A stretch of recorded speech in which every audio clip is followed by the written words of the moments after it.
there. We got her block down here. We got her block down here. Yep, nowhere near Parliament. North Korea is happening. There she is. Yeah, that was crazy. You didn't see the guy on the I'm going to let you go and I will talk to you soon, but not soon enough. Thank you very much for being here. I'm sorry I promised you a tour of downtown and that didn't really happen. I was not expecting that. Yeah, he was like on the Anyhow, ground. thank you very much for being here. It was pretty bad. And I will see you as soon as possible. Definitely today. And I'm going to go reply to your emails. Sorry I haven't had time to do that, but I will do that while doing laundry and stuff. Anyhow, I love you. Take care and see you soon.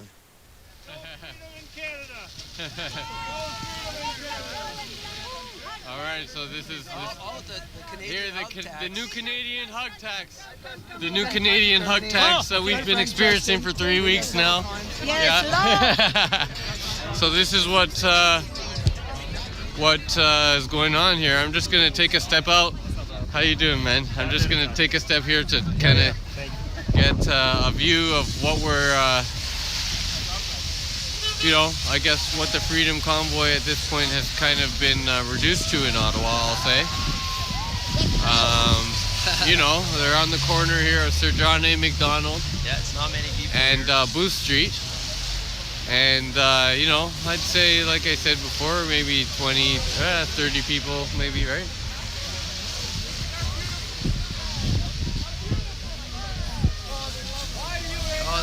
Get that. Middle finger if you drove past, you missed it. Yeah, there's about 30 people here. I just counted roughly. She hates her more freedom. or less. I got interrupted, so I didn't finish, but it's around 30 people here. You guys can probably count them. I'm just gonna take a step back so you can see everybody here. Try to get everybody in the frame. Right, this is you can see Arthur to the left there, and yeah, this is the crowd here at Sir John A. Macdonald and Booth, waving their flags, hugging.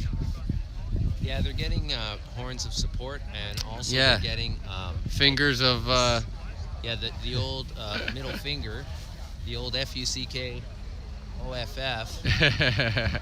The bird, as some people like to call it. Yeah, they're flashing the bird at us. So shoot this pooch over here. Yeah, that's there's a fetch. dog here in support, you know. Zuka, my dog, if you're watching this, that's how you play fetch. You see how he dropped it? She's going to kick it. That's how it works. Yeah. We'll figure it out. Yeah. So you can see I'm going to try and get some of these cars going by as well. Right, there's still a bunch of Canadians who are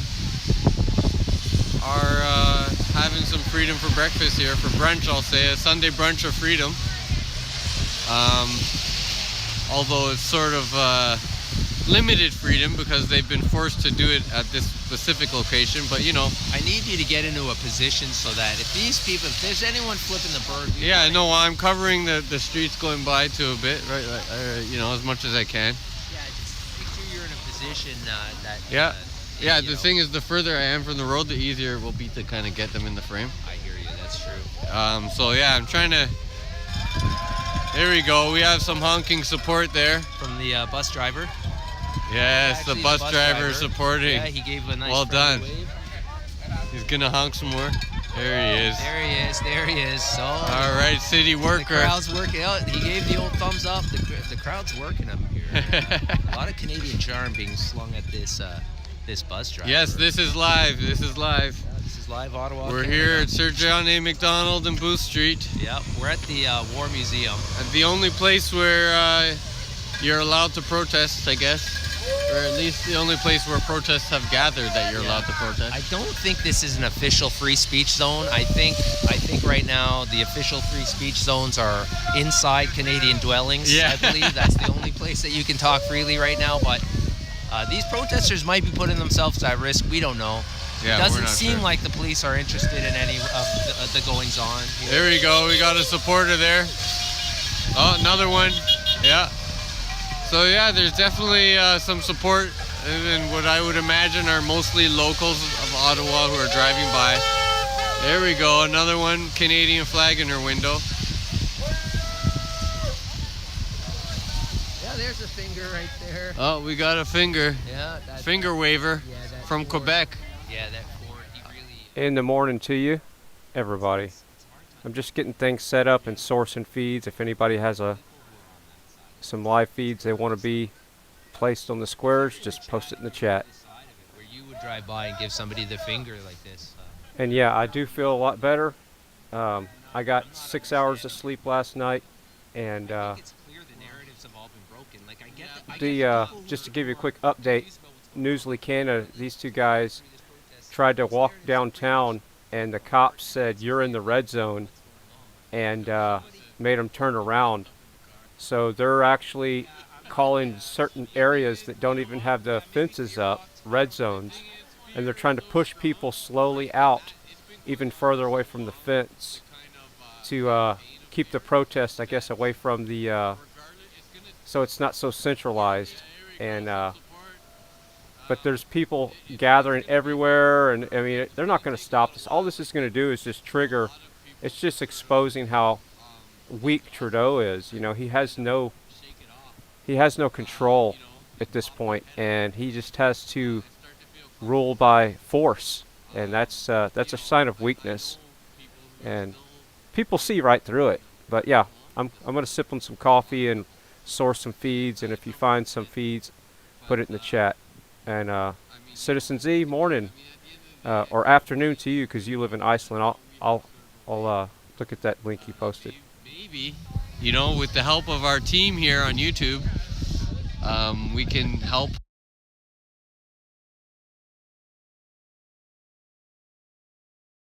And then they go down. There they go. Dispel some of this fear, or quelch some of it, right? And help people feel more comfortable. Well, I think getting back to sort of the people who are flipping the bird, right? They are they're not the kind of people who are watching any of this stuff. I don't think. Like, how could you? These are the closed-minded people. They have already made up their decision, and that's the only way they can stay in that place is if they tune all this out and they just say, nope, I hate you guys for this. I hate you. Right? I think it's the only way to stay there. I've speculated. I mean, there's some people that these mandates have improved their lives, I think. Yeah. And maybe that's another angle of this. Oh, we got a finger waver. Yeah. All I have to say, I just want to point out though, there's definitely more support. So that link doesn't work for me, Citizen Z. What channel is that? Just give me the name of the. Is there any way you could shorten the link up or something? I just don't know why we can't send links back and forth. There's definitely more horn honking than finger waving, so that's good. And we got it in both directions. There we go. So you can see a very, very avid supporter there. These are RCMP officers, not RCMP at this location. Yeah, well, I think that's like down over there, you know, the Supreme Court is over there and stuff. You can see the Parliament building right there, right? Yeah. It'll be interesting to walk down a little further and see what we can shoot that way. Mm-hmm. I mean, obviously we can't get any closer than we are. Yeah. Yeah. I'll put you up on my shoulders and we'll try it.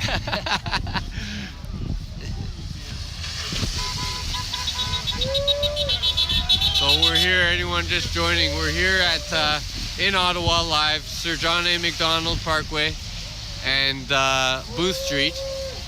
And a crowd has, lots of supporters driving by. But yes, a crowd has gathered here. It seemed to be, you know, sort of grassroots, sort of mini organized gathering of people in support of dropping mandates, I'll say, at this point. And so, yeah, it's interesting. You know, it's small, but everyone's quite happy here. And as soon as we got here, we got the new Canadian tax of the hug. Yeah, we were taxed immediately. Yeah, we collect that tax willfully and happily. You know, it's noteworthy that there are also people driving by waving, finger waving at us, I'll say. Flipping the bird. Yeah, flipping the bird. But by and large, anyone who's choosing to take action and show us something, for the most part, from what I can tell, it's mostly honking, people in support, going in both directions. So it's interesting because I kind of am guessing that most of the people driving by are Ottawa natives, maybe some Quebec natives as well. Yeah, a lot of people are being inconvenienced by all these road closures. It's not anything to do with the blockades. Those are right up Parliament Hill, where I'm sure nobody needs to drive. Yeah, except most of the time. Most of the time, but it's all of these, you know, they've all along the 417. You can't get off the highway, and it makes it where like Ottawa residents are driving. What would be a 5-minute drive turns into like 45 minutes. So I'm moving a little slow this morning, but I'm getting my brain cells to wake up a little bit here. I had a sip of coffee, so just bear with me here. That way is sort of you can get to Parliament buildings and all that, which is not a place that, oh look, we have some dancing just happening here. If I can make a prediction here, Canadians seem to show up with loudspeakers, like out of nowhere, you know. And boom. I usually roll with one, actually. Yeah, these protests have been turning into dance parties pretty fast. So, I mean, look, these guys don't need music. They're just dancing. There is music there, though. Oh, is there? Yeah, there's a speaker with music playing. Yeah. Oh, yeah. Look at that. Look at that. I mean, I didn't even hear that. Let's go out. Let's get a little music in here just to see. Or, you know. Let's stay away from the copyright infringements there. I'll have to pull you back there. I'm the executive in charge of yeah, we don't care about that. Go ahead. I'm playing with it. Yeah, we're not going to be too concerned about the copyright stuff. It doesn't actually impact you in too much of a way other than monetization. And you can block it out if you want. So we're just going to get a little closer to this music. I'm going to go behind here. So sorry. I'm just going to go over here so you can hear some music. And you can see here. Love to start the day off with copyright. All right, I'm on that link here. Watch live. Here we go. I'm working on it. So while they're playing, okay, cool. Good protest music. Watch live. All right, here we go. I'm going to pull that down on their side.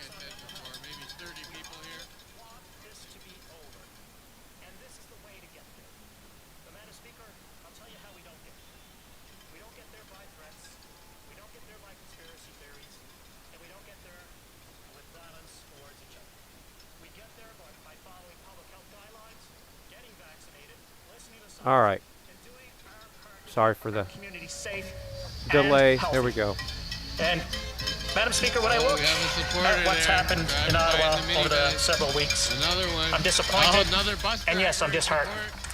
When I think of the intimidation tactics that have been used against parliamentarians and their staff, against civil servants, against hotel staff, and those working in places like food banks, and all the citizens of Ottawa, I'm disappointed and disheartened.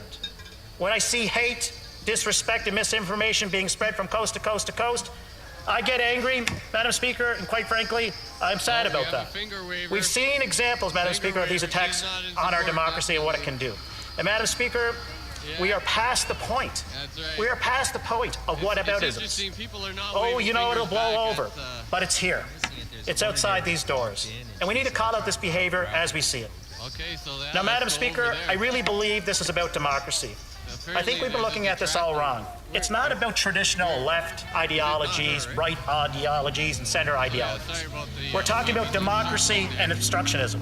We're talking about democracy and intimidation. Democracy and the viewpoint that the rule of law shouldn't apply. And that starts off small, Mr. Speaker. We've seen this play out in the United States. But, Madam Speaker, it's growing. And we've seen it grow here in the last 3 weeks. When you have some people in positions of authority going out and giving a wink-wink and nudge-nudge to people that are protesting unlawfully, that is a significant problem. And again, that happened in the south of the border. And, Madam Speaker, it can't happen here. So for me, Madam Speaker, I want to call that out, that behavior out clearly. I've been thinking about this. It's times like this that I think about my dad. My father was in charge of mine rescue, and he would always say, in times of struggle, crisis reveals character. We will not allow these demonstrations, let me be very clear, we will not allow these demonstrations on Parliament Hill to intimidate our democratic and legislative process. Despite what's been happening just outside the walls of the chamber, each of us has continued to do the work we were sent here to do. We've been here in Ottawa, working hard for our constituents, whether that's my constituents in Cape Breton Council or yours throughout this country. So for seniors who've been staying at home following public health guidelines, and for the folks whose mental health have been impacted by the pandemic, for the businesses and not-for-profits and the community organizations that have adapted to the pandemic, for the seasonal industries that have been hit the hardest, and for young people in particular, Madam Speaker, who have missed out so much time in sports and school and with their friends. So I'm going through my list of streamers. So we're in Canada's House doing give me the a little work bit. for you, and that will not stop. So on Monday, I'll be voting in favor of the Prime Minister's decision to revoke the Emergencies Act. What we're seeing here in Ottawa, what we saw in Coots, what we continue to see in Windsor, and even in my constituency office in Nova Scotia, shows that the health and the safety of Canadians is at risk. And frankly, I believe our democracy is at risk. So, Madam Speaker, before I finish, I'd like to express my grief. Finished. Unfortunately, there's a run out of time, but I'm sure he'll be able to add during questions and comments. You're a member for Colonial Lake Country. Thank you, Madam Speaker, and thank you to the member for his intervention. He was a member of Parliament in 2020 when there were the protests across the country that had shut down our rail system in the country. This included both passenger as well as goods moving across the country, and there was damage as well. In addition to that, at the time, there were more than 1,000 people that were laid off, and even BC ferries were shut down. So my question to the member is, looking at that, which was a national issue across the entire country that stopped all of our goods and services from moving across the country at that time, did he advocate at that time to invoke the Emergencies Act? The Honourable Parliamentary Secretary. Thank you very much, Madam Speaker, and thank you for the member for her question. In fact, no, I didn't look to the Emergency Act for that particular issue and challenge that Canadians faced. But I think when we look at this particular challenge and we look at the fact that it's coast to coast to coast, and quite frankly, heavily invested by American interest groups, we understand that the threat of democracy is imminent, whether it's in Ottawa, whether it's in Coots, whether it's in Windsor. And so situations dictate very, very timely responses. That's what we're going to do, and that's what we're going to continue to do. I do want to remind the honourable members from the opposition that they just had a question. If they have more questions, to hold on as opposed to heckling from across the way. Questions et commentaires, questions and comments. Young member for Nunavut. This morning, I was relieved to see how the physical entrenchment of the extremist acts were dismantled in Ottawa, though I was dismayed to see the extremist ideologies expand to Surrey, British Columbia, as we were shown in the news this morning that protests against important public health measures were going on. Even with the physical entrenchment allowed to have been removed because of the Emergencies Act, are there continuing threats to our democracy and to the everyday lives of Canadians? Again, I want to remind the honourable members, when somebody has the floor, to please hold on to their tongues until it's time for questions and comments. The Honourable Parliamentary Secretary. Thank you, Madam Speaker, and I think this hits home to a piece in my speech when I talk about there is something happening in Canada right now, and it's not what the media is talking about per se with the ideologies that are traditionally left, right, and center. There is a whole new ideology that is being born in terms of being obstructionist, that the rule of law doesn't apply. And if we don't take this seriously, what are we going to take seriously? We need to ensure the safety of Canadians, like Mr. McKay said and the senator on the Conservative bench. And we'll continue to do that because leadership is talked about a lot lately in this House. And leadership fundamentally is looking after those that you're responsible for. So we'll continue to do the right things, whether it was 2 years ago with our pandemic response and now keeping Canadians safe. Questions and comments? The honourable member for Mississauga, Erin Mills. Thank you, Madam Speaker, and I really thank the member for his very, very passionate speech. Madam Speaker, throughout the past couple of days, I've heard members from the opposition benches say that they don't feel threatened walking through the convoys. They don't feel that their security and safety is at risk. But we've seen young women being attacked. We've had police reports filed of young women having had hot coffee thrown at them. And the member prior said that there wasn't a lot of violence in Ottawa. Point of order, the honourable member for South Shore St. Margaret's. I think the member has to back up statements by facts as a requirement of giving a speech. Debate. The honourable member for Mississauga, Erin Mills, if she can wrap up her question, and then that'll give enough time for the honourable parliamentary secretary to respond. Thank you, Madam Speaker, and I would love for all members in this House to back up their statements by. I'm still sourcing feeds, so I'm here. The Parliamentary Secretary, why is it so important for us to protect the rule of law, and what values of having that totality of lived experiences bringing into Parliament? Why is that so important for us in Canada here? The Parliamentary Secretary has less than a minute to respond. Thank you, Madam Speaker, and I do truly believe in facts as well. And when we talk about the fact that certain members in this House have experienced not a lot of pushback as a result of the blockade, I've talked to many people, and I encourage members here to talk to people at hotels that are working, that are immensely stressed out and traumatized by seeing Confederate flags and Nazi symbols in the hotel. I will say this, it's so important that we continue to focus on the rule of law, because that's the very essence of who we are as Canadians. The values that we share are enshrined in the laws we have, and we must uphold them. Yeah, so again, I know that this is a very passionate debate, an important debate, and I would just ask members to please be respectful when others have the floor. I'm sure that they would appreciate that courtesy as well when it's their opportunity to speak. Resuming debate, the honourable member for Steveston, Richmond East. Yeah, however many weekends it's been, we've been here that many. Starting with the Friday before the first weekend, we actually drove into Kingston and drove. But resolute support of the Emergency Act. The past weeks have given me time to reflect on the words and actions of those who came to protest public health measures. One of the words we heard most from the demonstrators was patriotism. This frequently repeated word compelled me to consider its meaning. An act of patriotism is ultimately an act of self-sacrifice. It is a selfless act on behalf of our family, friends, and our communities. During the past 2 years, we have seen extraordinary acts of selflessness by Canadians who sacrificed and stood together to keep each other safe during a pandemic.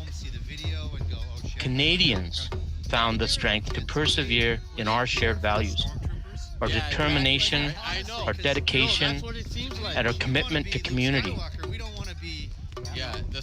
Canadian truckers, frontline nurses, doctors, paramedics, firefighters, grocery store staff, our law enforcement officers, and every essential worker across the nation, like the member from Cape Breton just mentioned. Madam Speaker, although many of the demonstrators labeled themselves patriots and they were invoking the memory of our veterans and their sacrifices, they forgot the lessons they taught. During World War II, a typhus vaccine was developed and administered to Canadian soldiers. They did it to protect each other and their units. They did it so they could protect their nation. Not only did these vaccines work, but vaccine technology grew rapidly. In the 50s and 60s, vaccines for polio, influenza, tetanus all emerged. And today, Madam Speaker, polio is a thing of the past. It's gone. It's gone because of the dedication and hard work of scientists, doctors, and the millions. It was a real vaccine. And Over the past 2 years, Canadians pulled together and cared for one another. They wore masks, physically distanced, and they got vaccinated. It's because that federal and provincial restrictions are slowly lifting across the country now. We still need to hold strong. Regretfully, most demonstrators refused to heed the advice of doctors.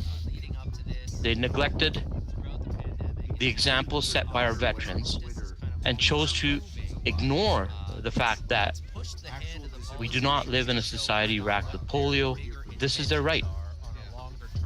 But having made this choice of their own free will, Canadians who refuse vaccines must also accept the responsibility for their choice. Others believe the federal and provincial public health measures went too far and chose to exercise their charter right to protest, and that's their right. Unfortunately, Madam Speaker, according to the intelligence assessments prepared by Canada's Integrated Terrorism Assessment Center, extremist groups were using the protests as a cover. These groups' motivations extended well beyond grievances about public health measures and public health policy. Instead, their intent was to use the protest to advance an anti-democratic agenda. With the intent of using trucks to blockade the downtown Ottawa core, demonstrators demanded an end to all mandates. Some even demanded an immediate and unlawful change in government. These actions emboldened others to blockade the downtown Ottawa core. Demonstrators demanded an end to all mandates. They blocked border points at Ambassador Bridge, Coutts, Alberta, Emerson, Manitoba,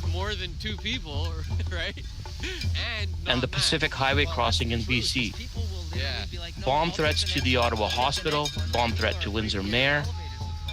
Not only did these blockades cost hundreds of millions of dollars due to the loss of trade, but they interrupted the very supply lines these protesters claim to be protecting. As the Ottawa occupation dragged on and even more anti-government demonstrators arrived, the unlawful conduct of the demonstrators continued.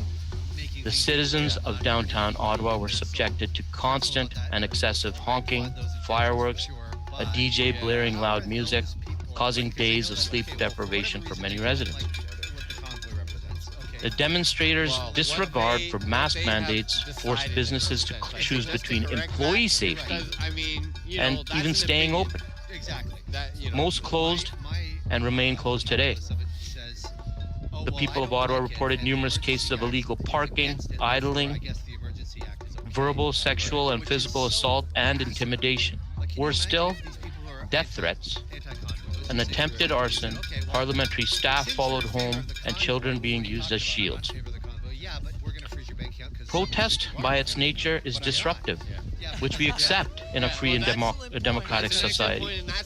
But protests cannot be used to take hostage the charter rights of other Canadians as a means to force the government to accept political or ideological demands. This conduct gave way to a state of lawlessness in downtown Ottawa and comprised every resident's Section 2 right to security of the person. While these actions may not represent the majority of participants, it is also more than a few bad apples. As the official opposition would say, weapons seized from Coutts borders, blockades, and bomb threats received by the mayor of Windsor escalated this crisis.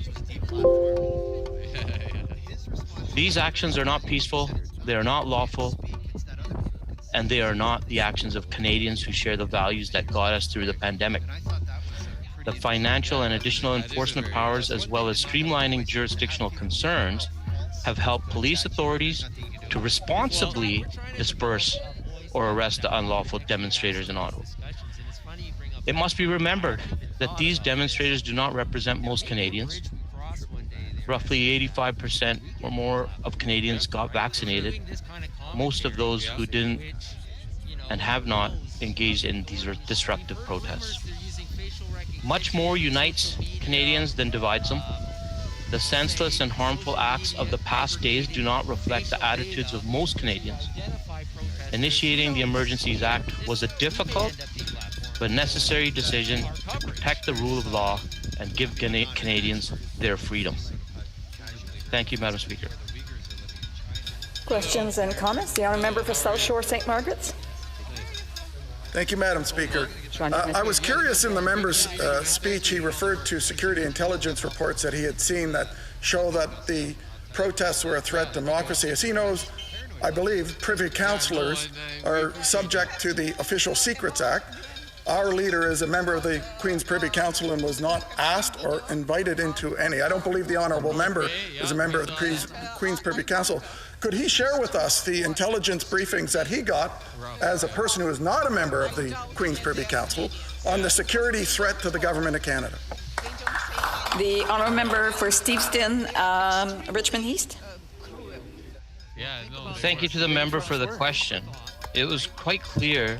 I mean, we've been received caucus updates as a National Caucus member. And it was very clear that the groups that were demonstrating put forward a manifesto to overthrow government.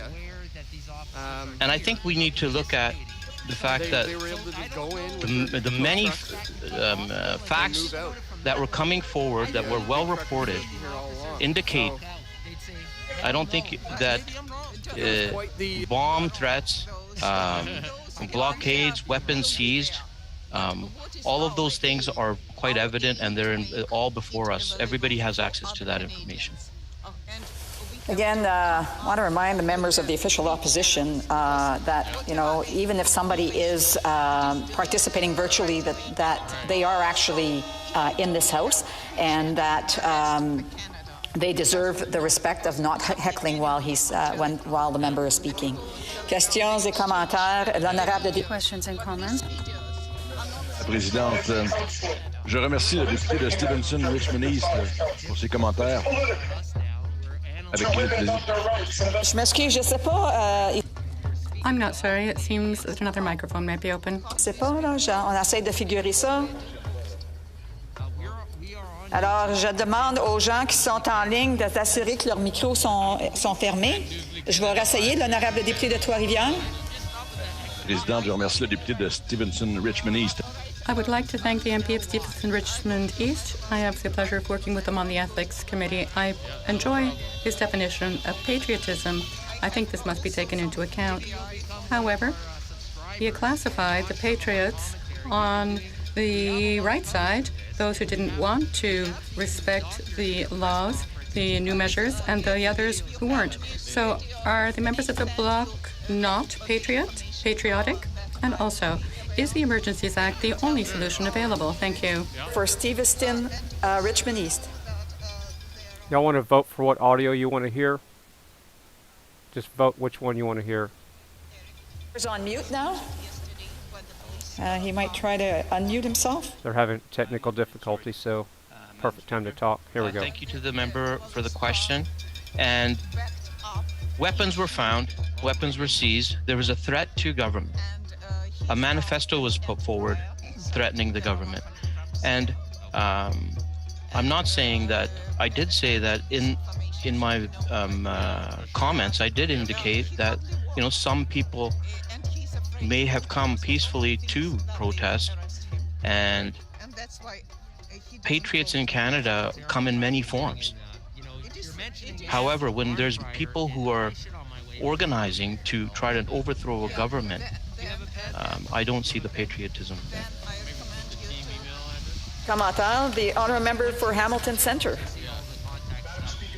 Assessments referenced by the previous speaker were prepared by Canada's Integrated Terrorism Assessment Centre and were made available to the general public via the Guardian newspaper. So the thought of tens of millions of dark money flowing into the coffers of far-right extremist organizers like Tamara Lynch and Pat King, into the coffers potentially of those currently charged with conspiracy to commit murder, It was made very clear early on in this occupation that crowdfunding and now cryptocurrency was being used to fund illegal activities and the organizers who seek to put in place their own undemocratic government. This demonstrated a concerning gap in reporting requirements. Why did this government not take immediate action to ensure that the proceeds of crime and terrorist financing regulations were updated to ensure these companies are not exempt from reporting suspicious transactions to FinTrack?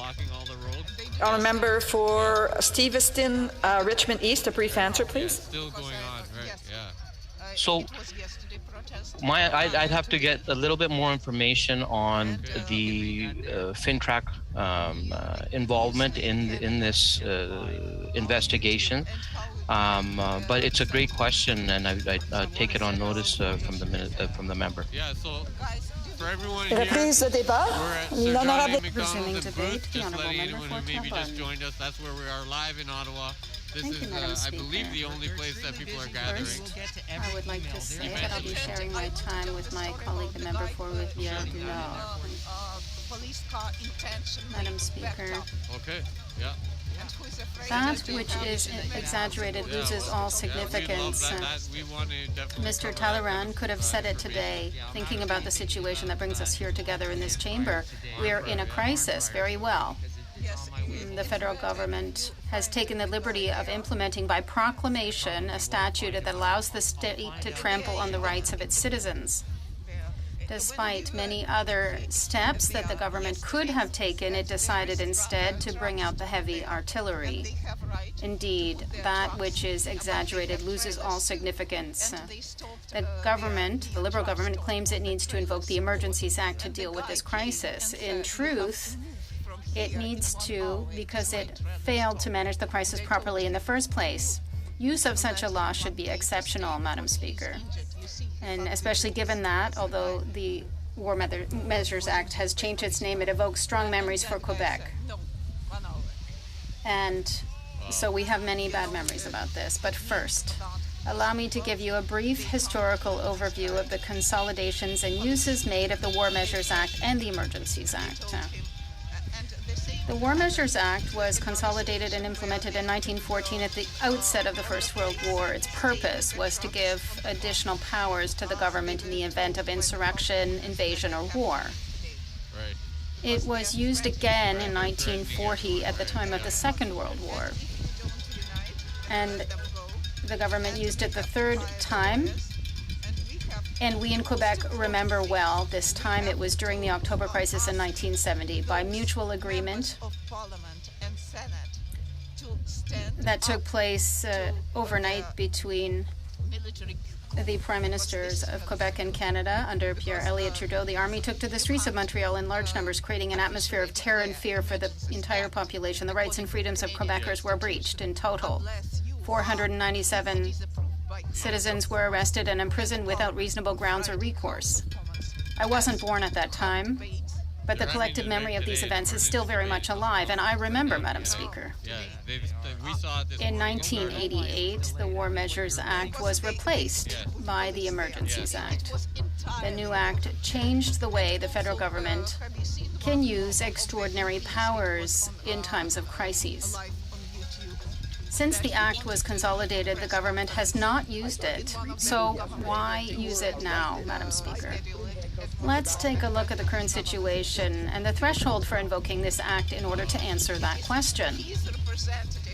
To be entitled to invoke this law, the government must demonstrate two conditions are met. First, that there is an urgent and dangerous situation. Second, that the situation cannot be dealt with using ordinary laws. So first, is the situation urgent and dangerous?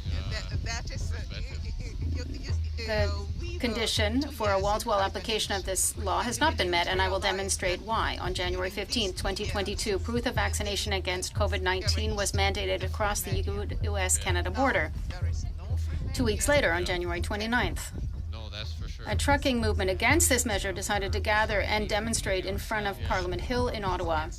So far, everything seems reasonable, as the right to demonstrate and freedom of expression are guaranteed by the Canadian Charter of Rights and Freedoms and the Quebec Charter of Rights and Freedoms. The demonstration that was supposed to last a few days at most turned into an occupation of downtown Ottawa.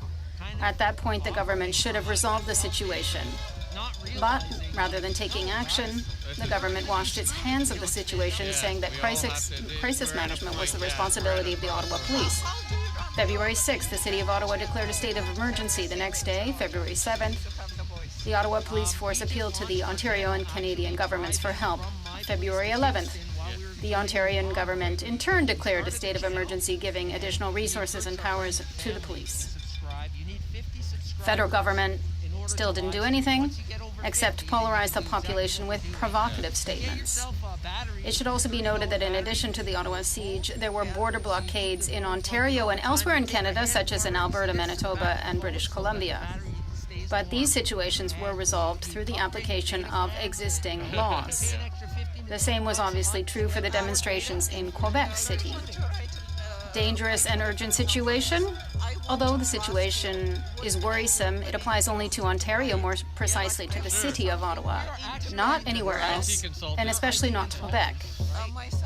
The use of the Emergencies Act should therefore have been measured and proportionate, as the government had announced. Obviously, this was not the case. The Liberal government's lack of leadership allowed the situation to deteriorate.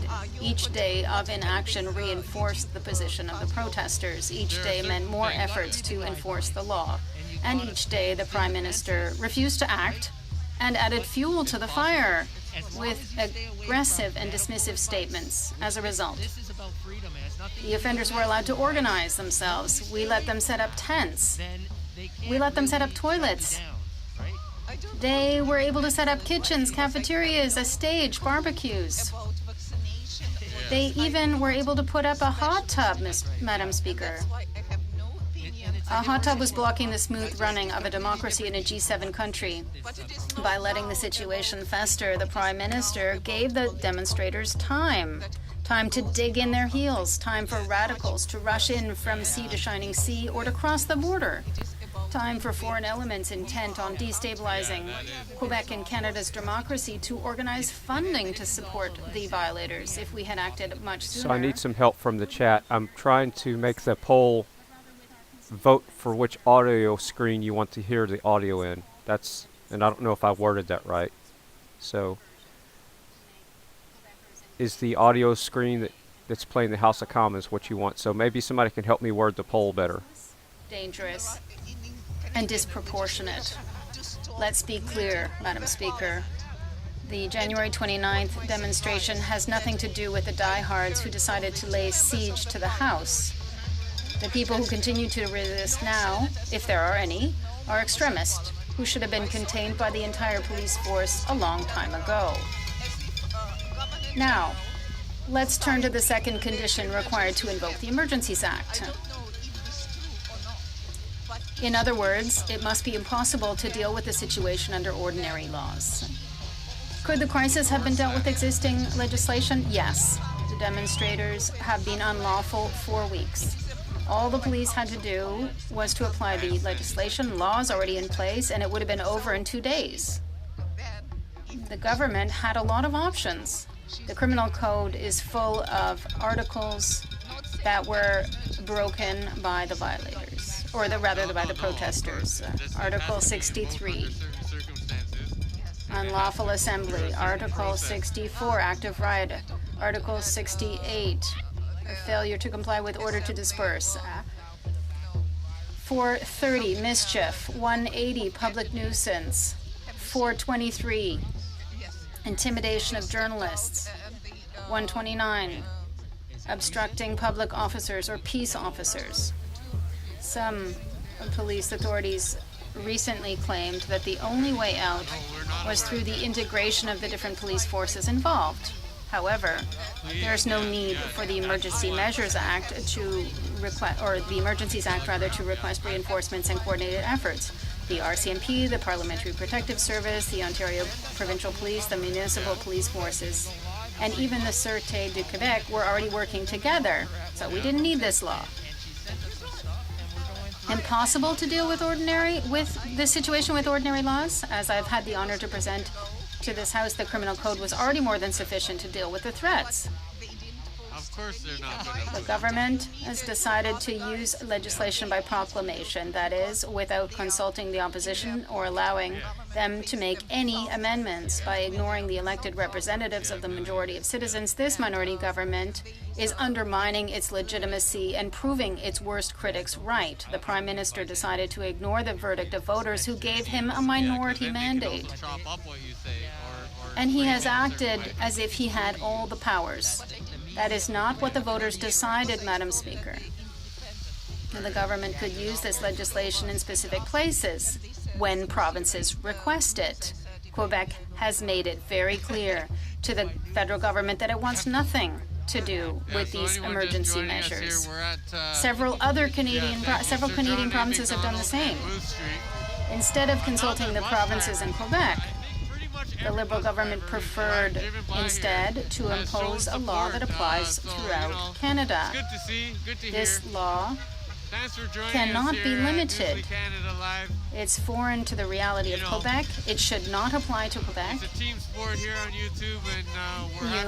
The member has run out of time and can add to her comments during questions and comments. The Honourable Member for Notre Dame de Grasse, Westmount.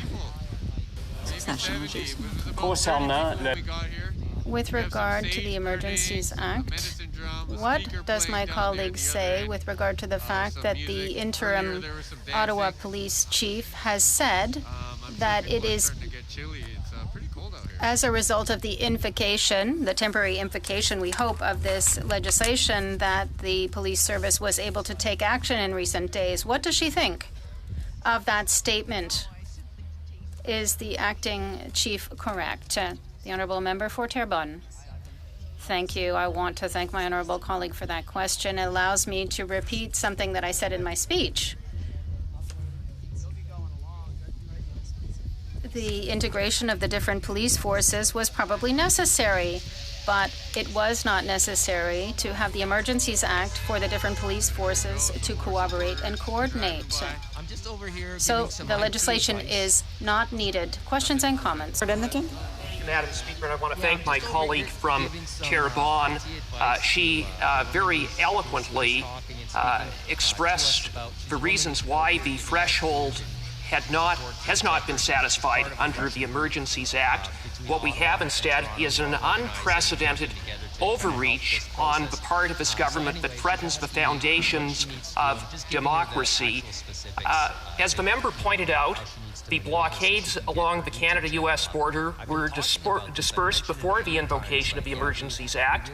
The protesters here in Ottawa have been dispersed, and yet here we are debating the Emergencies Act. Would the member agree that what the motivations behind it are on the part of this government are in fact quite sinister, that it's not about what was happening here in Ottawa, it's not about what was happening at the Canada-U.S. border, but it's about crushing those who disagree with them? The Honourable Member for Terrebonne. Thank you, Madam Speaker. Those people find the members on the government side not to heckle or not to weigh into the discussion when it's not their time to speak. The Honourable Member for Terrebonne. I want to thank my honourable colleague with whom I have the pleasure of sitting on the Public Accounts Committee. I agree with the fact that it's a big smokescreen, as I said in my speech. We did not need this legislation at all. The government doesn't have the democratic legitimacy to impose such a heavy act. It is a minority government, and it should not be applied. The two criteria that should have been used are not met. And we are legitimately opposed to this and have the right to do so. Big Centre. Yes, I'd like to thank my colleague for her comments and also your mention. I share my colleague's concern about the extremist factions, the known extremist factions in this particular illegal occupation. They are dangerous and they were known prior. And with that, I do have a question that feeds into that. I'm wondering if my colleague from the Bloc shares our concern that the Prime Minister has not shown any leadership And that is unacceptable not only to the residents of Ottawa, but certainly the individuals and residents in my riding of Winnipeg Centre who've been overtaken by this illegal occupation with extremist white nationalist factions. The Honourable Member for Terrebonne. I thank my dear colleague for the question. I agree that the people of Ottawa have suffered, and I hope in my answer I can say that the blockade should have never taken place.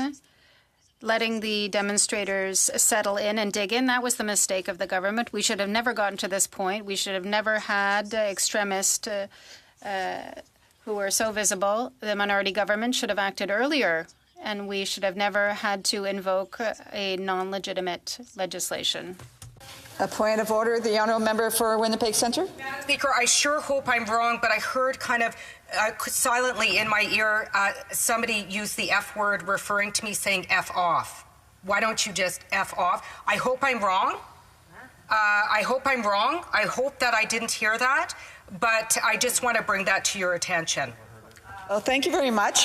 Certainly there didn't seem to be anything from this end, from what I can gather, so I'm just wondering if maybe while there was some interpretation happening, that there may have been somebody speaking near the interpretation booth. I'm not sure, but we certainly didn't hear anything from here, but I didn't also have my earphone on for the translation, and so I'm not sure if it would have been virtual or not, but I'm sure if it would have been virtual, we would have heard the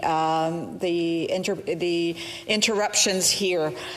So I'm assuming that someone will look into what has been what happened there. Reprise de débat, l'honorable député de Rivière-du-Nord. Resuming debate, the honourable member for Rivière-du-Nord. Madam Speaker, first of all, I'd like to make something clear. The Emergencies Act was enacted in 1988 to replace the War Measures Act.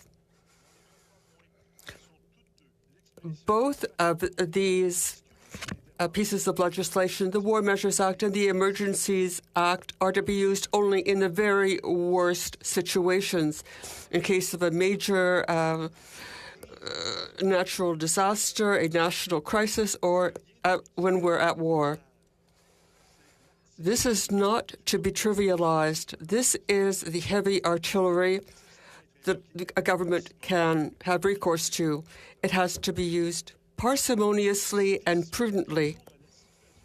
Now, resorting to it in this situation, I don't know. If we were in a situation that could only be helped by this legislation, that would be one thing. But the area that is the area in question is one that might not lead one to have recourse to this legislation. When we look at Section 25, it's up to the Governor and Council to deal with the situation. They have to decide whether in a province there is a situation such that they have to resort to the Emergencies Act. In Section 58, it says that a report on the situation should be annexed to the confirmation of this, of the enacting of this legislation. We see elsewhere that, and I quote, if in all the entire country there is a state of emergency that would have one need to invoke emergency measures on a temporary basis. But what do we have here? Along with the Bloc Québécois, I think that if this Emergencies Act were to be confirmed, I think that it would be even worse than the situation it was used to correct. Now, they talk about it on a temporary basis, but there are no guidelines to determine what is temporary. Now, you will understand that this is of great significance. We should look at what an emergency is in the law. And I think if we look at that it would disqualify the invocation of the Act.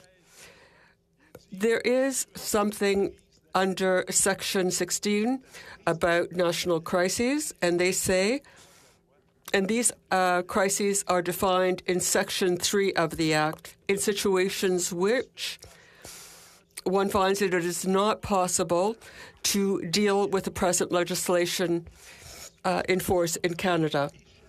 I will quote again something that escapes province's ability to intervene. Madam Speaker, the demonstrations which have taken place in Ottawa and elsewhere in Canada have all been well controlled. The blockades have been dismantled. People have been fined and faced other things without this particular act having to be invoked. Further, a majority of premiers consulted by the Prime Minister asserted that they did not need the provisions of this act. They clearly said that they opposed having recourse to it. The 13 premiers consulted, well, only 3 of these 13 said yes.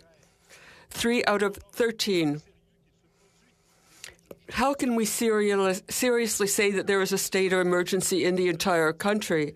The Premier of Quebec said to the Prime Minister, and I quote, the municipal police forces and the Sûreté du Québec are in control of the situation.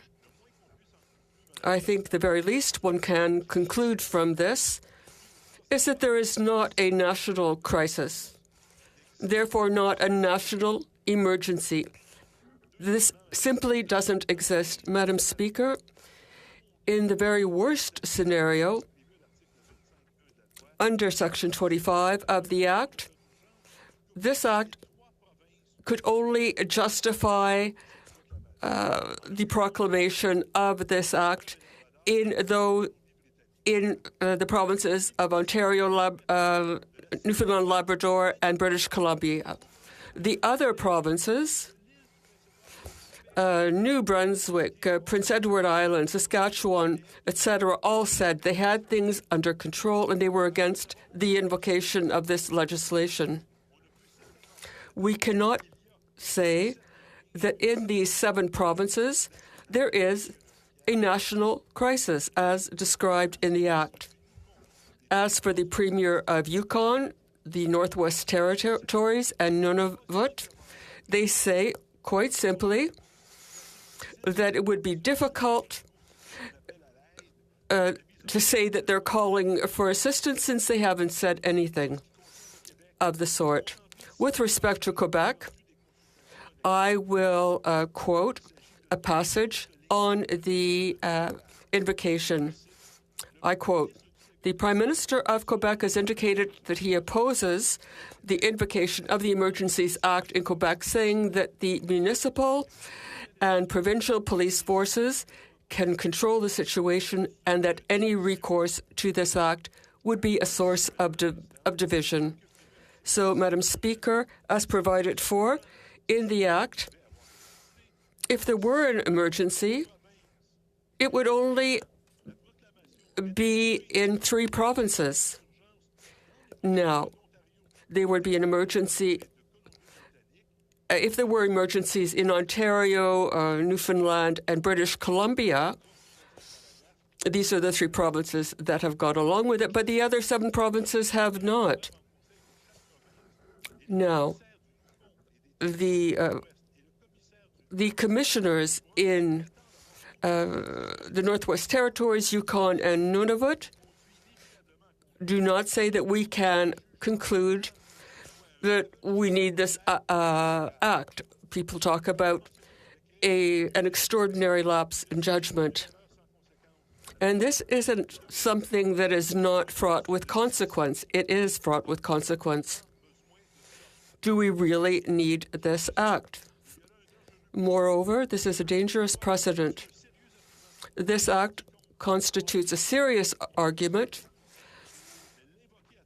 for perhaps controlling territory, but if every time an unpredictable situation occurs, this act cannot be resorted to. That would be to trivialize the legislation. And it would be to dilute its dissuasive nature. The condition that we've seen in Ottawa for 3 weeks is unacceptable. In a democracy, the right to demonstrate is accepted, just as the right to assemble, the right of assembly. These rights are sacred. But their freedoms end where other people's freedoms begin. There can always be sanctions. But are we at a point where we have to bring in the big guns? I really doubt it. Now, it's not something that you have to exclude absolutely, but it should be used only as rarely as possible, and hopefully never. This Emergencies Act can be considered. Could it be considered as a simple, clumsy action on the part of the Prime Minister, a Prime Minister who wants to claim he's acted in a situation that is unacceptable in a democracy? In either case, this is a serious, dangerous action whose consequences will not be assessed for some years. Along with the entire caucus of the Bloc Québécois, I will vote against the motion. And our colleagues in the Liberal Party and the New Democratic Party, I hope that others will reject this motion. Thank you, Madam Speaker. Thank you, Madam Speaker. You know, the unholy alliance between the Bloc and the Conservative Party against the Emergencies Act is actually quite disappointing. Contrary to what some of the premiers might actually be saying out west, Alberta has asked for support from Ottawa. They didn't have access to tow trucks. The province of Manitoba, the premier, literally begged and pleaded for Ottawa to get more engaged and show leadership just 2 days before we brought in, or 3 days before it was brought in. The Premier of Ontario supports the measure. The Chief of Police, interim police, indicates that it, in essence, because of the measure, you can look outside today and you can start to see Ottawa citizens getting back their city. Why does the Bloc continue to support the Conservatives and not support real people in our communities by voting in favour of this legislation? The Honourable Member for Rivière-du-Nord. Madam Speaker, I'd like to thank my colleague for his question, but unfortunately, what I observe and what I hear is that he has not understood those documents that he intends to condone and approve. Now, the text, the quotations from the text I just read, well, I have to say that it is only 3 provinces that wanted this. If he hasn't read the document, I would recommend he do so. I would recommend this to all members in order to have an intelligent discussion of the situation. Merci beaucoup, Madame le Président. Thank you, Madam Speaker, and I'd like to thank the Honourable Member for his speech. The Liberals have said that we need measures to deal with the problem in downtown Ottawa. But why do we still need this legislation? Perhaps the government wants to have unlimited power. The Honourable Member for Rivière-du-Nord. Thank you, Madam Speaker, and I thank my colleague for her question. I agree with her entirely.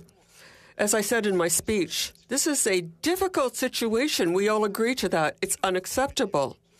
You can't blockade roads like that and streets. If there were a fire, if there were an emergency, if you needed an ambulance, it would be terrible. Unacceptable, I agree.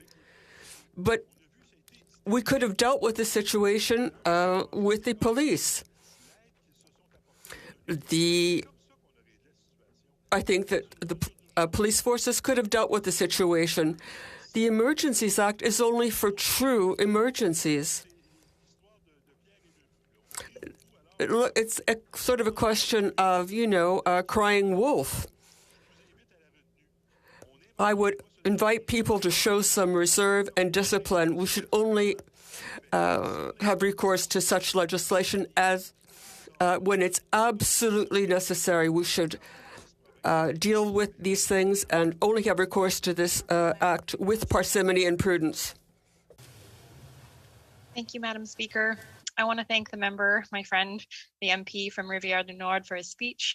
I had the honor of traveling to Poland with him for the 75th anniversary of the liberation of Auschwitz. And we have seen anti-Semitic symbols flying in our nation's capital. Many of the organizers of the convoy are well-known far-right figures who are known for their white supremacist ideologies. And can the member speak what a to bunch the of need crap. to tackle anti-Semitism across the country and ensure that this kind of thing never happens again? The Honourable Member. Thank you, Madam Speaker, and I thank my colleague, whom I appreciate very much. I think that things are being confused. I mean, yes, we saw the Confederate flags, but we also saw American flags, Quebec flags. We can't mix all these things up and confuse them with one another. If we were in a situation, the situation that Poland and other countries experienced, then the Emergencies Act would be, of course, necessary.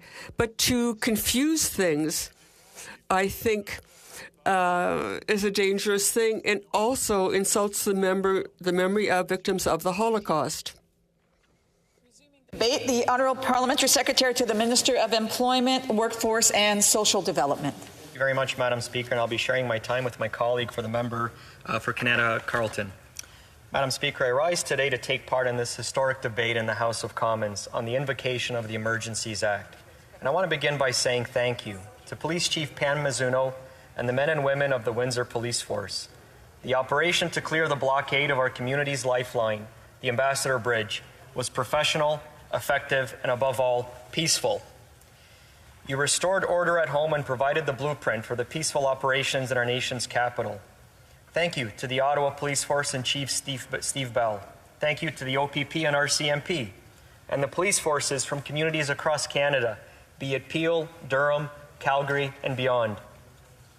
Through the bitter cold of an Ottawa winter, when all you wished was to return home safe to be with your families, you met the challenge with courage, professionalism, and restraint. You have restored the rule of law and returned Ottawa to its residents. Thank you. I thought carefully about what I wanted to say today in the House of Commons, not wanting to repeat too much what had already been stated. Last weekend, my family flew from Windsor to join me in Ottawa for a special ceremony at the Embassy of Poland. My father, Richard, was being honored with the Cross of Freedom and Solidarity that was presented by the Polish ambassador, Dr. Andrzej Kurnicki, on behalf of the President of Poland. The Cross of Freedom and Solidarity is given to members of the democratic opposition movement in Poland and to members of the Solidarity movement that were imprisoned or killed by their communist authoritarian regime in Poland, including during the imposition of martial law. My father was a member of the Solidarity movement, the first free and independent trade union in the Soviet bloc. He was the chair of Solidarity in a factory of 7,000 workers. They fought for the rights of workers and citizens. On December 13, 1981, the communist dictatorship of Poland declared martial law on its people. Civil liberties were suspended. Communications were cut within Poland and the outside world. Thousands of tanks, armored vehicles, and armed soldiers poured into the street. At 20 minutes past midnight, Madam Speaker, the police came to our door and arrested my father. For 2 weeks, her family did not know whether my family was alive or whether he was dead. It was only many days later, when my mother was in an outdoor farmer's market picking up groceries, that a kind and courageous police officer carefully approached her, told her not to turn around and not to look back. He slipped a note from my father into her pocket, written on a slip of cigarette paper.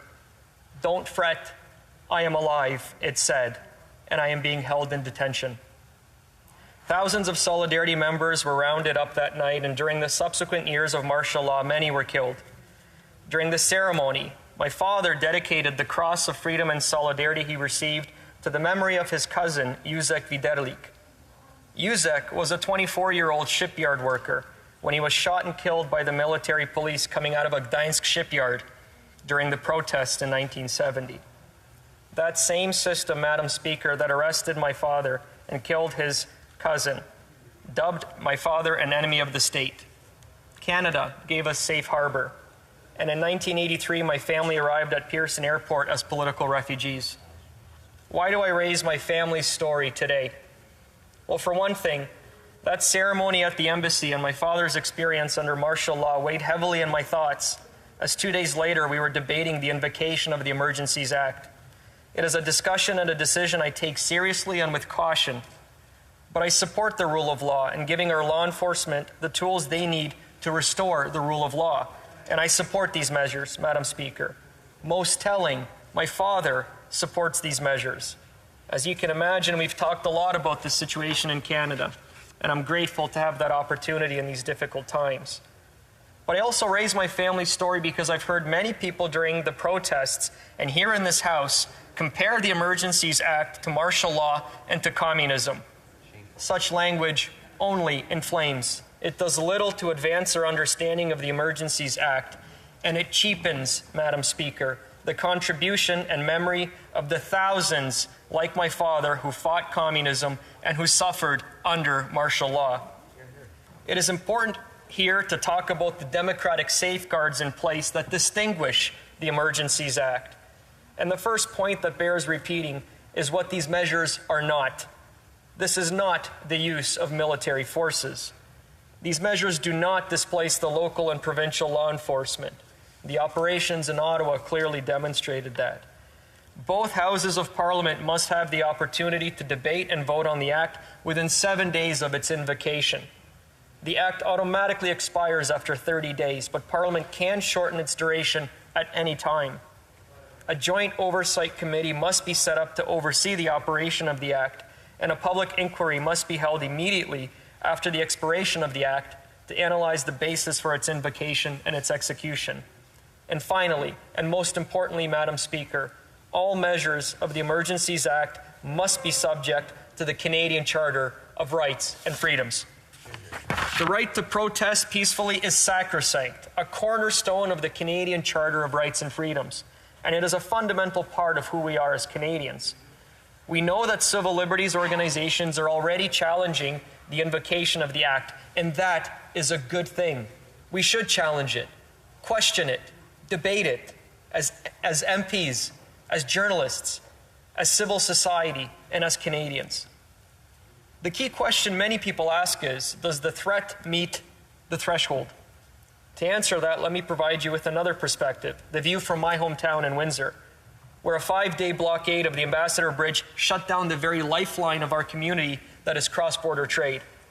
That blockade disrupted $400 million worth of trade that crosses the bridge every single day. The hurt this inflicted on our community is beyond measure. Thousands of workers in auto plants were sent home because parts could not get through. Businesses were brought to their knees. Farmers could not get their produce to market. Small businesses along Huron Church Road, like Fred's Farm Fresh Market, to this day remain heavily impacted because of the barriers still in place. Children cannot go to school. Residents struggle to get groceries or access health care. Windsor police resources continue to be diverted away from community policing to secure the bridge, and that is just the immediate impact. The long-term impact on investments and jobs in my community is unknown. The scale of disruption to businesses and livelihoods and to our national economy meets the threshold of a national security threat. Another important question being asked is, are these measures necessary? Ottawa's police chief answered that question on Friday when he said unequivocally that both the provincial and federal emergency powers were critical to the peaceful end of the protests. Measures like those to keep children from protest areas, measures that disrupt the finances that fueled the protest, measures that prevent occupation of critical infrastructure like the Ambassador Bridge. The Emergencies Act provides tools that help authorities to uphold the rule of law and to keep the protests from spreading and taking hold in our communities. But it is important to emphasize that these measures are not imposed on communities that do not need them. These measures will only be felt by a few hundred unlawful protesters in communities like Ottawa and Windsor and Coots where disruptions took place. A remarkable scene unfolded yesterday, Madam Speaker. Outside the gates of Parliament, hundreds of police officers were peacefully restoring public order and the rule of law on Wellington Street that had been occupied for over 21 days. Meters away, inside the doors of the House of Commons, Parliament was in action, exercising democracy, debating the Emergency Act. The rule of law and democracy are intertwined and interdependent. One cannot exist without the other. The source of our democratic government is the ballot box, not the barricades. And here I want to return to the cross of freedom and solidarity. For Pope John Paul once said, "There is no freedom without solidarity." Solidarity means responsibility, not just for oneself, but responsibility for others, looking out for our neighbor, being aware of how our actions impact the lives of those around us. Canadians who got vaccinated exemplified that credo. It means at times the willingness to give up a little bit of our freedom to protect the lives and the safety and the well-being of others. And sometimes it's about the willingness to give up something more. The greatest symbol of freedom and solidarity, Madam Speaker, is a few short steps away from Parliament Hill, where we Canadians gather every November 11th. Let us return to that spot, Madam Speaker, for it is there in times of turmoil and trouble that we Canadians will always find our compass and our way. Thank you. Comments? The Honourable Member Simcoe Gray. Thank you very much, Madam Speaker. I want to thank the member opposite for his speech today.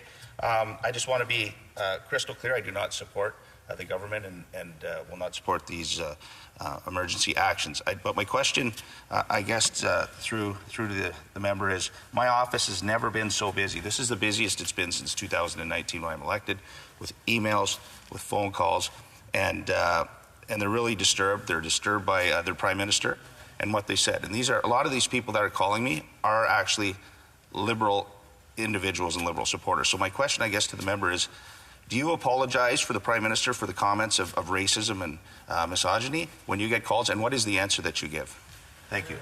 Member shouldn't use the word "you" because then he's directing the question directly to the member, and he should go through the chair as opposed to that. The Honourable Parliamentary Secretary.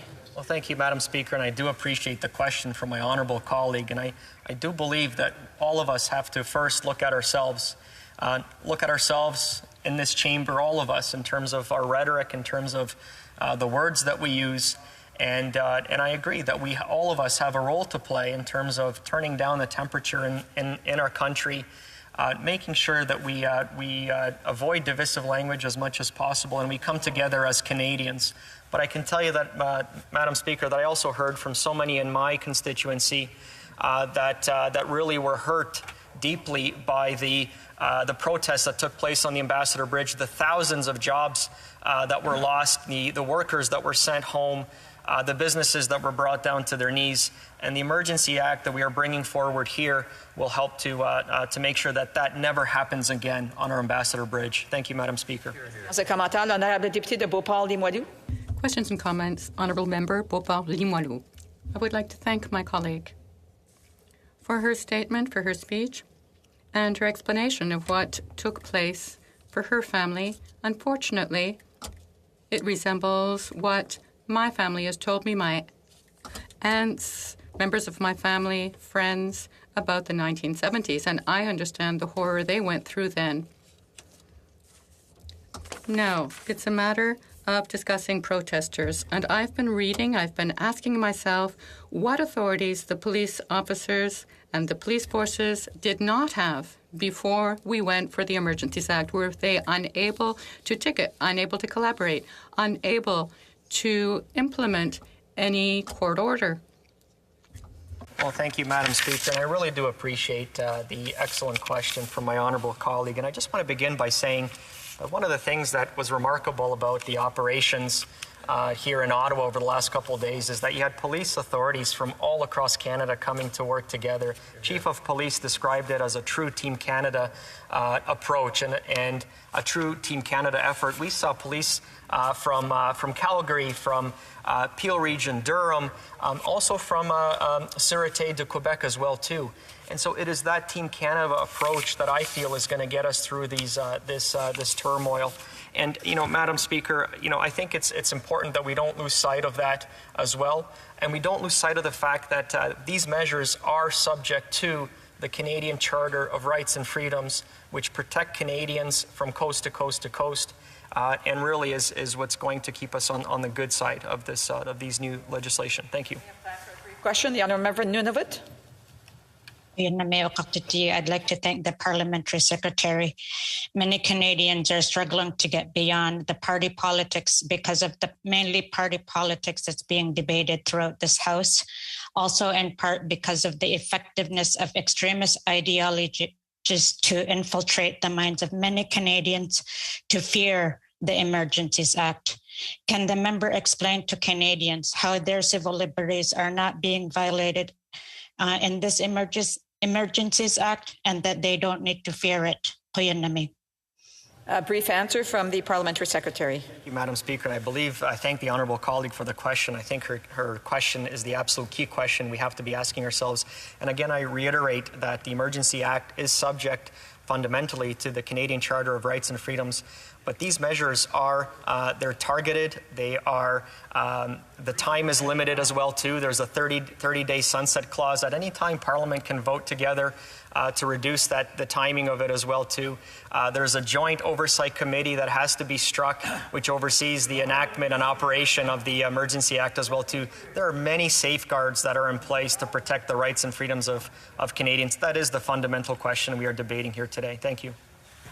Again, some of the members may not have been here when I've indicated this before, but I know that they've been here when other directions have been provided by speakers that to please not interrupt members when they're speaking, and that also means not going back and forth with other members across the way.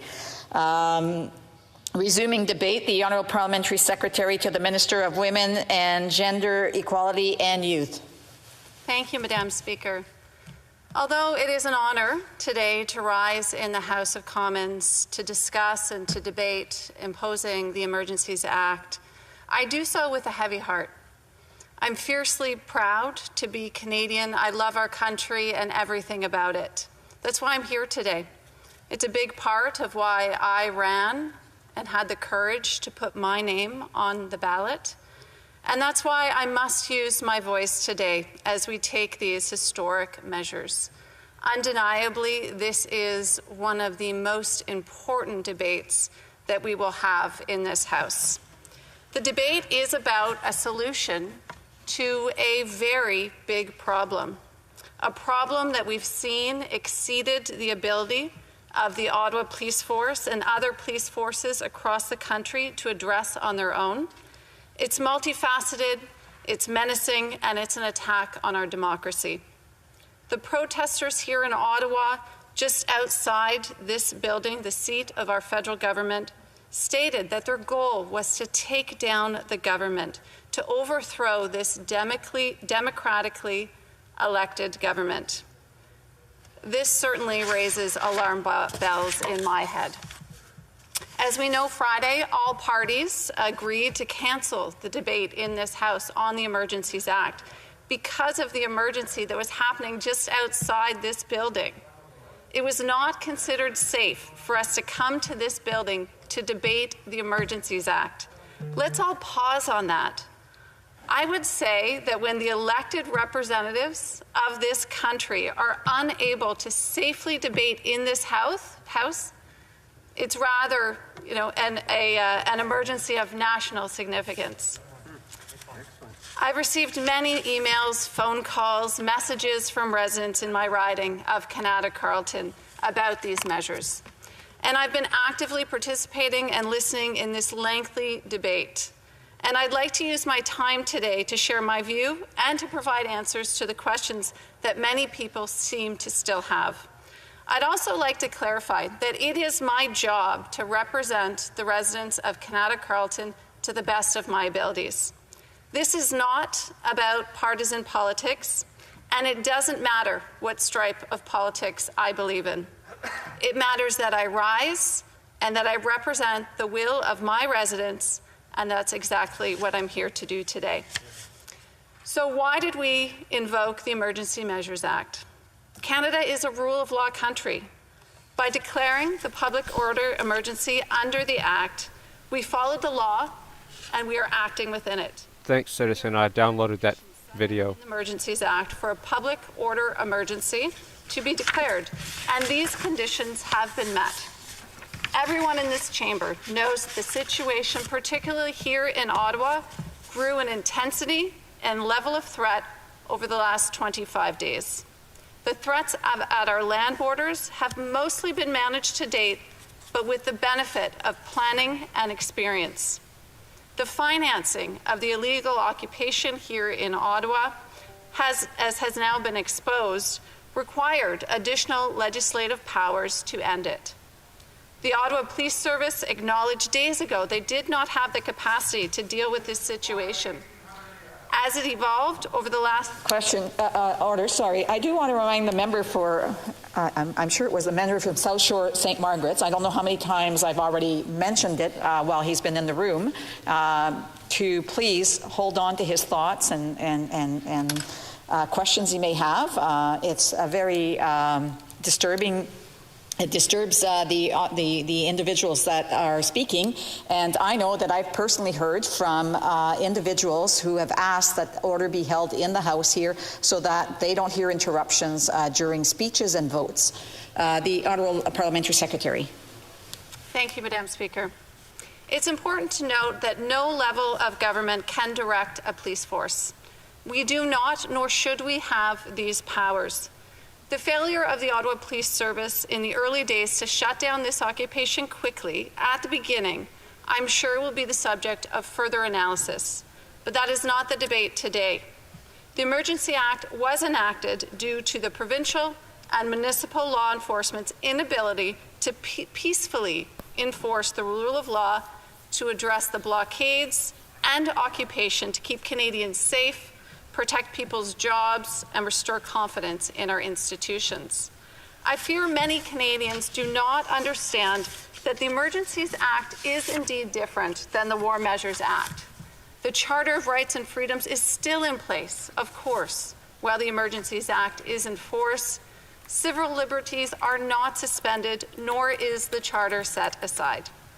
If the above rationale is not sufficient for you, then I point members to the proclamation declaring the public order emergency with further rationale, including the continuing blockades occurring at various locations throughout Canada and continuing threats to oppose measures to remove blockades, including by force, for the purpose of achieving political or ideological objectives, the adverse impact on the Canadian economy, the adverse effects from the impact of the blockades on Canada's relationships with our trading partners, including the United States, the breakdown of the distribution chain and availability of essential goods, services, and resources caused by the blockades, and the risk that this could continue, and the potential for an increase in the level of unrest and violence with further threats to our safety and security as Canadians. So what does this actually mean? What does invoking the Emergencies Act actually do? I think that Canadian governments at all levels have given the protesters a lot of leeway. allowed the debates and the protest to proceed despite a number of laws that were being broken. The protesters were allowed to make their point. We understand and continue to hear their concerns, and they've been debated at length in the House of Commons. Some other level governments have even met with protesters' demands and have begun repealing some of the COVID-19 measures. Yet, in the words of the protest organizers themselves, these concessions were insufficient. And anything short of overthrowing this democratically elected government was insufficient.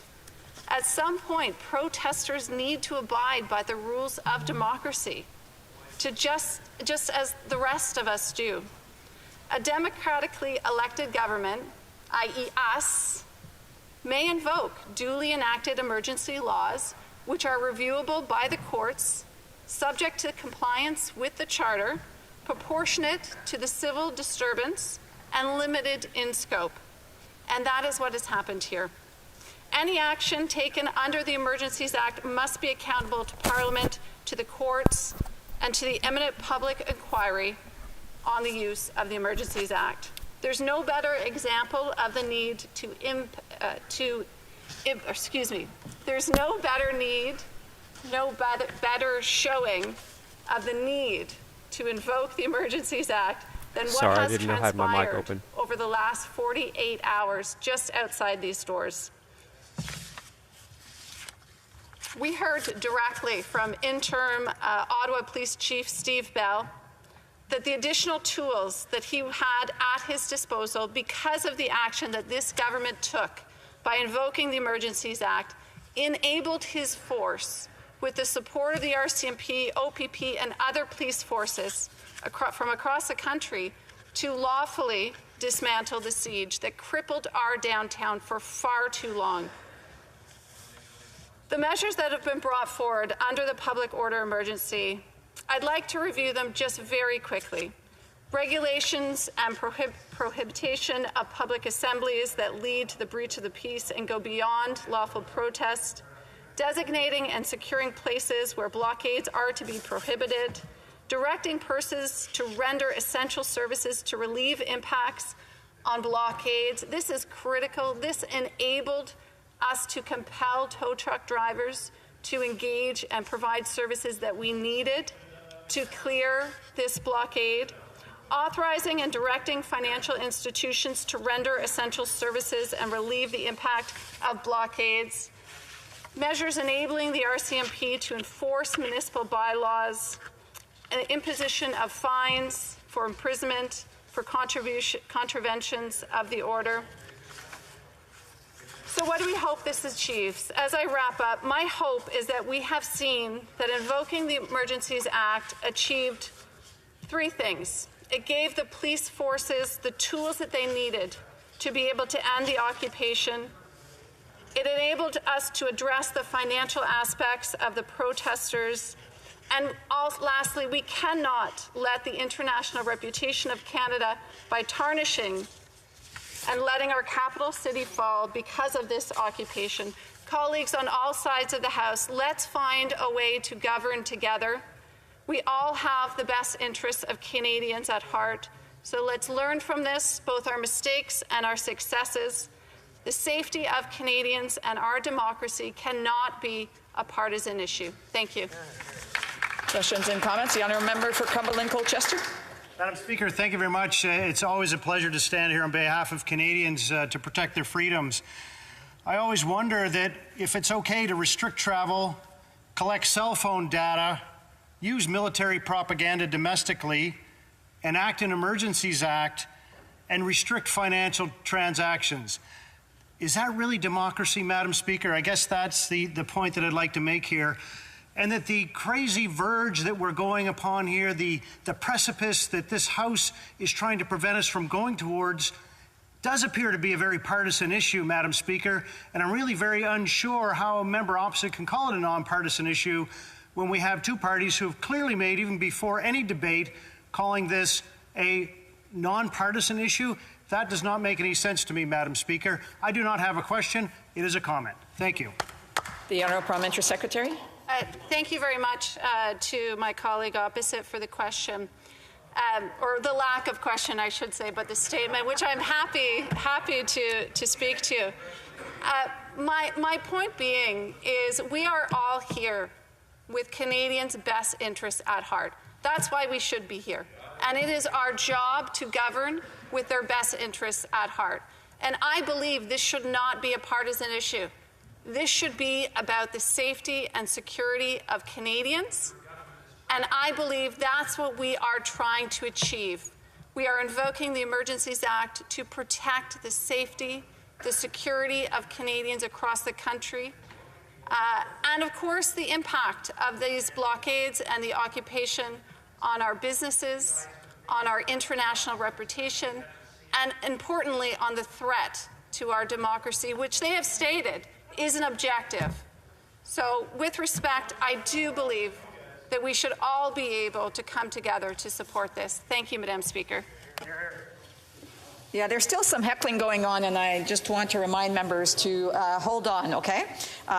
Questions et commentaires. Questions and comments. The Honourable Member for Trois-Rivières. Thank you, Madam Speaker. I want to thank the member for that opinion.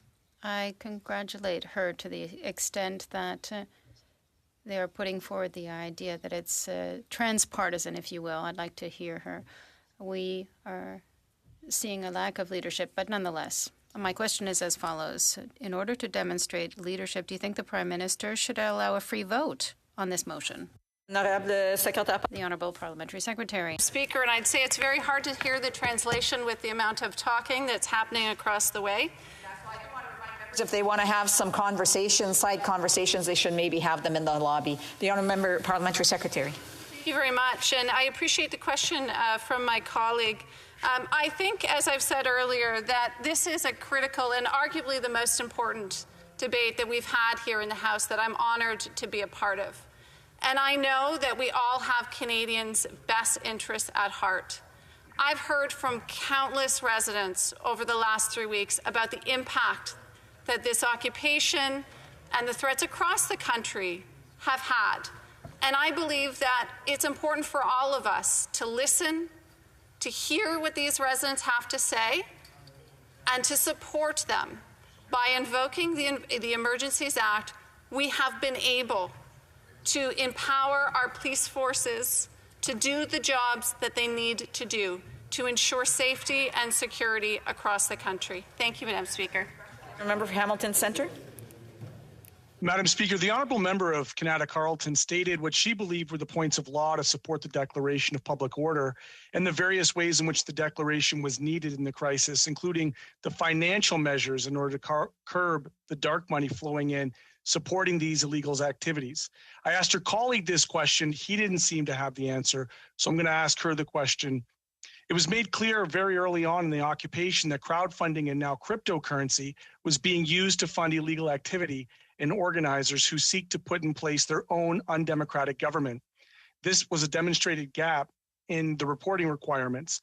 Why did this government not take immediate action to ensure the proceeds of crime and the terrorist financing regulations were updated to ensure these companies were not exempt from the reporting transactions to FinTrack? A brief answer from the Parliamentary Secretary. Sure. Thank you, Madam Speaker, and thank you to my colleague for the question. You know, I believe that on the financial measures that are being put in place, that we've broadened, if you will, the scope of Canada's anti-money laundering and terrorist financing rules so that they cover crowdfunding platforms and their payment service providers, including digital assets, such as cryptocurrencies, as you mentioned.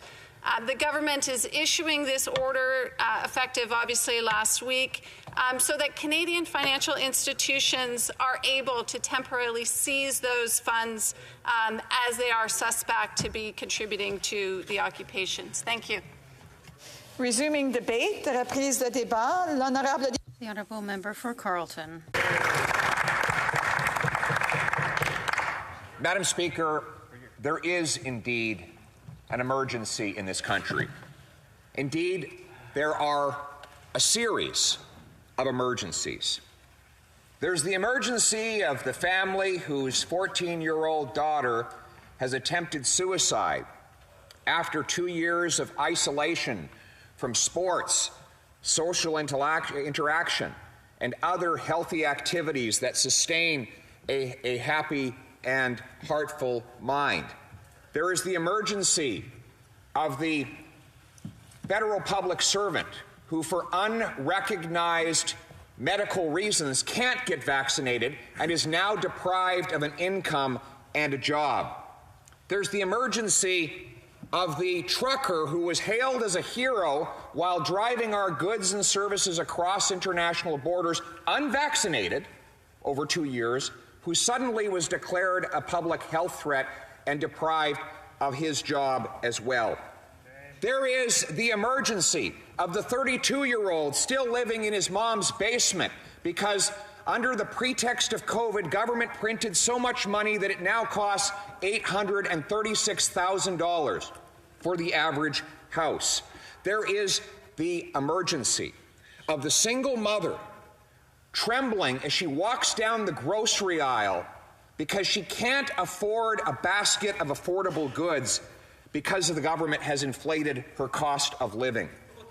There is the emergency created by the regulatory gatekeepers who keep people in poverty by blockading First Nations people from the ability to develop their own resources and blockade immigrants from the ability to work in the very professions for which they are trained and qualified. These are the emergencies we should be addressing. But instead, the Prime Minister has created a new emergency. What is his motivation? Of course, it is to divide and conquer. How did this all start? Well, let's remember, the Prime Minister suddenly imposed a brand new vaccine mandate on the very truckers who had been free to travel across borders without a vaccine, and he did it at a time when provinces and countries around the world were removing vaccine mandates. He did it to a group of people who are by far the least likely to transmit a virus because they work and sleep all by themselves 22 hours a day. Media asked his health minister and his chief medical officer for evidence supporting the decision. Neither had any, and in fact, the medical officer said it was time to return to normalcy. So yet, the Prime Minister, in spite of all of these facts, brought in this new mandate to deprive people of their living. Why? Because he knew that it would spark in them a sense of desperation. If he could deprive them of their incomes, they would be so desperate that they would have to rise up and protest, and then he could further demonize them and call them names and attack their motives and belittle them and dehumanize them in order to galvanize the majority against the minority. This must be the political opportunity that his Deputy Prime Minister spoke about when she described what COVID represented to this government.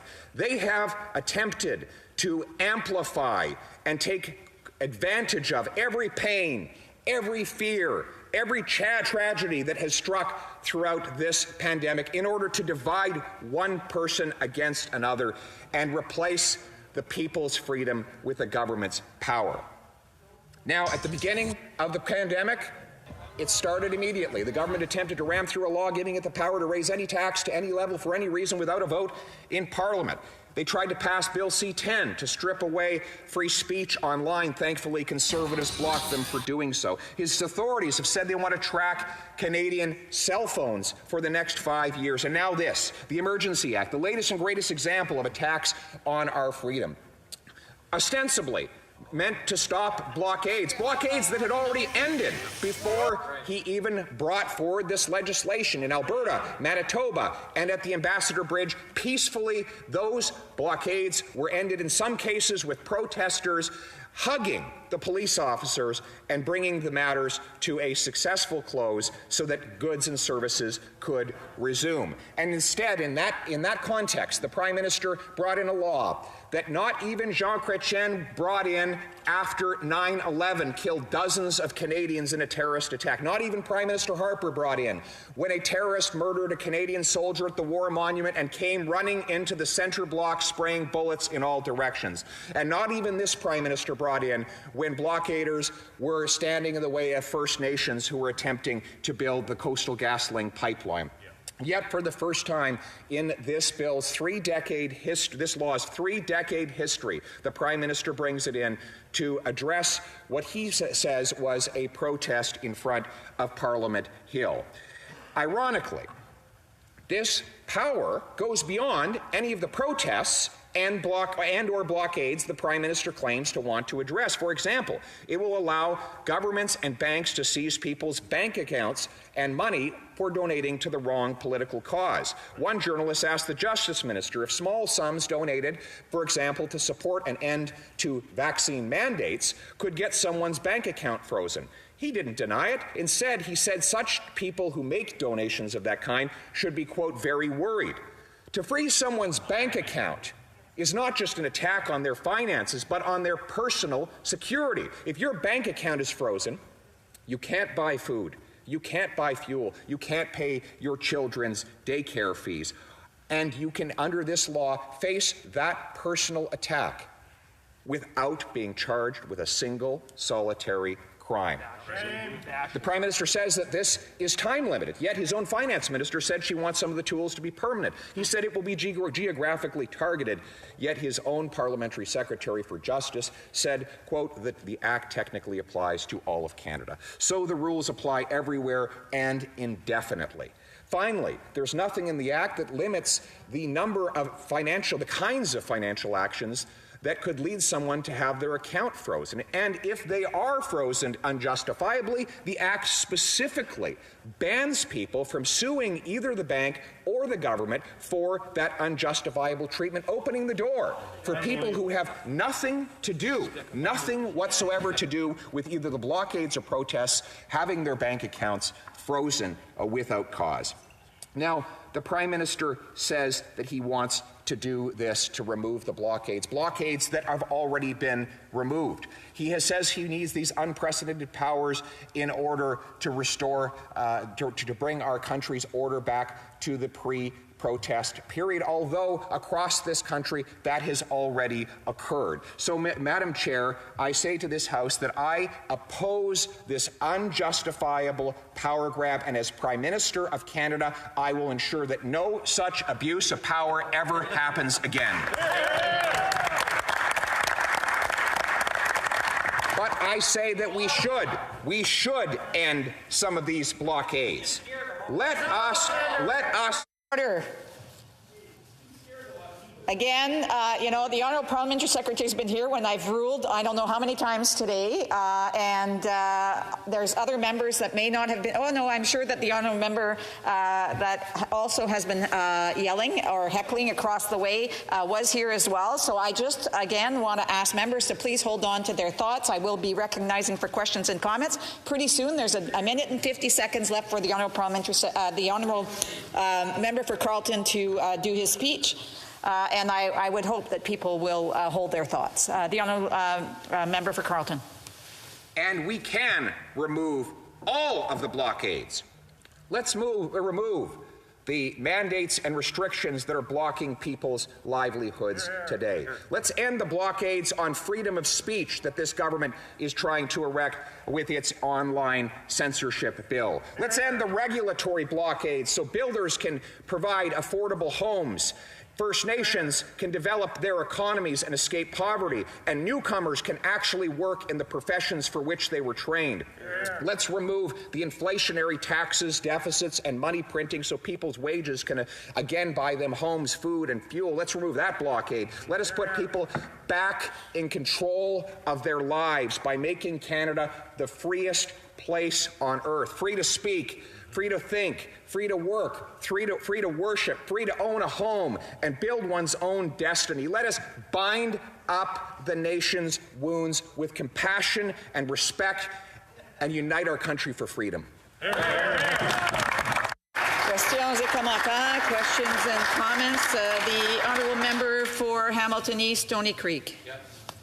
Thank you, Madam Speaker. And I heard today many comments that were more to do with a leadership campaign than helping the people of Ottawa and people from communities across the country who've been impacted by the blockade. So not once did I hear about the City of Ottawa and what the residents have had to face for the last couple of days. This is all about political opportunism. And so I'd ask the member, is he concerned about helping the people of Ottawa and those across the country who've been impacted by blockades and by the occupation? Thank you. It's on the opposite side that we're hearing the heckling, and I know very well that the honourable member for Carleton can answer those questions without any help. The honourable member for Carleton. Well, am I concerned about the people who have been harmed by blockades? Absolutely. And that is why I am so disappointed that the Prime Minister caused these blockades in the first place. And I am concerned about the businesses that were affected. And I'm also concerned about the governmental blockades that remain in place today. The attacks on the freedoms of Canadians to have a job, to go to work, to frequent restaurants, to raise their kids, to have their kids smile and have that smile seen again. Those are the blockades that we now need to focus on eliminating, and that's what I will continue to fight for. Questions and comments. The honourable member for Rivière-du-Nord. Thank you, Madam Speaker. I would like to ask my colleague, first of all, I thank him for his speech. I share many of his points. There is an emergency that needs to be addressed by the government, but would he agree with me that the situation that we experienced on the Hill for the past 3 weeks are situations that could be resolved here and elsewhere if the government had attacked these issues right away when they occurred, rather than waiting and coming forward with the heavy artillery and the Emergencies Act every time there is a problem? Should they not address it immediately? We're not talking about demonstrators. We're talking about people who were occupying Wellington. Could that not have resolved the issue instead of invoking this act? La réponse. The answer is yes.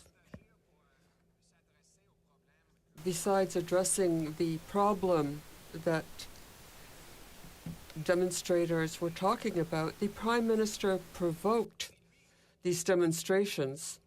He attacked truckers' jobs, other jobs, even when the rest of the world was starting to lift these restrictions and vaccine mandates. And now he's acting to lift restrictions and to allow people to go back to work. He should stand in the House of Commons to reject this unacceptable power grab and give back to Canadians their freedoms.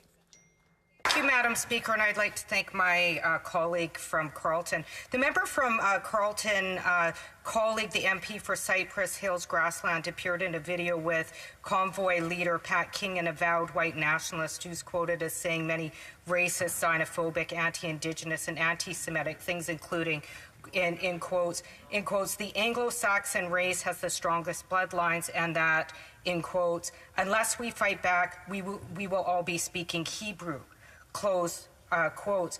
Through you, Madam Speaker, if he was elected leader of the Conservative Party, would he be willing to kick this member out of caucus, or does he support fraternizing with dangerous white supremacists? Thank you, Madam Speaker. The honourable member for Carleton. From the very beginning, I stated that every single person who acts inappropriately, makes racist comments, engages in unlawfulness, or blockades should be personally responsible for their conduct. And that is something that I would uphold as leader and as Prime Minister. And I can say that I would not tolerate any of the racist behavior that we have seen from the current Prime Minister, whether it is his ugly racist past, whether it is the racist manner with which he has treated numerous members of his caucus who have spoken out against it, whether it is continuing to give $1 billion to the CBC, an organization of whose 500 employees have said that organization is systematically racist. I will not tolerate any of that racism in my future government. Resuming debate, the honourable member for North Okanagan, Shuswap. Thank you, Madam Speaker. Today I join fellow members of Parliament in debating the government's invocation of the Emergencies Act and the extraordinary powers of the Act that have never been used by any government since the Act was created in 1988. As the House debates the matters in front of us today, I believe that the responsibility each of us carries individually to our respective constituents and the responsibility we hold collectively to the people of Canada are of extreme gravity. Today Canada is more likely divided than we've ever been before. This division has grown during a time when Canada has faced not just one crisis, but layers of crises and unprecedented challenges. It is within the context of division and crisis that Canadians look to us, their members of Parliament, to focus on the leadership required to start healing divisions and focus on the questions that need to be answered for the government to produce a plan for recovery. As we undertake our work today and any other day, let us not forget for a moment the Canadians are counting on us, all 338 of us, to deliver the leadership that they want and deserve. Prior to the government's official confirmation on February 14th that it was invoking the Emergencies Act, the leader of the official opposition asked the Prime Minister if he considered the protests in Coutts, Alberta, Windsor, and Ottawa to be threats to the security of Canada that Section 16 of the Act refers to. In response to her question, the Public Safety Minister told the leader of the official opposition that since the beginning of the blockades, and I will quote, "This federal government has provided law enforcement with all of the resources they have needed," end quote. It is important to note here that the Minister of Public Safety did not confirm that the blockades represented threats to the security of Canada, the threshold set out in Section 16. Rather, the Public Safety Minister confirmed that the federal government had provided law enforcement with all of the resources they have needed. If the government believed on February 14th that the blockades represented threats to the security of Canada described by Section 16, they should have said so, but they did not. If the government had truly provided law enforcement with all of the resources that they needed since the beginning, then who needed the resources of the unprecedented powers that the government invoked with the Emergencies Act? On February 14th, before the government invoked the Emergencies Act, the Ambassador Bridge in Windsor was reopened. The blockade at Coutts was in its waning hours before it ended the next day. In Ottawa, the RCMP and the Ontario Provincial Police had established an integrated command centre with the Ottawa Police Service 3 weeks after the blockade began. Within 4 days of forming the integrated command centre, law enforcement in Ottawa was clearing the blockade. All of this is to say that all of the blockades that the Prime Minister was questioned on February 14th, one was cleared, a second one was coming down, and the days of the Ottawa blockade were numbered as law enforcement branches integrated their commands. And yet here we are today in this extraordinary sitting of the House, trying to get a straight answer from the government as to why they insist on continuing to invoke the extraordinary powers of the Emergencies Act. This is a question of profound gravity because the powers this government has bestowed upon itself with scant explanation why, that is profound in itself. I am disappointed that we are here today debating this serious question and the fact that this question and many more have not been clearly answered by the government over the past 6 days, and this should raise red flags for all members. It is incumbent on all members of all parties to insist that the government provide us and Canadians clear, complete, and timely answers because our history is stained by instances where individual rights and due process were errantly passed over by the powers similar to those we are examining today. The Emergencies Act was created in 1988 to replace and prevent the abuses inflicted under the War Measures Act. The War Measures Act was replaced because its powers had been wrongfully applied by federal governments that failed to reflect upon asking and answering essential questions before the powers were deployed on Canadian citizens. These powers were wielded in Canada's World War I internment activities from 1914 to 1920. Although internees were predominantly recently immigrated Europeans, mostly from the Western Ukraine, Canadian-born and naturalized British subjects were also interred. Similarly, the powers of the War Measures Act were also wielded in the internment of persons of Japanese heritage, including Canadian-born Japanese Canadians and others during the Second World War.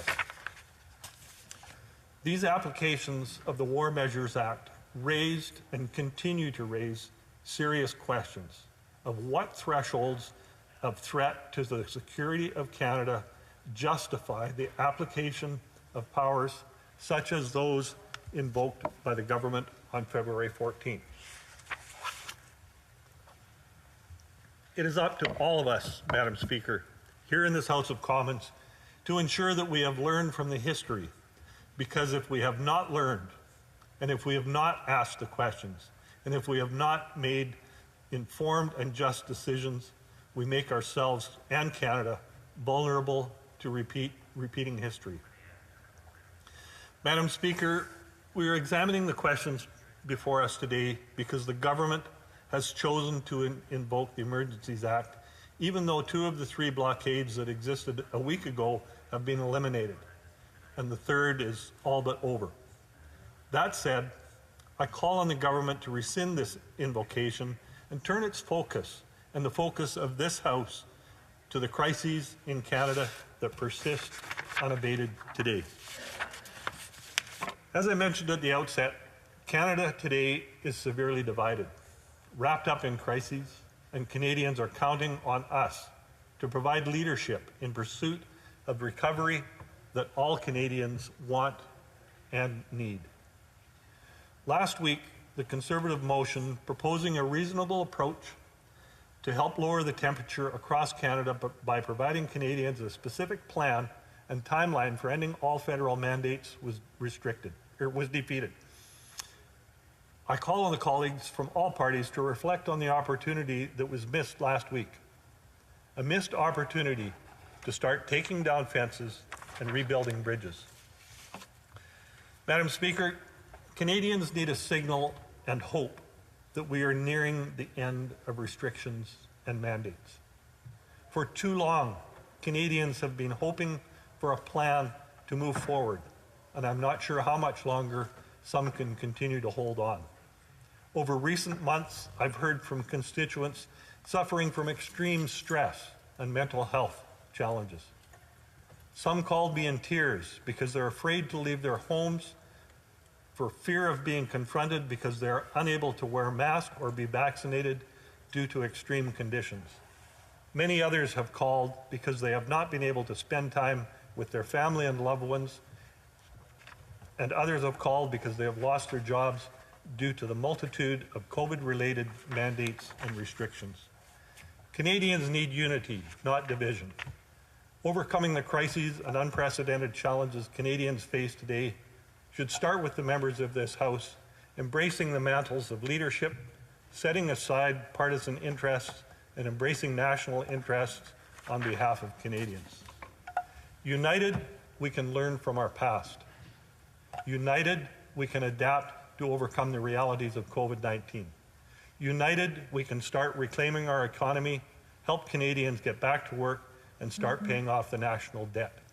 United, we can start to restore connections and mental health eroded by 2 years of restrictions and isolation. United, we can rebuild our confidence of Canadians, their Parliament, and our country. United, we can build a better Canada. Comments? The honourable member for Toronto Danforth. Thank you, Madam Speaker. And today I've heard a lot of conversation, particularly from the opposing side, about divisiveness and how we need to create greater unity across our country. And my question for the member opposite is, in seeking that greater unity, how much has he been speaking, and what does he plan to do to help to reach out to people who may disagree with his perspectives? What will he say to reach out to the truckers who were unable to cross the border because there were blockades, and they were unable to do their work because of those blockades by people who were illegally blocking our borders? So perhaps in seeking to overcome this divisiveness, what is he doing to reach out to those people who disagree with him? The honourable member for North Okanagan, Shuswap. Thank you, Madam Speaker, and I thank the member opposite for her question and in asking me what I've been doing to reach out to the people that disagree with me. I listen to them. I hear their phone messages. I receive their emails, thousands of them over the past few weeks and days. Unprecedented numbers. I read them, I listen to their messages, I phone them back when they're asking, when time permits. Unlike the Prime Minister, who calls them misogynistic, racist, and ignores their pleas to be listened to. That is what I'm doing versus what the Prime Minister has done. Thank you, Madam Speaker. Closing comments, the honourable member for Nunavut. I'd like to thank the member for his intervention. I agree, we need to see a way out of the pandemic. I agree that we are in need of hope. Inuit, Métis, and First Nations were given hope by the former Prime Minister Stephen Harper when he used an apology to former students of residential schools in 2008. In that same government, the Conservatives made cuts to the initiatives, important initiatives like the Aboriginal Healing Foundation. Is this the same hope that the Conservatives are aspiring to Canadians? Okanagan Shuswap. Thank you, Madam Speaker, and I appreciate the question from the member. The Indigenous connections that I've made since becoming elected in 2015 continue to build. We've built relationships and better understanding of the cultures, and that is something that I will strive to continue to build as I continue as a member of Parliament, and I'll continue to push that amongst the members that I serve with here, all members on all sides of their House, so that we can build those relationships with our Indigenous people in Canada. Thank you. Questions and comments? The honourable member for Saanich Gulf Islands. Thank you, Madam Speaker. To my honourable colleague from North Okanagan, Shuswap. Just a short reminder that it's quite offensive to refer to Indigenous people in this country on whose territory we live as, quote unquote, our. But my question to him was, he referenced a number of emergencies where the Emergencies Act was not invoked. I was here in Parliament October 14th, 2014. It was a horrific event. It was a time that we actually closed Parliament for the afternoon, but not because there was an ongoing threat, but because people were traumatized and needed to go home. But the reality of that was there was no ongoing threat. It was over that day. And that would be the same about 9/11. There was no attack on Canadian soil. There was no thought of an attack on Canadian soil. There was no threat to the security of Canada. So I'm asking the honourable member, and a number of members of his caucus have made this point, if he doesn't agree that it would be better not to put red herrings into this debate so we can talk about what's really happening now. The honourable member for North Okanagan Shuswap. Thank you, and I appreciate the correction from the member from Spanish Gulf Islands. I wrongly inserted the word "our" in my comment, and I apologize for that. I talked in my speech about the motion put forward on our opposition day a week and a half ago that was voted down by members opposite, that would have seen hope for Canadians to move forward, a plan, some sort of timeline to get past the restrictions and mandates that we're seeing continued, and the continued restrictions now that are being put in place on people's bank accounts through this Emergencies Act. This is a point where we all need to come together and work as collectively as 338 parliamentarians to find solutions that Canadians need. Thank you. Resuming debate, the Honourable Parliamentary Secretary to the Minister of Agriculture and Agri-Food. Merci beaucoup, Madame la Présidente. Thank you, Madam Speaker. I will be sharing my time with the Honourable Member for Vancouver Granville. It's a great honour for me to speak to this motion today. I don't hate members of the Conservative Party or of the Bloc Québécois or members of the NDP. I don't hate people who don't share my political opinions. I don't hate people who are not vaccinated. In fact, I have friends who are not vaccinated. We can talk with one another respectfully. Sometimes I make good points and sometimes the other makes good points. But we remain friends to this day because we do so respectfully. I have no problem talking to people who don't share my vision of things as long as what we talk about is factually correct. As any right or freedom, rights and freedoms have limits, and I would quote Section 1 of the Charter of Rights and Freedoms, which guarantees the rights and freedoms stipulated there.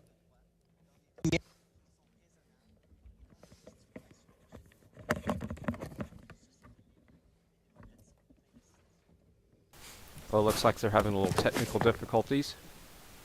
So, yeah, the chat room says I better eat well. This is a long haul. So I'm just going to talk until they fix their audio issues. Let me pull up Zoke here. Dans les rues d'une municipalité pour une journée ou deux, je dis encore, bien sûr. Est-ce que c'est raisonnable de manifester pendant 3 semaines dans les rues d'une municipalité en limitant la liberté de ceux et celles qui demeurent dans cette municipalité? À ça, je dis non. Est-ce que c'est raisonnable de bloquer les frontières pour manifester là où les activités économiques sont importantes? Order, the interpretation's not coming through. Interpretation check. 1, 2, 3. One moment. I do think that the interpretation is not working, so I will take a moment to ensure that the interpretation is working. The member from Univit has brought up the issue. Can you hear me in English now?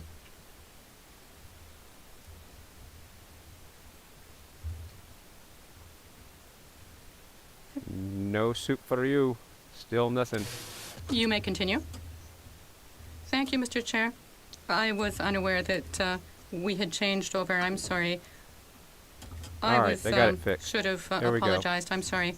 So as I was saying, is it reasonable to blockade borders when economic activity through those borders is so important? Over $300 million a day. Indeed, Mr. Speaker, when an important employer of my riding phoned me to say that if this went on for another 4 or 5 days, that employer would have had to let go over 500 employees. So these blockades at the border crossings were unreasonable. The weapons that were found in the Coutts blockade, that's not normal either, and it's not reasonable. Mr. Speaker, I just want to make it clear that, yes, there were reasonable people among the protesters. I spoke with farmers, with truckers, parents who are frustrated because their governments have told them, look, just get vaccinated and then there won't be any more lockdown. Nevertheless, there were lockdowns. And I'm happy to say I understand that. And of course, I do not support endless lockdowns. I did not support or give any legitimacy to this protest in Ottawa because I knew who the organizers were right from the get-go. Yes, the protests did evolve, but the organizers were always the same. I know many who attended were not aware of these people's view. In a democratic society, it is not normal for leaders of a protest to want to overthrow a government without any mandate from the people who elect us. It wasn't about overthrowing chamber, the government. Opposition parties are free to present a non-confidence motion towards the government if they have lost the confidence in the ability of the government to govern. They can do so without any fears from cabinet, the military, or the police. It was about ending the mandates. Not every opposition parties get to cherish in other countries. Mr. Speaker, I support the motion for confirmation of a declaration of emergency. I believe the criteria have been met. Protesting to the extent of having a major economic impact at our borders is an emergency. Canada is a G7 country. An unstable border is bad for investments. Just this week, again, protesters tried to again occupy the Ambassador Bridge in Windsor. That is not normal. In fact, Mr. Speaker, supply chains were already fragile, but were being threatened by these blockades. Cryptocurrency, foreign cryptocurrency being used to finance these types of activities is not normal and not covered under any act at the moment. In fact, early analysis demonstrated that the majority of the funding came from outside of Canada. The rule of law must always be upheld in Canada. We can't enjoy any of our rights and freedom if we do not have law and order. And I want to make it clear that this public order emergency is not about calling the army on civilians in Canada. And I did receive many phone calls at my office about this. And of course, I would oppose that if it were the case. In Ottawa, the tools that were given under the Act were used by the police without any military presence. It was never about that. It was always about making sure law and order is restored in Canada. Those were UN troops. For some, rather than condoning misinformation, some used it for their own political advantage. Mr. Speaker, I am concerned about the influence of misinformation that plays into our country and into people's lives in Canada. It's not normal for Canadians to be screaming or physically assaulting media in a democratic society. The Charter clearly outlines freedom of expression and guarantees freedom of the press. We must do everything to fight misinformation, and it is incumbent on all of us, even when we don't like what journalists will report or write about us, to support that freedom. Canada can only remain a true democracy if media is able to question and criticize governments and political leaders without fear of being assaulted by citizens. Finally, Mr. Speaker, I've had lots of conversation over the past few months with many that disagreed with my view on vaccines. Many thought that the Prime Minister and political leaders are undergoing a criminal trial law, international criminal trial law, and I worry about them as they are swimming in a bath of misinformation. And I don't know how to help them. I've had many conversations with them, and I've tried to be rational, but they believe what they believe. And I know that some who are in Ottawa also believe those same measures. But at the end of the day, law and order must always be restored in Canada if we want to enjoy those freedoms. And finally, Mr. Speaker, I support this motion. As I've just said, law and order must be restored. And without law and order, none of us can enjoy our rights and freedom. Thank you. Questions et commentaires, questions and comments à l'endroit du député. The Honourable Member for Beauport-Limoilou. Thank you, Mr. Speaker. I appreciated the tone of my colleague's speech. My ex-colleague at the Ergo Committee, with whom I have had the occasion to share many thoughts before. That said, I will put to him the same question that I put to another colleague a little earlier. Where and how do the emergencies measures and the Emergencies Act provide authorities and rights to the police officers that they didn't have before? Before this, wasn't it possible for the police forces to coordinate among themselves, to give tickets, to enforce a legal order, a court order? How do these Emergency Act powers empower them differently? And what are these new authorities? Parliamentary Secretary to the Minister of Agriculture and Agri-Food. Thank you very much, Mr. Speaker, and I thank my colleague. The aim of our conversation, our debate, is not to point fingers at each other. I think we all have an equal duty as parliamentarians to lead by example, which I see so far, and I say this to all of us, all parties. This is inappropriate. We are not living up to this aim. I mentioned in my speech the matter of foreign funding. That is not an authority available in the current powers.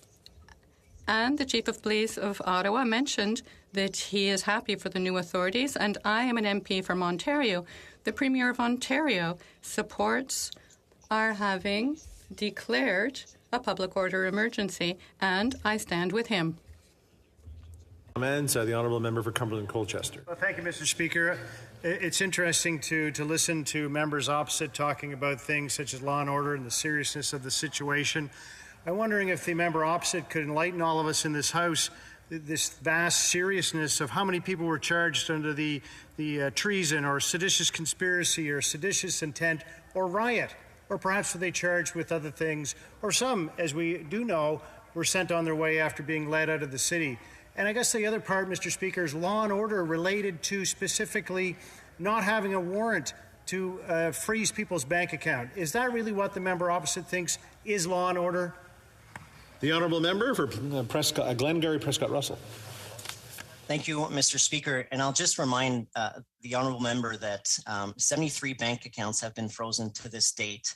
There were thousands of protesters on Parliament Hill and in the streets of Ottawa who never saw their bank accounts being frozen. In terms of prosecution, I won't comment on that, but I'll just remind the Honourable Member that some got charged in the Vancouver riot 5 years after it took place. So obviously we have to let the police do their job, and I won't comment on that as it's not my place to comment. Commentaire, questions and comments. The Honourable Member for London Fanshawe. Thank you, Mr. Speaker. And I thank the Honourable Parliamentary Secretary for his speech. Of course, within his role of agriculture and agri-food, he would know the extraordinary importance of ensuring that our supply chain is maintained across that border. One of my colleagues for Windsor West spoke about this morning the incredible impact that this has had on his riding, of course being within that border on that border crossing, and he called for this government to put forward a safe border task force. Is that something that the Honourable Parliamentary Secretary can support? Thank you, Mr. Speaker. The Honourable Parliamentary Secretary to the Minister of Agriculture. Thank you, Mr. Speaker. And I would say to the Honourable Member, I would support any measures that look at how to reinforce our border. Obviously, it was unthinkable in Canada that certain people would block the trade that happens between the U.S. and Canada, not only the U.S., but also Mexico as they travel through there. And for the first time, our supply chains were actually being threatened. When you've got Ford and Toyota having to lay off people temporarily because they can't operate, that's an issue. When you have food companies saying that they are not able to either send some food down south or us get food up here, that's an issue, and that actually threatens the security of Canadians. Resuming debate, the Honourable Member for Vancouver-Granville. Thank you, Mr. Speaker. Mr. Speaker, like my colleagues, I rise to speak at a moment where we are all called on to do what is right, to choose to defend our democracy and the fabric of our country. I'm the child of immigrants who were part of freedom movements that saw the overthrow of oppressive colonialism in East Africa. members of my family experienced the violence of a dictatorial, xenophobic regime in Uganda, which used its powers to harm its citizens. So I know all too well what happens when a government overuses its powers. My family came to Canada to seek safety, prosperity, peace, and order. And Mr. Speaker, to this day, my family is grateful for the freedoms that they have as Canadians. Freedoms that they have had and continue to have through the pandemic. Freedoms enshrined by the Charter of Rights and Freedoms. But when they became Canadians, Mr. Speaker, they also accepted the responsibilities that come with citizenship, something that I have come to realize that many of us who are born in this country may forget. Our citizenship isn't just about rights, but about responsibilities. Our responsibility to protect one another's safety, to stand up in the face of hatred, to make sacrifices for the greater good. Sacrifices like the ones Canadians have made throughout the pandemic, because they know that that is how we take care of each other. Sacrifices like those being made by our healthcare workers, like those in my riding of Vancouver-Granville, who continue to fight hard to keep us safe and healthy in the face of anger and threats. So let's talk about where we are today. The illegal blockades of Ottawa, of other cities and of our borders, is not about Canadian truckers. The vast majority of Canadian truckers are out there doing their jobs, keeping the Canadian economy going. They are and continue to be unsung heroes, and we thank them. They aren't trying to hold Canadians hostage or encouraging violence against government or costing Canada billions of dollars. The invocation of the Emergencies Act is in direct response to those that are trying to harm Canadians, the Canadian economy, and those that are financing these efforts. And it is not a decision for any government to take lightly. It is an instrument of last resort and one which is subject to and upholds the Charter of Rights and Freedoms. Now let me be clear. The right to peaceful, lawful protest is a right Canadians have and is central to our democracy. We hold this right dearly, and it is one that we defend at all cost. But that's not what we've been dealing with over the last 3 weeks. From the first day of this occupation, it was illegal. It was allowed to go on for 21 days in the hope that it would come to an end. Occupiers were warned repeatedly. They chose to ignore every single request to leave by the federal government, by the province, by the City of Ottawa, and by the citizens of Ottawa themselves. The members of this occupation and the blockades actively chose to weaponize their misguided notions of freedom against our collective national interest, the Canadian economy, and indeed Canadians themselves. Wow. Choking off cities, blocking off supply chains, shutting down borders, and interrupting trade with a deleterious impact on the Canadian economy are not forms of legal protest. The participants of these illegal blockades are not free to take the law into their own hands, which is what they tried to do. Their actions have negatively impacted the rights of workers to earn a living. They've harmed businesses already hit hard by COVID, and they've obstructed people's right to freely cross the border. These acts are illegal. That's why the Premier of Ontario, Doug Ford, asked for federal assistance last week. He said, and I quote, "We need to do what it takes to restore law and order in our country." Blocking billions of dollars of trade, putting hundreds of thousands of jobs on the line, and continuing to disrupt the lives of everyday Ontarians cannot continue.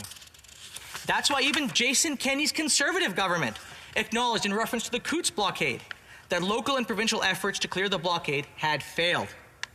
In a letter, Rick McIver, the Minister of Municipal Affairs, wrote, quote, "In order to ensure a return of free movement of people, vehicles, and goods and services, we are seeking federal assistance in removing obstructions from the highway. We are looking to the Government of Canada for assistance." Mr. Speaker, we cannot and must not make this a partisan issue. Yet sadly, the opposition has chosen to do just that. And Mr. Speaker, it surprises me that the Conservative Party, the authors of this very act that we have invoked, the party that has claimed to be the party of law and order, that claims to be on the side of law enforcement, are opposed to restoring law and order. Instead, they have stood with, they have supported. We have a point of order. I'm Plaid Dard, Deputy de Beauport. Point of order, member for Beauport-Limoilou. Thank you, Mr. Speaker. Even though I don't always agree with what's said here in the chamber by either side, it's great fun to be able to actually hear each other, listen. But look, when people are yelling from one side to the other of the chamber, it's difficult to do so. It would be very nice to see my colleagues who truly do wish to speak to each other do so outside the chamber. I thank the honourable member for her intervention. I fully agree. We are here to speak and to be heard and to hear. It's very lucky that we are able to put questions and have comments heard at the end of speeches. Vancouver Granville. Thank you, Mr. Speaker. Instead, members of the opposition have stood with, encouraged, supported, and even broken bread with the very people who have terrorized the citizens of Ottawa and threatened the lives of law enforcement officials. The organizers of this movement have led blockades that have cost the Canadian economy billions of dollars. Many of the organizers are not interested in protecting the rights of Canadians. They are interested in overthrowing a democratically elected government. They have told us this repeatedly, and so we must take them at their word. And this is precisely why we need the Emergencies Act. Last week, Richard Fadden, the former National Security Advisor to Stephen Harper and the former director of CSIS, agreed it was appropriate to invoke the Emergencies Act, particularly referencing the federal banking measures as a clear example of where no other jurisdiction could intervene. He said, and I quote, "I think it's pretty clear that there have been instances where the provinces, whatever they have done, have not had the necessary constitutional authority to make a difference." The invocation of the Emergencies Act, Mr. Speaker, was absolutely essential for many reasons, and it allowed the federal government, in partnership with other jurisdictions, to implement a multi-pronged approach to addressing this national crisis. Some examples.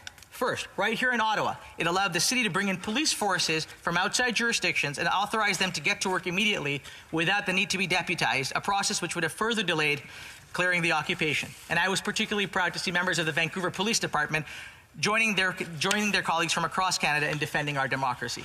Second, the Act allows us to stop the financing of these illegal blockades, and further, it allows the City of Ottawa to seize and sell vehicles used in the illegal blockades to use the proceeds to offset the millions of dollars in losses incurred by the City of Ottawa. Third, it prohibits the use of certain property, including goods, to support blockades. These are some examples. So while Ottawa is cleared, Mr. Speaker, thanks to the hard work of our police forces, there is still work to be done to bring this crisis to a conclusion. I, like all in this House, want this act to come to an end quickly. But we all know that there are credible threats that ultra-right-wing extremist forces continue to organize and seek to redouble their efforts to disrupt Canadian society, our economy, and our freedoms. An example of this is simply we look at what happened at Coots.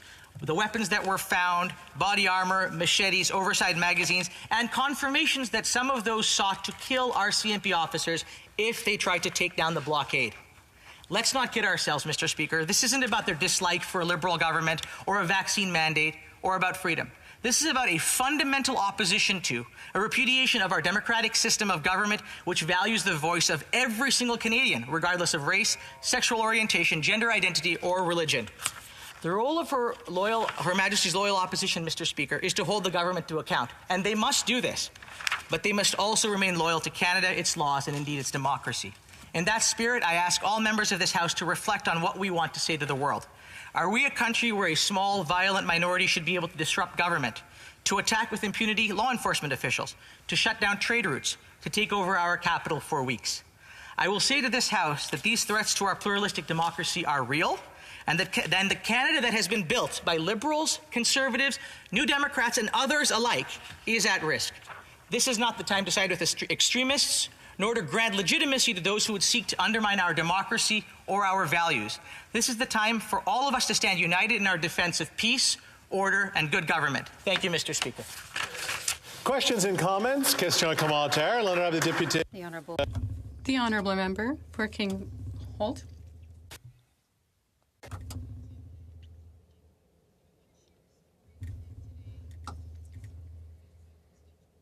Well, it looks like they got another mic problem. So, yeah, so every stream here is live, contributed except to the Convoy Church of Bubbles because they believe in their efforts. Now they're afraid that they won't be able to make their mortgage payment, they won't be able to pay their bills, they won't be able to feed their families. How can we assure our citizens that this government will not pursue that action? Thank you. The honourable member for Vancouver Grenville. I thank the honourable member for her colleague. And I think it's important to know that the government has and continues to reassure citizens of this country that law-abiding citizens will not be caught up in some kind of massive dragnet. That is not what these measures are about. In fact, as my honourable friend said earlier, I believe it's 73 bank accounts. Right. 73 bank accounts is the total that have been shut down so far. So she should rest assured, Mr. Speaker, that lawful, law-abiding citizens have nothing to worry about. Question et commentaires, questions and comments. L'honorable député. The honourable member for Salaberry. Thank you, Mr. Speaker. I've listened with care my colleague's speech. I've got two questions. I didn't hear him say much about his position on the right to assembly, to demonstrate. I'm wondering if he thinks that's an important right. Another question. At present, Wellington Street in Ottawa has been cleared by a coordinated effort of several police forces. At this point in time, given the state of the streets, does he think that this act is still necessary? We might say it's useful, yes, but is it necessary? Must we have it? I thank my honourable colleague for her very important question. On the first point that she raised, the right to demonstrate peacefully and lawfully is enshrined in our Constitution. It is enshrined in our Charter of Rights and Freedoms, and it is something that we all hold dear and we will always defend. This is not meant to obstruct in any way, shape, or form peaceful, legal protest. On to her second point, Mr. Speaker, in respect of now that Wellington Street is clear, as I said in my speech, this isn't just about what is happening in Ottawa. This is about making sure that local police forces have the support that they need. It is about making sure that those issues that need to be resolved are resolved so that we can then pull back the use of this act as quickly and as promptly as possible. And like the member opposite, I share her desire for us to bring this to an end as quickly as possible. Question et commentaires, questions and comments. The honourable member for Victoria. Thank you, Mr. Speaker. I want to thank the member for his speech. We have witnessed some deeply troubling events, and I want to ask the member about two of them. I was deeply disturbed seeing how journalists have been treated over the past few weeks. Reporters experienced harassment, threats, intimidation. Occupiers repeatedly yelled fake news, spit on journalists, swarmed reporters. It was also horrifying to see hate symbols flying in our nation's capital. And as Convoy members initially set up in Ottawa, as far-right white supremacists organized and foreign money poured into a movement that aimed to undermine our democracy, this government did nothing. Why did the government wait? Why didn't they act earlier to address the financing of far-right white supremacist plans to threaten our democracy? And what will they do to ensure journalists are able to do their jobs without fear of violence? The honourable member for Vancouver Granville. I thank my honourable colleague for her question. In terms of journalists, I was actually speaking to a friend of mine who was a journalist who was harassed yesterday by some of these so-called protesters. And for the first time in his life, he was actually afraid to do his job. And I think it is incumbent upon all in this House not to feed the fake news narrative. It's incumbent upon all in this House to protect and preserve the rights of journalists to do their jobs, regardless of whether or not we like what they are saying. We need a free press in this country, and we will always defend a free press. In respect of the financing, I was very proud, Mr. Speaker, to bring forward a motion at the Committee of Public Safety and National Security to look into the funding and the work behind ideologically motivated right-wing extremism. I think this is something that is essential for us to do. I have been working very closely with members of the New Democratic Party to do this, and I look forward to continuing and collaborating with them to ensure that we know the sources of the funds behind these movements, that we know where the money is coming from to spew hate in this, to fund hate in this country, and we will work on this together, and it is my hope that we will work on it as members of the House from all parties. Thank you, Mr. Speaker. Resuming debate, or reprise de débat, the honourable member for Vancouver East. Thank you very much, Mr. Speaker, and I'm sharing time with the member from Victoria. It is with a heavy heart that I speak to the House today. In what is becoming a far too often used phrase over the last 2 years, we find ourselves in yet another unprecedented situation. How did we get to this point where the Emergencies Act need to be used? The fact that we are here debating this is indicative of the fact that all levels of governments have failed to uphold even the most basic laws. As we know, law enforcement has been paralyzed for weeks. Until Friday, the police response in Ottawa has been to avoid towing or even ticketing vehicles out of, quote, fear of confrontation. Indigenous, Black, and other people of color from coast to coast to coast looked at this situation and rightfully asked, how heavy-handed those same police forces would have cracked down on them if they attempted a fraction of what they are witnessing. Videos of police forces violently engaging with tent cities in parks for the homeless are circulating, reminding us of how hard police forces criminalize poverty. It is clear that we are now long past due to seriously examine the state and culture of policing in this country. But it extends beyond that. We saw the city of Ottawa change their electronic signs on the highway to properly guide the way for occupiers to reach their destination. The Prime Minister adopted a do-nothing approach and was quick to hide behind jurisdiction when it suits him. Yet it is impossible to deny that the Liberals use vaccination as a wedge issue in the election, throwing aside real leadership for partisan gain in the hopes of recapturing a majority. Meanwhile, Conservative MPs shook hands, vocally supported, and even did interviews in front of Canadian flags defaced with swastikas. In support of the occupiers, the Conservative members for Renfrew, Nipissing, Pembroke even referenced, quote, global jet-setting resetters, a clear dog whistle for conspiracy theorists who believe the World Economic Forum is forcing some sort of great reset on society. The interim leader of the Conservatives, while she blames the Liberals for creating division, in her emails, noting her party's support for the occupation, said, and I quote, I understand the mood may shift soon. We need to turn this into the Prime Minister's problem. The only declared candidate for leader of the Conservatives, the member for Carleton, has been cheering the occupiers on from the start. And yet here they are in this place, refusing to acknowledge the role they have played throughout this pandemic, nurturing the ecosystem of anti-vaxxers in conspiracy, blaming everyone else for creating division. In location across the country, most significantly the downtown core of Ottawa, we've witnessed over the past 3 weeks an illegal occupation. Lives have been utterly upended. This illegal occupation shut down business operations. In Ottawa's downtown core for weeks, people are too intimidated to leave their homes. Threats and harassments are made. Some of this abuse has been hurled at healthcare workers, school children on school property. Retail workers have been assaulted. A building had an attempted arson where the doors were taped shut. Another building had occupiers attempting to handcuff the doors closed. Measurements of sounds have found unsafe levels of prolonged exposure to decibels for residents that could cause permanent hearing loss. Measurements of pollution have shown that idling trucks in the core for this long have had a significant impact on air quality, not to mention the impact of climate change.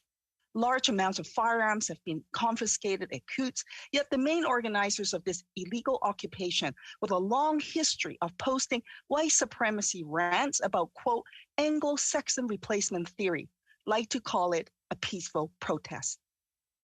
Let's be clear, hurling racist insults, harassing outreach workers to take food meant for the homeless, entering businesses and refusing to follow public health guidelines, and intimidating workers, banishing symbols of hate like the Confederate flags and swastikas, yelling at school children, assaulting journalists, deputizing themselves with unlawful authority to detain people, using international money or cryptocurrency to help fund this illegal occupation, issuing a pseudo-legal document to overthrow a democratically elected government and to install in a governing coalition with this group, with the Governor General and Senate, is not peaceful protest.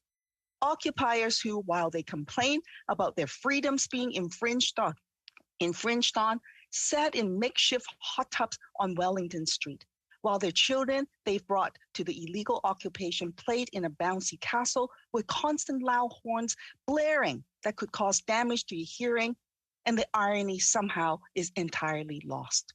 And for our conservative friends, whether it's the existence of systemic discrimination, a woman's right to choose gay marriage, trans rights, or a number of other issues that pertain to the freedoms and rights of people in this country, conservatives are more than willing to ignore charter rights when it doesn't align with their views of their base.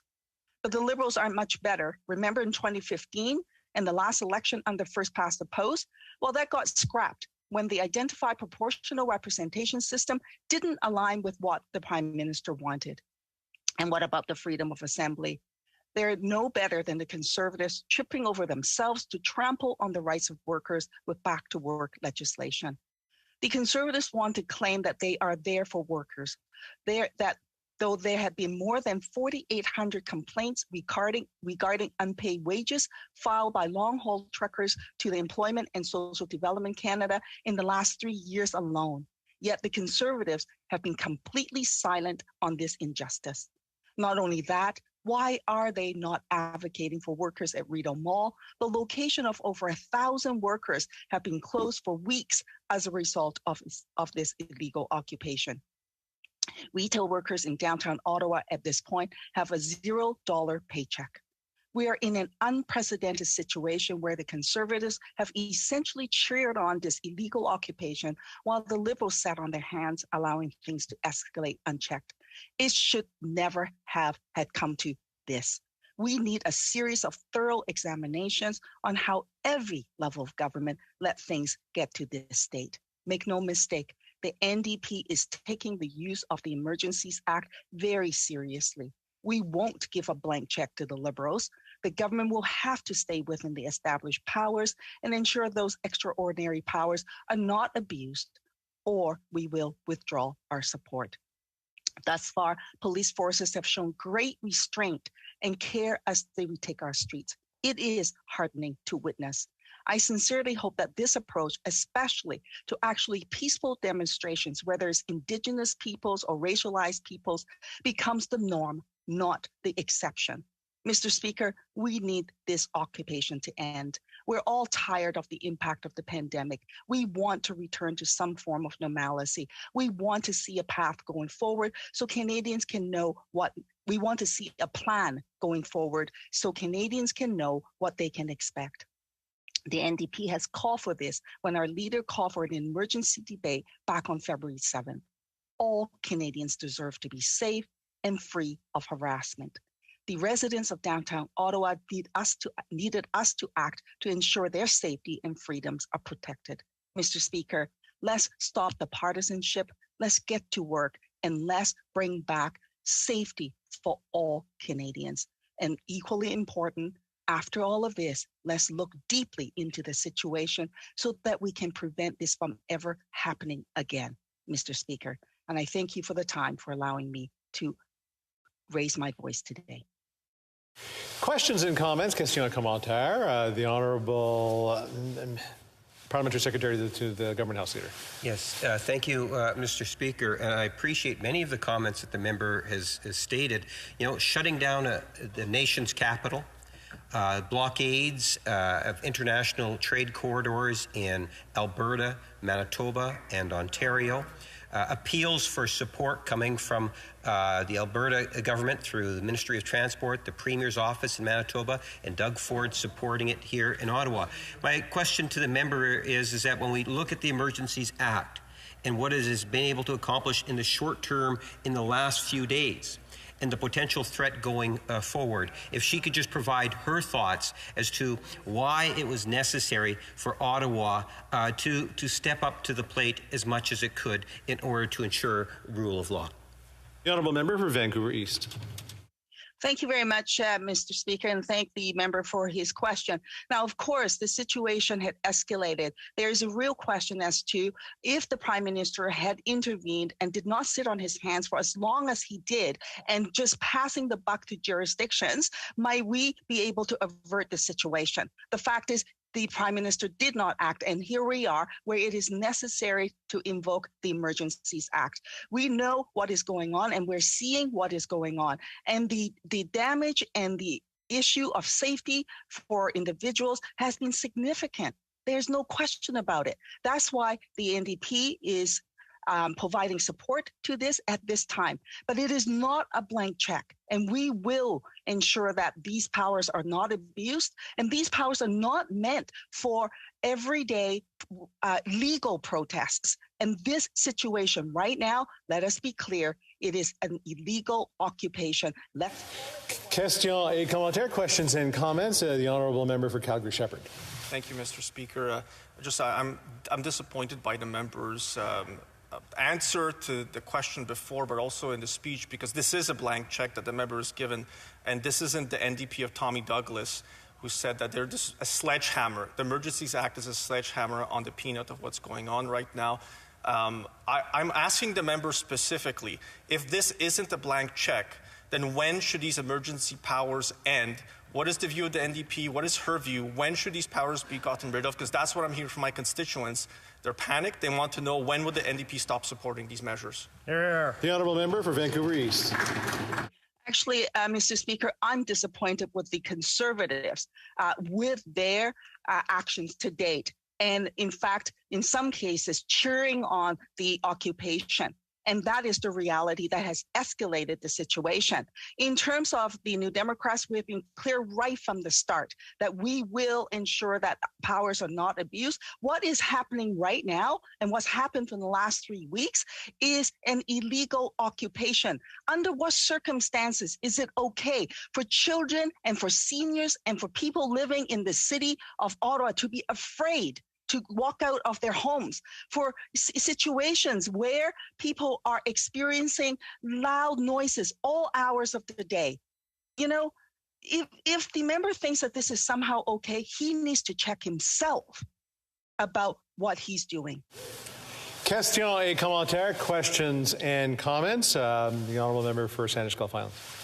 Mr. Speaker, and my honourable colleague from Vancouver East, I wonder if she would agree that while the Emergencies Act might be required here, and I have to say I still haven't decided how I'm going to vote, it would be far better if there was precision around such things as how will banking regulations be used? What kind of financial support is required before a government would intervene and freeze a bank account? That's still a wide open question, and I'm sure there's an answer somewhere, but we haven't had it. Member for Vancouver East. Well, thank you very much, Mr. Speaker.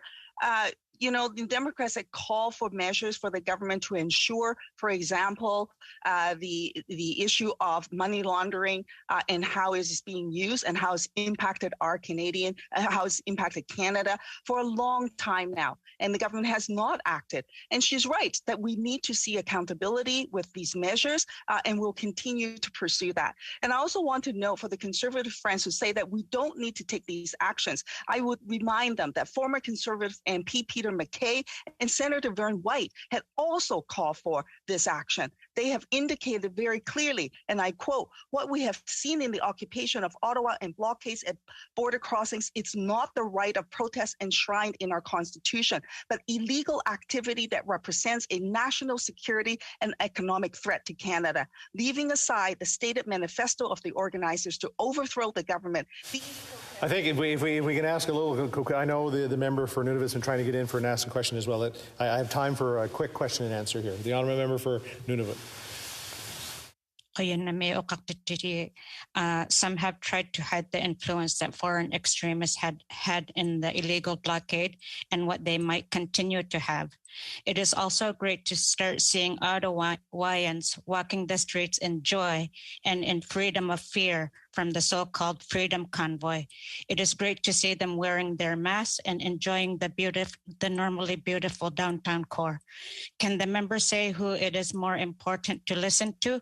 Public health officials whose interests are to protect the health of Canadians, or the extremist leadership who have attempted to overthrow a democratically elected government? Honourable member for Vancouver East with a very short answer. I thank the member for her excellent question and her advocacy for Canadians, and particularly for people in her community. There is no question we need to listen to the science and respect the health authorities and their advice to us. If we all do that, we can all get out of this. And yes, by then, we should be able to end the mandate. Please don't get vaccinated so we can see an end to mandates. Resuming debate, reprise du débat, the honourable member for Victoria. Thank you, Mr. Speaker. I am struck today by the importance of this moment and also by the immense responsibility that we hold as members of Parliament. As people across the country deal with the impacts of a global pandemic, We are tasked with creating the laws that will best help them in challenges that they face, that will keep them safe and healthy, that will provide the support that they need. And in this already unparalleled moment in our history, on top of everything else, we have witnessed the occupation of our nation's capital. And we are now tasked in this debate with examining and deciding on the use for the first time ever of the Emergencies Act. This is not a moment that any of us should take lightly. And for me, as someone who came to this role through community activism, attending countless protests, standing in front of trucks filled with contaminated soil, delivering food to tree sitters, protecting fragile ecosystems, organizing climate demonstrations, protest, dissent, and social movements are vital elements of our democracy. And we need to ensure that nonviolent civil disobedience remains a protected and valued part of our society. We also need to ensure there is effective oversight to any additional powers given to government. The Emergency Act itself has provisions that require, after the emergency is over, an inquiry into the circumstances under which the declaration was issued and into the measures taken. This should also include a public inquiry into the role of law enforcement in these occupations, the reports of officers supporting the occupiers and police refusing to enforce the law. It is clear there needs to be a sober examination of policing in Canada. The difference between how occupiers were treated by police versus how Indigenous and racialized people have been treated is stark. This disparity is unjust, and it also undermines Canadians' trust in law enforcement. I have been contacted by many people who are concerned about the use of the Emergencies Act, many who are concerned that we should not set a precedent of cracking down on protests. So it's important to note that what we've seen over the past 24 days has not just been a protest. It has not been peaceful. And the core organizers of this occupation were very clear from the outset that their goal was to overthrow a democratically elected government. And when I first read their aims, I have to admit I laughed. I think, like most Canadians, to me, it sounded preposterous. They couldn't seriously think that the Governor General and the Senate could just remove the Prime Minister, or that it would be possible in Canada to hand over power to an unelected group of occupiers.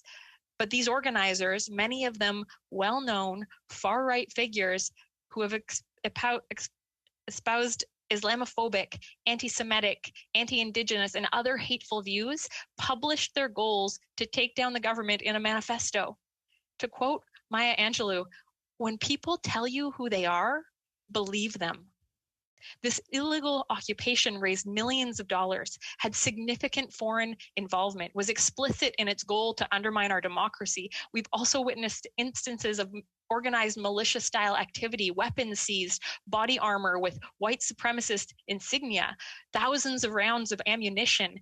In January, the Convoy as they initially rolled across the country, there were Convoy supporters who went on TV saying, "We've got guns, we'll stand up and we'll bring them out."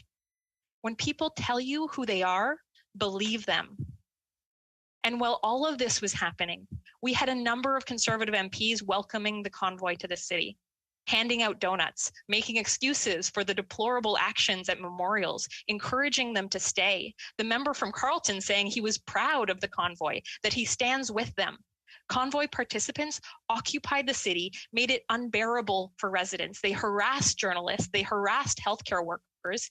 There are reports of attempted arson, bomb threats to hospitals, plans to block airports and railways. Our borders were shut down, weapons were seized, attempted murder charges laid, and the member from Carleton, who wants to be the Prime Minister of Canada, stands with them. When people tell you who they are, believe them. But if these Conservative members truly stood with truckers, they would stand with the 90% of truckers who got vaccinated, with the truckers who have been profoundly negatively impacted by border blockades. They would listen to the Canadian Truckers Alliance, who put out a statement saying they applaud the use of the Emergencies Act to help end the illegal blockades. In those initial weeks, while Conservative MPs encouraged the occupiers, the Liberal government stood idly by. As the convoy rolled across towards Ottawa, as the far-right rhetoric rose in the truck convoy, as foreign funding poured into a movement that aimed to undermine our democracy, the government did nothing. It should never have come to this. The use of the Emergencies Act is an acknowledgement of a failure of leadership. Governments allowed things to escalate unchecked and could have addressed this crisis early on, but they failed to.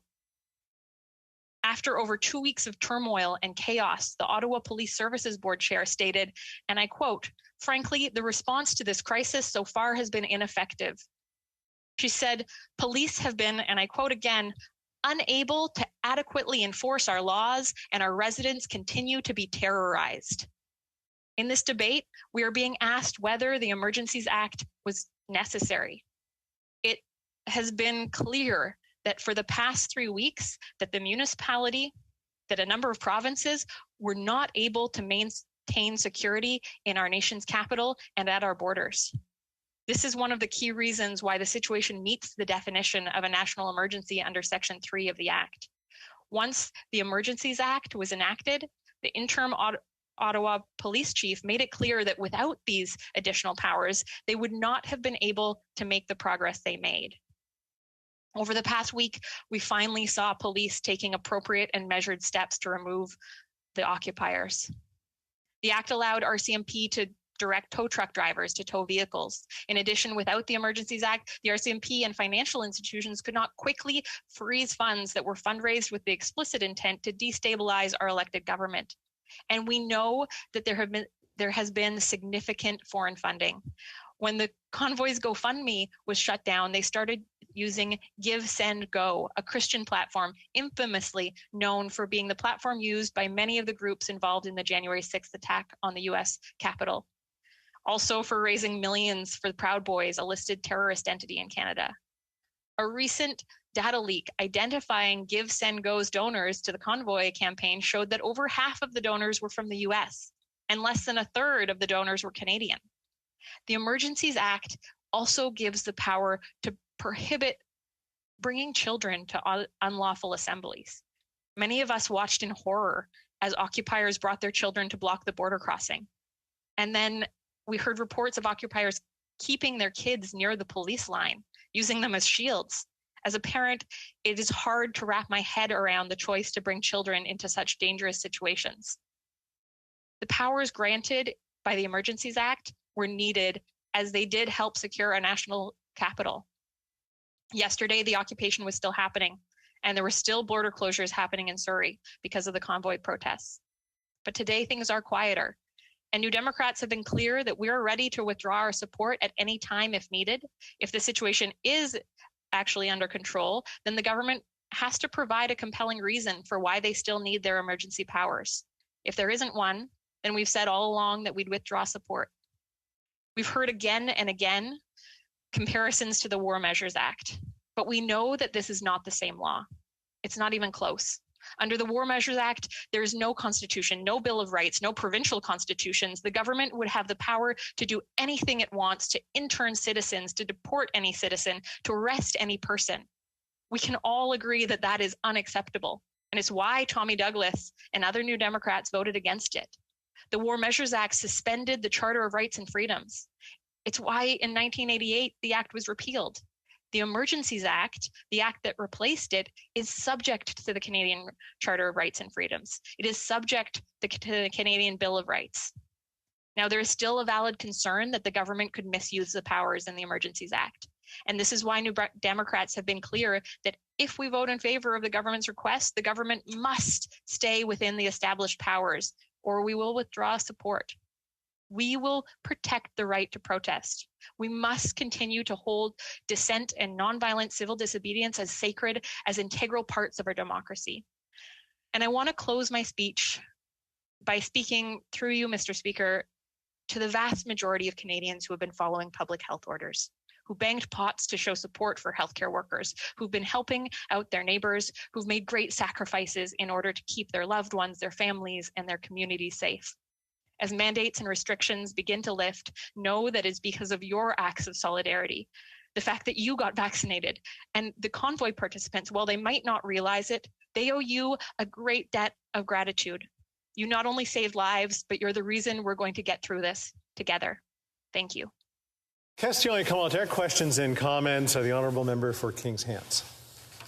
Thank you, Mr. Speaker, and I'd like to thank my honourable colleague from Victoria for her remarks. She wasn't wrong when she's talking about the gravity of what we're debating today, and ultimately, on future legal tests, jurists will look back to our words here on Hansard that can help understand why the precedent was set. And my rationale is not unlike hers, which is the national capital being occupied, the fact that individuals had talked about overthrowing a democratically elected government, not everyone, but certainly some of the core group that was involved, the economic harm that was associated with it, the fact that members have talked about reestablishing blockades, and the fact that there's been this level of foreign funding, and to really focus on the disruption of critical infrastructure.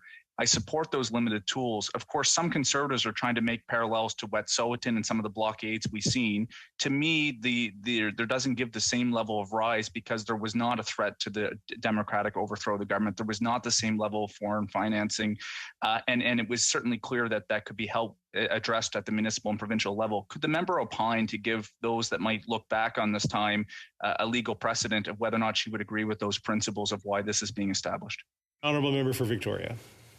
I want to thank the member for his question, and I agree that in this case, we are talking about people who were explicit in their intention to undermine our democracy.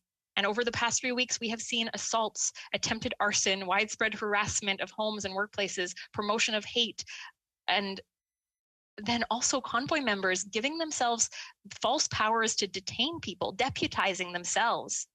And rather than denounce those actions and find ways to help Canadians who don't feel safe in their homes, Conservatives have been spending all of their time defending and fueling this. This is shameful, but it's also shameful that it took this long for the government to act. And question et commentaire, questions and comments. The honourable member for Regina, Wascana. Thank you, Mr. Speaker. Does the honourable member really believe that the trucker convoy is going to overthrow the federal government? And if so, how? Well, member for Victoria. I want to thank the member for his question. And I think it is deeply concerning when a group of people espouse white supremacist, hateful, Islamophobic rhetoric, that they explicitly publish a manifesto that declares their intention to undermine our democracy. They fundraise millions of dollars. The majority of that coming from donors from outside of our country. It is deeply concerning. The fact that this member rises without that same concern is troubling. Thank you, Mr. A commentaire, questions and comments. L'honorable député.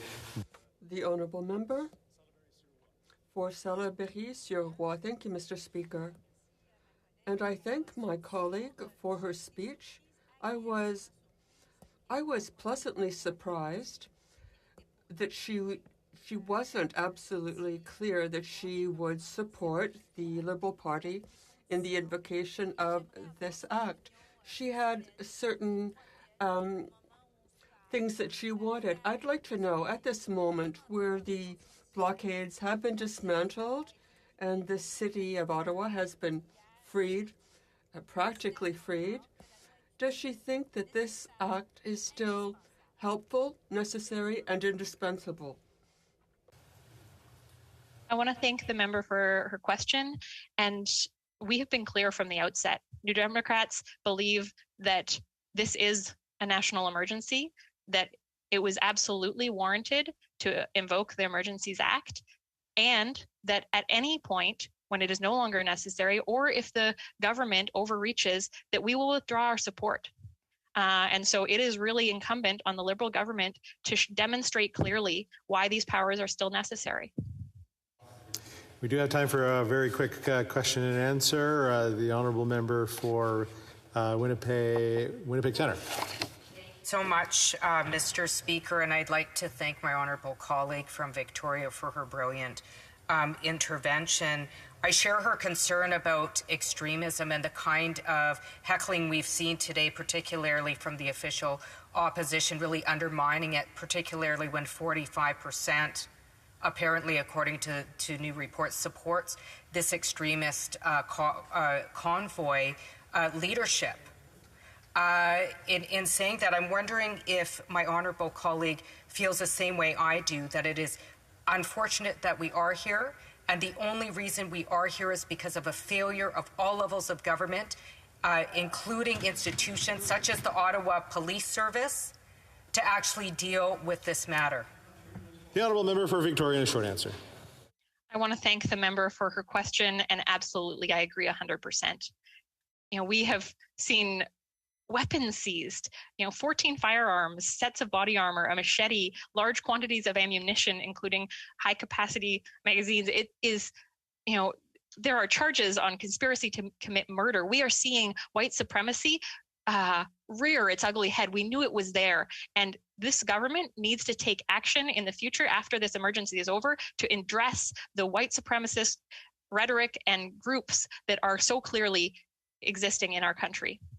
Reprise du débat, l'honorable secrétaire parlementaire. Resuming debate, the Honourable Parliamentary Secretary to the Minister of Housing.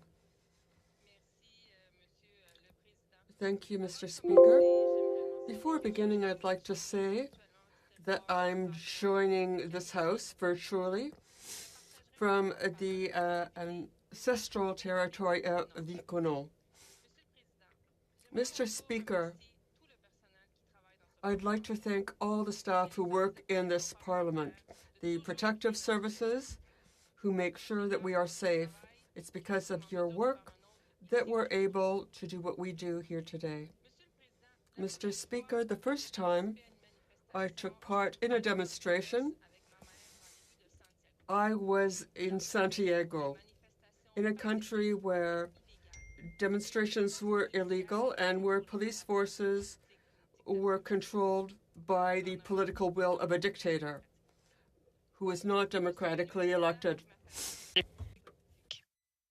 Monsieur le Président, comme le dit si bien Patrick Lagacé, et je cite, « Les vraies dictatures ne niaisent pas avec la POC. » Fin de citation. Elles ne laissent pas des camionneurs venir s'installer dans les rues. They do not allow truckers to set up shop on the streets of their capitals with banners openly insulting the government. That's not what real dictatorships do. They don't play around with the puck. They do not respect the rule of law. They do not provide a charter of rights and freedoms that give everyone protection. I also hear my colleagues recalling the sad events of the 1970 October crisis, and I can fully understand them. I can understand that in Quebec, people are reluctant. Given their traumatic historical past, I understand how the invocation of the Emergencies Act has awakened and fueled some resentment there. That said, Mr. Speaker, these are two very different situations.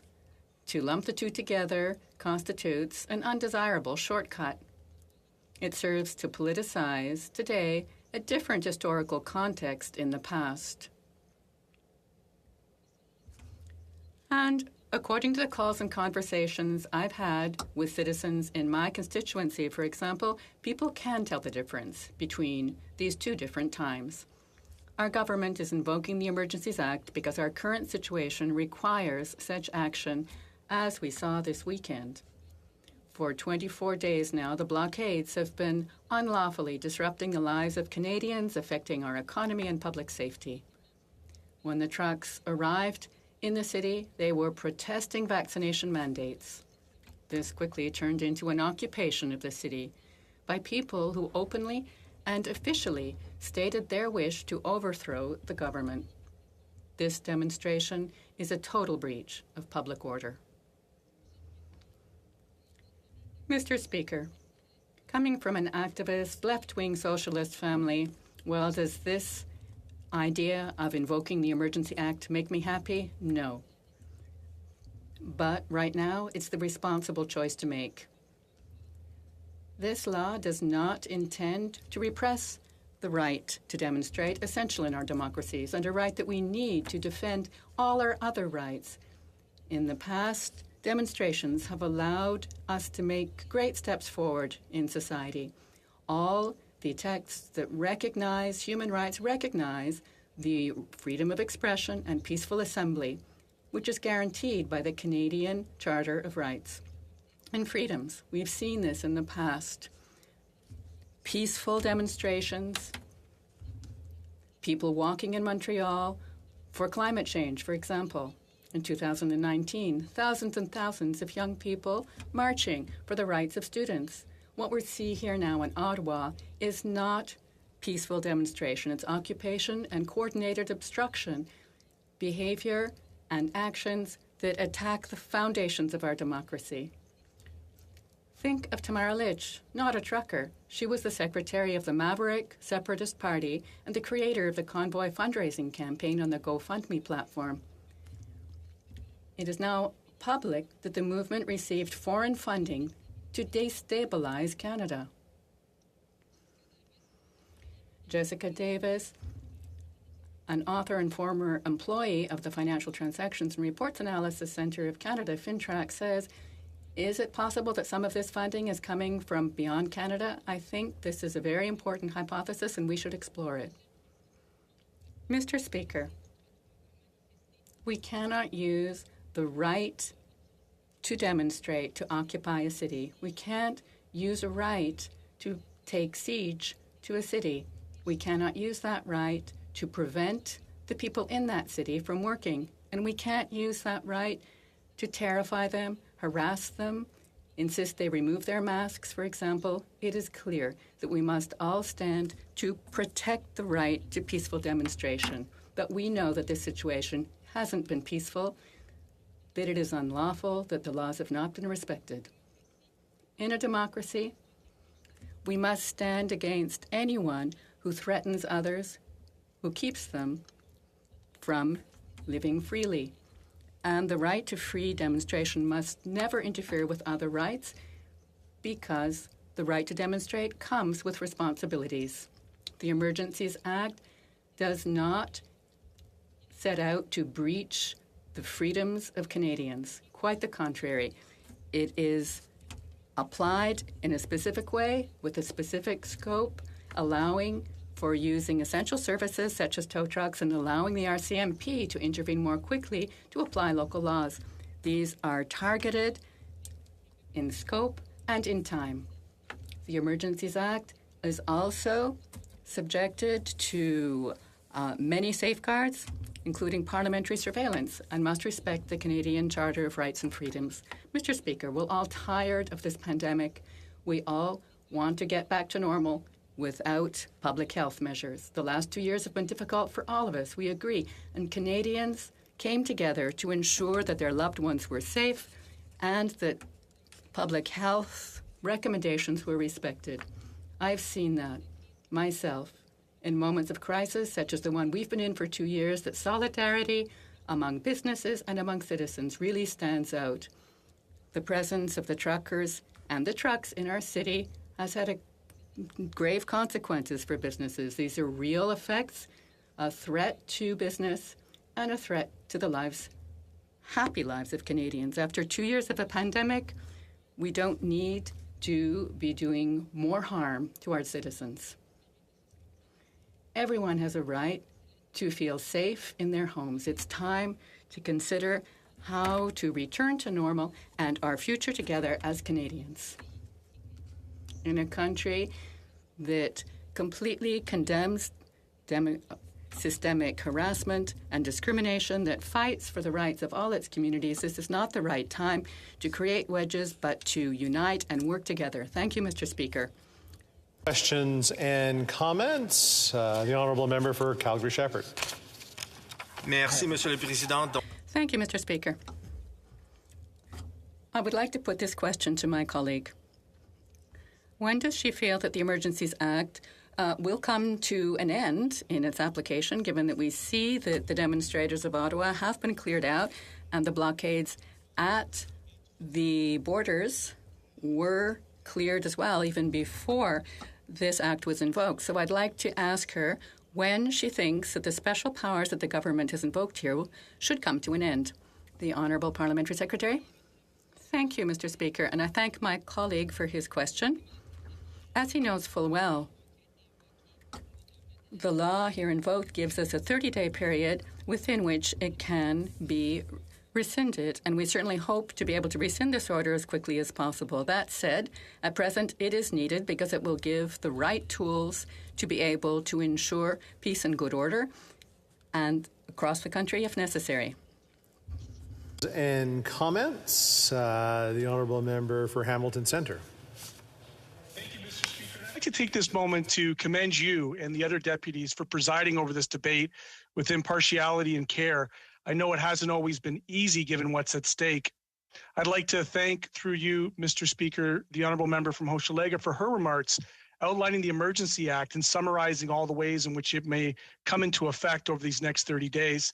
I want to pay particular attention to the ways in which FinTrack and the tracking of dark money coming into the country could be extended beyond these Emergency Act measures. So my question through you is, what does the Honourable Member believe that her government can do beyond the Emergency Act to ensure that we don't fall back into the same type of event where we have foreign monies flooding our borders to fund illegal activities? Honourable Parliamentary Secretary. Merci, Monsieur le Président. Thank you, Mr. Speaker, and I thank my colleague for his question. Very relevant. I think we need to be aware that this Act will be subjected to parliamentary oversight. It must be transparent. It must also respect the Canadian Charter of Rights and Freedoms. At present, though, it is necessary to understand where this funding has been coming from for what has gone on in Ottawa, which clearly involves places beyond the borders of Canada. That said, this must respect all rights, of course, and be subjected to parliamentary oversight. Questions and comments? The Honourable Parliamentary Secretary to the Minister of Justice.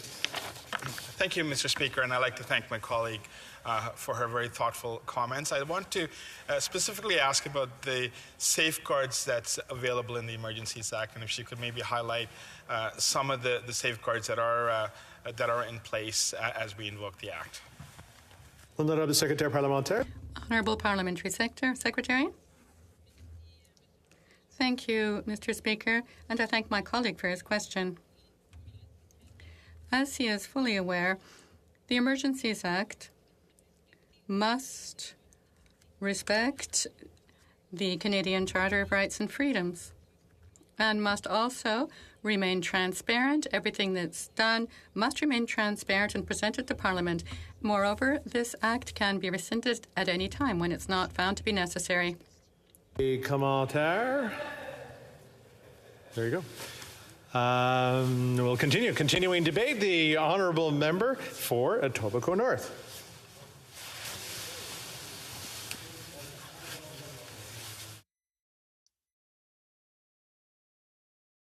Mr. Speaker, what I've always loved about this place, the People's House, is that it represents our great country, Canada, and that each day we have the opportunity of listening to our colleagues and friends here in the House who represent and serve their constituents from every corner of the country.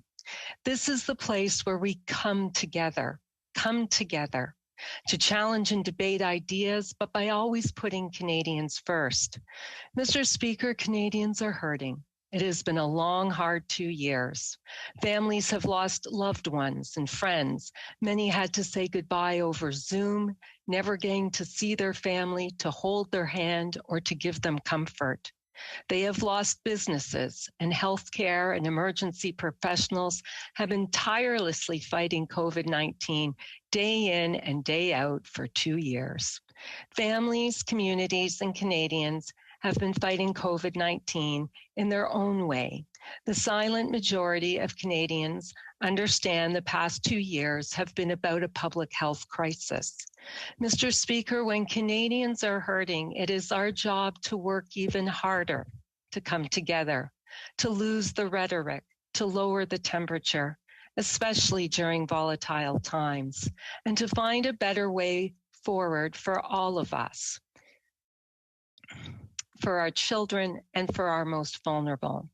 Mr. Speaker, I think we can agree that our Constitution is founded on the values of peace, order, and good government, and that people have the right to peaceful protest. I think we can also agree that blockades have caused major damage to our economy. The blockade of the Ambassador Bridge alone has affected about $390 million in trade each day.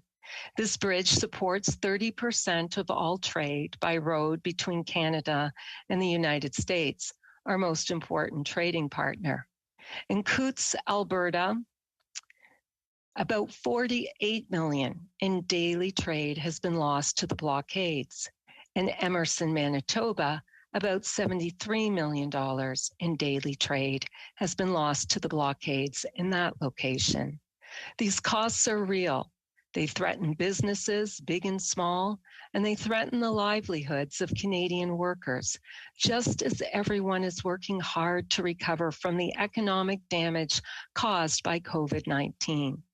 I think we can also agree that blocking trade routes, hurting the Canadian economy, and preventing food and medicine from being delivered is not okay.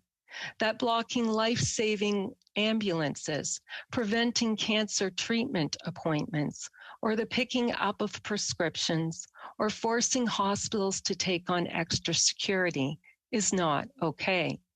And I think we can also agree emphatically that desecrating the tomb of the unknown soldier is not okay, and that none of us ever want to see a Nazi swastika flown anywhere in Canada. And yet this sacred tomb has been desecrated. It is a place of national remembrance, a place that must be respected at all times. And Nazi swastikas have been flown here and around Parliament Hill. This is not peaceful protest. Rather, these are heinous and incendiary acts that must be condemned in the strongest possible terms. The Nazi swastika symbolizes a regime that murdered 6 million Jews and has an unimaginable and transgenerational impact on Holocaust survivors and on families who lost mothers, brothers, sisters, grandparents, and loved ones.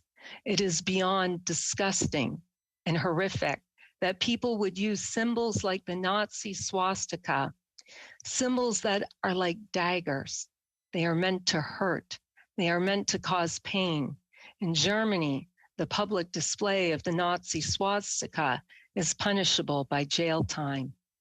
Mr. Speaker, it is all our shared responsibility to remember those who suffered under the Nazi regime, to protect the truth, to confront those who seek to deny, to support research and documentation, and to teach the Holocaust so education may prevent anti-Semitism and all forms of racism. Mr. Speaker, it is also our job to protect children, the most vulnerable of the vulnerable. On Friday, the Ottawa Police reported that protesters had put children between police operations and the unlawful protest site. No child should ever be put in harm's way, let alone in the middle of a demonstration where a police operation is unfolding. Mr. Speaker, Canadians do not want finger pointing. They do not want name calling. They do not want blaming other levels of government. They want us to work together and put an end to this. Canadians understand that what was happening in Ottawa was no longer a lawful protest, but rather an illegal occupation. In fact, a national survey shows 2/3 of Canadians support the decision to invoke the Emergencies Act and believe that it is time to restore order and peace in Ottawa. Mr. Speaker, as elected officials, our first responsibility is to protect those we serve. How would we feel if what we have been witnessing in Ottawa were happening in other communities that we serve? How would we feel if businesses, schools, and vaccine clinics were closed? How would we feel if people were driving trucks around elementary schools and in neighborhoods and swearing at and intimidating children? How would we feel if major arteries were blocked, access roads to airports were blocked, or highly flammable materials were near campfires? How would we feel if public safety were threatened through deliberate acts of discrimination, displays of hate, symbols, harassment, physical assault, and vandalism?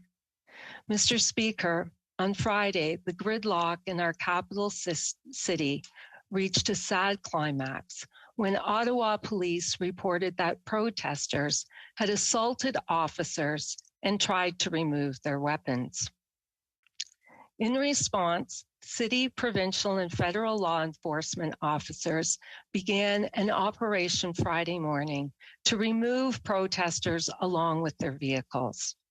One person was arrested after throwing a bicycle toward a police horse. And by the end of yesterday, more than 170 were arrested and 53 vehicles were towed. This unprecedented situation prompted this House to be shuttered Friday out of an abundance of caution, and it was agreed to by all political parties.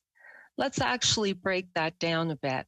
While people talk about freedom and the importance of protecting freedom on Friday, the freedom to speak in this House, the seat of our democracy, had to be suspended in order to protect the health and safety of everyone who works in the precinct. Mr. Speaker, all of us have heard from people in our communities with varying perspectives, but it is clear the majority of Canadians want this to stop and that a majority support the Emergency Act. The actions we have witnessed these past weeks go far beyond what we accept as free speech. The Nazi swastika and other hate symbols threaten democracy itself. Protests that embrace such symbols and that have connections outside our country threaten our democracy. How we choose to act in this chamber, what we choose to say, and what we learn will really matter as we recover from COVID-19 and this illegal occupation. My hope is that we would choose to make our flag a hopeful rallying point, with more and more people feeling they belong, they matter, and they are included. We must choose to make our political dialogue peaceful and respectful, choose to think about how to regulate and prevent the spread of hate speech and other forms of misinformation. Canada's silent majority must be given a greater voice. After all, it is the silent majority which is actually winning the war against the pandemic. And together, we must rebuild a better, brighter future for all. Thank you, Mr. Speaker. Questions and comments? Question and commentaire. The Honourable Member for Barrie Innisfil. Thank you, Mr. Speaker, and I want to thank the Honourable Member for her important speech, and absolutely 100% agree, as do all members on this side of the House, that the swastika does represent hate and is certainly repugnant and abhorrent symbol. On Wednesday, we witnessed in this House what I would say in my 6 years was one of the worst incidents of an attack on a member. We saw the Prime Minister attack a Jewish member of this House, the member from Thornhill, who herself is a descendant of Holocaust survivors, suggesting that she was standing with those who were displaying the swastika. This was the Prime Minister who said this. Will the member condemn the Prime Minister for that statement? Hear, hear. The Honourable Member for Etobicoke North.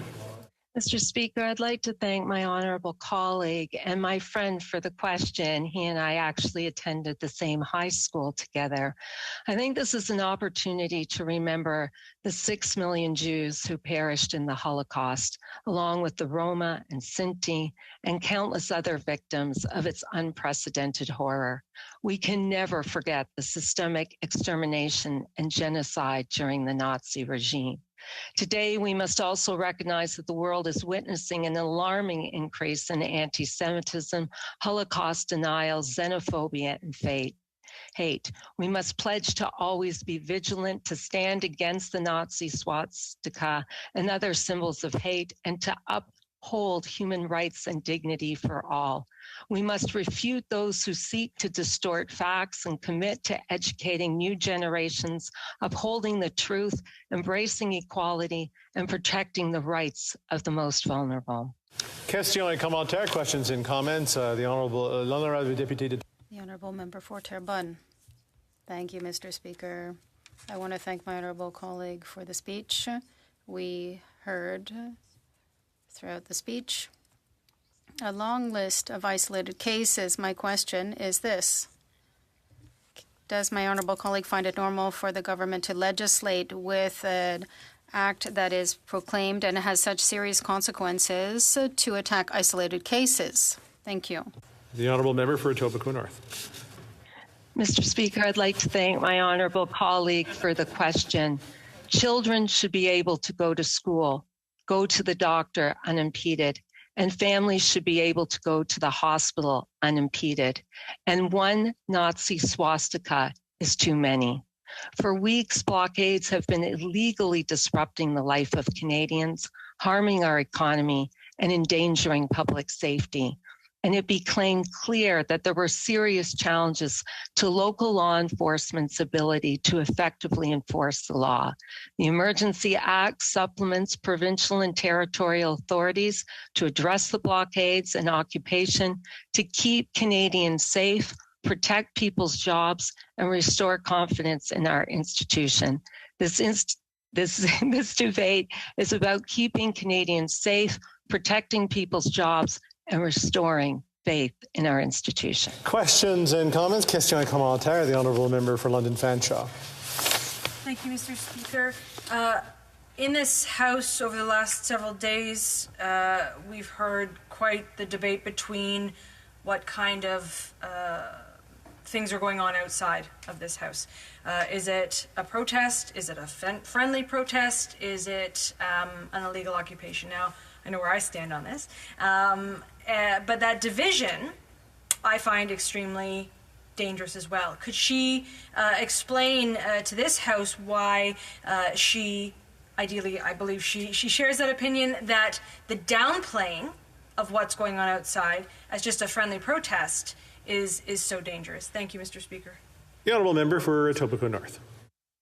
Thank you, Mr. Speaker, and I'd like to thank my colleague for her important question. I think it's really important to understand that you cannot dismiss when you see a Nazi swastika as a few bad apples. One flag is too many. And let me be clear, the measures that we are discussing today are targeted, temporary, and proportionate. They are subject to the Charter of Rights and Freedoms, subject to democratic debate that we are having now through this very weekend, and subject to a vote.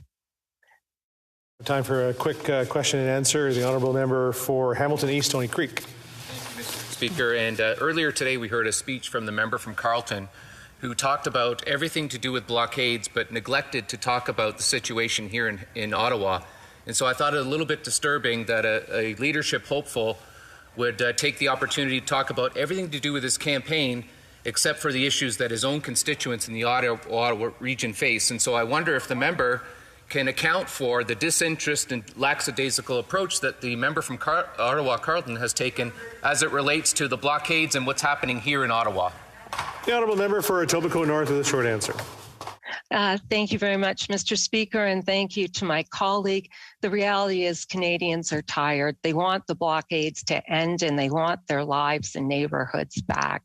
And I think going forward, we must work to bring people together, choose to make our political dialogue peaceful and respectful, choose to think about how to regulate and prevent the spread of hate speech and other forms of misinformation. And thank you very much. Continuing debate, the Honourable Member for Dauphin Swan River, Neepawa. Thank you, Mr. Speaker. Mr. Speaker, I believe the debate we are having on the Emergencies Act is the most important and significant debate the Parliament will have in a generation. Canadians are watching what we do. I have never received more emails, phone calls from my constituents since I've been elected. The vote the vote on such unprecedented powers should not be taken lightly by any member of this House. This is not just another vote on another bill. It is setting a precedent in this House of Commons the people of this nation will judge for generations to come. This is not a vote that will impact a few Canadians. It is a decision that will impact lives of every single Canadian from coast to coast to coast. I want to begin by discussing how we got here before I tell the House why I believe the use of Emergency Act is not warranted in this situation. The Prime Minister is responsible for this mess. He pushed Canadians to the breaking point. He stripped them of their dignity. He deprived them of their livelihoods. He made them absolutely no attempt to unite this country in healed divisions. He pitted friends against friends, neighbors against neighbors, kids against parents. Shame. While other world leaders encouraged and supported their citizens to get vaccinated, this Prime Minister pressured, insulted, and demonized ours. Our Prime Minister is not a leader, and history will show that this Prime Minister is not fit to lead our nation. When faced with the growing crisis, he made no attempt to resolve the problem. And now the Prime Minister is trying to cover up his own inaction with a dramatic political performance. Mr. Speaker, I should remind members of this House that the Prime Minister was not confined to two options in addressing the state of affairs we face today. This was not a binary choice between choosing not to do anything and choosing to invoke the Emergency Act. But the Prime Minister decided to go from 0 to 100 without attempting to solve the problem. Parliamentarians have been urging this Prime Minister to resolve the situation at hand. Last week, Conservatives put forward a reasonable solution to resolve it. We introduced a motion calling on the government to present a plan on when Canadians can regain control of their lives. Canadians saw a glimmer of hope, but the government voted against the plan for them. They could have de-escalated the situation, but they chose not to for their own political gain. Mr. Speaker, this government never attempted to de-escalate the situation. We should not have ever been gotten to this point. Mr. Speaker, the question we are debating today is not whether the blockade should come down. We should not tolerate blockades on any occasion. They are illegal and must be removed. I thank the law enforcement for doing their job on that front. The question we are debating today is whether Emergency Act, an act that has never been used before in our nation's history, is an appropriate and justified response to the situation our nation is facing. And when I read the criteria for implementing the Emergencies Act, it is clear that the extreme use of a government power is not only excessive for the situation at hand, but also an infringement on some of our very basic freedoms. This House must ask itself, what constitutes a national emergency to give government such extreme and excessive powers? Section 2 of the Emergency Act defines a national emergency by meeting one of the following two criteria. Does it, and I quote, seriously endanger the lives, health, or safety of Canadians and is of such proportions or nature as to exceed the capacity or authority of the province to deal with it? Let's examine Section 2A. Does the situation we are encountering exceed the capacity or authority of the province to deal with? The answer is no. Provinces of Alberta, Saskatchewan, Manitoba, Quebec, New Brunswick, and Nova Scotia have all publicly opposed the Prime Minister's use of this Emergencies Act. And the illegal blockades at Coutts border in Alberta, Emerson border in Manitoba, and the Ambassador Bridge in Ontario have all been resolved with the tools and resources available to those provinces. The Emergency Act is supposed to be used for emergency situations that existing laws cannot address. The government has failed to provide any evidence that we cannot end illegal blockades without the use of the Emergencies Act. There is a stark difference between inaction and not having the ability to act, Mr. Speaker. Parliament has clearly heard that the government could have used existing legislation to address the situation, but failed to do so. Now the government faces court challenges from both the Canadian Civil Liberties Association and the Canadian Constitution Foundation for failing to meet the threshold defined in the Act. Mr. Speaker, let's examine Section 2B. Does it, and I quote, seriously threaten the ability of the Government of Canada to preserve the sovereignty, security, and territorial integrity of Canada? Does the situation we are countering threaten the sovereignty of our nation? Again, the answer is no. Our sovereignty is not in question. Do members of this House believe that semi-trucks on Parliament Hill threaten our territorial integrity? Because this government has provided zero evidence to support such an extreme assumption. And now there are more questions than there are answers. Suppose a grandmother donated $20 to feed local truckers 4 weeks ago. Will she be treated as someone who funded a terrorism activity and barred from using her bank account? Suppose a Canadian walks down to Main Street in their local community to peacefully voice their concerns with their government. Will they be arrested and criminally charged for peacefully protesting? Mr. Speaker, we have faced many crises in my lifetime. The Oka crisis, the aftermath of 9/11, the Parliament Hill shooting, deadly wildfires, historic floods, a pandemic, and many blockades, just to name a few. Not once have such powers been needed to address these problems. Mr. Speaker, invoking such extreme measures without meeting the high thresholds outlined in the Act is setting a dangerous precedent of government overreach. Who are we as a nation if we normalize the use of emergency powers? I encourage all the members of this House not to dilute the magnitude of the decision on this vote. And to my NDP colleagues, Mr. Speaker, who I hear plan to support the Prime Minister in the successive power grab, I want to remind you of the words of your former leader, Tommy Douglas, who famously took the principled stand and opposed the War Measures Act of 1970. He stood in the same Democratic chamber and stated, and I quote, "The fact is, and this is very clear, that the government has panicked and is now putting on a dramatic performance to cover up its own ineptitude," unquote. Those words could not be truer today, Mr. Speaker. This is nothing more than a dramatic performance to cover up the Liberals' own ineptitude. I also want to remind my NDP colleagues that disagreeing with these demonstrations and disagreeing with the Emergency Act is not mutually exclusive. You can do both. Mr. Speaker, we have a decision to make. Will we stand up for the freedoms of Canadians, or will hand over unprecedented reins of power to a Prime Minister who has shown no respect for our democratic institution?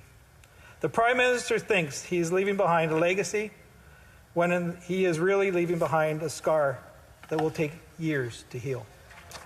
I will be voting against the Emergencies Act, and I encourage every other member in this House to do the same as well. Thank you, Mr. Speaker. Questions and comments? Question commentaire. The Honourable Parliamentary Secretary to the Minister of National Revenue. Thank you, Mr. Speaker, and I'd like to thank my colleague for his speech and also his acknowledgement of the illegality of the blockades. I know he referenced the steps undertaken by the government. I'm wondering if he had a chance to read the report to the House of Parliament on the Emergencies Act consultation. It's an 8-page report that was tabled, and it outlines all the measures undertaken by the government, including the Prime Minister and a number of ministers who are involved with this. And if we can comment on why he feels that this is inadequate, because this does really outline the urgent manner in which this issue was addressed throughout government since the beginning. The Honourable Member for Dauphin's Swan River Neepawa. Thank you, Mr. Speaker, and I thank the member for the question. I guess the bottom line is they're words on paper, but I wonder what kind of relationship they have with those provinces. I wonder how many times, Mr. Speaker, that the actual Prime Minister just happened to talk personally to all the officials that were involved. Did they actually sit down and say, what can we do with the tools available? When the trucks started showing up there, they had weeks of advance warning to say, here, we better get ready for something. But no, they waited.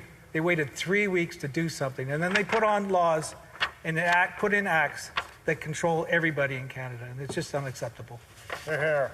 Questions et commentaires, questions and comments. The Honourable Member for Barrie-Innisfil. Thank you, Mr. Speaker, and I want to thank the Honourable Member for his speech today.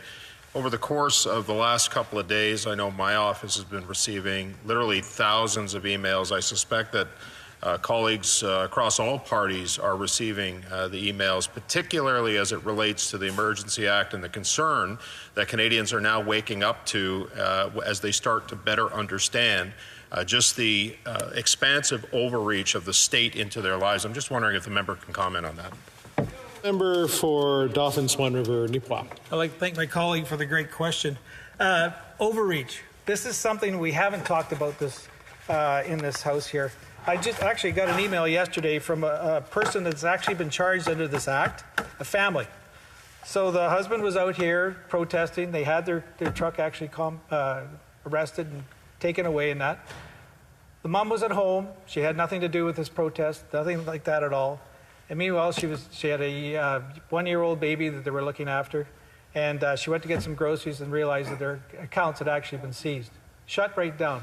No credit card, no bank account, nothing. Shame. And meanwhile, her husband was out here just doing his thing, having a protest. Like, how is that standing up for Canadians? Yeah. So shameful. It's just, I can't imagine having that kind of thing happen to me when you had nothing to do with the organization at all. Shameful. Questions et commentaires. The Honourable Member for Rivière-du-Nord. Thank you, Mr. Speaker. I want to thank my colleague for the speech, and I'd like to ask him this. In his opinion, a situation like the one that is being invoked to justify the Emergencies Act, is that kind of a situation, or could it not be managed with current laws, like the Criminal Code or any other federal or provincial act that is applicable to Canada?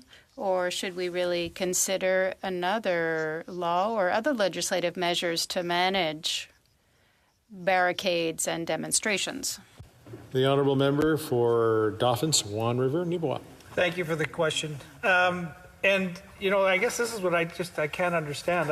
I'm relatively new to this parliamentary position, and there are acts, there are laws. We've had many of my colleagues have pointed out in the Criminal Codes Act that they could have nipped this in the bud and kept it under control. If they were that worried about it, where was the plan? It's so typical of this government and of this Prime Minister. They don't want to share. They figure they're, well, above the law, or figure they don't have to be accountable to Canadians. And it's just sad how we just ended up in this situation. Hear, hear. Reprise du débat, continuing debate. The Honourable Member for Thornhill. Thank you, Mr. Speaker.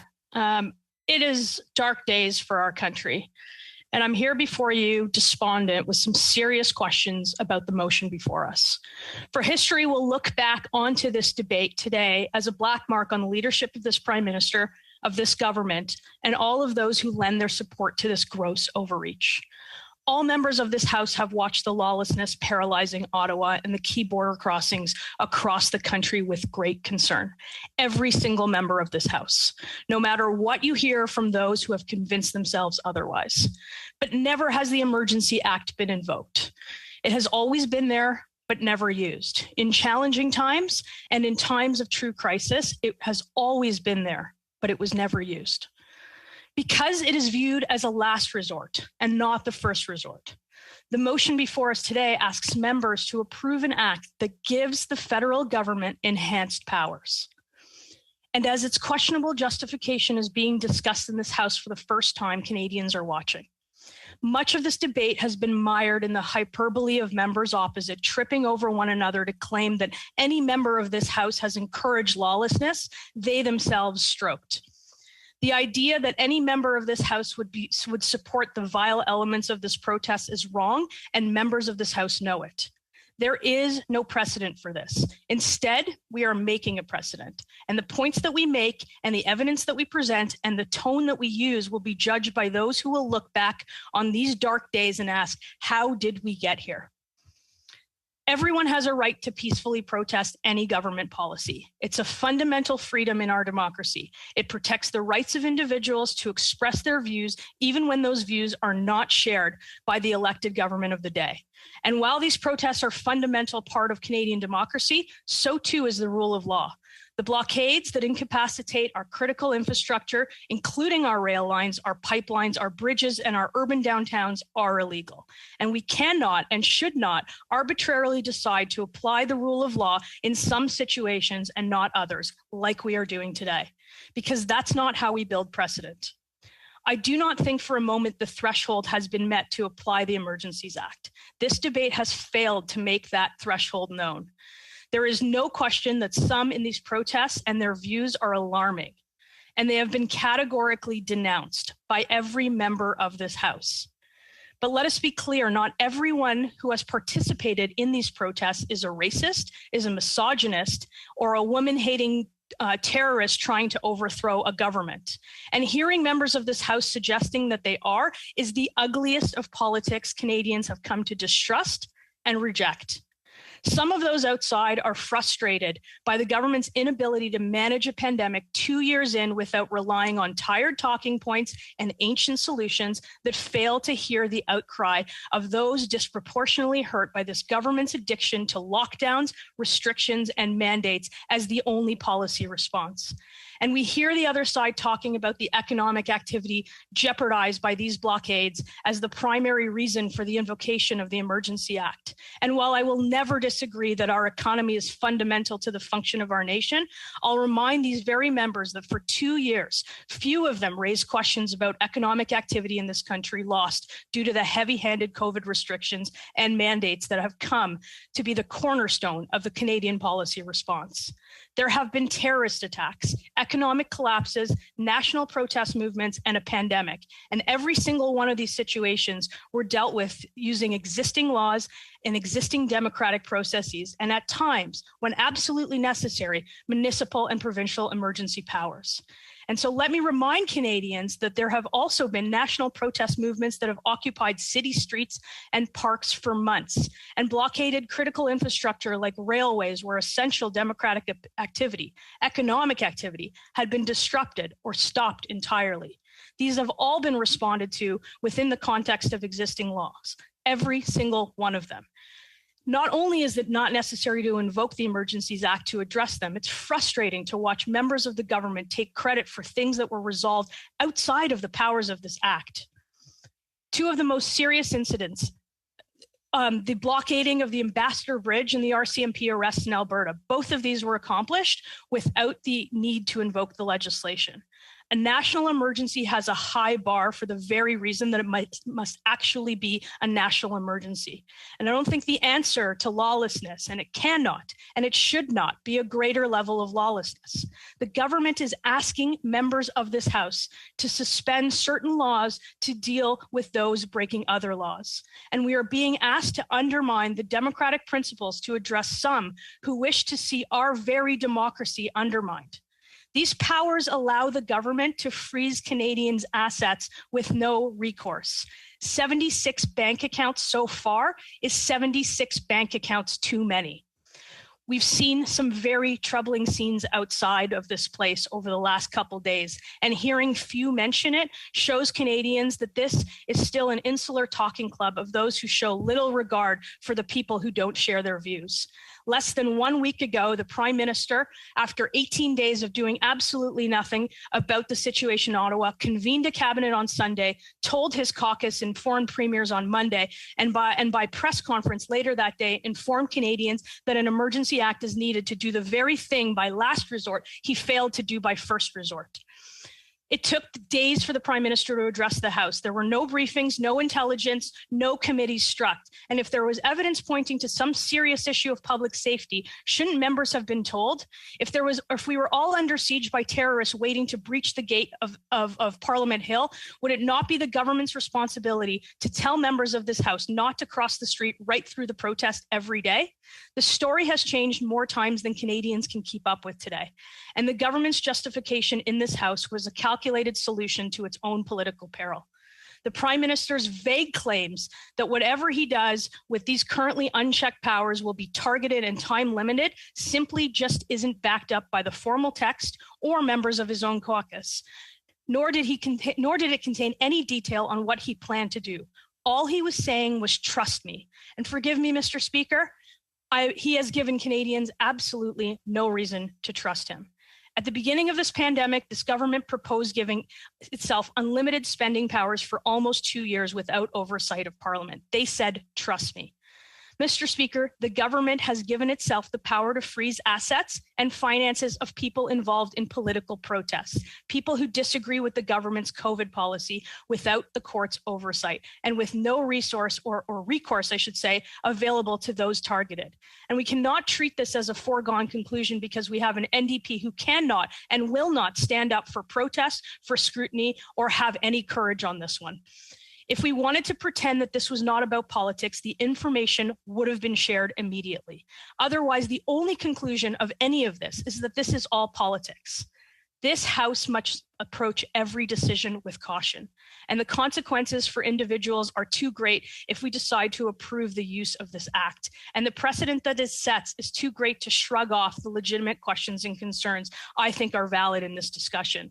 We are setting a very dangerous precedent, and it would be a shame if members of this House to decide to invoke a never-before-used act disproportional when there are very clearly other actions the government could have taken. We should be cautious about normalizing the use of a blunt instrument in this circumstance. And if we consider using the Emergency Act every time there is a protest that lasts a certain number of days, we have much bigger problems in our democracy. The threshold has not been met, and we cannot leave the decision to politics over real scrutiny that is required. It will be a dark chapter in our history when members of this House choose political expediency over the rights of individuals. And I implore my colleagues, those with a voice, to vote against this motion, because I certainly will. Thanks, Mr. Speaker. Questions and comments? Questions et commentaires. The Honourable Parliamentary Secretary to the Minister of National Revenue.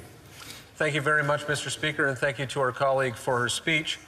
Two questions. First of all, would she acknowledge that the Emergencies Act, brought in place by a Conservative government, is subject to the Charter? The Charter still reigns supreme. Would she acknowledge that? Second of all, how does she feel about the fact that the Conservative Party is now on the opposite side of this issue, not just with respect to where the government sits, but also the Association of Canadian Chiefs of Police, the Ottawa Police Chief, and the Conservative Premier of Ontario?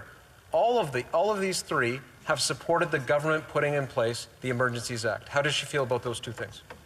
Member for Thornhill. I thank the member for his question, and I would remind him that the government's primary responsibility is peace, order, and good government. And there is no peace, and there is no order, and there is certainly no government.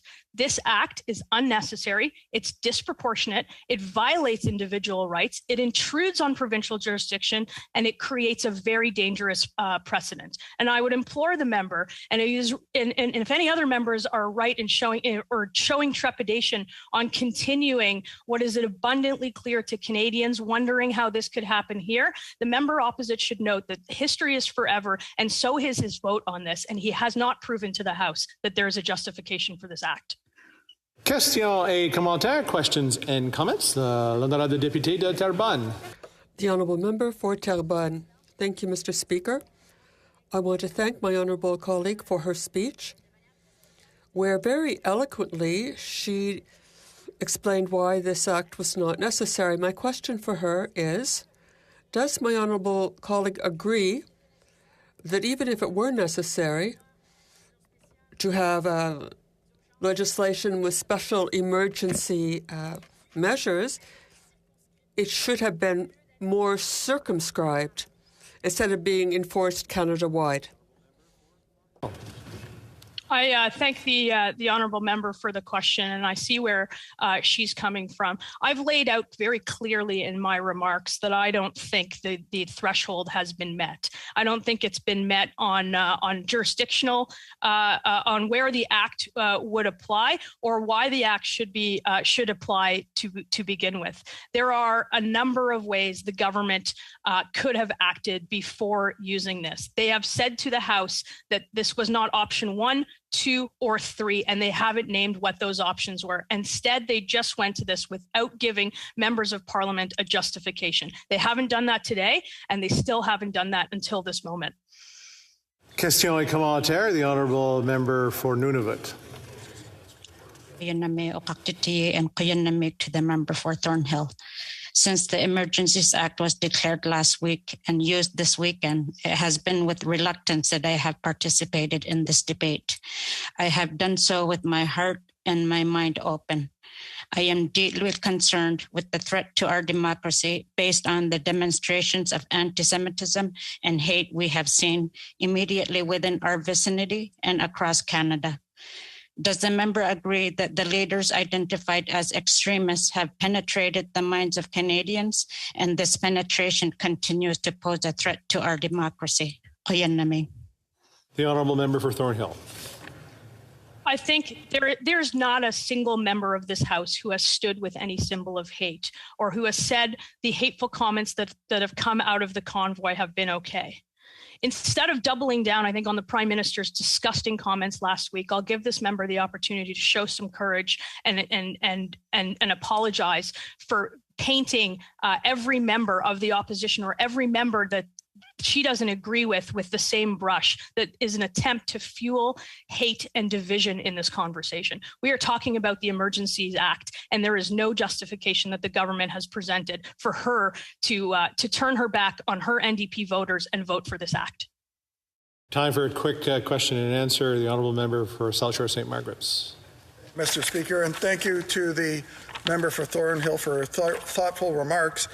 Andreas Park, who's the finance professor at the University of Toronto, commenting on the extraordinary financial powers to freeze people's bank accounts, said what we're doing is we're taking people who have not been charged with a crime and we're threatening them with financial ruin. It strikes me as mob rule, and they should be afraid of mob rule since the Minister of Justice indicated that political movements the Trudeau government disapproves of should be worried. So would the member please comment on that extraordinary power?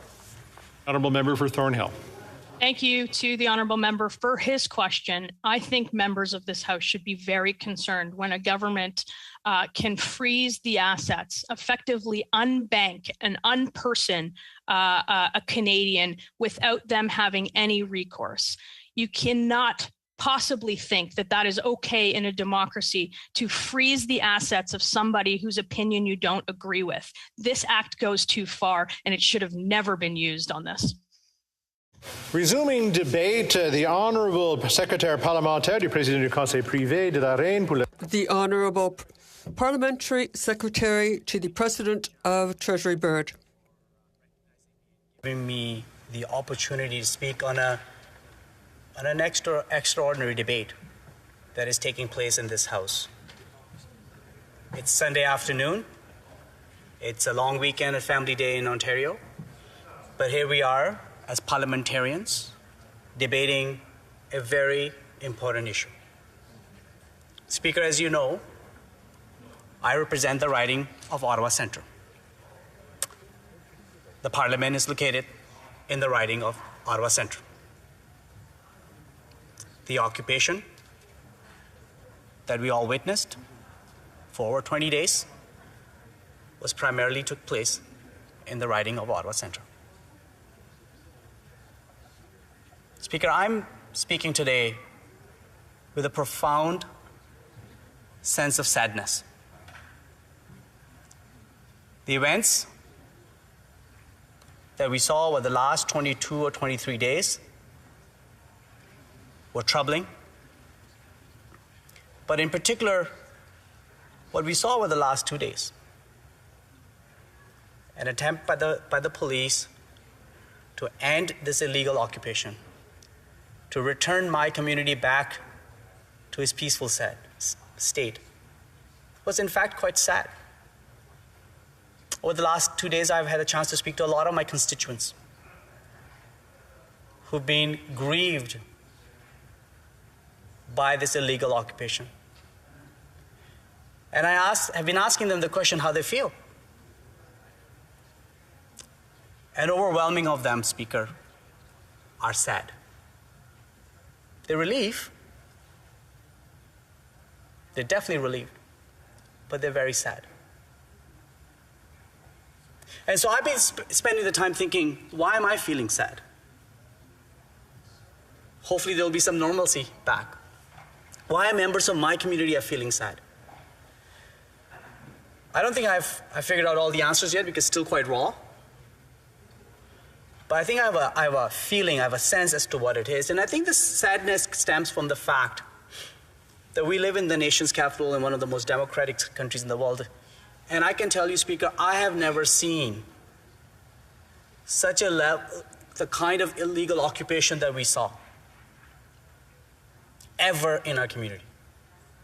We've never seen that many police officers descend in our community, and that didn't give us comfort.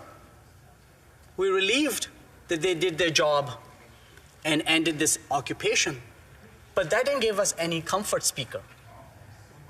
If anything, it's given us, we feel sad that it came to this point where that's the action that was necessary to put an end to this illegal occupation, to be able to reclaim our streets, our neighborhoods, so that people can go back to their normal life.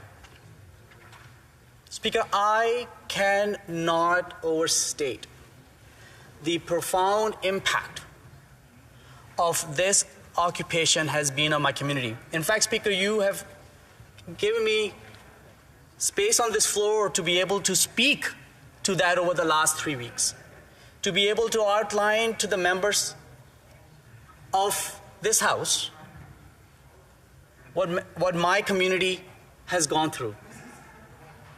And Speaker, and I should say this, I should have said this out there, I'm not trying to be partisan because I think this is a far more important debate to be partisan. I'm here, Speaker, to speak to my community. And I don't think any member in this House will deny, and a lot of them come to Ottawa, live in my riding. Many of them have personally confided to me about what they saw themselves. The honking in the middle of the night for weeks on. The hurling of fireworks in densely populated neighborhood. In the kind of harassment and intimidation people got on the street as they were trying to go from one place to another just to live their regular lives. I can also say, Speaker, that I've heard from constituents, and many of those emails I have read in this House, of seniors who have not been able to go grocery shopping because they were just too concerned. None of that is partisan, Speaker. I'm not suggesting every single one of those people vote for me. Probably not. But they are real people, real stories that my community has gone through. It will take some time for my community to heal out of this. And as I have said before, Speaker, pardon me, we're not, it's not like we're being immune to protest in this community. We recognize that we live in the nation's capital. We recognize that we live in downtown Ottawa where Parliament Hill is located. We have seen protests. We have seen festivals. We've seen all kinds of marches. And we accept that and we recognize that as a very important expression of a free and democratic society. But they have been lawful and they have been peaceful. In fact, Speaker, I can tell you there are times there have been 2 or 3 protests at the time and you would not know that they're taking place. while people are free to express themselves in a peaceful and lawful way. What we had never imagined is that we will come to a point where protest, which should have been peaceful, which should have been legitimate, the grievances cited, albeit in the end quite different grievances by different people, and that's, again, okay. Those grievances be cited in a peaceful way, whether you disagree against vaccines, whether you disagree against mandates, whether you are tired of the pandemic, whether you don't like the government, whether you think that certain things that are happening in society are not correct. Whatever the case may be, you're free to express that point of view. But you are also, in a democratic society, are expected to do so in a way that does not rob of other people's peace. And we saw that just evaporate in this particular occupation, to the point that we saw 3 weekends of mayhem, lawlessness, intentional lawlessness, partying, all taking place in a downtown core, in a residential area, where people felt unsafe, people felt threatened. And now that we have started the process of recovering back our community, Speaker, we are still sad that it came down to this, that we had to resort to the Emergencies Act to bring lawlessness back into our community, to bring order back to our community. And that's why, Speaker, I am supportive of the invocation of the Emergencies Act. Speaker, I'm a lawyer by training. I have served as the Attorney General of the province of Ontario. So I have brought that lens, that skill set in my analysis as to why it is legitimate to invoke the Emergencies Act. The legislation is extraordinary in nature. But the history of the legislation is very interesting because it was crafted in a manner to ensure that people's charter rights are always protected. That has been the premise of the legislation. Speaker, let's not forget what this legislation replaced. This legislation replaced the War Measures Act. War Measures Act that was crafted before the Charter of Rights and Freedoms came into our lives as part of our Constitution, and did not account, in fact, had powers that were extraordinary in nature that would take away people's charter rights. And the government at that time, Speaker, rightfully decided that War Measures Act will not sustain the charter, and we need to repeal it, and we need to come up with a new legislation that will be charter compliant, and hence Emergencies Act. And if one looks back at the debate, it was a very fulsome debate that was taken on by our predecessors who occupied this House. And so when the government has invoked this, it is in that spirit, Speaker, that measures have been invoked, which, and I know it's been said before, but it's worth repeating, that are very targeted in scope, in terms of the measures and the geography, that they are temporary in nature, only 30 days, and the response is proportional to the situation that we are dealing with. And in all that, to ensure that the charter is not violated. That is what we are looking at. That is what... Okay, I'm going to switch the audio to the Ottawa Police. They're providing an update. And this just aired about 20 minutes ago.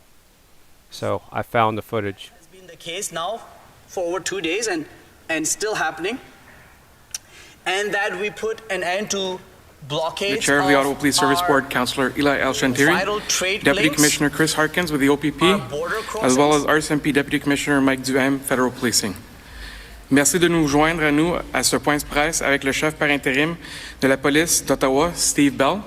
Également présent avec nous autres, le président de la commission du service de police d'Ottawa, le conseiller Eli Elshantiri. Nous avons aussi le commissaire adjoint Chris Harkins de la PPO, ainsi que le sous-commissaire Mike Duhem de la GRC, Police fédérale. I am Constable Prem Singh, and I will be your moderator. We will begin with remarks from our chair, Eli Elshantiri, and then we will hear from the other speakers. Bonjour, je suis l'agent Param Singh et le modérateur. Nous commençons d'abord par l'énoncé du président Eli Elshantiri et ensuite les autres conférenciers feront leurs remarques. Thank you very much, and good afternoon, ladies and gentlemen. I'm here today. We just took a drive with our mayor to check our street and to stop in and say thank you to our partner, to our members, the Ottawa Police members, and all our partners. It was a good day to be around and see our street. It's been clear, and it feels good to feel back. We are back in our city, and we're taking back our city. But today was mostly just to say thank you to the partner who came as far as Vancouver to come and help us with in the city of Ottawa. So on behalf of our city, our resident, the Ottawa Police Service Board, everyone, I want to say thank you to the partner. We could have not done it without your help and your assistance. So heartfelt to all our members who's been working tirelessly in the last 3 weeks, and we want to say thank you to their family as well, because it's not just the partner who do the job, also the partner at home takes some of that as well. So thank you again, and I'll turn it over to it. Thank you. Chief. Thank you. Good afternoon, everybody. Bonjour à tous. I want to begin by thanking downtown residents for their continued patience. They woke up this morning to fencing and a very heavy police presence through the downtown core. While I know that everyone is pleased to see many of the unlawful protesters are gone, this is not the normal state of our city. Despite the successes of the past few days, we still require these measures to prevent unlawful protesters from returning. After a successful series of operations yesterday, the number of unlawful protesters has dramatically declined in the last 24 hours. Last night, we continued to have major issues with a group of dispersed protesters in the Bank Street area south of Queen Street. Many of the unlawful protesters continued their unruly behavior with officers who were attempting to erect barriers and fencing in that area. The actions of the unlawful protesters led to the deployment of an R1. We are not aware of any injuries. City crews are clearing and plowing the affected areas. As I said, at this time, checkpoints remain throughout the city. We ask residents to respect these checkpoints and the officers who are working there. We continue to advise unlawful protesters that they must leave the area immediately or they may face arrest. This morning, 4 people entered into a secure area and were arrested. We continue to monitor unlawful protester activity across the city and within the region. We are seeing the site at Coventry Road currently being dismantled. At this time, 191 people have been arrested. 107 people have been charged, and in total, 389 criminal charges have been laid so far. These charges include obstructing police, disobeying a court order, assault, mischief, possessing a weapon, and assaulting a police officer. Every one of these arrests has a backstory. In one incident, a protester attempted to disarm an officer of their taser. Another officer quickly intervened and assisted that officer to ensure that the taser was retained. The protester was arrested and several criminal code charges were laid, including mischief and attempt to disarm a police officer. We are aware that the Special Investigations Unit has invoked its mandate with respect to 2 incidents. One relates to an interaction involving a police horse. The other relates to discharge of the Arwin. Any questions relating to these 2 incidents must be directed to the Special Investigations Unit. The Provincial Emergency Management and Civil Protection Act, as well as the Federal Emergencies Act, have provided support to our operation and its continued viability and success. My colleagues from the Ontario Provincial Police and the Royal Canadian Mounted Police will address this in their statements. I'm proud of every member who has been involved in assisting our efforts to bring this unlawful protest to an end. And I continue to be impressed by the professionalism of our officers, some of whom have been confronted with very, very difficult situations. We know that these unlawful protests have been difficult on everyone in our community. This has impacted residents and communities right across Ottawa. We promised earlier this week that we would clear our streets and give them back to our residents. We promised that we would return our city to a state of normalcy. With every hour, we are getting closer to that goal. Please note that our entire police service remains committed to the community healing that still needs to be fostered and focused on in the days to come. Thank you.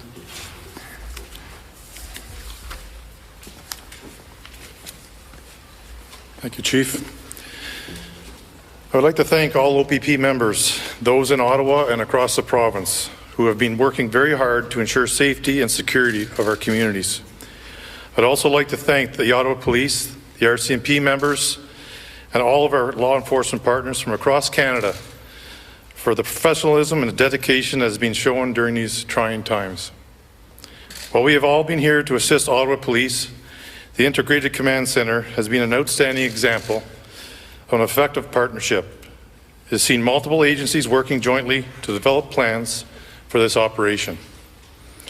The Ontario Emergency Management and Civil Protections Act, or the EMCPA, has given the police the ability to take additional action against those participating in unlawful assemblies, not only in Ottawa, but anywhere across this province.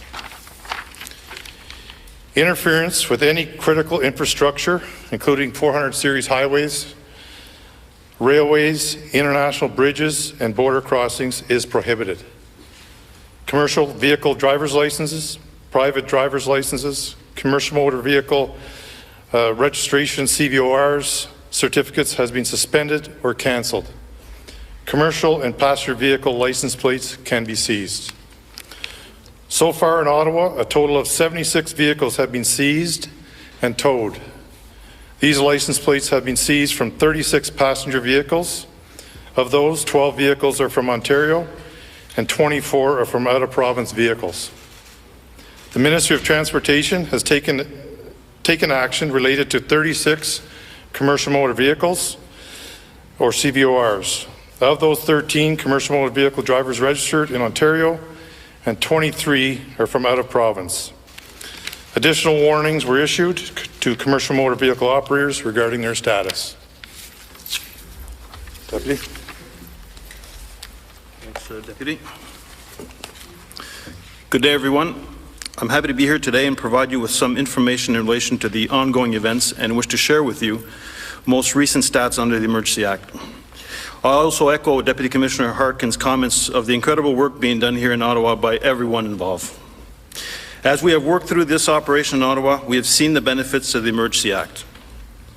Provisions of this Emergency Act have allowed us to maintain the perimeter, restrict travel, and ensure that we can continue to choke off financial support and other assistance to protesters. We are working with law enforcement, federal partners, and financial institutions to freeze financial products of individuals and companies suspected of involvement in the illegal acts mentioned in the law. We are already seeing positive results, including the freezing of 206 financial products. And what I mean by financial products would be bank accounts, corporate accounts. The disclosure of 56 entities, vehicles, individuals, companies. The addresses of 253 Bitcoin shared with virtual currency exchangers. And the proactive freezing of an account of a payment processor for a value of $3.8 million by a financial institution. We continue to work at collecting relevant information on persons, vehicles, and companies, and remain in daily communication with the financial institution to assist them. Bonjour à tous, je suis heureux d'être ici aujourd'hui afin de vous fournir de l'information sur les événements en cours et désire partager avec vous les statistiques les plus récentes en vertu de la loi sur les mesures d'urgence. Je partage également les commentaires du sous-commissaire Harkins à propos de l'incroyable travail accompli ici à Ottawa par toutes les personnes concernées. Au fur et à mesure que nous avons travaillé sur cette opération à Ottawa, nous avons vu les avantages de la loi sur les mesures d'urgence. Les dispositions de la loi sur les mesures d'urgence nous ont permis de maintenir le périmètre, de restreindre les déplacements et de nous assurer que nous pouvons continuer à étouffer le soutien financier de toute autre forme d'aide aux manifestants. Nous travaillons avec nos partenaires de l'application de la loi, nos partenaires fédéraux et les institutions financières pour geler les produits financiers des personnes et des entreprises soupçonnées d'être impliquées dans les actes illégaux mentionnés dans la loi. Nous constatons déjà des résultats positifs, notamment le gel de 206 produits financiers, la divulgation de 56 entités, les adresses de 253 bitcoins partagés avec des échangeurs de monnaie virtuelle, et le gel proactif du compte d'un processeur de paiement pour une valeur de 3,8 millions de dollars par une institution financière. Nous continuons à travailler à la collecte d'informations pertinentes sur les personnes, les véhicules et les entreprises et restons en communication quotidienne avec les institutions financières pour les aider. Merci beaucoup.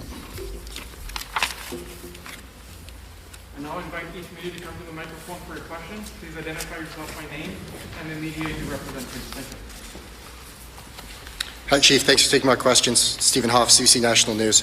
After it took you almost 3 weeks to get rid of this occupation, how do you go about restoring trust among residents and who expect you to move quicker? And how long should they expect to see the checkpoints and the increased police presence downtown? So as I said in my comments earlier on, building that community trust and entering into community healing is an absolutely vital next step for the Ottawa Police Service and our community partners. This unlawful occupation of our streets has dramatically impacted people in the downtown core, but I don't think there's a resident of Ottawa who hasn't felt the hurt or pain that these demonstrators have caused to our city, to our community, and quite frankly to our society. Today, as late as today, I've been reaching out to community leaders from across the city to start the discussions about how do we start to enter into those dialogues, because they are vitally important.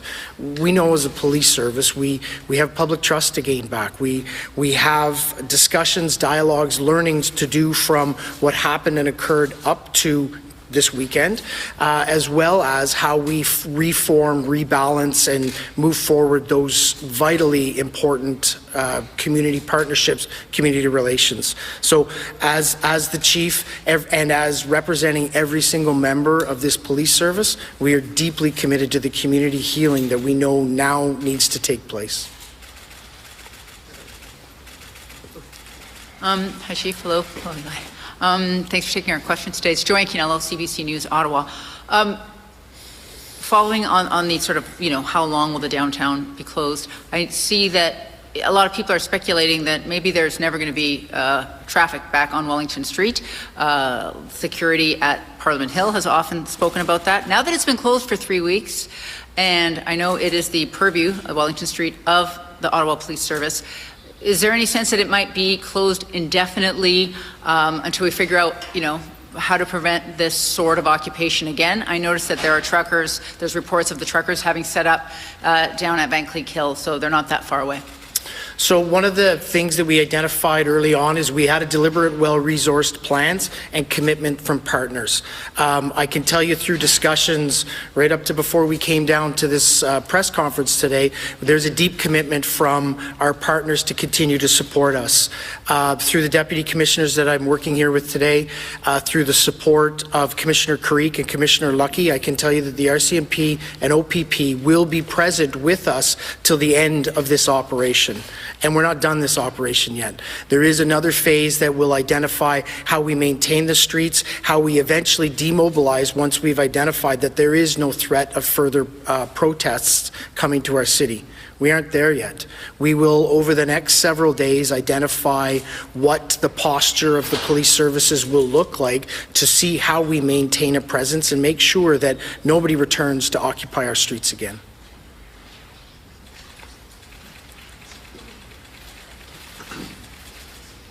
Hi, everyone. Andy Saint-André, journaliste at TVA Montreal. Can I ask my question in French, is possible? If you can ask a question in English first, I'll make sure you get a response in All French right, no problem. You said it's progressing very well, you say. So when exactly, and I know it's difficult probably, but you must have a date, a time for a return to normal. I think people want to know that information. Thank you. So I said from the beginning, we have a plan and we're executing the plan. The one part of the plan that we don't determine is the actual timelines of when we complete it. We began to execute our plan on Thursday afternoon, moved into an actions on phase on Friday morning, and you've seen the results of that over the weekend. I still can't say when we will ultimately be completed this operation, because we now need to enter into a maintenance portion of it to make sure that what occurred 3 weeks ago can never occur again. So we will continue to have a posture, protect our streets of our city, protect our community members from unlawful occupations like occurred, now moving forward for as long as it takes.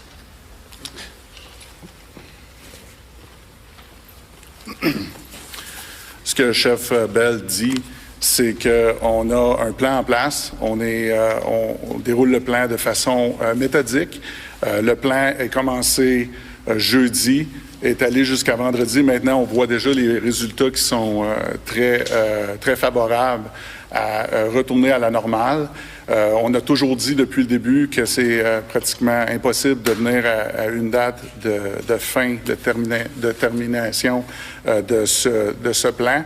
On rentre dans une phase qui est connue comme l'entretien. On va faire certain que ça ne revient pas où ce que c'est à l'endroit où ce qu'on était rendu. On va mettre les ressources en place. On a d'autres plans qui sont prêts à intervenir pour faire certain que la situation qu'on a connue dans les derniers jours ne se représente pas. On est ici pour faire respecter la loi sur les mesures d'urgence et on va continuer avec la phase d'entretien. Il n'y a pas de date présentement qu'on est capable de porter à ça. Tout va venir en raison de qu'est-ce qui va être présenté devant nous.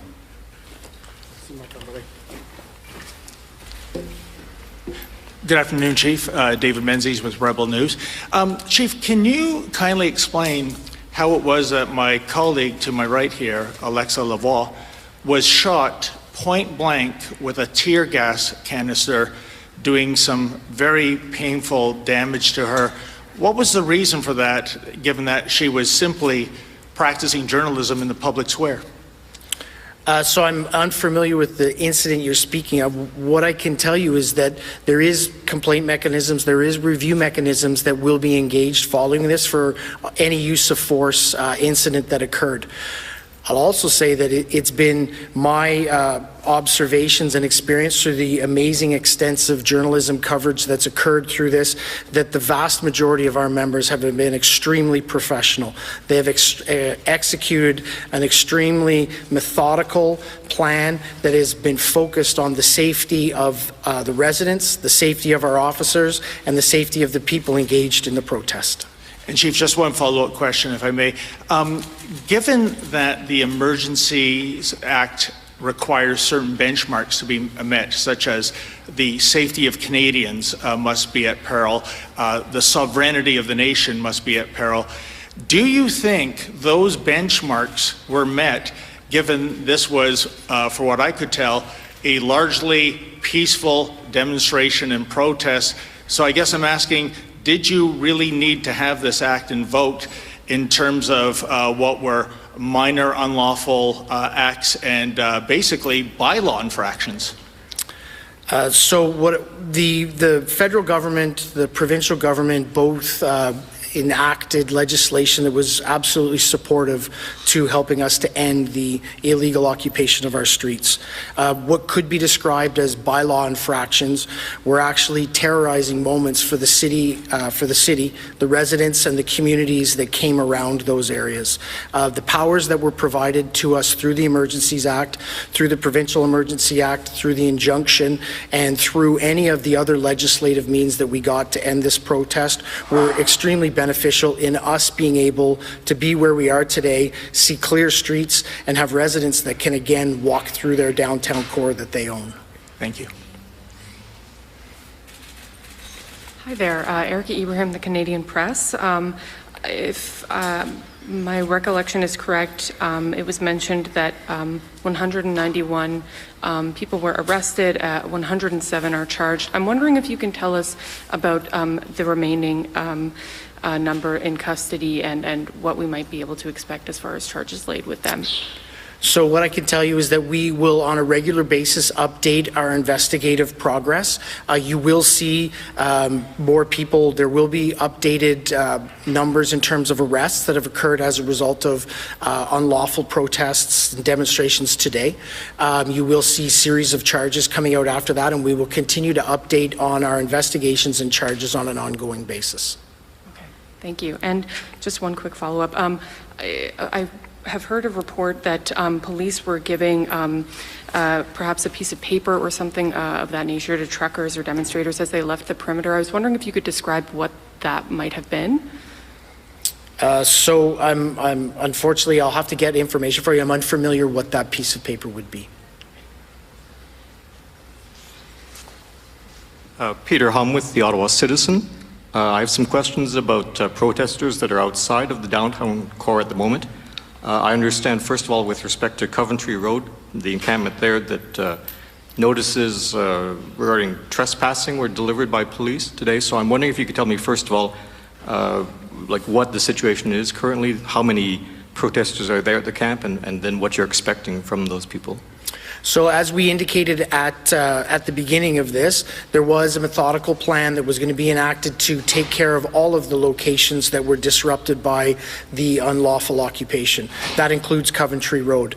Currently, there is activity by our members and activity by demonstrators to demobilize that area and ultimately resecure it by the city. If I could follow up, there are also reports, as I understand it, of protesters retreating to property in Kinburn, and as well there's been reports in the past about protesters in Embrun on, I believe, private property there. Can you tell me what can police do about those protesters?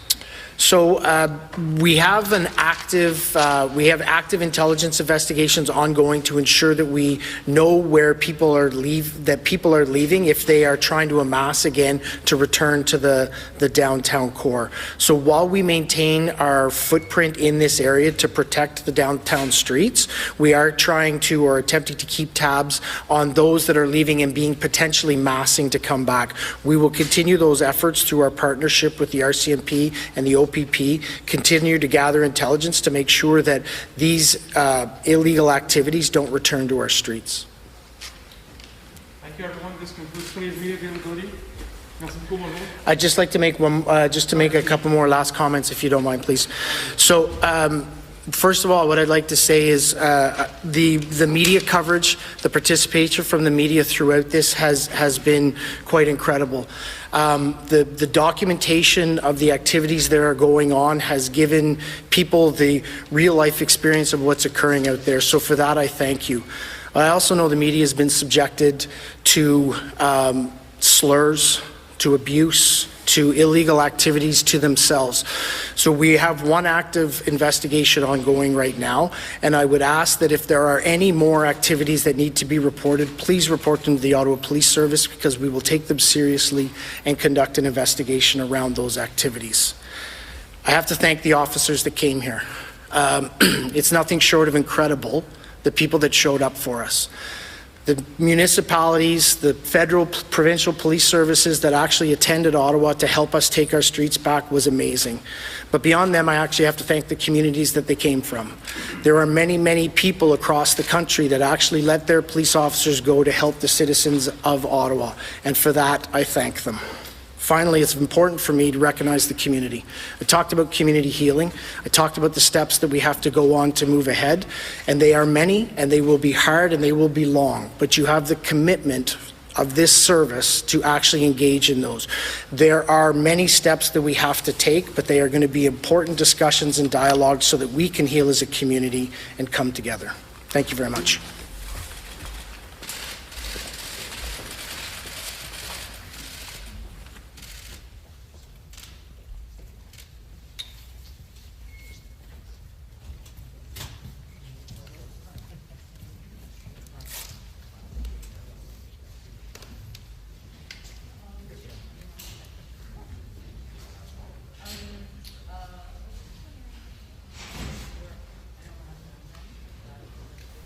Well, there you have it. Yeah, well, all I say is go back and watch the footage that I've been streaming for the last 9 or 10 days now.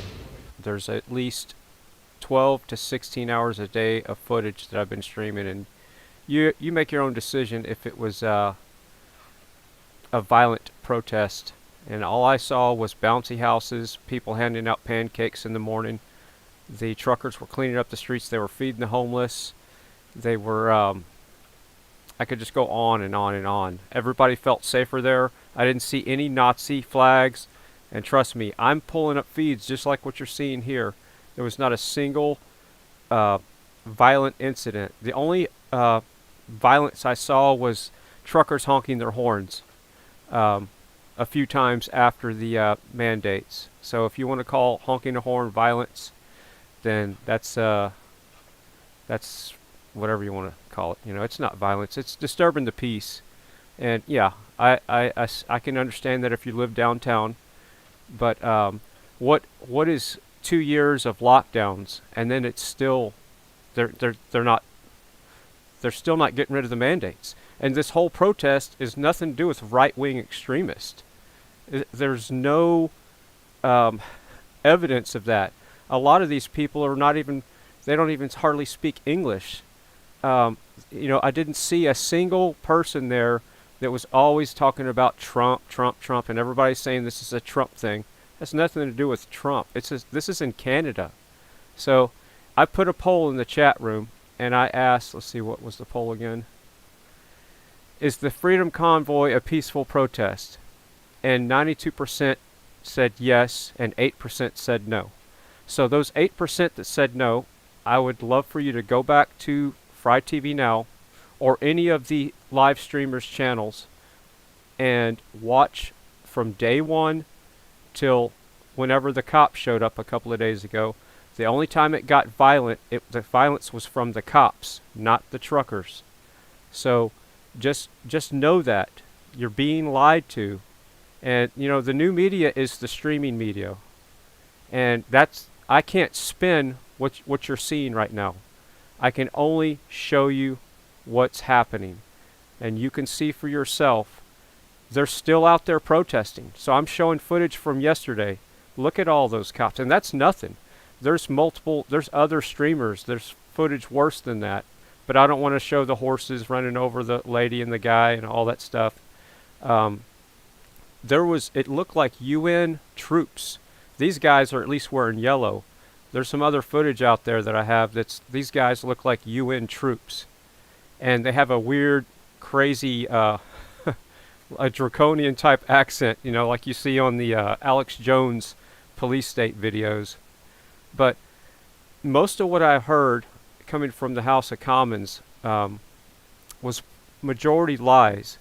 The lady that said there's Nazi flags and they were doing something to the war memorial and all that stuff, that's exactly the opposite of what I have recorded on the streams. They actually took down the gates that was around it and started cleaning it up, and they stood there 24/7 to protect the memorial. And they're probably still doing it today. And when it started snowing, they were cleaning the snow off of it. They were not harming anything.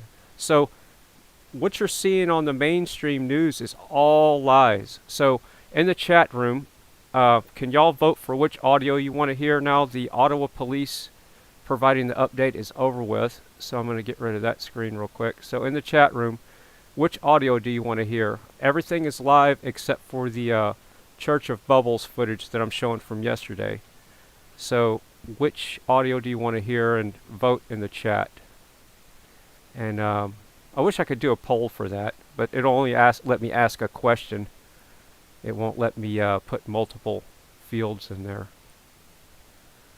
Alright, so I'm going to look at the chat and see. House of Commons, alright, I'll start pulling that up. That's the first one I saw. Okay, gotcha. You have spoken. And Jack in the chat room said that my poll is skewed somehow about the protest being peaceful. So, yeah, I don't see how that could be. Alright, here we go. I found the volume. I got too many tabs open. we've seen how much foreign interference within the whole funding of this convoy and this occupation. And I think that we do need to be very strict with how we are approaching this and ensuring that Canadians are protected, that our borders are protected, and that we are making our own decisions as citizens. And as I mentioned in my speech, these measures are very limited time frame wise. There's an inquiry that will happen. There is also a joint committee that will sit. Canadians will have their rights ensuredly protected through this. Questions and comments? The Honourable Member for Beauport-Limoilou. Thank you, Madam Speaker. I will continue with the financial measures. I was reading the order, and I saw that, in fact, there's a freezing of accounts. It's all in the criminal code. There was a reference to cryptocurrency. It's not in the criminal code. Do we need this measure instead of passing legislation quickly, including from now on cryptocurrency as a property that could be seized for illegal transactions, as my colleague is referring to? Member for Mississauga, Aaron Mills. Merci, Madame la Présidente. Thank you, Madam Speaker. To do is to take swift action to ensure that we are protecting the rule-based laws and lives that we live very peacefully here in Canada. And through this, we also are seeing some of the gaps that exist within our current, FinTrack laws, for example. And I think that as we go through this process, it's a great learning experience for all members in this House to see how we can strengthen our laws to ensure that we are protecting Canadians from fraud, we are protecting Canadians from crimes, and we are protecting Canadians from national security issues that some of this has triggered. The Honourable Member for Cowichan, Malahat Langford. Yes, thank you, Madam Speaker, and thank you to the member for Mississauga, Erin Mills, for her remarks. I think it's very much incumbent on the government to explain to Canadians on an ongoing basis the justification for the Emergencies Act. I agree that a situation exists that requires its invocation now, but in her mind, Madam Speaker, what conditions would need to exist in order to convince her that the Emergencies Act is no longer necessary? I think Canadians really need to have that kind of an explanation because they are quite concerned with it being invoked. Thank you. The Honourable Member for Mississauga, Aaron Mills. Thank you, Madam Speaker, and to the member, thank you for his question. The Emergencies Act that is being invoked now has a sunset clause of 30 days. And not only that, but members in this House can revoke it at any time, that those are the powers within this House. And I think that we, in a consensus base, we on a majority base can continue to debate, to continue to keep ourselves apprised of the fluid situation and ensure that everything that we are doing is within its limits. In fact, the Prime Minister has said that none of this is scoped out to the whole country, that all of the measures taken will be very targeted to the issues that we are faced with currently. And as those issues are resolved, we will be bringing this issue back to the House. Resuming debate, the Honourable Member for Fredericton. Thank you, Madam Speaker. In the clash of words and social media clickbait we are witnessing around this conflict, I feel it necessary to remind this House and Canadians that we're taking part in this critical debate as people, speaking from our own individual vantage points. It is the same for all who comment, who analyze, who interpret, and who express their opinions. We are all just people. We are here today, Madam Speaker, to deal in facts and to debate the unprecedented use of a tool of government to deal with a crisis. The Emergencies Act authorizes the taking of special, temporary measures to ensure safety and security during national emergencies. With its inception, it created more limited and specific powers for the federal government to deal with security emergencies of 5 different types: national emergencies, public welfare emergencies, public order emergencies, international emergencies, and war emergencies. To demonstrate my support for deployment of the Act, I'm going to share facts from my vantage point. One I hope to also demonstrate comes from a place of love and deep respect for this country. Madam Speaker, I have formally trained in critical studies and education. I've had the privilege of studying the lenses of oppression in our society from a white gaze. I'm going to recommend that all who identify as the same check that privilege when having this discussion. And while we're talking about privilege, as a scholar of Canadian and international military history, we must also check our privilege as citizens in a democracy, in an ever-progressing judicial system designed to protect our individual freedoms. We represent less than 0.5% of the total world population with the second largest landmass. We are truly among the most privileged people in the world. We must never forget that. Madam Speaker, I challenge Canadians and members of this House to question their echo chambers, to check themselves, their privilege, and try to see things from the other side, even if it's only to strengthen their arguments. At least that moves past assumptions, which are the real scourge of our society. They are what really divides us. Many Canadians are being misled. These Canadians do not need us to encourage them or keep them blissfully ignorant.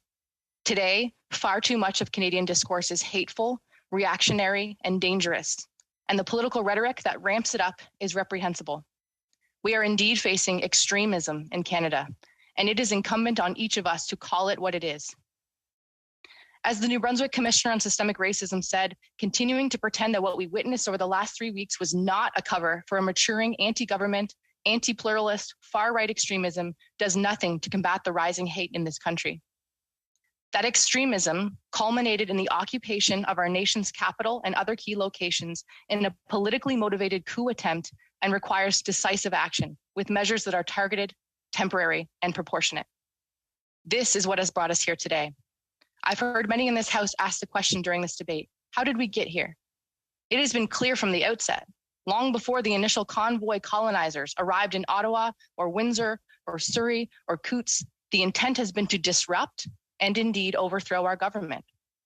This is not a simple question of public health mandates. This cannot be denied, and there is no integrity in calling these protests peaceful. A protest cannot be deemed peaceful unless every citizen feels safe and protected while being exposed to it. That was certainly not the experience of hundreds of people across this country and the residents in Ottawa. People were being harassed and intimidated by illegal occupiers simply because they were wearing masks. Women were targeted. Noise levels were unbearable. Hotel lobbies and retail spaces were taken over. Staff were terrorized. And ultimately, businesses were forced to close. The narrative that this was peaceful was false from the beginning. Madam Speaker, it feels as though Conservatives are celebrating these occupations, purposefully inflaming the debate, intentionally escalating tensions while claiming the opposite. Sowing mistrust in government institutions and public health advice is causing further harm. I've had many conversations about vaccines specifically in my community, and I encourage people to listen to their healthcare providers, not politicians, and certainly not the loudest voices in an angry mob. In Ottawa, over the last 3 weeks, residents lost their sense of safety. Countless testimonials describe vitriol and harassment. 2 LGBTQ plus community members, racialized community members, women having to limit their movement, shelter at home, or as a last result, leave the city because they were not feeling safe. Terrorizing people for weeks is an act of violence, regardless of the perceived merits of the original intent. Minimizing what is happening here and how we got here is unacceptable, as is minimizing other large-scale demonstrations and incidents of civil disobedience because of what they too were trying to say and how they felt the need to express it. There is a lot to be learned from what has transpired. And Madam Speaker, I have committed to the people of Fredericton that with each new issue, I ask for input. I ask constituents to engage, to help me take the temperature, to listen, to learn, and to then act after thoughtful, informed, evidence-based consideration. I know I'm not alone in this House saying that I've received thousands of emails, letters, and calls, and had many conversations on what's been playing out. Many are asking to be heard, and I'm listening. And while there are many who have legitimate questions and concerns that I do my best to address, what I am also hearing are strings of false narratives and scapegoating. I see fear based on misinformation. A lot of people need help right now. That is unequivocally clear based on the number of threats I have received, that my staff has had to endure, that anyone involved has been subjected to. I've been told that my family is also at risk, that if I exercise my vote in a way that some do not agree with, that I should watch my back. Threats to our Prime Minister and all government members with bullets and nooses? Enough. Madam Speaker, that's how I know that these are not peaceful protesters. That's how I know that we have a very real and serious problem in Canada. I've been mad, disrespected, wronged. I've stood up. I have protested for justice for many causes, with the law on my side, within my rights, and with a firm understanding of the Charter. I also took things further when I felt that this wasn't enough, when I felt the system had failed and had to be changed. I organized and I ran for office, again with great privilege. It takes a lot of hard work and dedication. It takes sacrifices and it takes a toll, but it is the greatest honor. And thanks to political financing laws, we are a collection of everyday Canadians who have the trust and respect of our electors. Madam Speaker, here in Canada, to vote is a sacred right and a duty, and I serve to protect that right every day in this House. And for those who disagree with me, based on the laws of this land, under our flag that has been so disrespected, they do not get to shut down critical infrastructure, illegally disrupt the lives of Canadians, and endanger public safety. We are not living in a dictatorship. We are not living in tyranny. The misleading, the agitating, the grifting, the harassment, the threats must all come to an end.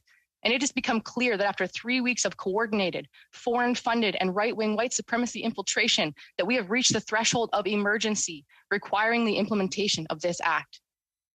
I have heard Conservative members of this House suggest that this is not necessary, that we have not met the threshold, there are more options available, and that our focus must be on de-escalation. And on that last point alone, Madam Speaker, I agree. We absolutely must de-escalate, which is what we see unfolding before us in a renewed law enforcement operation, initiated only after engaging the Emergency Measures Act. In the words of interim Ottawa Police Chief, without the additional legislation, we could not have done what we did. De-escalation was stopping the weekend protest tourism from ramping up again in Ottawa. De-escalation is stopping the never-ending stream of supplies and funds from siege supporters laughing in the wings. Compromise has been on the table since the beginning. And in comparison with how demonstrators of different stripes have been treated in mere hours of assembly, suggests to me, as far as law enforcement and government goes, that we have been more than tolerant, perhaps unjustifiably so, and I would support a national inquiry into the original police response. I was born and raised in a military town with military roots and a deep respect for our Canadian Armed Forces. I was also raised to respect the men and women in police uniform serving and protecting our communities. Having said this, and after watching video of uniformed police saying this feels like war, with a service weapon on their hip, or high-fiving, smiling for selfies, using squad cars as carnival rides, turning a blind eye on bylaw and criminal code infractions, or when I have neighbors from my local military community threaten me directly, we have a very serious problem. And I'm white, Madam Speaker. I can only imagine how some Canadians who may have demonstrated in their lives against oppression must be feeling as they watched how white protesters were comfortably dealt with over the last weeks. Watching the entitlement of those who party in hot tubs with their barbecues and fireworks, having street fires or stockpiling diesel and propane near the Parliamentary precinct claim oppression, claim that we do not live in a free society, claim that there is no other recourse for their grievances to be heard. Enough. This needs to stop, and that's what this government is committed to doing. Thank you, Madam Speaker. Questions and comments. The Honourable Member for Regina, Wisconsin. Does the honourable member really think that the trucker convoy is going to take over the federal government? And if so, how? The Honourable Member for Fredericton. Well, thank you, Madam Speaker, and I thank the member for that question.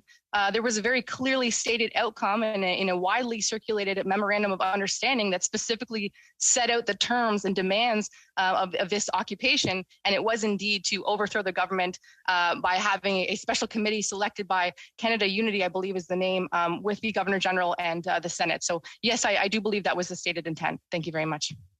Député de Rivière-du-Nord. The Honourable Member for Rivière-du-Nord. I'd like to thank my colleague for her speech. It seems to me that in her opinion,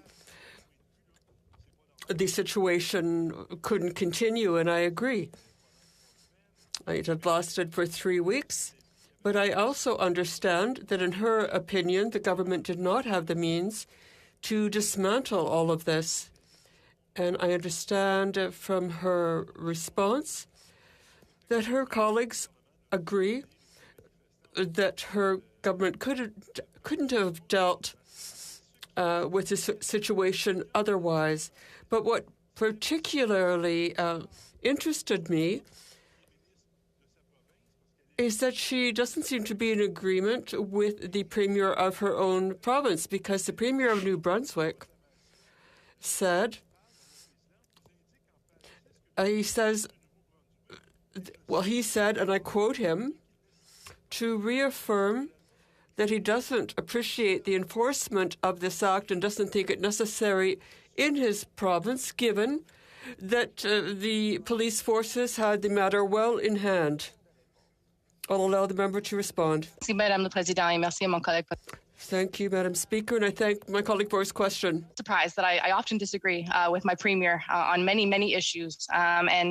And based on some of the things that he has said over the last year in particular, it does not surprise me that he is putting forward some resistance to this measure. So I'm not shocked at all that I disagree. Thank you very much. The honourable member for Portmore Coquitlam.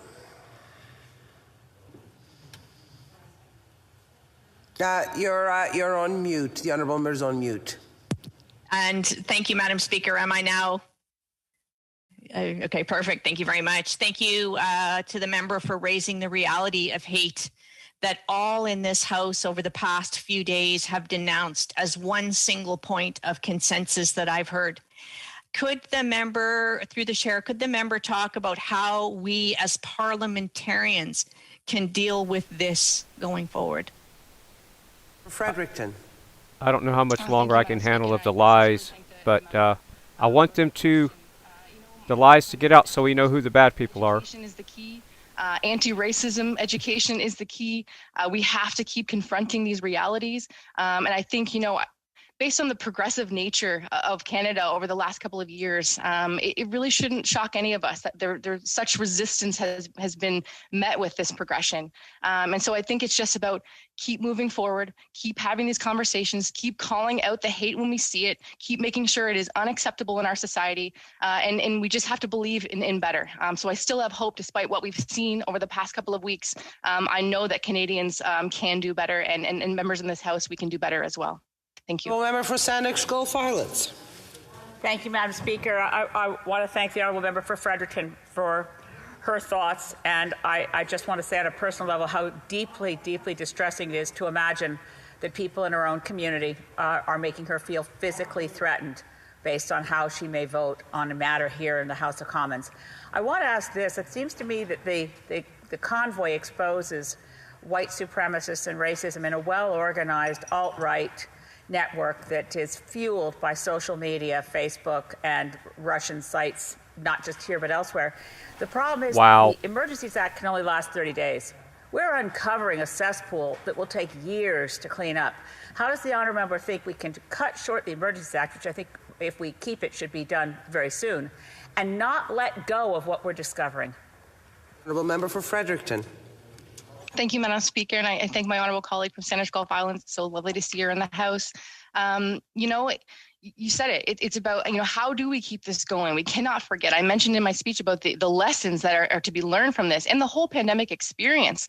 It really has exposed the deep crevices in our society, the inequalities. I know the member from Winnipeg Centre talks a lot about wealth inequality in particular, poverty. There's so many things we need to tackle, but the key is doing it together. That's the unity I want to see in this House. Thank you, Madam Speaker. To resume debate. Resuming debate, the honourable member for Lakeland. Madam Speaker, I'll split my time with the member for Saskatoon-Grasswood. Today, I must oppose the Prime Minister's unjustified and draconian invocation of the Emergencies Act for the first time in Canada. Like so many watching from home in Lakeland, I'm struggling with the events of the last 2 days. Seared in my mind are images of fellow Canadians literally and metaphorically trampled, pushed back, struck down, driven out, and away by the might, scope, and scale of the unrestrained power of the state. Like many colleagues here, I've lived, worked, and walked in the downtown Ottawa core for the past 3 weeks, and my truth is this: the most violence, obstruction, and tension I've witnessed started on Friday. My constituents are asking what is going on here and how the heck did it all come to this? Canadians have faced emergencies and threats, plane bombings, lengthy armed standoffs, threats of terrorist attacks, 9/11, massive riots, critical infrastructure and mine bombings, prolonged biker gang wars, year-long housing development occupations, mass shootings, churches deliberately burned to the ground over several months, blockades on rail lines, ports, bridges and highways, some which lasted for more than a month, flooding, droughts and wildfires, and even the possibility of foreign invasion. Canadians came through each of these tests. Interrupting the honourable member, but can we go down with the noise. I think it's actually outside the chamber, but it's becoming very, very noisy, and we can hardly hear the honourable member for Lakeland. Thank you. Please proceed. Canadians came through each of these tests, all of them emergencies, many involving deaths, injuries, significant and expensive property damage, and major economic impacts without the legislation that is designed only for crises when there are no other options, which we debate with heavy hearts today. Canadians always unite to defend our safety and security without violating the rights and civil liberties so many of our relatives fought and died for, which define us as a country and are the bedrock of our peaceful, free democracy. Canada has been a beacon to the rest of the world for our respect of enshrined rights like free expression and peaceful assembly, and for our commitment to protect and defend them in the face of threats and emergencies. We look back on times when that balance tipped with shame and apologies. That beacon's light has dimmed during the last 6 years. Today, it's nearly extinguished by the actions of this Prime Minister.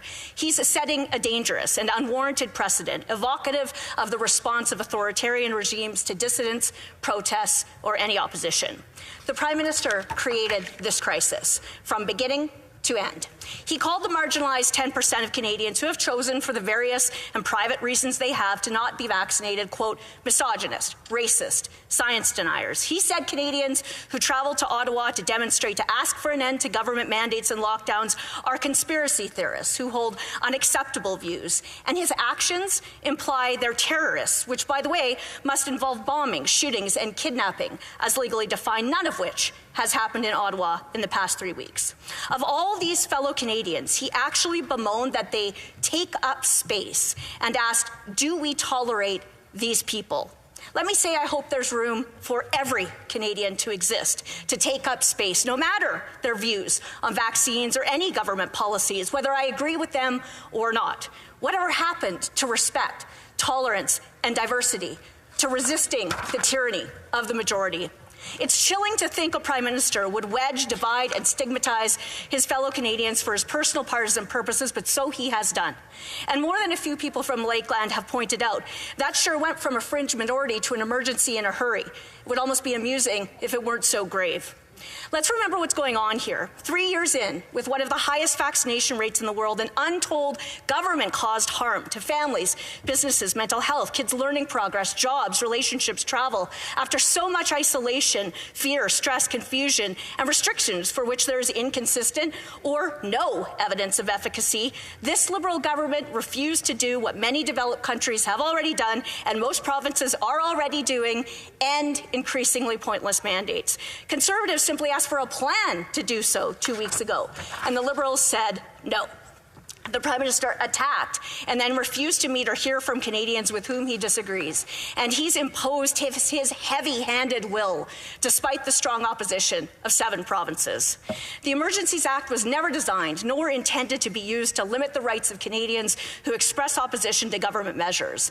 I confess I do have trouble seeing how parked trucks, bouncy castles, a big daily barbecue and ball hockey, Canadian flags and singing, and donations for the homeless in front of Parliament meet these criteria. The Emergencies Act requires threats to the security, sovereignty, and territorial integrity of Canada, including serious violence against persons or property, impediments to democracy, and a, quote, urgent, temporary, and critical situation that seriously endangers the health and safety of Canadians that cannot be effectively dealt with by provinces or territories. Does this all add up? Well, the short answer is no. First, provincial governments and law enforcement already use and can use existing measures and tools to disperse protests and clear borders in BC, Manitoba, Quebec, at the Windsor-Detroit Bridge in Ontario, and in Alberta, where a group with firearms were disavowed by demonstrators and the mayor confirmed were not connected with them. This was all done through negotiation with law enforcement and, frankly, with common Canadian decency, all before the Emergencies Act. Second, we MPs have been coming right here to do our jobs in the literal seats of Canadian democracy every day for the last 3 weeks, except, on Friday, after the Emergencies Act was imposed. And third, the recent clearing of protesters from Ottawa on charges like mischief use existing laws. while even the lawyer who secured the injunction against honking with which truckers complied is against the Emergencies Act. The Canadian Civil Liberties Association puts a fine point on it. Quote, "This law creates a high and clear standard for good reason. It allows government to bypass ordinary democratic processes. Governments regularly deal with difficult situations and do so using powers granted to them by democratically elected representatives. Emergency legislation should not be normalized. It threatens our democracy and our civil liberties. The CCLA is taking the government to court over it. The impacts of the Emergencies Act are wide-ranging and severe and violate fundamental Canadian values. Regulations stipulate kids who've been hanging out happily as if at a carnival will not be allowed within 500 meters of their parents or guardians involved with protests. The Liberals evidently believe separating children from families or guardians is legitimate. Anyone who doesn't agree can get a $5,000 fine or 5 years in prison while Canada is under the Emergencies Act. The same penalties will apply to anyone who participates directly or who bring aid, such as food or fuel.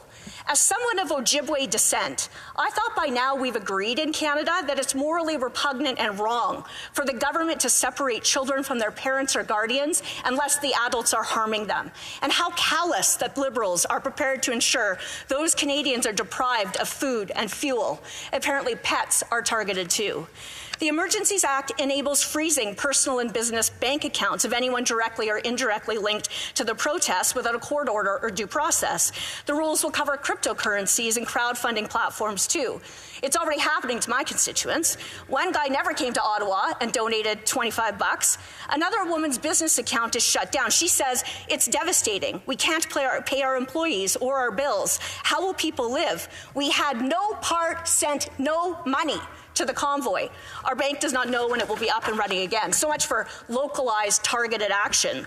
Meanwhile, security and military experts actually say there are no suspicious activity or credible threats identified with any of the protest-related financial transactions, and the only rationale the government's shown are assertions from the CBC. That's truly shocking.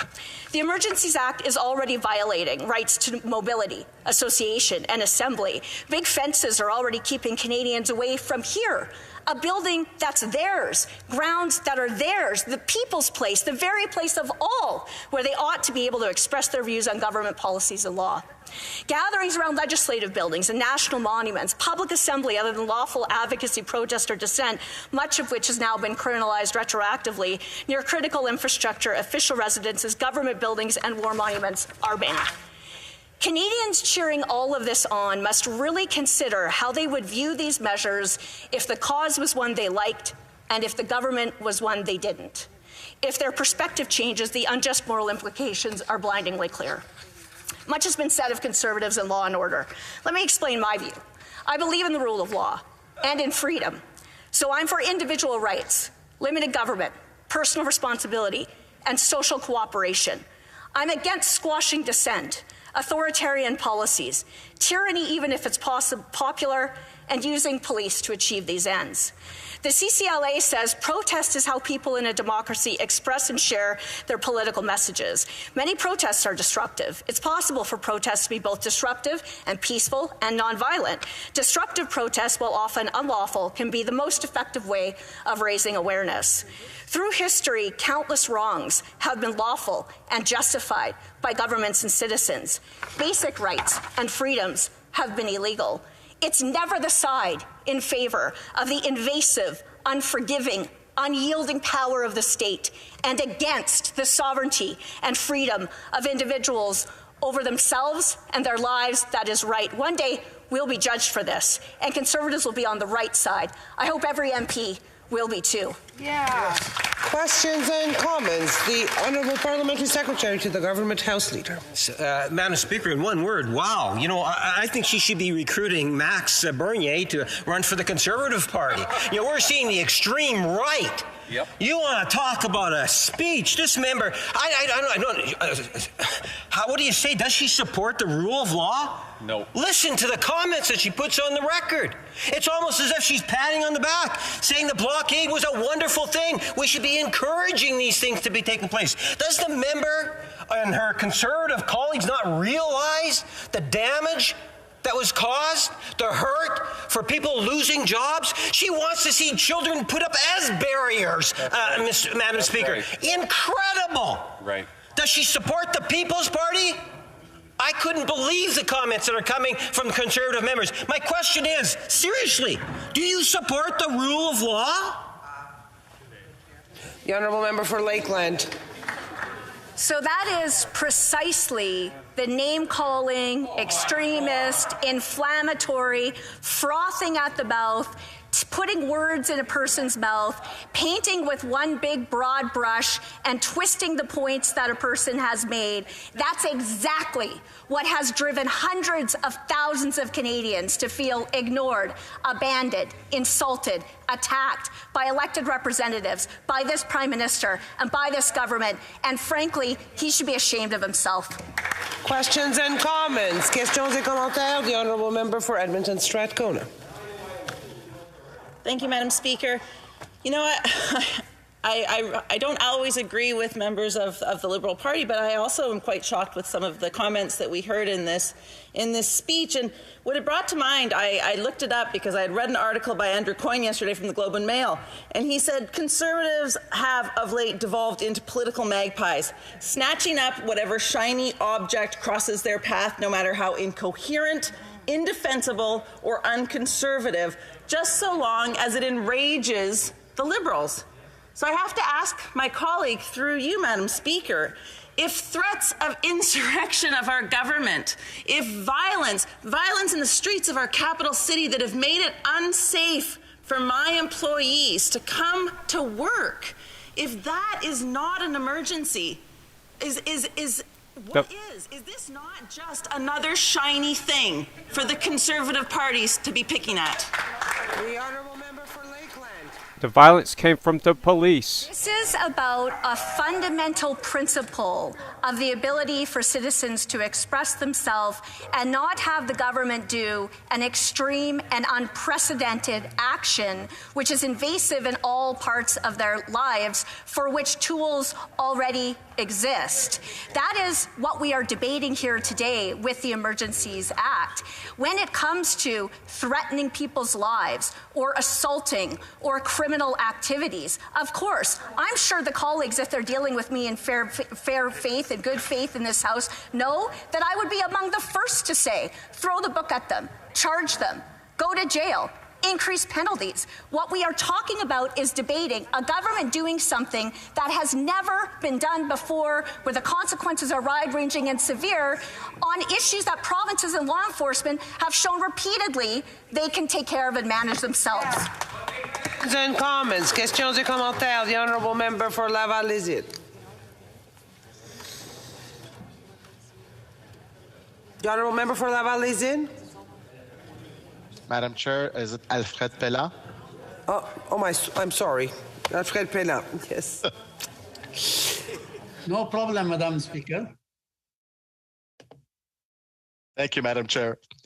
Madam Chair, can my colleague from Lakeland, Alberta, who seems to be so appalled by the emergencies measures, explain to Canadians if the Critical Infrastructure Defence Act of Premier Kenney, that suppresses almost any demonstration with the highest penalties in Canada, appalls her as much? For Lakeland. I'm here on behalf of the people of Lakeland, whose bank accounts have already been frozen, who are worried about the impacts on their abilities to attend public events with their children, who aren't sure if they're going to be targeted and shut down and pursued by a government with whom they simply ideologically and politically disagree. That's what I'm opposed to in this House of Commons, the Prime Minister's unprecedented, unnecessary, and draconian invocation of the Emergencies Act, and that's what I'll vote against. Resuming debate, the honourable member for Saskatoon Grasswood, sorry. Thank you very much, Madam Speaker. You know, I was a young teenager when the War Measures Act in 1970 gripped the country for many days. I know I don't look that old, but I remember that back in 1970. In fact, I remember watching the event on television, fearful for my country. Madam Speaker, 52 years later, under a new act, 37 million Canadians, I find, in this country are more divided than ever. Our country is in the spotlight for all the wrong reasons. 1988. May I interrupt? Est-ce que je peux demander aux honorables... May I ask the honourable members to please not make so much noise when their colleagues are speaking? Thank you very much. Well, thank you, Madam Speaker. 1988, under the Conservatives, Parliament debated for months the new Emergency Act, and up until this week, it was never used. The question on everyone's mind in the House is, should the current government have invoked the Emergencies Act? We've asked the government for weeks, what were they doing to defuse the convoy? Many MPs from the opposition side had dialogue with the protesters. In fact, I was one. I listened to a number of Saskatchewan drivers who made their way to the nation's capital. That is my job, Madam Speaker. That is my job as a member of Parliament, to listen. Listen to other views that, at times, we may not agree with. And that is the tough part of this job. But we have to listen. And I kind of found it surprising today, a number of parliamentary secretaries from the government side actually admitted they too were on the street talking with their constituents. And that is a shock, because the government never admitted that until today. While it is true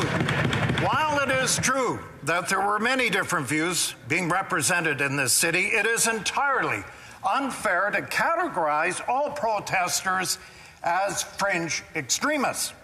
This was our Prime Minister's first reaction in the House. He has a pattern of saying divisive and derogatory things when he is faced with major issues that he's not equipped to handle. We saw a prime example of this just last week when the Prime Minister hurled a very disgraceful insult at my friend and our colleague, the member from Thornhill, a granddaughter of the Holocaust survivor, accusing her of supporting a profoundly immoral ideology, the same evil ideology that he claimed millions of innocent Jews during the Holocaust. He still today has not apologized. Shameful for the leader of this country. But with regard to the current debate surrounding the Emergencies Act, I don't believe the Prime Minister has met the key thresholds outlined to invoke this act. But we have seen in the last 23 days or so, it lies at the feet, I think, of the Prime Minister and his cabinet. This government has totally mismanaged this situation. It could have, like the blockades in Coutts, Alberta, even Emerson, Manitoba, Surrey, BC, and the Ambassador Bridge in Windsor, have ended without the need of the Emergencies Act. All 4 or 5 of those incidents that I just spoke about actually did not need the Emergency Act. The protest happened, and it was quietly, they did away with it. Why did this Prime Minister then go from 0 to 100% without any action or even any dialogue? The key to conflict in this House, the key to conflict resolution is to work with people. We all know that. We try desperately on each side to work with people. But using derogatory and divisive language only fans the flames of disagreement, which we certainly saw in the last 23 days. We are all aware that there were some people protesting here in the city with abhorrent racist views. And let me be crystal clear, I condemn the behavior and all those views without any reservation. Let's make no mistake, Madam Speaker, the events of the last month and the government's mishandling of them will go down, I think, in history as one of the darkest times in this country. Lots has been said in this House about the foreign money coming into this country with the convoy. GoFundMe froze the funds. They returned some to the donors. And then we had GiveSendGo's website. Well, it was mysteriously hacked, revealing the names and email addresses of those who contributed to the protests. Now, I can tell you many Canadians, 48% Canadians, donated to this cause. We know Canadians coast to coast to coast have donated $5, $10, $20, $50 or more. In fact, in my province of Saskatchewan, over 1,300 people contributed to the convoy. 1,300 people. 72% of those donations out of my province were under $100 or less. So we're talking $10, $20, $50, and so on. And I've talked with people who donated and now are very worried that their bank accounts will be frozen. This is just a terrifying situation for many innocent people who have made modest donations to a cause that they supported. The potential for this to severely damage their personal and even business finances is extremely distressing, and it should be for all Canadians. Canadians should not have to worry that their finances are in danger of ruin by the government because they supported this protest. And yes, I do understand that there's, again, extreme cases where this becomes a factor. But in this situation, the government is being heavy-handed, they're being punitive, and trying to control by fear. I have received dozens of emails on this matter. And Madam Speaker, I'm just going to give you three because I've received a pile like this over the last 3 days. Thursday, I get an email from a woman in my riding saying she donated to the convoy. She is now scared that her bank account will be frozen. Do you know the next day she went down to the bank and withdrew a sizable amount of money? Think about that. The next day, Friday morning, she's down at the TD Bank saying, I want to withdraw most of my money. A senior in my riding is most disturbed. The government is targeting of individual bank accounts. And then there's another email saying freezing Canadians' personal or business bank accounts without court order or consequence is totally unacceptable and should have Canadians very worried. I know I am. And we all should be very concerned about this. Another troubling aspect of invoking this act is there will be already tools at the disposal of law enforcement to deal with this unlawful protest. The Liberal Justice Minister claimed it was necessary to invoke the Emergency Act in order to compel tow truck operators to remove illegally parked vehicles. However, in Section 129B of the Criminal Code, it does give police the option to require anyone without reasonable excuse, quote, to assist a public officer or peace officer in the execution of his duty in arresting a person or in preserving the peace. I and my Conservative colleagues oppose invoking the Measure Act. It is a clear case of simply a government overreach. The Act is supposed to be used for emergency situations that cannot be addressed through existing laws. The government has failed to explain why precisely this Act needed to be invoked at this time. In fact, the following organizations have come out publicly against this Liberal overreach: the World Sikh Organization, the BC Civil Liberties Association, Canadian Constitution Federation. This is in addition to the opposition of 7 provincial governments. And as you know, governments in the different provinces all have the powers that they need to deal with blockades and street protests. This is a totally dangerous precedent that cannot be easily undone. The Conservative Party has spoken again and again in favor of dialogue and discussion, but this Prime Minister has repeatedly refused. He has chosen instead to divide and insult Canadians. Canadians agree that law and order must be maintained, but the Emergency Act, the successor of the War Measures Act, is not a way to do it. Madam Speaker, I cannot in good conscience support giving unlimited and unchecked power to a Liberal Prime Minister who has repeatedly demonstrated lack of good judgment here in the House of Commons. My constituents have spoken loud and clear. They demand better leadership than we currently have in this country. Thank you. Questions and comments. The Honourable Parliamentary Secretary to the Minister of Justice. Thank you, Madam Speaker. And to my friend opposite, who I have a great deal of respect for, and we've worked well together over the years. I do want to give him some startling numbers. I know he cited some numbers. With respect to the fundraising, some 52% of the funds came from the U.S. 1,100 of those names relate to the same donors that donated to the January 6th insurrection at Capitol Hill last year. Does it not worry him that the level of hatred that we've seen, and it's not an isolated one or two or three people, this has been a number of different people with a number of different symbols, as well as expressions of hate, without others denouncing them, particularly the leadership denouncing this hatred? Does it not worry him that we're going in the wrong direction, and the support of these blockades really sends a wrong signal in terms of law enforcement, in terms of having a safe country for all? Member for Saskatoon Grasswood. Madam Speaker, I want to thank the Secretary Minister of Justice. It's interesting how this government gets around looking at bank accounts.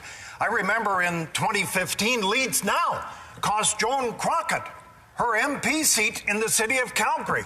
Thousands of dollars from Lead Now from outside this country went into the Calgary riding and cost Joan Crockett the seat. 4 years later, we won it back.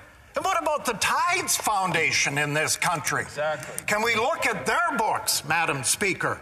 They have done reputable damage in Western Canada with all the money coming in from the United States and throughout the world. Those are two great examples to refute what the Secretary Minister of Justice just mentioned about people in this country worried about this situation. Questions et commentaires, questions and comments. The honourable member for Vancouver Centre.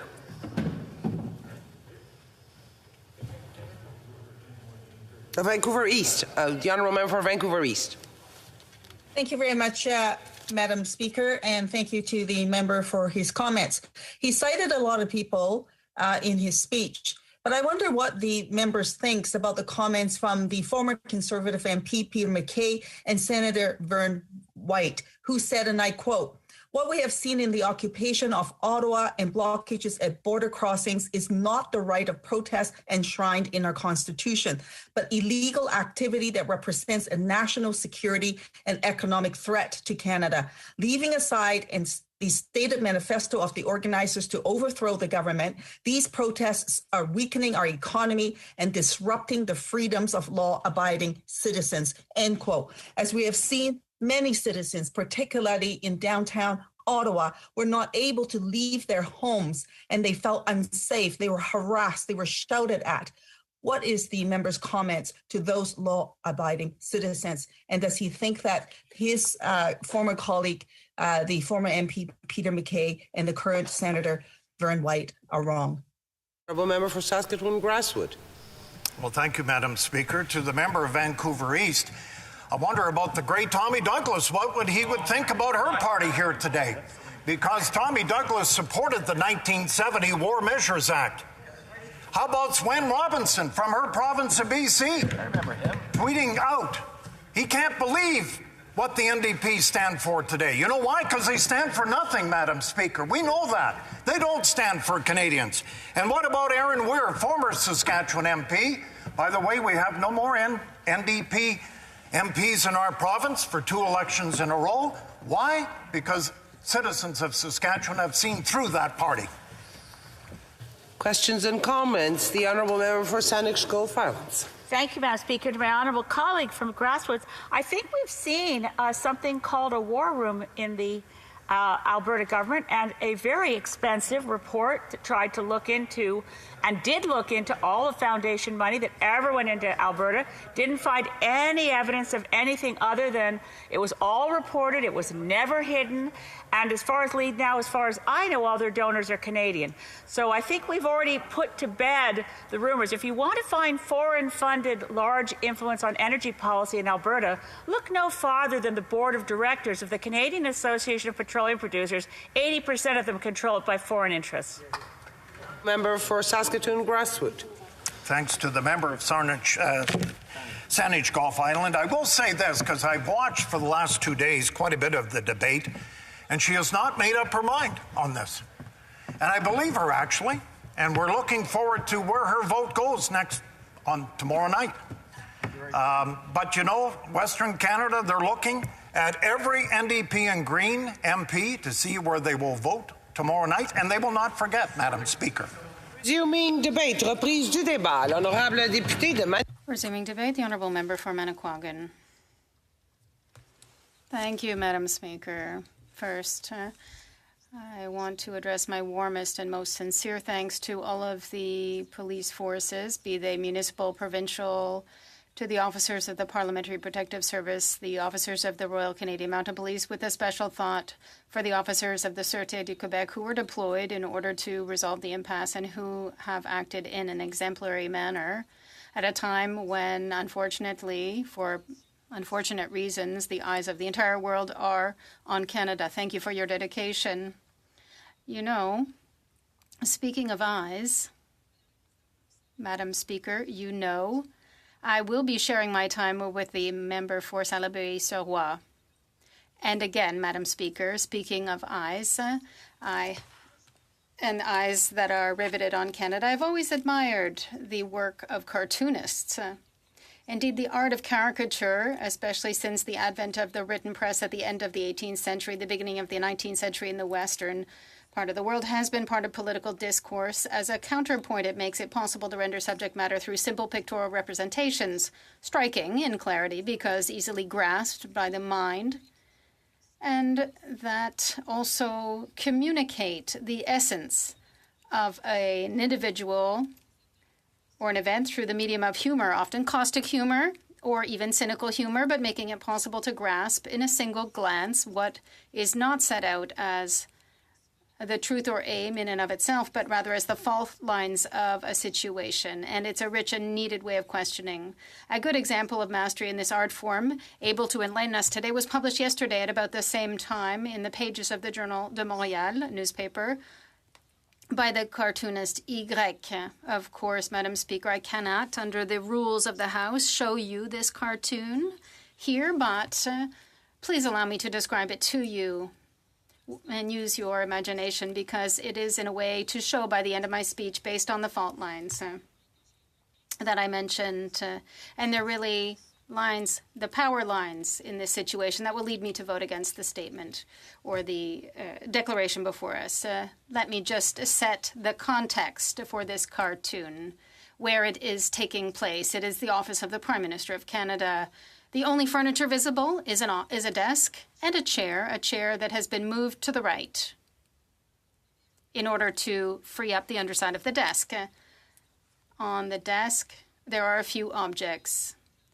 On the left, a corded telephone, in a frame, a photo of Pierre Elliott Trudeau, the father of the current Prime Minister, whose right arm and hand are making the universal gesture of putting his hand over his eyes as a sign of discouragement. It's commonly known as slapping your own forehead. On the opposite side of the desk, quite on the opposite side, in the background, or rather in the foreground, a pink stuffed animal, which could be likened to a Care Bear, and behind the stuffed animal, an object which looks like a cup in the shape of a unicorn head. And in the center of the desk is the Emergency Measures Act, which appears to have been freshly signed by the Prime Minister, as a pen is placed perpendicular to that document. I was saying, Madam Speaker, that the working chair had been moved to the right of the desk to make some room. That's because the Prime Minister is hidden under that desk, dressed like the infamous character from those books. Perhaps you know them, Madam Speaker. They're called Where's Charlie? It's a game which, I remind you, consists of finding the character, Charlie, who is hidden in the scene. Crouched down, we see the Prime Minister facing the viewer, a worried look in his eyes, his fingers crossed, like that, and who says out loud, Is it over? The Prime Minister, who is questioning the state of the country that he is governing, is it over? Madam Speaker, let's look more at these details. And 2 key points.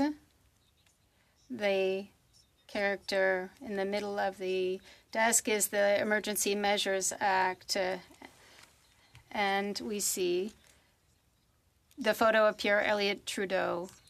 His hand seems to defend that the actions of his son. We're talking about a representation here, and anyway, it's in color, and we see that this is the first time of using the legislation adopted in 1988. That is an updated version of the War Measures Act, which has a clear traumatizing role in the eyes of the Quebec nation, a modern version that has never been used by any government, but furthermore, where the use is disproportionate to the situation. Like everyone knows, there were resolutions in Windsor, Coutts, and elsewhere before the proclamation of this act on February 14th. Only Ottawa, the capital, not Ottawa, the city, was still under siege until today. It no longer is. This signifies that this last resort measure was promulgated for reasons that required in no way the Emergencies Act. And the situation was already under control, with the exception of the capital of Canada. 6 Canadian provinces and Quebec, through the adoption of a unanimous motion at the National Assembly of Quebec, expressed their categorical refusal to the War Measures Act being applied. And we see what happened on February 14th for this government to decree this excessive measure to resolve a situation that had already ended. This shows absurdity, to paraphrase my colleague from Joliette. It's using a nuclear bomb, an atomic bomb, to kill a mosquito that never even landed on our own arm. Now, let's talk about the objects on the right. The right of the Emergency Measures Act on the office, that is the teddy bear, and the unicorn cup. Of course, these objects are remind us of childhood. And in this case, it's a negative characteristics with regard to the Prime Minister and what we could call the magic thoughts, the magical thinking, the belief that his own abstract desire will help to solve a concrete problem without any need to intervene. A unicorn is a mythological creature. It can represent purification or love. And the Prime Minister has refused to see the reality and, in fact, has sought to not divest himself of his responsibility. I talked about Charlie earlier, the one who hides in the crowd and that is very difficult to find. Charlie, who is crossing his fingers for luck, hiding like in a bunker.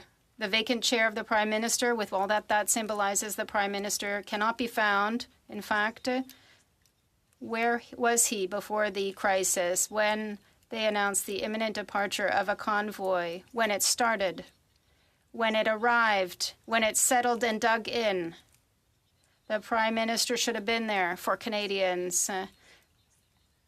As he has repeated ad nauseum, he should have been there, perhaps, been there with all his arrogance and contempt, been there in what I call his selective absence, this fascinating capacity to pick the moment and then reappear without really doing so. I don't believe in the Prime Minister's reality, just like I don't believe in unicorns. There is a lack of leadership. There is a lack of ability to communicate. He needs to be able to communicate like a leader, and intrinsically this implies persuading, if not being able to convince. To assume leadership, it is necessary not only to be there for real, but to be there in action. This requires an agent.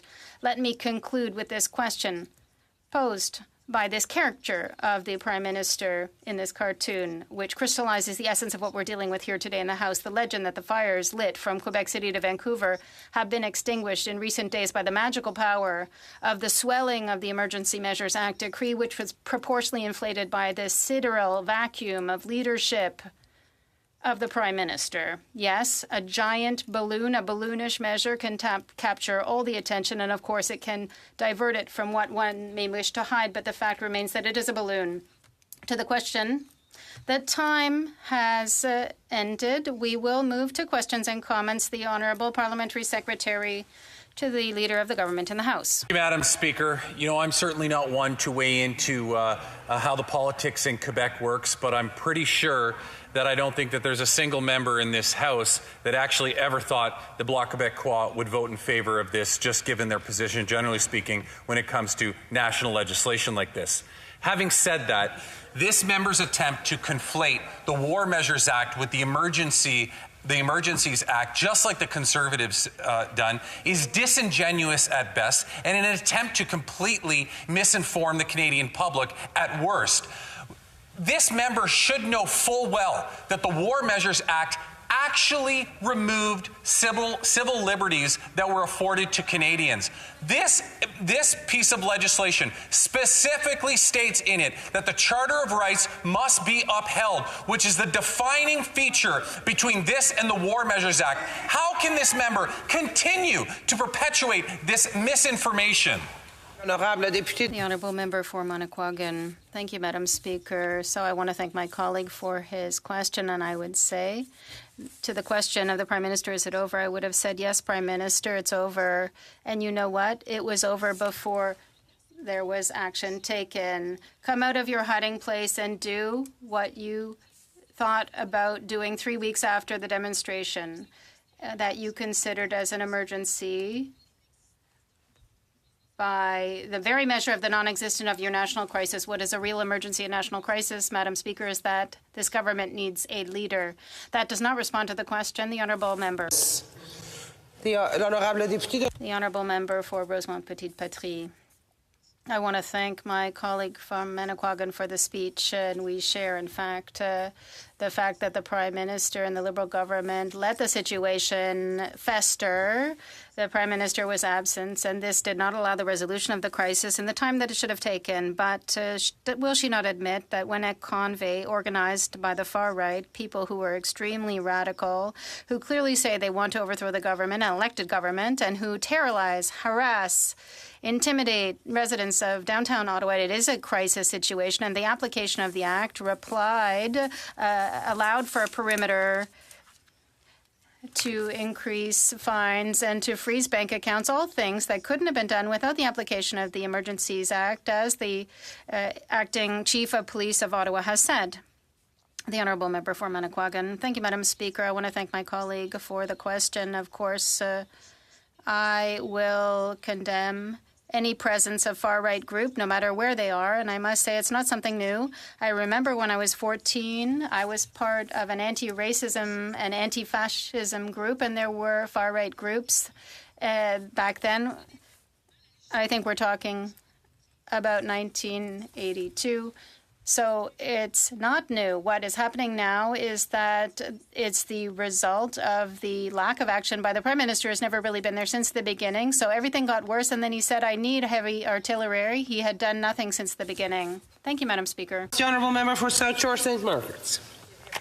Thank you, Madam Speaker. I've heard often from the members opposite who talk about the fact that they couldn't do this Emergency Act without invoking it, couldn't do some things they need. But Section 129 of the Criminal Code allows the Minister of Justice to impose and get people, tow trucks, to implement and work with policing. The Interprovincial Policing Act in Ontario enables the police chief to deputize any person simply to do this. So can the Honourable Member tell me if she has heard any arguments from the government during this important debate that justify or demonstrate that the government has pursued any of these tools, legal tools, before invoking this act? The Honourable Member for Manicouagan. Thank you, Madam Speaker. Obviously, for me, didn't manage to justify it. There'll have to be a report if the decree is passed, so they'll have to demonstrate that really what he did, if he really felt that the city of Ottawa was a city like others when it is a national capital, and he let the situation fester. And I think this shows a lack of leadership, and it's a selective absence by the Prime Minister. L'honorable député de Salaberry. The Honourable Member for Salaberry-sur-Roi. Thank you, Madam Speaker.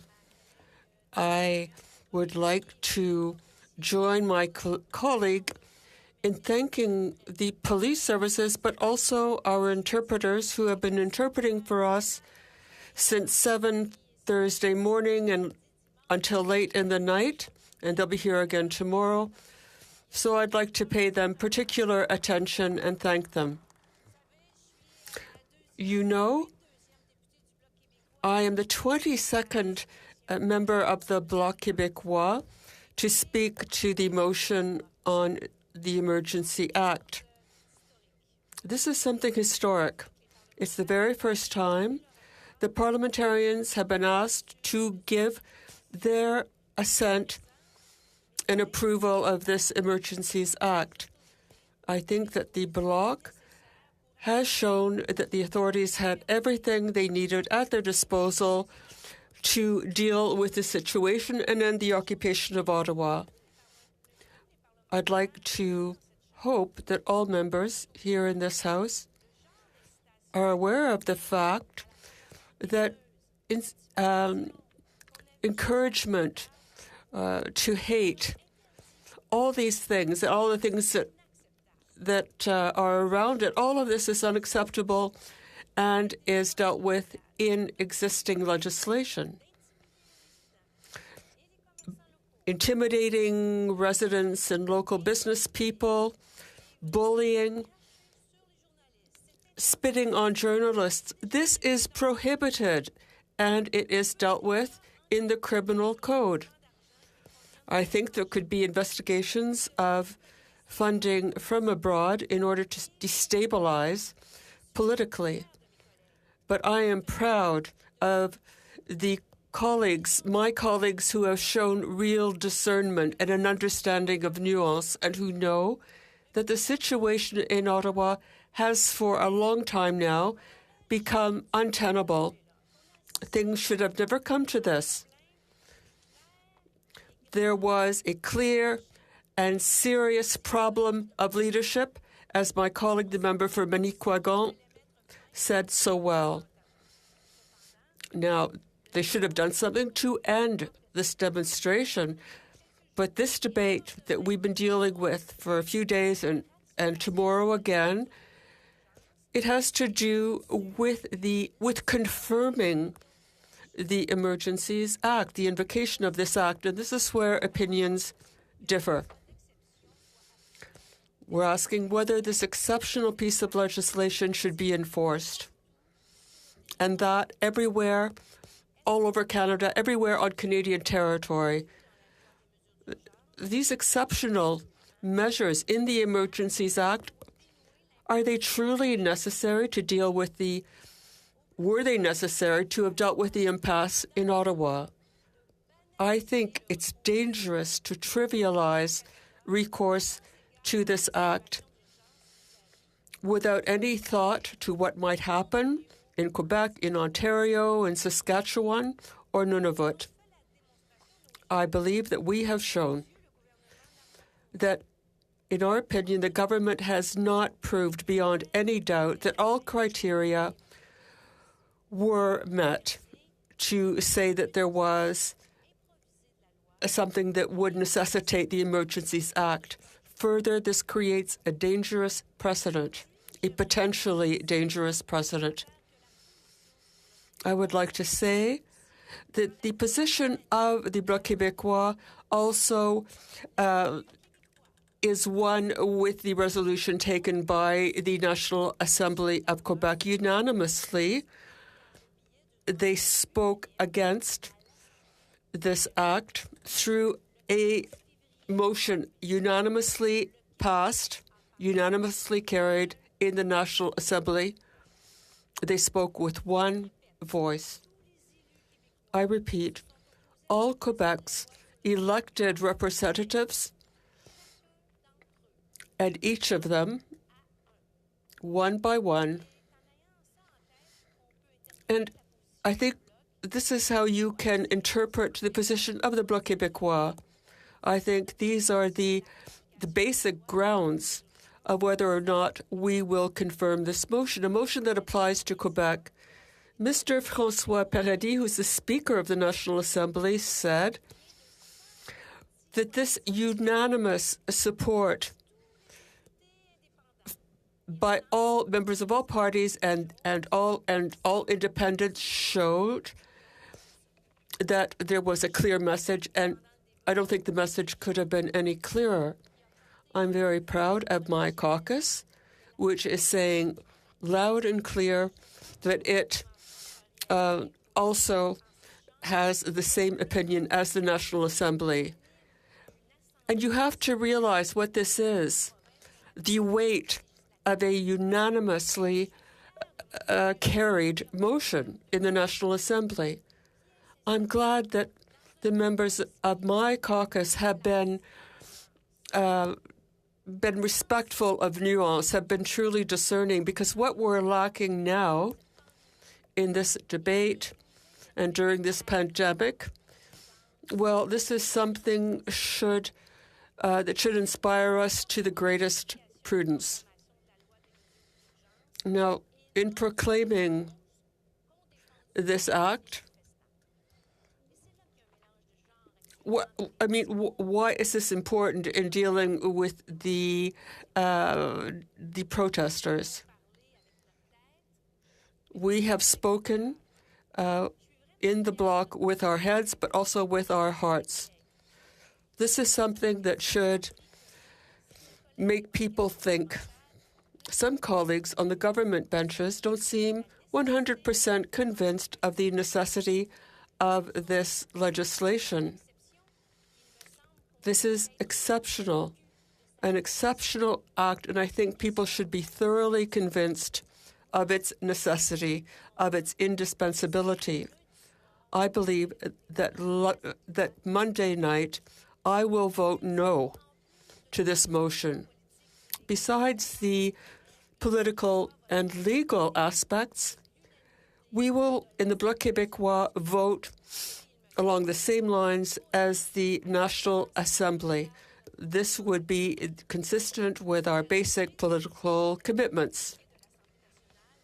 I think that the unanimity of the National Assembly was such, I would have liked it to have seen it reflected in this House.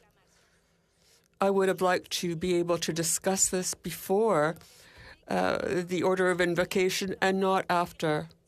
We have to consider the significance of this act, but we have seen partisanship, insinuations that certain people belong to alt-right groups, and even insinuations that some people are racist. But this is beyond us. We've looked at the petty politics, the insults. But this is a historical debate. We're better than this, and we're greater than this, and we have the duty to be so. I'd like to ask my colleagues, are you convinced beyond any doubt that this act is necessary, an act whose modus operandi is a political crisis? Do you think that we will come out of this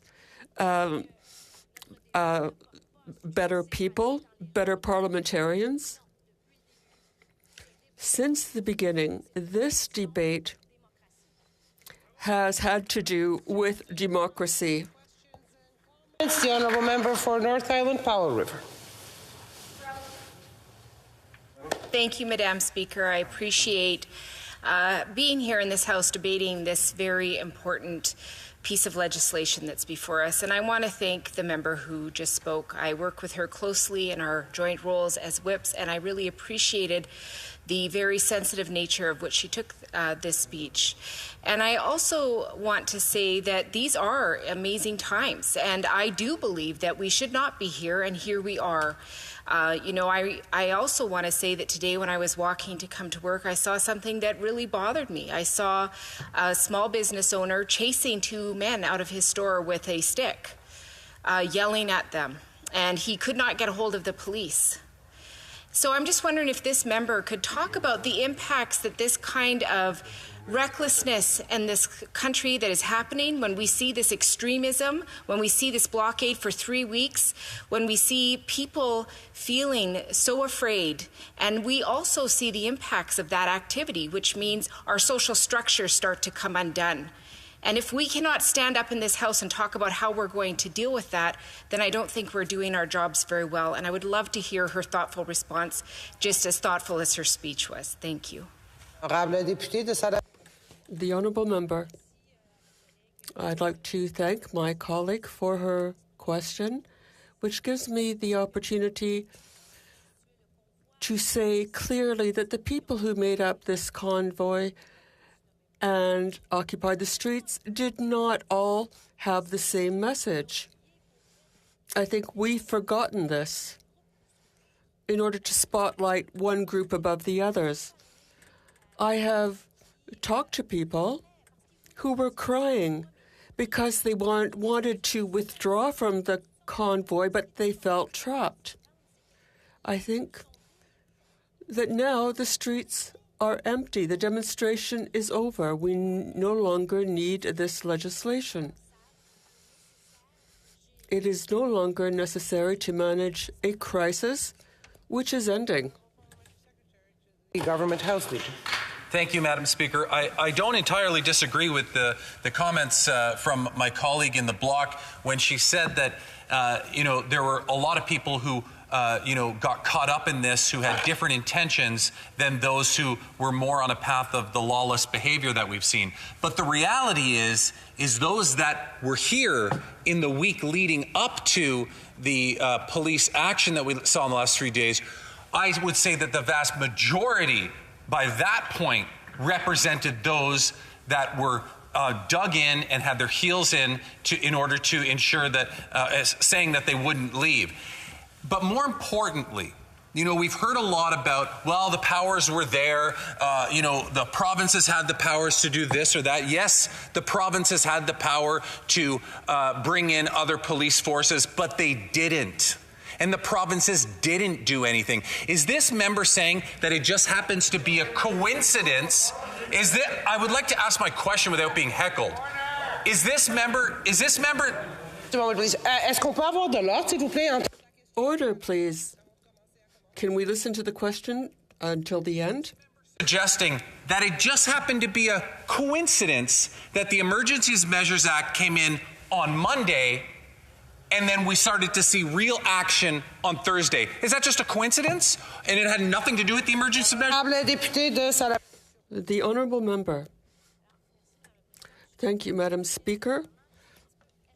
I can say quite sincerely that I am staggered by my colleague's question.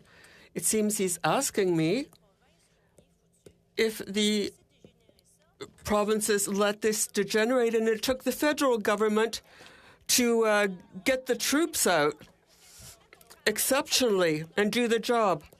Look, I'm sorry.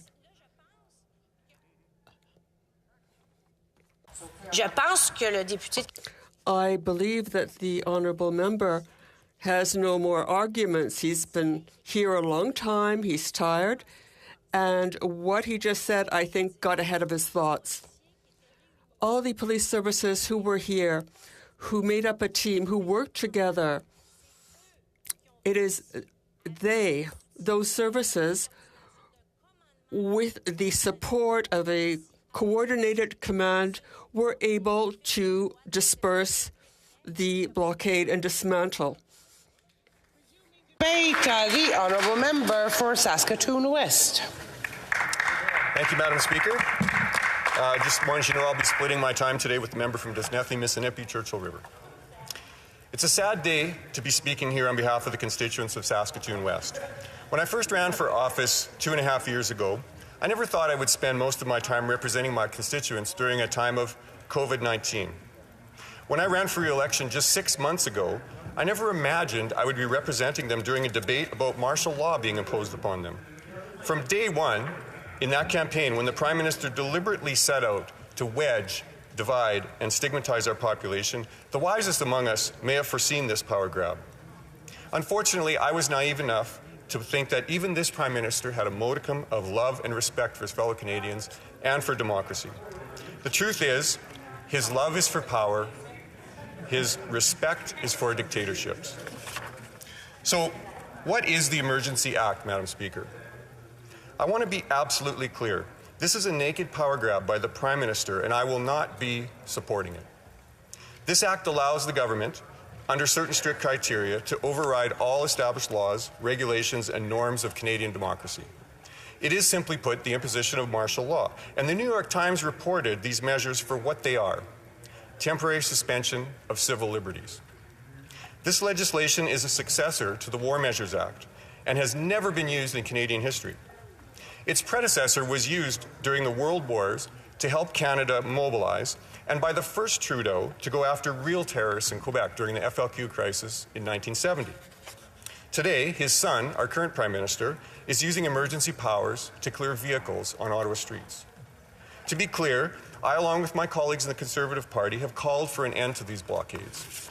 But the vehicles at the U.S. border crossings were already gone before this Emergency Act was even initiated. The Liberals said they needed this power to compel Ottawa tow truck drivers. They didn't. Existing laws already gave that power. In fact, nearly everything they are doing could have been done under the provincial emergency order. The extraordinary powers of the Federal Emergency Act have never been invoked, even when the Twin Towers were toppled on 9/11, when we went to war in Afghanistan, or when an actual terrorist stormed Parliament here in 2014 and tried to assassinate the Prime Minister. The fact is, this Prime Minister mishandled this situation right from the beginning. Every parent teaches their child to use their words and not their fists. Instead, our incompetent Prime Minister chose division over leadership, chose name-calling over dialogue. As an aviation enthusiast, I'm fascinated by airplane crashes. The root cause of a plane crash can always be traced to someone not even on the plane. The reason for the crash is never the most obvious one. You have to keep asking why. Why did the engine quit? Why did you run out of fuel? Why was the fuel gauge incorrect? Et cetera, until you get to the root cause. If we apply that strategy here, what is the root cause of the unrest that we see today? Is it the protesters themselves? Certainly they will be the ones held accountable for their actions, but why were they here? One root cause was the mandate for truckers to be vaccinated. Who forced that? The Prime Minister. Another root cause is frustration and weariness with COVID restrictions in general. When the provinces began to relax restrictions, the federal government was intent on keeping them in place. Who forced that? Again, the Prime Minister. In fact, time and time again, you can trace the root cause of this conflict right to the feet of the Prime Minister. His own MPs have said that the Prime Minister has politicized the pandemic, using division and fear to pit Canadian against Canadian. We have neighbors snitching on neighbors, fully encouraged by the government. This Prime Minister desires division, and he depends on it to retain his political power. Conservatives, Madam Speaker, want to lead with dialogue and mutual respect. We know that a root cause of this conflict is a lack of a plan to move us past the COVID restrictions of the last 2 years. So, last Monday, there was a vote in this House of Commons on our Conservative motion to make a plan to end COVID-19 mandates and restrictions. The Liberals and their lackeys in the NDP voted it down. In this situation, it's the cheerleading of the NDP that is perhaps the most telling of all. The NDP, going back to its CCF roots in Saskatchewan, pretends to be the hero of the little guy, the working class. These last few weeks have finally discredited that myth. We know that many of the current NDP are self-proclaimed socialists. Just like our Prime Minister admires Communist China's basic dictatorship, today's NDP looks back in time at Lenin and Stalin and yearn for a return to those days. The whole philosophy of socialism, as written by Marx, was to put down dissent and seize power through violence. I read with great interest the tweet of former NDP Member of Parliament Sven Robinson. He was referring to the 1970 vote when the first Trudeau invoked these emergency powers. Sven said, quote, "The NDP caucus in 1970 under Tommy Douglas took a courageous and principled stand against the War Measures Act. Today's NDP under betrays that legacy and supports Liberals on the Emergencies Act. Shame. A very dangerous precedent is being set," end quote. Traditionally, the NDP has stood on the side of civil liberties and prevented governments from being granted sweeping powers.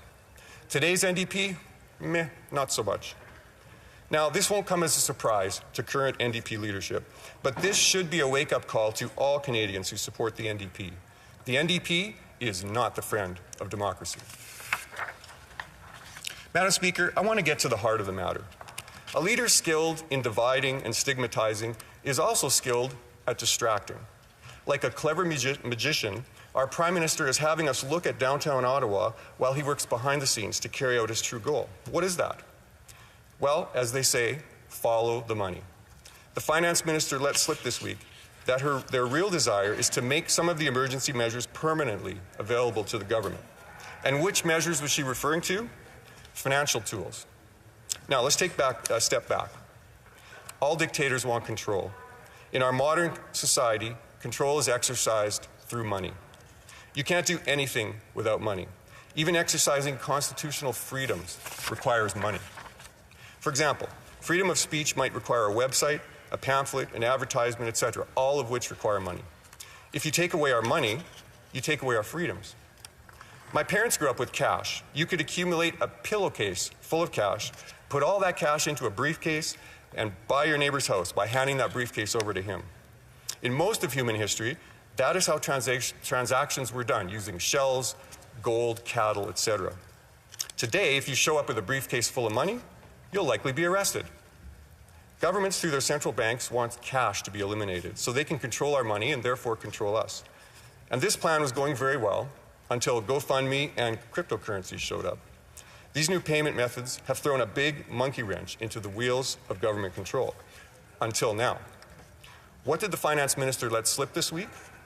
That they would take the overreaching powers of the Emergency Act regarding financial controls and make them permanent, particularly as they relate to crowdsourcing and cryptocurrencies.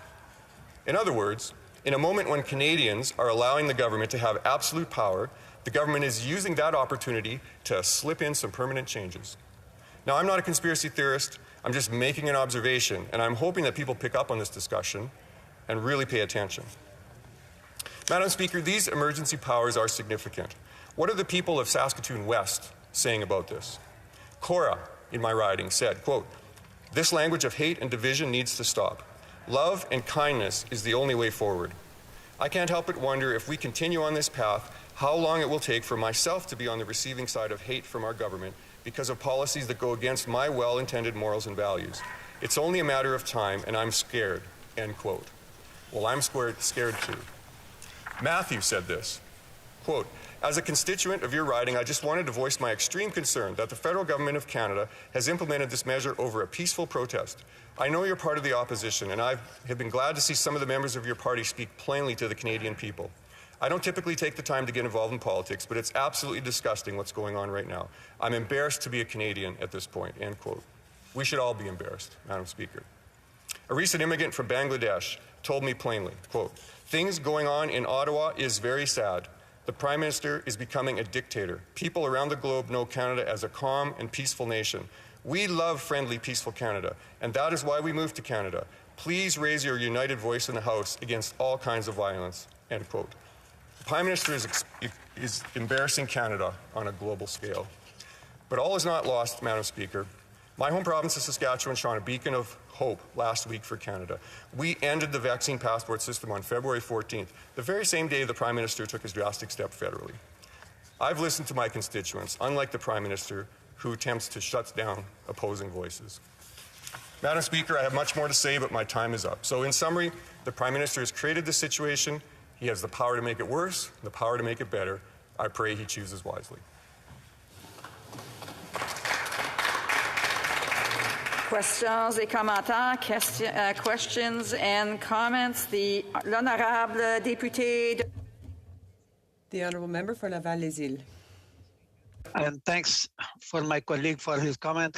Madam Speaker, I would like to ask my colleague if he owns a business in downtown area and for 3 weeks he cannot open, he cannot pay his rent, and he has to tell his employees that, sorry, you have to lose his job. I would like to ask him in addition how we think about the closing a bridge, which is a very vital path for our commercial trade between us and United States, and threaten our supply chain. I would like to ask him also, how can he think about those people receiving funds from outside Canada? I would like to ask him, what does he think about more than 70 people, Madam Speaker, supporting the decision of the Prime Minister? I would like to ask him, is he aware that the Prime Minister was patient enough?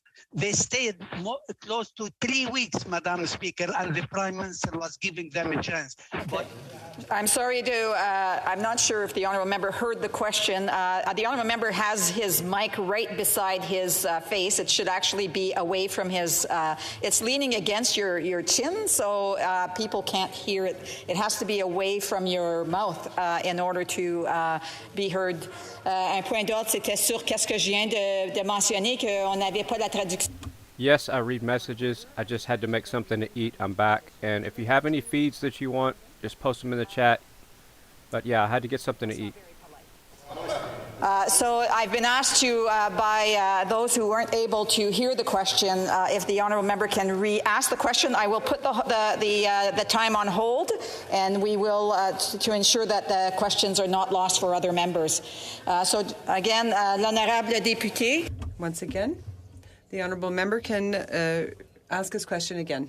For his comment, I would like to ask my colleague if he's a business owner in downtown area in Ottawa, and for 3 weeks he cannot open and he has no means to pay his rent and was obliged to tell his employee that they have to lose their job. I would like to ask him in addition, how does he think about the closing a bridge who is a vital path for our commercial trade with the United States and threaten our chain of supply. I would like to ask him, how does he think about those people receiving funds from outside Canada? I would like to ask him what he thinks about more than 70% of Canadian people supporting the decision of the Prime Minister. I would like to ask... Okay, so I believe you have a lot of questions in there, and I do have to allow for other questions. The honourable member for Saskatoon West. Thank you, Madam Speaker. That was a lot of questions. I guess certainly for the businesses in downtown Ottawa, it's been difficult. But I must remind that member that there have been 2 years of difficulties for business owners in this country, 2 years where businesses haven't been able to open. So it's been difficult on everybody.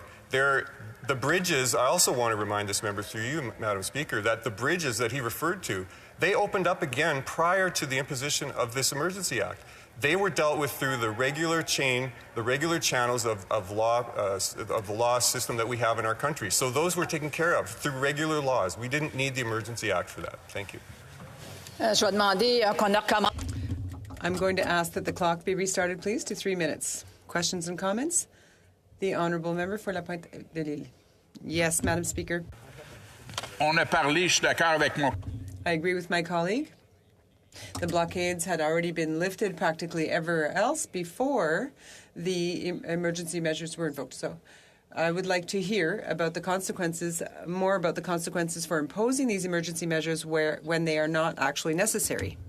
Thank you, Madam Speaker. Significant consequences, and particularly I want to highlight the people that I've been talking to. For example, there was an older lady that called my office in tears because she had donated a small amount of money to the Convoy, and she was now worried that her bank accounts would be frozen.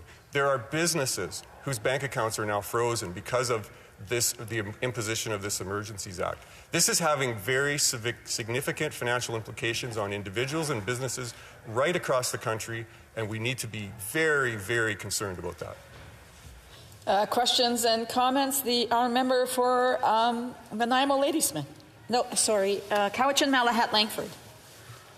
Yes, thank you, Madam Speaker. You know, I'm just completely astounded by how far the Conservatives, as the self-proclaimed party of law and order have actually fallen. I mean, some members of that caucus are openly peddling conspiracy theories.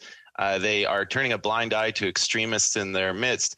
I guess my question to him, Madam Speaker, is we had the Ottawa Police Services say that the Emergencies Act was necessary for them to take action. And Conservative Premier Doug Ford urged that this Emergencies Act be invoked. So my question, Madam Speaker, does the Conservative Party of Canada disagree with those two institutions? Thank you. The honourable member Saskatoon West. Thank you, Madam Speaker, and thanks for the question.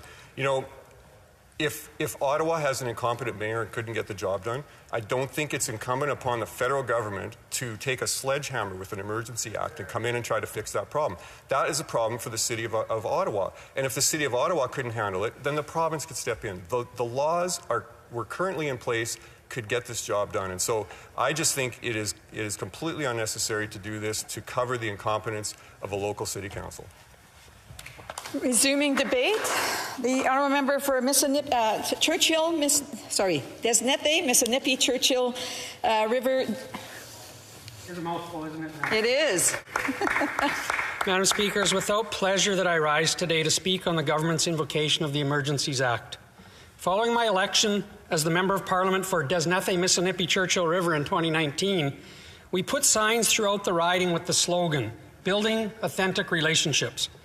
I realize this is probably not the catchiest slogan ever, but it demonstrates how my team and I have operated since. Speaker, through the pandemic, my team and I have consistently and strategically attempted to be a voice that brings calm and reason to a very tumultuous environment. Personally, I believe that is what leaders should do. The failure of the Prime Minister to show even a shred of grace or compassion for people who are clearly frustrated is frankly unbecoming. Some may ask why I start here. I start here because of what I have observed since entering federal politics just over 3 years ago, where the Prime Minister and the federal government have shown absolutely no interest in building relationships with anyone other than those who vote for them. It is my belief the moment the leader of the Liberal Party of Canada became the Prime Minister, he no longer had the option of only representing Liberal voters. It became his job to represent all Canadians. But not only has this Prime Minister and his government shown no interest in representing all Canadians, they have time and time again shown disdain, contempt, and disrespect for Canadians who don't agree with them. Speaker, before I address my opinion on the government's use of the Emergencies Act, it is important that we consider what actions or inactions have led to us being here today. As confirmed by a Liberal colleague from Louis-Hébert last week, during the last election campaign, the Liberals saw an opportunity to wedge, divide, and stigmatize Canadians over vaccines and vaccine mandates. They did this to get re-elected, and they were successful, but at what cost? A poll taken just after the election showed that 77% of Canadians felt that the country was more fractured than ever. I'm fearful of what that number might be today. The politicization of vaccines and vaccine mandates by our Prime Minister has led to deep divisions in our communities, our provinces, and across our country. By treating Canadians with impunity, the Prime Minister laid the foundation for what happened just outside these walls in Ottawa and across our great nation. He called Canadians racist, misogynist, and we've even heard Liberal members in this House this weekend call them terrorists. This is not acceptable, Madam Speaker. Might I add that this was before making any attempt whatsoever to meet or speak with them. In my past life experience, in any kind of conflict resolution mechanisms, there's always one thing in common. That's dialogue. They all require some sort of dialogue and active listening. Speaker, I was raised to believe that respect begets respect. I am and will always be willing to meet with Canadians, especially my constituents, regardless of their political leanings. The only limit I impose on them is that they must be willing to be respectful and have what I call adult conversations. I believe that had the Prime Minister and his government operated in this manner, we would not be having this debate here tonight. In fact, I believe that not only would the protesters have left, they would likely have never come here in the first place. Unfortunately, because of the government's offensive rhetoric, several blocks surrounding Parliament Hill were indeed gridlocked, and people had to forcefully be removed. I have consistently said that when individuals cross lines of acceptable and legal behavior, they should be called out and individually held accountable for their actions. But you cannot paint everyone with the same brush, Madam Speaker. Let me share something I read from a blog last night. The writer explains that he lives in downtown Ottawa, absolutely in ground zero, he defines it as. The truckers are literally camped right out below my bedroom window, he said. He read a lot about what his new neighbors, he calls them, are supposed to be like, mostly from reporters. So what he did, he decided to go for a walk and find out who these people actually were. And now I quote, "As I finally made my way back home after talking to dozens of truckers into the night, I realized I met someone from almost every province except Prince Edward Island. They all have a deep love for their country, they believe in it, they believe in Canadians. Last night I learned my new neighbors are not a monstrous, faceless, occupying mob." He concludes a long blog with this statement: "What we should have never forgotten, we are not a country that makes an untouchable class out of our citizens." This brings me to the second part of my speech, Madam Speaker, and that is how I believe the current situation in Ottawa does not fit the requirements outlined in the Emergencies Act. During the introduction of the Emergencies Act in 1988, the minister responsible, the Honourable Perrin Beatty, said this in his remarks: "The legislation for second reading which I am proposing today will provide the necessary flexibility to respond to national crisis without invoking the War Measures Act. It applies only to national emergencies and distinguishes between four types. In broad terms, they are these.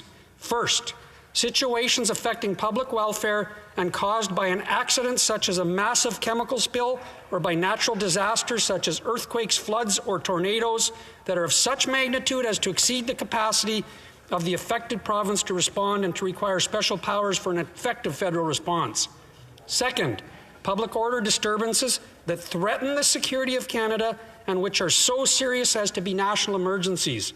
Third, international emergencies requiring Canada to take special measures in concert with our allies. Fourth, and finally, war itself. Speaker, the order in council released by the government authorizes the government to impose, and I quote, other temporary measures authorized under Section 19 of the Emergencies Act that are yet known. The Prime Minister is essentially asking this House to hand him unlimited authority. We have seen this movie before. Remember March 2020, when the Liberals introduced an unprecedented bill to give itself unlimited powers to tax Canadians and spend public money without parliamentary approval for 21 months. Remember the documents from the Winnipeg lab and how the Prime Minister's actions showed he has little or no respect for parliamentary oversight. And don't forget how the SNC-Lavalin scandal demonstrated that he has little respect for the independence of our justice system. More recently, on Monday, when the Prime Minister announced he was invoking the Emergencies Act, he said the following: "I want to be clear. The scope of these measures will be time-limited, geographically targeted, as well as reasonable and proportionate to the threats they are meant to address." Since then, Madam Speaker, the Deputy Prime Minister and Finance Minister has stated that she is looking to make some of these provisions permanent. The Justice Minister admitted that the Liberals were looking to use the Act to punish political opponents. And the Parliamentary Secretary to the Minister of Justice said the Emergencies Act provisions technically apply to all of Canada. Speaker, I ask, why should Canadians trust this Prime Minister now and grant this open-ended request to limit the civil liberties of all Canadians? Speaker, today I join with the Premiers of Quebec, Alberta, Manitoba, Prince Edward Island, and Premier Scott Moe from my province of Saskatchewan, along with many legal experts, civil liberties associations, and millions of regular Canadians across this country, saying that while the situation here in Ottawa has been very difficult for many people, and I have a great amount of compassion for them, it did not meet the standard of a national emergency. Thankfully, Madam Speaker, there was no widespread violence and no loss of life. Speaker, the Prime Minister said in his remarks at the opening of this debate, this situation could not be dealt with under any other law in Canada. I do not believe this to be true, and for the Prime Minister to say this in the House of Commons leads to the degradation of our democratic systems and erodes the already low level of trust in government. The precedent that this sets is leaving many people in my riding with grave concerns for the future of our country. Speaker, far be it for me to quote an NDP MP, but tonight I'm going to, because the Honourable Tommy Douglas was from Saskatchewan. In describing Pierre Elliott Trudeau's use of the War Measures Act during the October crisis, he said it was like using a sledgehammer to crack a peanut. Now, Speaker, I'm sure that my colleagues from all parties would agree that what happened outside these walls pales in comparison to what took place in 1970. So I implore my NDP colleagues to consider their roots. Consider what the great Tommy Douglas would do if he were here in this House at this moment in time. In closing, Madam Speaker, there's no easy way to put this. The division that has resulted from this pandemic has been heartbreaking. I've seen it divide our country, provinces, communities, workplaces, social clubs, churches, friendships, and even our families. I'm afraid that the Prime Minister's use of these heavy-handed measures will only further divide our country. Thus, Madam Speaker, I'm asking all members in this House to search very long and very hard when they decide how they're going to vote on this motion tomorrow night. Let's work together to start healing the brokenness that is so evident across this great country. Thank you, Madam Speaker. Questions and comments? The Honourable Parliamentary Secretary to the Minister of Justice and Attorney General. Thank you, Madam Speaker, and I'd like to thank my friend opposite, whom I have a great deal of respect for, and I've worked with him at the Indigenous Affairs Committee.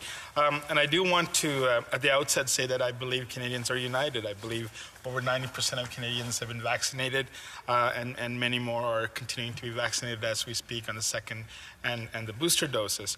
But what I do want to ask my friend opposite is that we've seen a lot of hate outside over the last several weeks. I personally have found it very difficult to go and engage. And it's pretty obvious why, because I'm a racialized individual. I have seen symbols of hate that profoundly affects me. And I'm just wondering what his thoughts are about the calls to engage with these blockaders and what he thinks. Lies, complete lies. Go back and look at the footage. Thank you, Madam Speaker, and I want to thank my honourable colleague for the question. We have worked together on the I-9 committee and have a mutual respect. What I would say is both I and every single conservative colleague would say is that we are 100% against any supremacy, white supremacy, any bigotry, any kind of racism.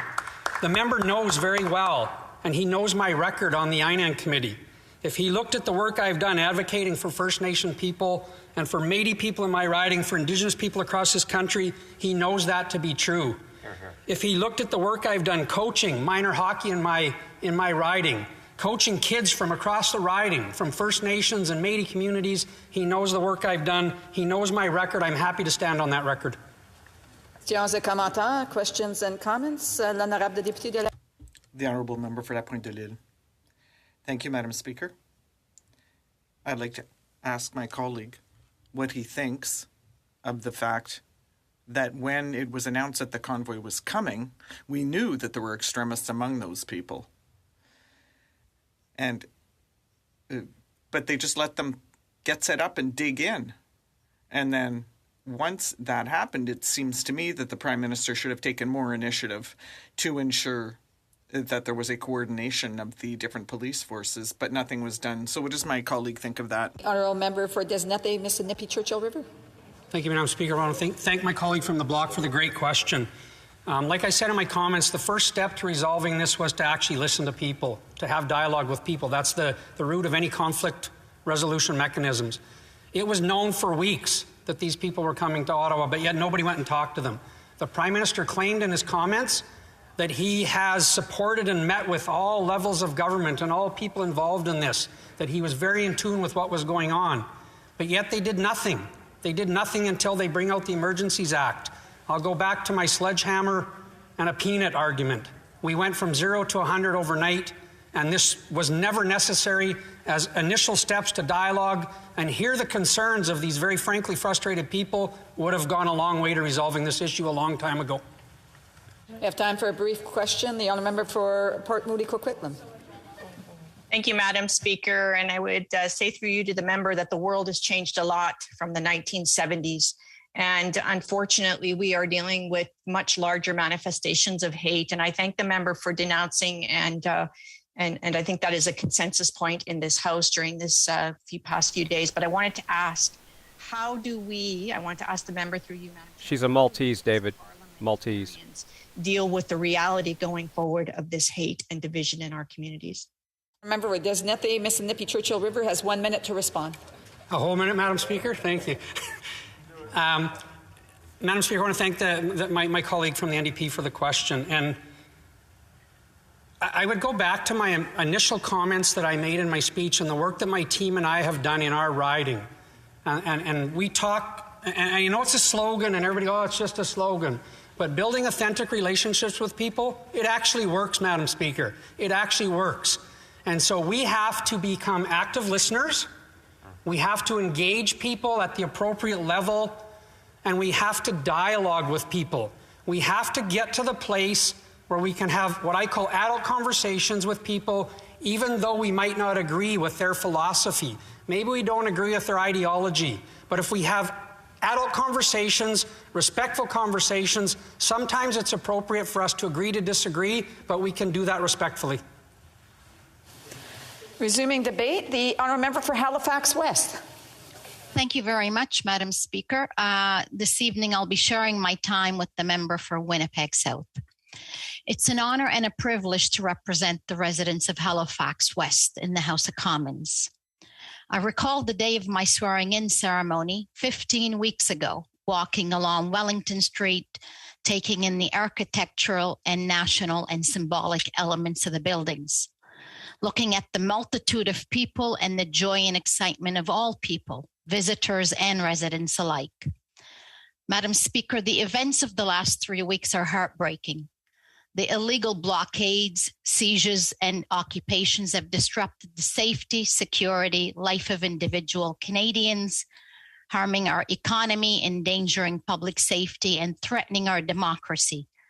We need to make sure events like this do not happen again. Madam Speaker, I have reflected long and hard and have listened to the debates in this House. I've listened to the differing views. I recognize the seriousness of the situation and our role as parliamentarians, as representing our constituents and debating and voting on national laws for the collective good of Canadians. Madam Speaker, I support wholeheartedly this motion to invoke the Emergencies Act.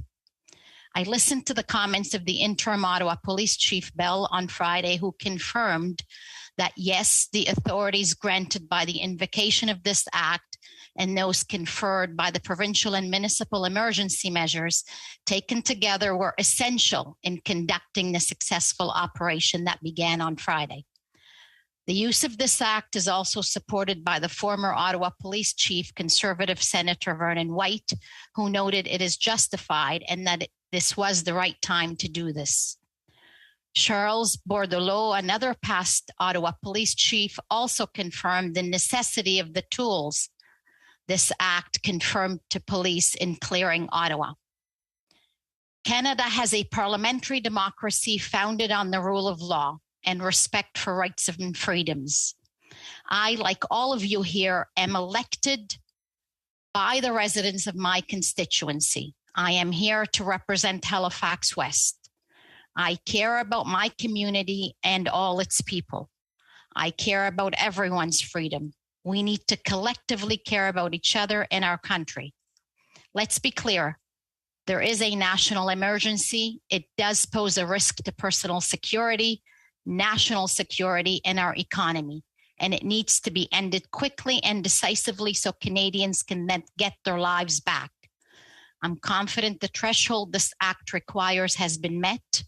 We've all seen the threats to property, to our economy, to our supply chains, and to our most important trading relationship that have been carried out to reach ideological ends. I want to take this opportunity to sincerely thank all the police services who participated in ending the illegal operations, whether blockades, seizures, occupations, the Ottawa Police, the Ontario Provincial Police, the RCMP, La Sûreté du Québec, police forces from across the country. This was a national effort from different jurisdictions, standing out there in the freezing cold, putting their safety and comfort on the line to ensure a resolution. My hat's off to them for their professionalism, dedication, and restraint in the face of taunts, insults, abuse from occupiers. Mr. Speaker, we've heard many times here how the vast majority of truckers, working truckers, are vaccinated. I want to thank them for their essential work, ensuring Canadians have food, medicine, and so much that we rely on every day on our tables. I also want to thank their association, the CTA, for confirming that vaccine mandates are not, in fact, interfering with the industry's operations, and for applauding the government's use of the Emergencies Act to rightfully end these blockades. I want to thank the journalists on the streets, braving harassment to bring the truth of the occupation in Ottawa to Canadians. Madam Speaker, I've listened very closely to my colleagues during this debate, and I appreciate the points they've raised on the gravity of the situation, on the torment of the people and businesses of Ottawa, and on the need for a quick and decisive path forward. What we have seen is an occupation with leaders that, in their stated objectives, call for the overthrow of a democratically elected government and the removal of reasonable public health measures that have kept Canadians safe. And it is an occupation that has been fueled in no small part by foreign donations and eager cheerleading from political opportunists. The residents of Ottawa, the business owners and their staff, the hardworking public servants, they all know this had surpassed the point of a protest because they have suffered through it. I think of the email I received the other day from a woman advocating on behalf of her niece who lives in downtown Ottawa, and because of an autoimmune disorder, could not leave her small apartment in this current occupation. Her niece had endured constant, inescapable, deafening noise and fumes from the occupiers. Madam Speaker, what about her rights and freedoms? And there are so many stories like hers. We have seen far too much intimidation, violence, and hatred. I want to acknowledge the strength and resolve of the people of Ottawa over these difficult few weeks. They have been through hell, and I hope they will get some rest and some relief. At this time, it is incumbent on us to act. Let's clear up both the confusion and the willful misrepresentation about what this act is and what invoking it entails. This is not the War Measures Act. This act is not calling in the military, period. It is targeted, temporary, subject to checks and safeguards through Parliament, and must be compliant with the Charter of Rights and Freedoms. Invoking the Emergencies Act provides new authorities to law enforcement to regulate crowds, prohibit blockades, and keep essential corridors open. It allows government to mobilize essential services, including services related to removal, towing, and storage of vehicles that are being used as part of a blockade. It allows the taking of action against the largely foreign and largely anonymous funding of this occupation, including from crowdfunding platforms and their payment service providers. And significantly, it allows the removal of the jurisdictional friction that we have seen impede our police forces, allowing police from different jurisdictions to work together and do their job. I want to reiterate what was confirmed by the interim Ottawa Police chief. They would not be able to do the job they are doing without the authorities conferred by the Emergencies Act. I want to thank the constituents of Halifax West for writing me and calling me, expressing their concern. Like all of you, my office has received tons of emails, in my case, most of it from outside my province, containing outrageous false claims and comparisons. This has included anti-vaccine propaganda, conspiracy theories, insistence that the pandemic's over, denial that our hospitals are being pushed past their capacity, and disturbing comparisons made between the requirement to get vaccinated before boarding an airplane with the horrors inflicted by the Nazis. The contents of these emails are troubling, concerning, and full of disinformation. The fact is that Canada is one of the most vaccinated countries in the world. The majority of Canadians do not support these illegal protests and occupation. The overwhelming majority of Canadians understand that facts and science still matter. Madam Speaker, that reassures me. This week, we celebrated 57th anniversary of our Canadian flag, a symbol we all respect and appreciate. I have felt uncomfortable seeing how our flag has been used over the last few weeks. I don't want anyone to ever see our flag flying and feel a twinge of fear or anxiety. Madam Speaker, I understand the frustration and the pandemic fatigue felt by many. We are all tired and we all want the pandemic to end. In my province of Nova Scotia, we had a small taste of what it felt like post-pandemic life in the fall, when cases came down and restrictions were lessened. It was a blessing and it was appreciated and deeply needed. But Omicron had other plans. I want to say I understand the frustration and empathize with folks. The risk to our communities, families, and hospitals don't simply end because we want the pandemic to be over. I wish they did. Recently in Nova Scotia, we've seen the most deadly week of the pandemic since May 2020. We are still seeing daily test positivity rates over 10% in packed hospitals staffed by overstretched healthcare workers. And here I want to thank all healthcare workers for caring for Nova Scotians and for caring for all Canadians. I have hope that a brighter spring is on its way, and I want to encourage everyone to spread hope to their friends, communities, and loved ones, while at the same time recommitting themselves to having each other's backs, being cautious, getting vaccinated, and showing our solidarity with one another. Honourable member's time is up, and she'll be able to continue during questions and comments. Questions et commentaires. The honourable member for Mission Matsky Fraser Canyon. Thank you, Madam Speaker, and thank you for the honourable member from Halifax West. I like the points of her speech when she focused on Section 58 of the Emergencies Act. I do disagree with her based on the fact that there hasn't been adequate evidence provided to this chamber to determine that no other law in Canada could deal with this point. I would encourage the member to look at the Emergencies Act NOA submitted by the Civil Liberties Association, and paragraph 51 especially, where it outlines that they believe that the government's precipitous invocation of the Emergencies Act appears to have been motivated by its view that the provinces have not gone far enough in addressing intra-provincial protest. However, and I go on, this does not mean that the provinces lack the capacity or authority to deal with the protests. The provinces have the tools they need according to the Civil Liberties Association, and the Emergencies Act, they go on to argue, was not intended to provide the federal government a pathway to arrogate provincial powers to itself in circumstances where the provinces do not exercise those powers in the ways the federal government would have. Can the member provide any form of increased evidence to this chamber demonstrating that the federal government actually had to go as far as it did? Thank you, Madam Speaker. Member for Halifax West.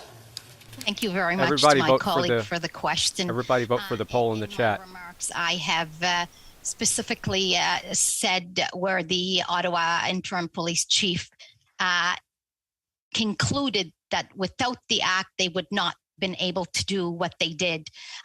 Again, the Ottawa Police Chief Charles Bordelot had said that the invoking the Emergency Act allowed them to set up the perimeter, allowed police to deny entry to those trying to join the protest.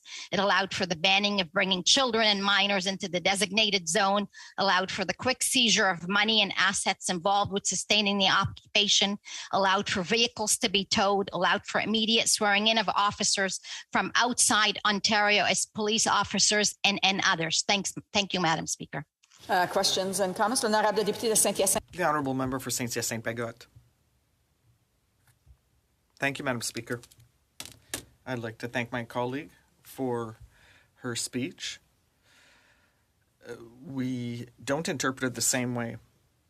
A professor from Université Laval in Quebec, from the law faculty, said today on Radio-Canada that it was not sufficient to say that a law was useful, because that's what the Chief of Police of Ottawa said. It also needs to be demonstrated that it's necessary or indispensable, and that's where the government is weak, because it can't be proven that it is indispensable and necessary when it wasn't, when other laws weren't used in the first 14 days of the crisis. So why did the Prime Minister go straight to the nuclear option before exploring other options? L'honorable député de Halifax. The honourable member for Halifax West. Merci, Madame le Président. Thank you, Madam Speaker. I appreciate my colleague's question. Unfortunately, I have a different opinion. It was necessary to invoke the Emergencies Act. The special measures provided by this act are time-limited, temporary, and geographically focused, and they must comply with the Charters of Rights and Freedoms. And the police forces indicated that without this act, they would not have been able to take the measures that they did. Thank you. And comments, a short question, should I say, from the honourable member for Edmonton Strathcona. Thank you, Madam Speaker. It'll be short, but I hope not small. I do want to know from the member, one of the things that the Liberal government has said is that they would bring forward legislation to deal with online hate. So we know that many of the people that are that have been radicalized on social media. And I'm just wondering, is the government planning on bringing this legislation forward? And if so, when and why not yet? A brief answer from the member for Halifax West. Sure. Thank you so much, Madam Chair. There, I really appreciate the thoughtful question, and I've listened to the honourable colleague for the last couple of days asking questions. Really appreciate her interjections. I am part of the governing party, but I'm certainly not in government. But I definitely value us bringing that forward, and I will take that back to my colleagues. On this side of the House, thank you very much. Resuming debate, the Honourable Parliamentary Secretary to the Minister of Environment and Climate Change. Well, thank you, Madam Speaker. It is my pleasure to rise today to speak in favor of the government's invocation of the Emergencies Act. And I would first like to start by joining my colleagues in thanking the Parliamentary Protective Service for keeping members and all of the staff of the House of Commons safe and secure.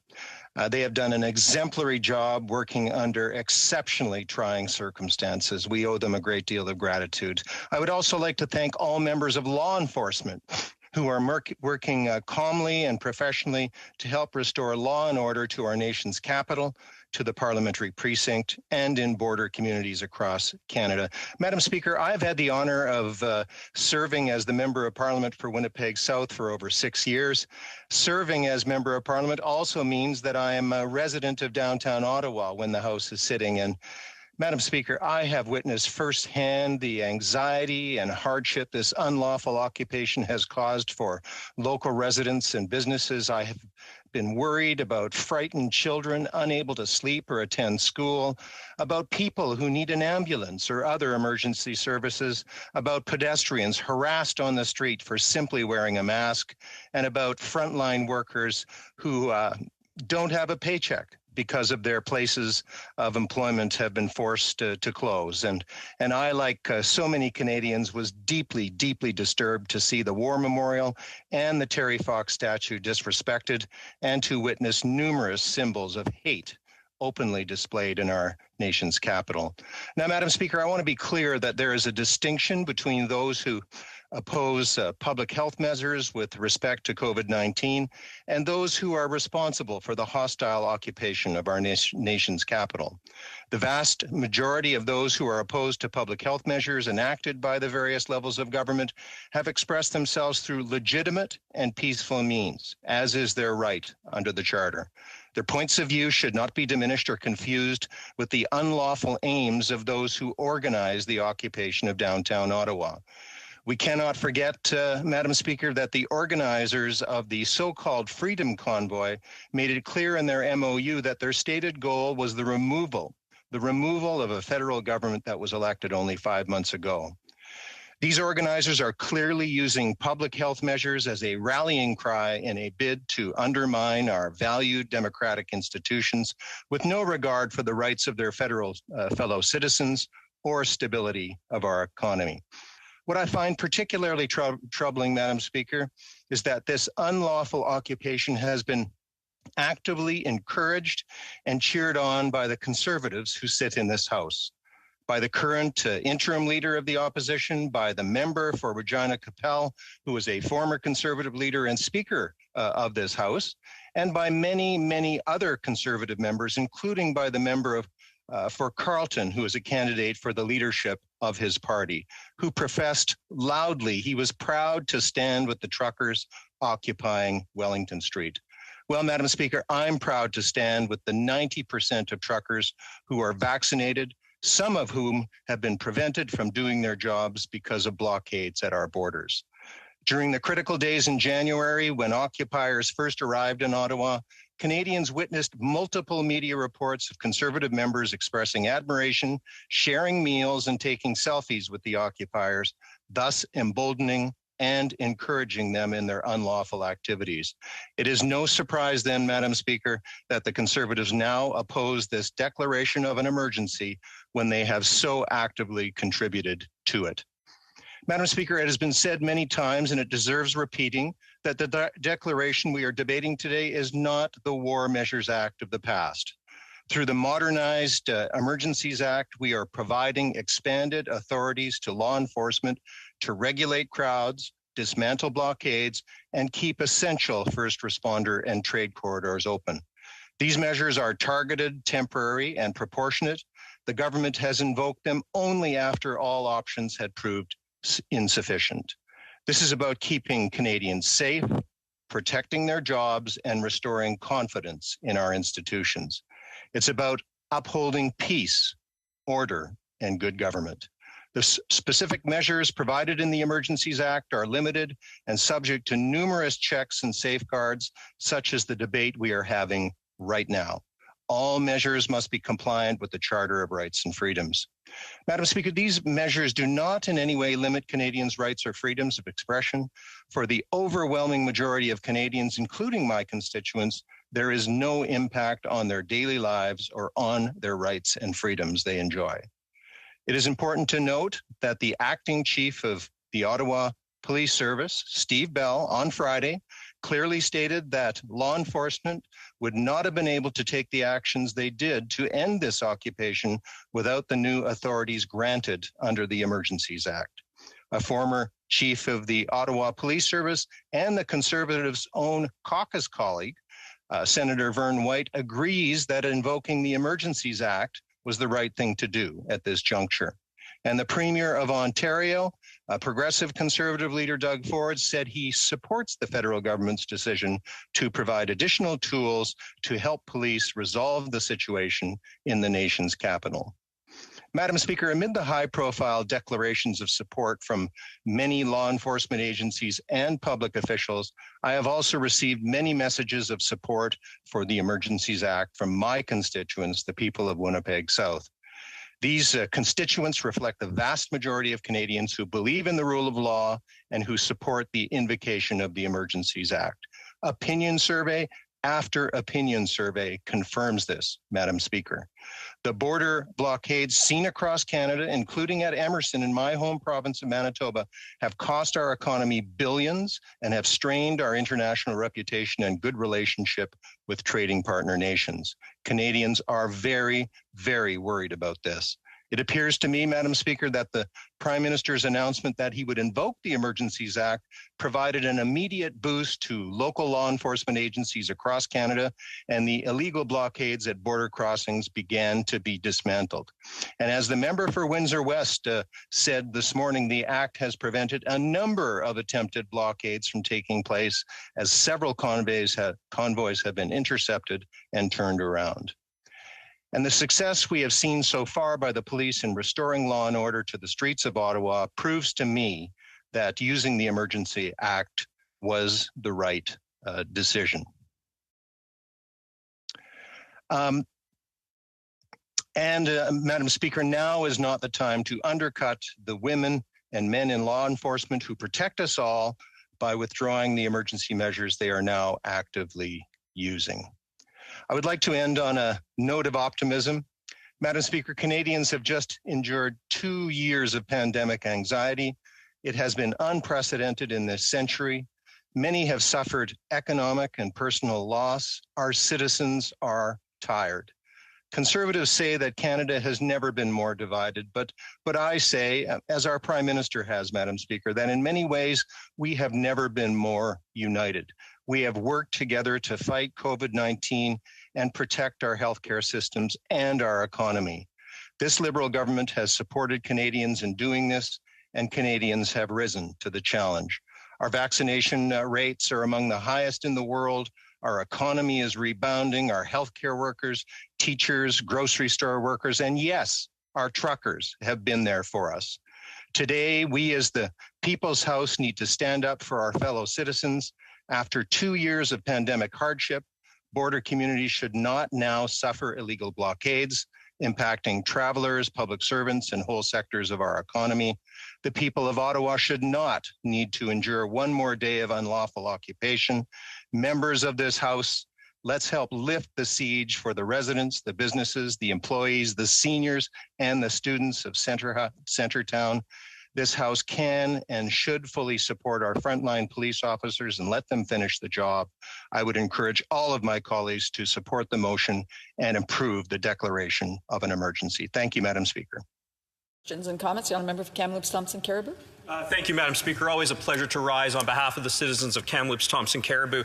I respectfully depart from my colleague's analysis where he says Canada's been more united. Frankly, it's been divided, and it's been mostly divided by our Prime Minister and his rhetoric. Now, I want to zero in on one thing that the Honourable Member said. He mentioned two comments that were really interesting to me. One was the rule of law, and the other is the notion of opinion surveys. And he said opinion survey after opinion survey is behind us. Well, when did the rule of law become subordinate to opinion surveys? Something is either right or wrong. So why can't he point to the legislation and say that this is where it's met, because the threshold with respect is not met in these circumstances?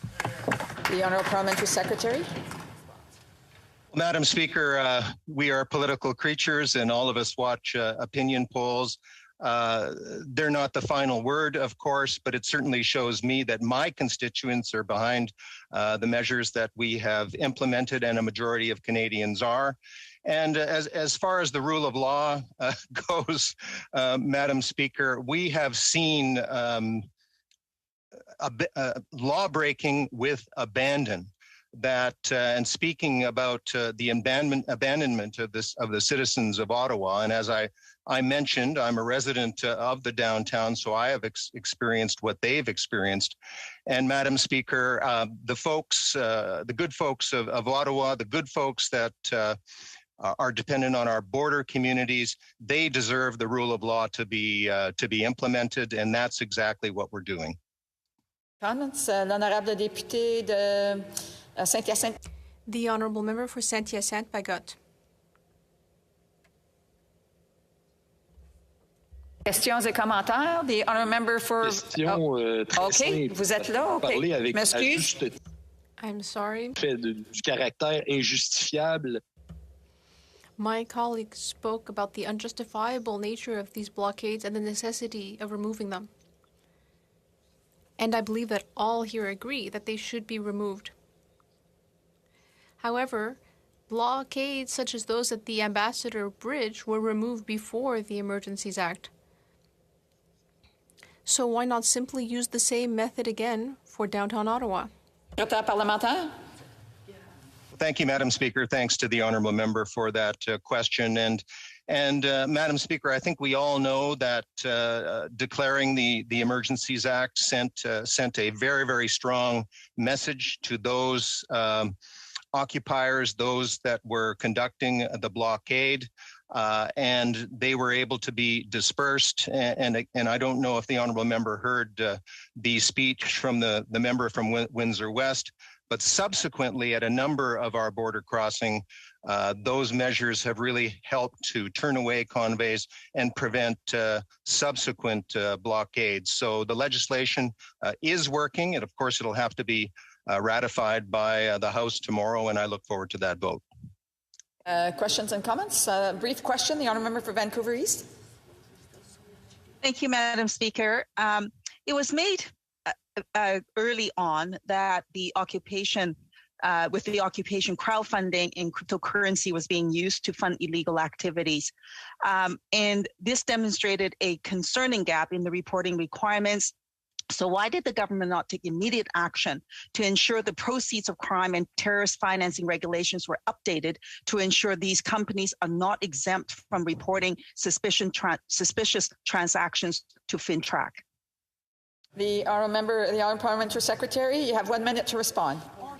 Well, thank you, Madam Speaker. I want to thank the honourable member for Vancouver East for raising this point, because I think it is an important one. I think our laws need to be updated with some of these modern realities, cryptocurrencies, the influence of foreign actors, the impact of social media and driving people to these funding sites, and so that's exactly what the finance minister has done, is filled those gaps.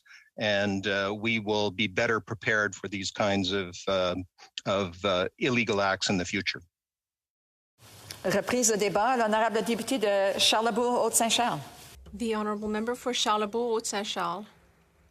Thank you, Madam Speaker. Madam Speaker, I rise today in this House with great pride, thinking about my background. I started my career in the Canadian Armed Forces. And throughout my career, I wanted to defend my country and its values. And today, I can say that I will always be that same soldier who decided that law and order must be a priority for our country, for the safety of Canadians. I served my country here and abroad, proudly bearing the Canadian flag on my uniform. I worked with Canadians from all parts of Canada, proud, well-trained soldiers who were ready to support all efforts to ensure that the rule of law be respected. I personally trained and led soldiers for crowd control operations like we saw recently in Ottawa. I was deployed in regions of Canada where the use of force was possible, and this was possible without the Emergencies Act. When you defend your country and serve under its flag, you must show unconditional devotion. But with this Prime Minister, patriotism is suffering. This Prime Minister's legendary irresponsibility and arrogance haven't improved things. That's what we've been seeing for 22 days. A situation which was supposed to be a protest and which became a siege. A siege in front of our Parliament because the Prime Minister didn't do anything to avoid the escalation. I myself saw how the siege was affecting people because every week I come here to Ottawa as an MP, and I understand what Ottawa citizens have been through. That's why I myself asked on February 4th, in a tweet, I asked that the protesters leave and clear the streets of Ottawa. I had heard what people needed, and I agreed that this needed to be over. I agreed with that, Madam Speaker. But today, we are here to debate the activation of the Emergencies Act, which shows that once again our Prime Minister has failed in fixing the situation. The Prime Minister claims that the only way to prevent trucks from blocking streets is to use this act. But these measures go too far.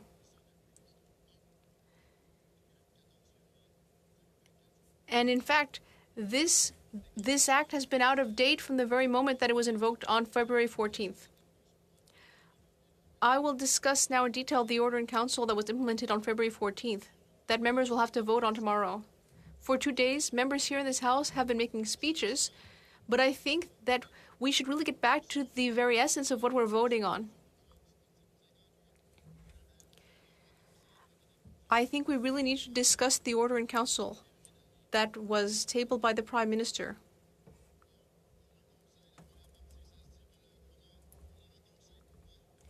In the order in council, it states that it is reasonable to think that emergency measures are required on a temporary basis. So whereas the Governor and Council has consulted the Lieutenant Governor and Council of each province, the Commissioners of Yukon and the Northwest Territories acting with consent of their respective executive councils, so therefore right there, the first day, there was already a problem because several provinces had said no. So at least 4 provinces did not agree. Then it says, therefore, Her Excellency the Governor-General in Council on the recommendation directs that a proclamation be issued, first of all, declaring that a public order emergency exists throughout Canada and necessitates the taking of special temporary measures until further notice. When they describe the state of emergency, tomorrow they're talking about continuous barricades at various places in Canada and the continuous threats, and therefore requiring these measures, including the use of force. And that there are threats, that continuing threats and use of acts of serious violence against persons or property. Well, that might have been true before February 14th, but that certainly wasn't true here in Ottawa. Then they carry on. The adverse effects on the Canadian economy and threats to the economic security of Canada resulting from impacts of blockades of critical infrastructure, including trade corridors and international border crossings. Well, that was finished.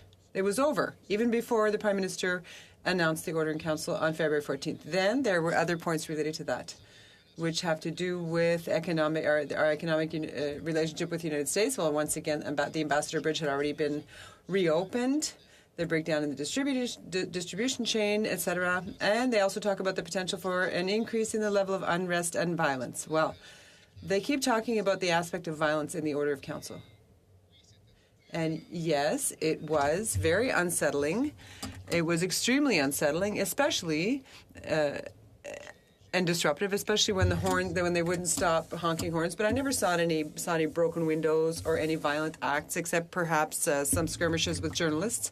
But if we talk about if you look at protests you see regularly in Montreal or elsewhere in Canada, where police cars are flipped over and windows are broken, and we see that regularly. I didn't see any of that in the events we're discussing here today. They also talk about measures to regulate or prohibit any public assembly. So tomorrow we're going to talk about regulating or prohibiting any public assembly except other than lawful advocacy, protest, or dissent.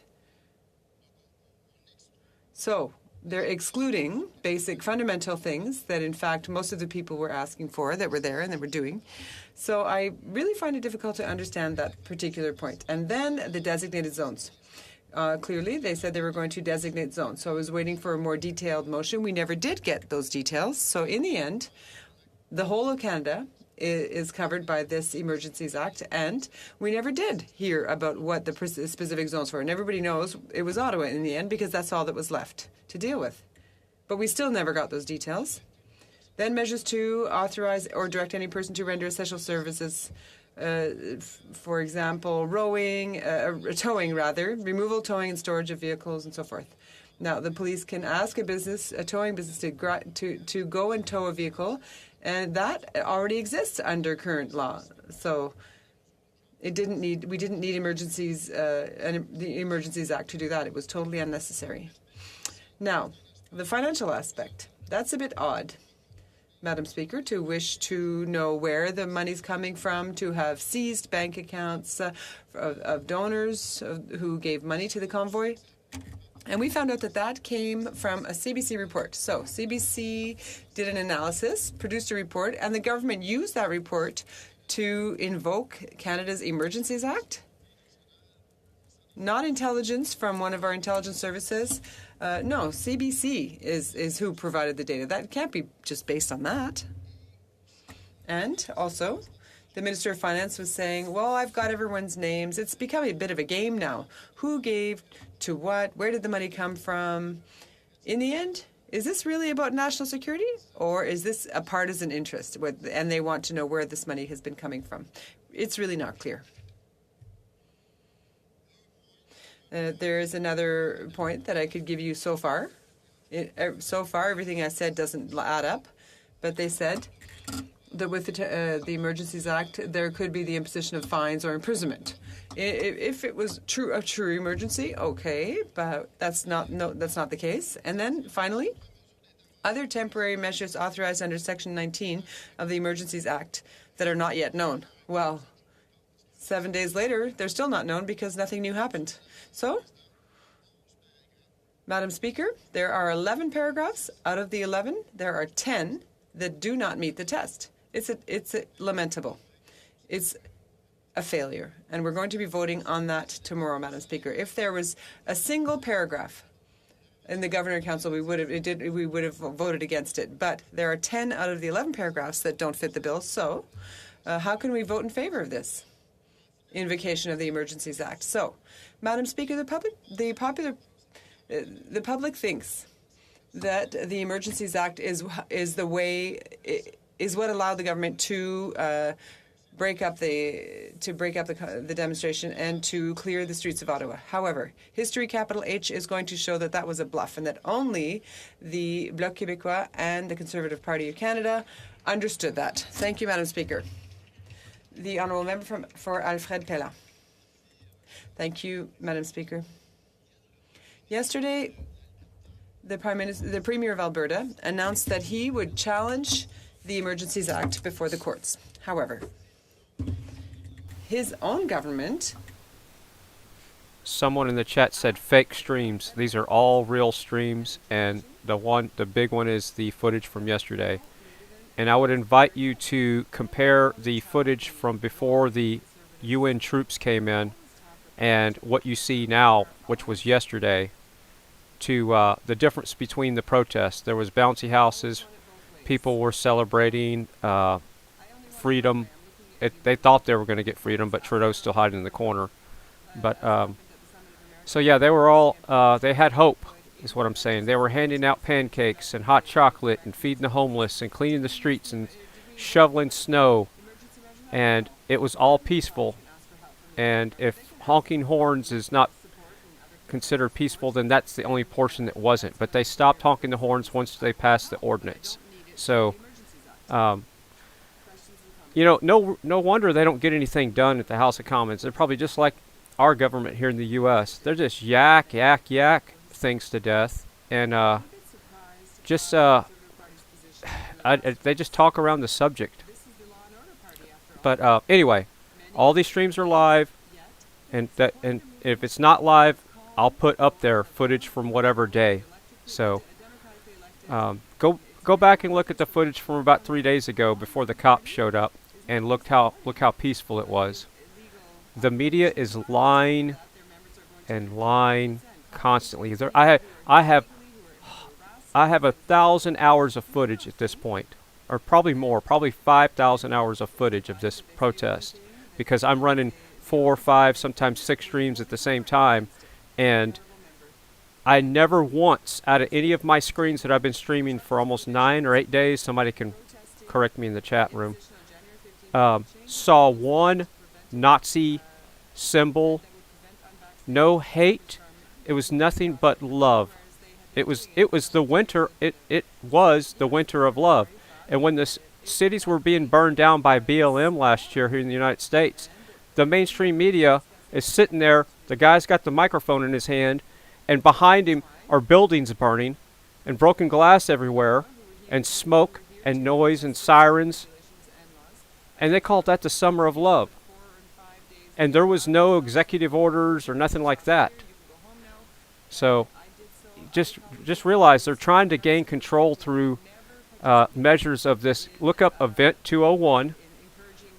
There's a lot of informed, critical thinking people in the chat, and I want to thank all y'all. And so, just so y'all know, I'm getting most about 95% of the polls are coming from the chat room. I'm just copying and pasting them. So if it'll be a good poll, it's going to be a poll. So radicals and anarchist groups. Those are his words in a tweet from February the 4th. Yet many of his colleagues, speech after speech, have referred to this as a protest, peaceful protesters. Will he at least acknowledge that he diverts from his colleagues in terms of calling this a peaceful protest? Does he still stand by his words that this was an occupation controlled by radicals and anarchist groups? The honourable member. You have 1 minute to respond. Thank you, Madam Speaker. And yes, absolutely, I did tweet that on February 4th. I take responsibility for it, and I am fine with what I wrote, because after 6 days of Ottawa being occupied, then I myself decided that I'd had enough, and it was enough, and that the citizens of Ottawa had had enough. And after that, my colleagues ended up saying, yes, that is enough now. We've understood. You should go home now. And my party said so. My party asked them to leave the city of Ottawa, said that you've made your point. Your message has been heard. Was I the first one to say it? Maybe. Did my party then also say it? Yes. Resuming debate. The honourable member. Just a moment. The honourable member from Montmagny-Lise-Kamouraska and Rivière-du-Loup. Thank you, Madam Speaker. Merci, Madame la... Thank you, Madam Speaker. We are sitting exceptionally on a Sunday night because it's a historic moment in Canada's history. Of course, we're talking about the unprecedented invocation of the Emergencies Act, an act, I would remind you, that was crafted by the Conservative government of Brian Mulroney, but has remained unused to this day because its authors clearly stipulated that it should only be used in the event of a threat to, and I quote, the ability of the federal government to deal with a situation that affects the security or territorial integrity of the country. There are 4 emergency situations in which the Emergencies Act can be invoked. A public welfare emergency due to a disaster, a public order emergency, an international emergency, or a war emergency. The Mulroney government passed this new act in the 1980s because it thought it was appropriate to limit not only the powers of its own government, but also those of any future government, to ensure that there would be no loss of individual freedoms that could potentially be curtailed by the Old War Measures Act. We're talking about the act, famously invoked by Pierre Elliott Trudeau during his 1970 stunt, a matter that is still a source of controversy among political commentators more than 50 years later. Clear guidelines exist to justify the use of a public order emergency. In my opinion, the current Liberal government does not meet the threshold set out in the Act. It is for this reason that we are exercising our right as parliamentarians to vote against the ratification of this act that the government proclaimed last year. Of course, the government predictably came up with the argument that the truckers' convoy in Ottawa forced their hand, and that the use of emergency measures was needed to remove them. I have my doubts, Madam Speaker. The truth is that the government is confused. On February 11th, the Prime Minister said that provincial and local law enforcement were fully equipped to deal with the situation on Wellington Street and the adjacent streets of downtown Ottawa. The Prime Minister said so himself. But only 3 days later, he suddenly behaved as though the place was on fire by pulling emergency measures out of his arsenal without too much explanation. And you'll have to look at the Hansard again, Madam Speaker, to verify it, because we asked all the questions last week, asking the government to provide us with reasons for its decisions to invoke its reasons for invoking emergency measures. The government has had 5 days to explain itself, but has been unable to provide satisfactory answers, as my colleague said just a few moments ago. The order in council states that the federal government's aim was to limit the movement of Canadians into demonstration areas, but the provinces already had this power and still have this power, as we saw during the pandemic. The Quebec government, to quote it, even split my riding in two in the spring of 2020, limiting people from the Montmagny or Lillet from crossing into Kamouraska, and vice versa, with the help of the police, of course. The Ontario government could in turn limit traffic between regions, which they did. Whether one is for or against it, the fact remains that provinces already had this power to limit traffic for various reasons. And since municipalities are creatures of the provinces, the Ontario government could exercise its own powers without the federal government having to resort to the Emergencies Act. I recall the Prime Minister's commitment that the scope of emergency measures would be limited in scope geographically. But now we learn that they apply over the almost 5,000 kilometers from coast to coast to coast. The government also evokes the threat of foreign political interference to give itself the right to deny access to Canada to any foreigner coming here with the intention of participating in the convoy of demonstrators. But, again, Madam Speaker, The government already has that power. Our borders have been closed to foreign nationals for almost 2 years, preventing them from coming to Canada for any reason deemed non-essential, and even before the pandemic. The onus was still on travelers to justify, under immigration law, the purpose of their trip, whether business or tourism. Any non-Canadian coming to Canada claiming to be here for tourism reasons could be questioned by border services to confirm the veracity of their intentions. And if it was determined that the purpose of their trip was not what they claimed, the traveler could already be turned back at the land border or detained until they boarded another flight to their home country. So, there are many redundancies in the measures invoked by the government's proclamation, which we believe were only adopted by a panicked government desperate to appear to be doing something following the negative media coverage of the truckers' standoff in Ottawa. As everyone in this House has seen over the past 3 weeks, there were 1,001 reasons for the Ottawa Police to act, to clear the obstruction that was blocking the main east-west route through the federal capital just outside the Parliamentary precinct. Ottawa City ordinances on noise, on idling, on parking could all have allowed the police to act from the start of the protest, and yet nothing happened. During the blockade at the Ambassador Bridge in Windsor, which caused huge economic impacts across the country, the RCMP in Ontario were able to control the situation last weekend quite well by arresting criminals, even before the Prime Minister invoked emergency measures here in Ottawa. In fact, there were other demonstrations elsewhere in Canada, and they were all dealt with under existing laws that are still in effect. So, the Liberal government's argument that the Wellington Street convoy could not have been dislodged were it not for their invocation of the Emergencies Act simply does not hold water, Mr. Speaker. Madam Speaker. As a matter of fact, virtually all the protesters arrested in Ottawa since Friday are currently facing charges of mischief or counseling others to commit mischief, both of which have already been in the criminal code for years. To my knowledge, none of the hundreds of individuals arrested have been charged with violating the Emergencies Act. To sum it up, the government used a cannon to kill a fly.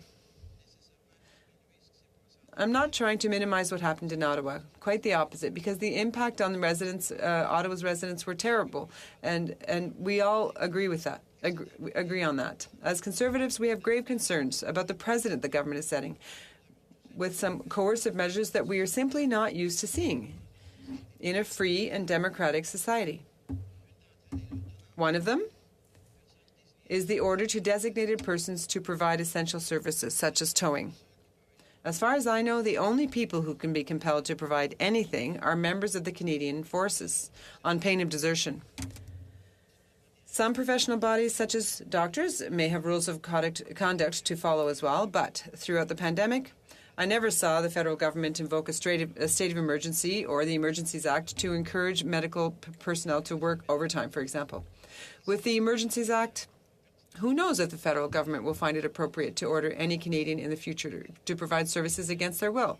The Liberals may say that these measures are temporary, but once the toothpaste is out of the tube, it will be very difficult to put it back in. We also have concerns about the discretionary power the government in Canada has given itself to block or seize bank accounts or credit cards of individuals who supported the protests in recent weeks. Some of the convoy's organizers may have broken Canadian laws, and they will have to answer for their actions before the court. And that's fine. A judge may seize their assets to pay fines or penalties to reimburse municipalities or other victims of their actions, such as businesses that were forced to close. But this usually happens after they have gone through a criminal and civil trial, not before. The burden of proof for those affected by these emergency measures will be reversed, and the onus will be on them to prove their innocence, whereas normally it's up to the state to prove their guilt. So Chat voted for the House of Commons audio. There's hardly any streamers. There's a Canadian Rambo down there, but there's no real action going on. So do y'all still want to listen? There's nothing really to listen to except yesterday's audio, and you can see that on Church of Bubbles channel from yesterday, or I recorded all of his stuff too, so you can go to my channel and see it inside one of the big squares. So vote in the chat for which audio you want to hear, but if you want to hear the top audio, of course, you can just watch that again somewhere on some other time. How do you identify those people? How is the government going about that? And what are they going to do to rectify the situation if it turns out that that person was was improperly accused? So I think this act is useless. I think the government is wrong to be acting in this way, has wanted to act too quickly and in an unnecessary way. Questions and comments? Merci Madame la Présidente. D'abord, j'aimerais remercier mon collègue pour son discours, un collègue que j'apprécie. A colleague who I appreciate greatly because we sat together on the Official Languages Committee for quite some time. I'd like to ask my colleague, according to the comments of his colleague from Charlebourg-Haute-Saint-Charles, he said he did use the words siege. Ottawa is under siege. And according to this same colleague of his, the official opposition now agrees that the city of Ottawa was under siege. Now, the opposition says this is the first time that the Emergencies Act was invoked. And what I'd like to hear from my colleague is, does he remember, has he ever witnessed the taking of any other city in Canada under siege? The Honourable Member. Thank you, Madam Speaker. I'd like to thank my colleague for his question. Yes, we never said that Ottawa was not under siege. What happened is that the Ottawa Police and other forces did not act promptly because they had all the tools they needed to act. And it happened in other provinces 4 different times without the Emergencies Act, and all the blockades were dismantled. Questions and comments? The Honourable Member for Jonquière. Thank you, Madam Speaker. We don't agree with this act like the Conservatives, but there's something that we must say, is we don't agree with the protesters, and unfortunately in this House, I have heard a number of Conservatives say that there is a link between the vaccine passports and the protests that we saw outside. So I'd like to hear what my colleague has to say about this. Does he agree with certain members of his caucus that these protests have to do with the vaccine mandates? I'd like to hear what he has to say to that. The Honourable Member for Montmagny, Lillers, Kamouraska, Rivière-du-Loup. Madam Speaker, I was the first to speak out against the vaccine mandate for truckers on December 15th, and I haven't changed my mind. The government has used this, and the member for Louis-Hébert said so. The government used this to divide Canadians, to pit the vaccinated against the unvaccinated, and it is continuing to do so today, and the members of the Liberal Party are continuing to do that today. Truckers didn't need that mandate because they were able to work for 2 years, and there is no valid study that the government has put forward to demonstrate that those truckers were people who brought COVID to Canada. So there is absolutely no need for that mandate. The Honourable Member for North Island Powder River. Well, thank you, Madam Speaker, and I thank the member for his intervention today. I'm just wondering if I could get comments from the member. There was a joint column from former Conservative MP Peter MacKay and my dear friend Senator Vern White, and I just want to quote it. It said this, quote, "As a rule, let's affirm that negotiations with those committing illegal acts is a terrible precedent. National security threats which we are now facing need to be led by our national security force, the RCMP, through the use of the Emergencies Act, which the federal government invoked Monday. They have the strength, intelligence, methods, and capability that no single municipality can muster." Madam Speaker, I'd like to hear the member's comments. The Honourable Member for Montmagny-Lilac, Kamouraska, Rivière-du-Loup. Madam Speaker, what I'm observing today, and what I've seen since the beginning of this debate, is I'm going to be very polite in saying this. The fact that the NDP has lost its way with regard to this Emergencies Act, the NDP has always stood up for all Canadians. It has always defended Canadians' rights. And today, they're rallying with the government to vote for this Emergencies Act, and it's completely unacceptable. Resuming debate, the honourable member for Yukon. Thank you, Madam Speaker.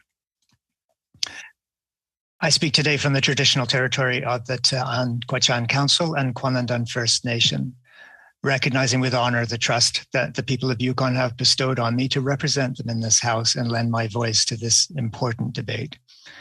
I recognize also what a great privilege we have here to carry out this debate on some of the most fundamental tenets of our democracy in one of the most respected and successful democracies in the world.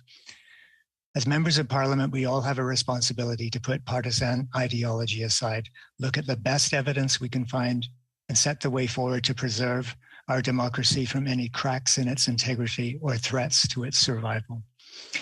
Today, we're debating the invocation of the Emergencies Act, legislation passed in 1988 to replace the War Measures Act, to ensure that at moments of crisis, where existing measures are insufficient, special, time-limited measures could be introduced federally to deal with the crisis.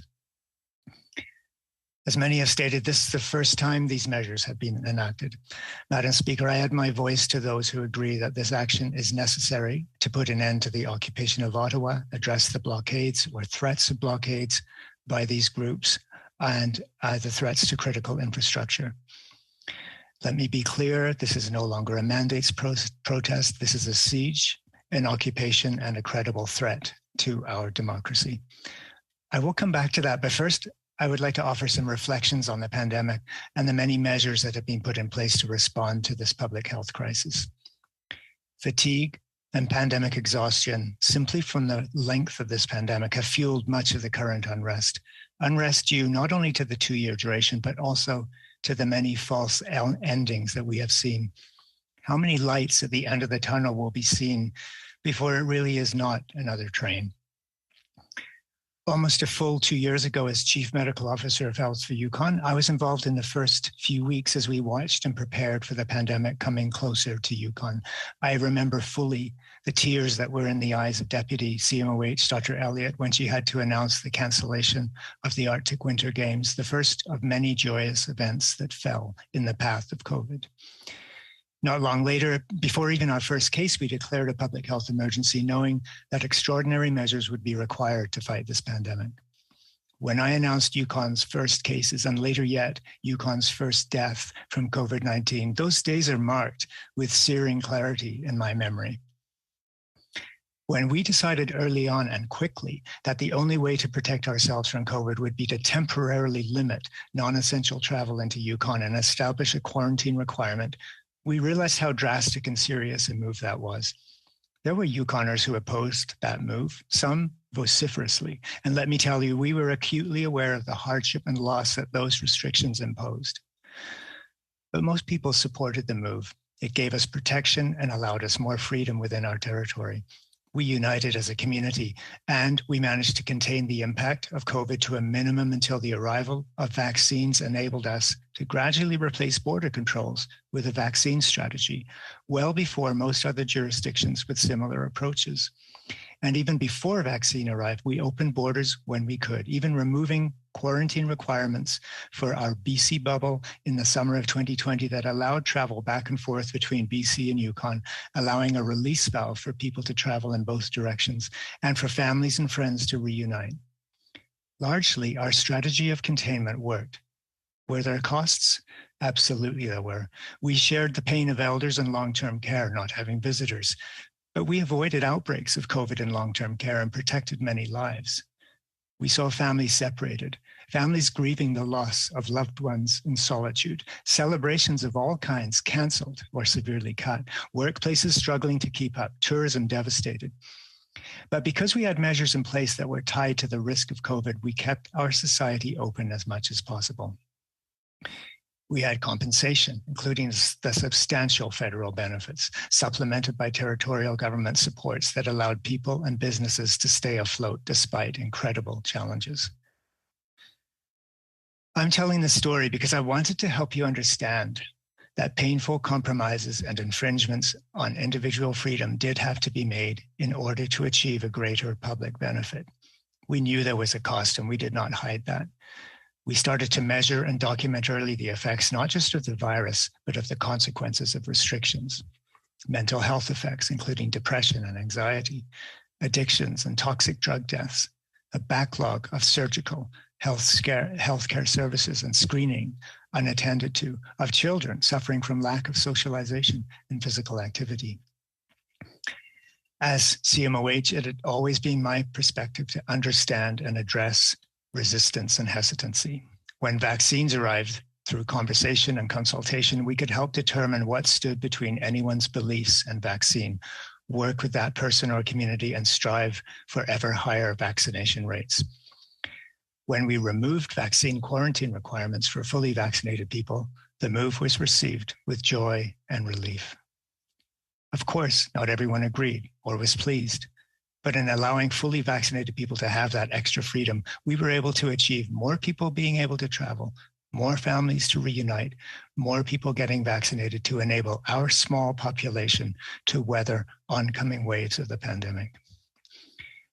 Do vaccine requirements and mandates restrict individual freedom? To some extent, they do.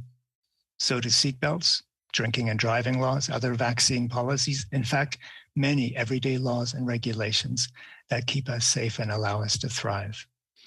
A greater public good should always be the aim. And in the case of COVID vaccine policies, the public good is found in allowing sectors to reopen or reinvigorate, in allowing people's livelihoods to continue, or in incentivizing people to get vaccinated.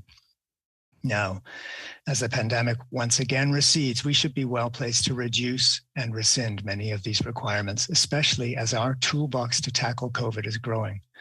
Better masks, better knowledge on how masks work, more understanding of the role of ventilation, an increasing panoply of vaccines, the arrival of effective treatments, and even increased population immunity with the recent Omicron wave.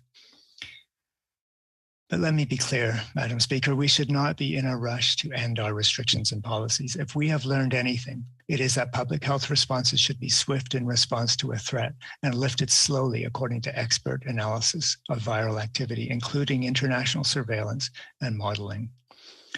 Unfortunately, the pandemic will not be gone overnight. There is a rush to thinking that we are in endemic phase without even fully knowing what endemic means. Let us note, for example, that in the example of Denmark, where restrictions were rapidly dropped in a highly vaccinated population, a country often cited in this House as something that we should adopt, we see concerning trends already in increasing ICU and death rates. There is a cost, you see, and that cost will be borne disproportionately by people at greater risk and susceptibility. People with disabilities, people with immunocompromise, and people who, for whatever reason, are not vaccinated. I am concerned for other parts of the globe or country where restrictions have been precipitously removed. We need a gradual and thoughtful way out of this phase of the pandemic and considerable caution as to what might be next. So now let us revisit the Emergencies Act and whether it was called for. As I said, I believe it was necessary, Madam Speaker, for all the reasons that we have already heard on this side of the House. I, like anyone, have received emails and correspondence saying, support the convoy, even some from people of Yukon. But I have received concerned emails and calls from many others. One call from a Yukon resident representing many like-minded friends said to me, you have to do something. This occupation, these blockades are unacceptable in a democracy. You have to do more. Our capital city is being occupied. As anguished as Ottawa citizens have been, this call came from citizens of Canada, 5,400 kilometers away. Ottawa being occupied is more than a city being under siege. People, including my own family members, being subject to fear. The downtown core shut down like a war zone. This is about a disruptive occupation with a violent underbelly, bringing our capital city to its knees. It's been said many times, but please remember that the Emergencies Act is scalable so that the response is proportionate to the threat. It is limited in time, it is limited in scope. It offers extensive parliamentary oversight, part of which we are engaging in presently to ensure the measures introduced are not abused. Perhaps most importantly, it must be charter compliant, that is, operate within the Charter of Rights and Freedoms. The Act is designed to support provinces and territories that require additional authorities, but imposes no infringement on the rights of citizens anywhere. Some of my colleagues opposite have compared the Emergencies Act, even today, to the invocation of the War Measures Act in October 1970. And not to age myself, but I will, it is a day that as a 12-year-old child, I remember well. Not far from the age of my own son now, 13 years old, and my grandniece, Audrey, who celebrates today in Ottawa, her 12th birthday. Happy birthday, Audrey, on this singular Sunday. But back to 1970, when I was 12, I do remember the shock and pall with which the kidnapping of James Cross and Pierre Laporte and the later murder of Monsieur Laporte rocked the country. That was a tense time, and many of us are reflecting on Canada's experience and response in that time of fear, violence, and threat. But let us be clear that 42 years later, we're invoking an entirely different and substantially refined piece of legislation. Social media. The Emergencies Act is not the War Measures Act. Order, somebody seems to have their mic on, so we're going to take care of that. And I do want to remind members, there seems to be a lot of conversations going on in one corner of the chamber here, and I would ask if they could actually take that conversation outside instead. I've signaled a couple of times to reduce the sound, and if people want to meet, that's the place to go, is in the lobbies. I believe that they've taken care of the added, maybe not, Mr. Schmiss. Yeah, I believe they've taken care of the mic that was on, so I will allow the honourable member to continue his speech. The honourable member for Yukon. Thank you, Madam Speaker. But let us be clear that 52 years later, we are invoking an entirely different and substantially refined piece of legislation. The Emergencies Act is not the War Measures Act. Indeed, the accountability mechanisms included in the Emergencies Act are a testament to the strength of Canada's democracy. And I salute all those in this House in years gone by who worked to make it so. We know the steps that were attempted to reach a solution. For 3 weeks, Ottawa as a city was held hostage and occupied, forcing businesses that were poised to move on to the next stages of reopening to stay closed, harassing and disrupting the life of communities, putting lives, homes, and businesses at risk. There has been much discussion, particularly from across the aisle, about how innocent and well-behaved people attending the occupation were. Sure, I also walked around, and people smiled and said good morning or evening. I too saw the bouncy castle and barbecues, the sing-songs and children playing. But I reject, Madam Speaker, that these were simply innocent and peaceful protesters. They may have started with intentions to simply state their objections to the mandates, but by being present in the occupied city core, whether friendly or not, they were actively complicit in an occupation that had long ceased being a simple protest.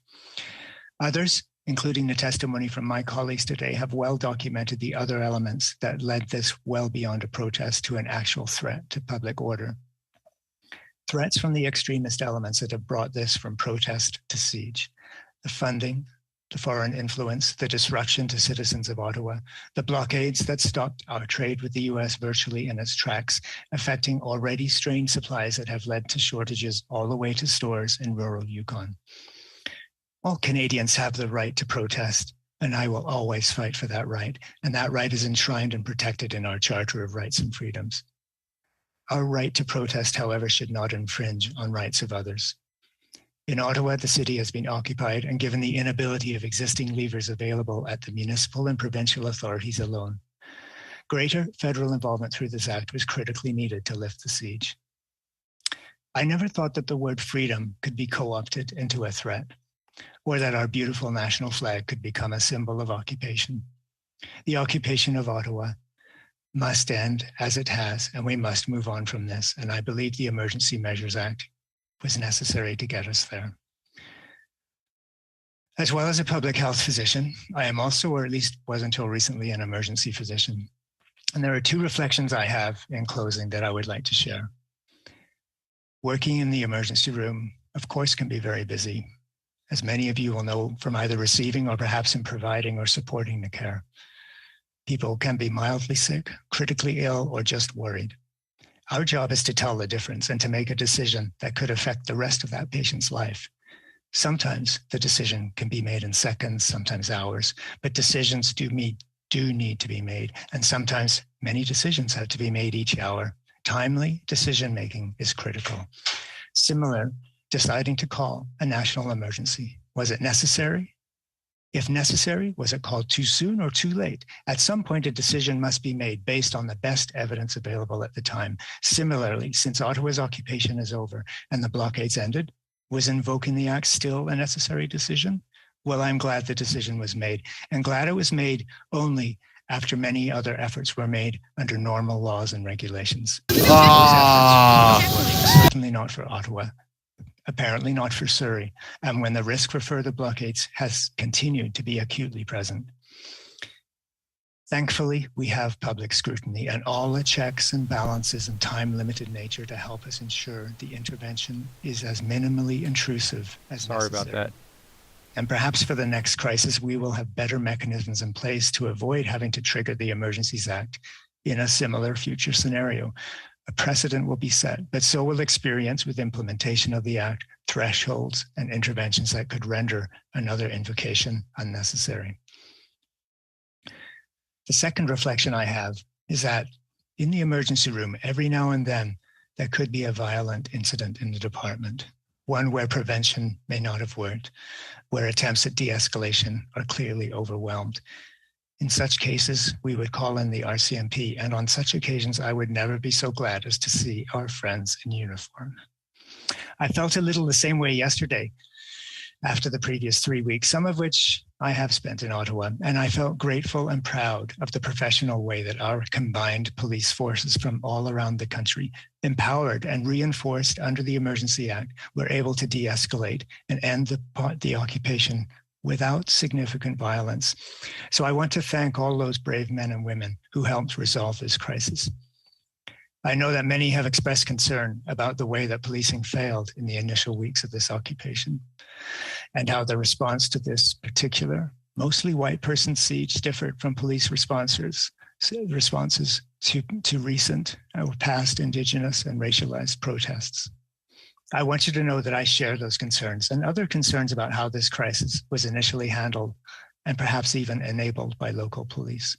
But I also appreciate the professionalism and successful end to this siege without violence, a testament, again, to the ability to act with sufficient numbers and coordination made possible under provisions of the Emergencies Act. I also want to thank all our essential workers, our truckers who have hauled goods all over the continent throughout this pandemic, our healthcare workers in both public health and healthcare, who even while they see another light in the tunnel are preparing for whatever lies ahead. Indeed, to all citizens who have stepped up and endured and contributed to our collective journey through this pandemic. I thank you all, and I look forward to working with all members of this House on standing up for peace, order, and good government. We have more than enough ahead of us to accomplish together. Madam Speaker, I thank you. Questions and comments? Questions et commentaires? The honourable member for Langley-Aldergrove. Thank you, Madam Speaker, and thank you for the speech from the honourable member.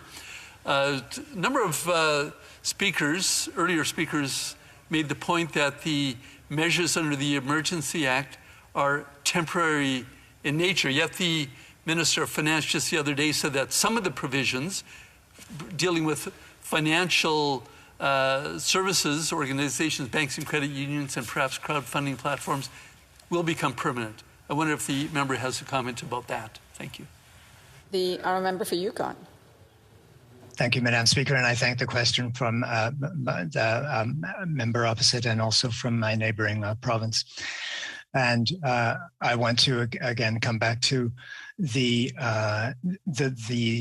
limitations set around this act, temporary in nature, limited in scope, and under a high degree of parliamentary scrutiny, including this debate, the setting up of a parliamentary committee, and a sunset provision. So I think there are many checks and balances embedded in this act. Thank you. The honourable member for Drummond. Thank you very much, Madam Speaker. Our colleague for Yukon in his speech said that the occupation was over in Ottawa. And indeed, thanks to the excellent efforts of law enforcement groups over the weekend, well, if this occupation is over, what is the point of this Emergencies Act? And if this government still thinks that we need an Emergencies Act when a crisis like this one is for all practical purposes over, well, I hope that this country never has to go to war with a government like this one.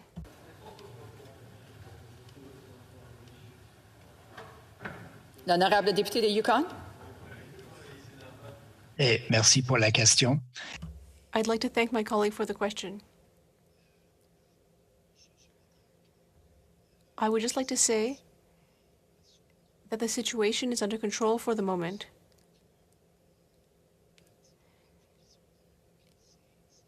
And that additionally, these provisions are temporary. We are waiting.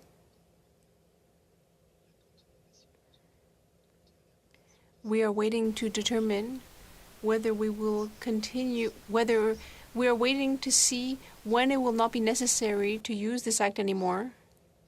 But it is certainly not up to me to say right now whether it is now no longer necessary or how long it will be necessary. But what I can say with confidence is that we have all the necessary tools and resources to ensure that this use of the Act is brought appropriately to an end. Honourable member for Saanich Gulf Islands. Thank you, Madam Speaker. It's really a privilege and honor to speak with this member from the Yukon. His background, and I'm tempted to ask him questions about where he thinks we are now in the pandemic that he referenced in his speech, but I want to stick to the Emergencies Act. This member clearly is someone who looks for evidence-based solutions. I want to ask him if, looking at the evidence, he truly believes there was no other way to deal with the so-called Freedom Convoy other than access to the Emergencies Act. L'honorable député de Yukon. Madam Speaker, it's an honor for me to have a question from a member, the member from Saanich Gulf Islands, who I have a great admiration for. So thank you very much for the question.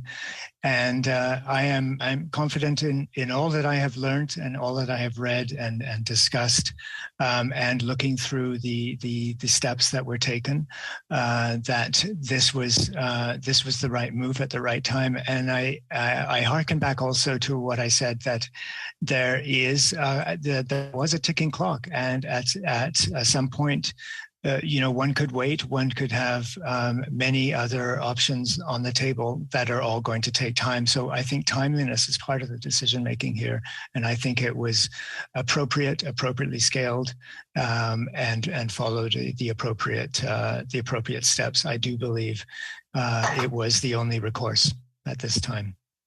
Comments? Questions et commentaires? The Honourable Brampton South. Thank you, Madam Chair, and really want to say thank you to my honourable member from Yukon, his thoughtful views. And I'm also thankful the appropriate measures are being taken to ensure safety and security. Before we are hearing about limited police enforcement capabilities, now we are hearing from law enforcement, and these additional supports are helping to bring this matter to a peaceful end. Does this honourable member agree that Emergency Act is helping bring this unlawful protest to the end?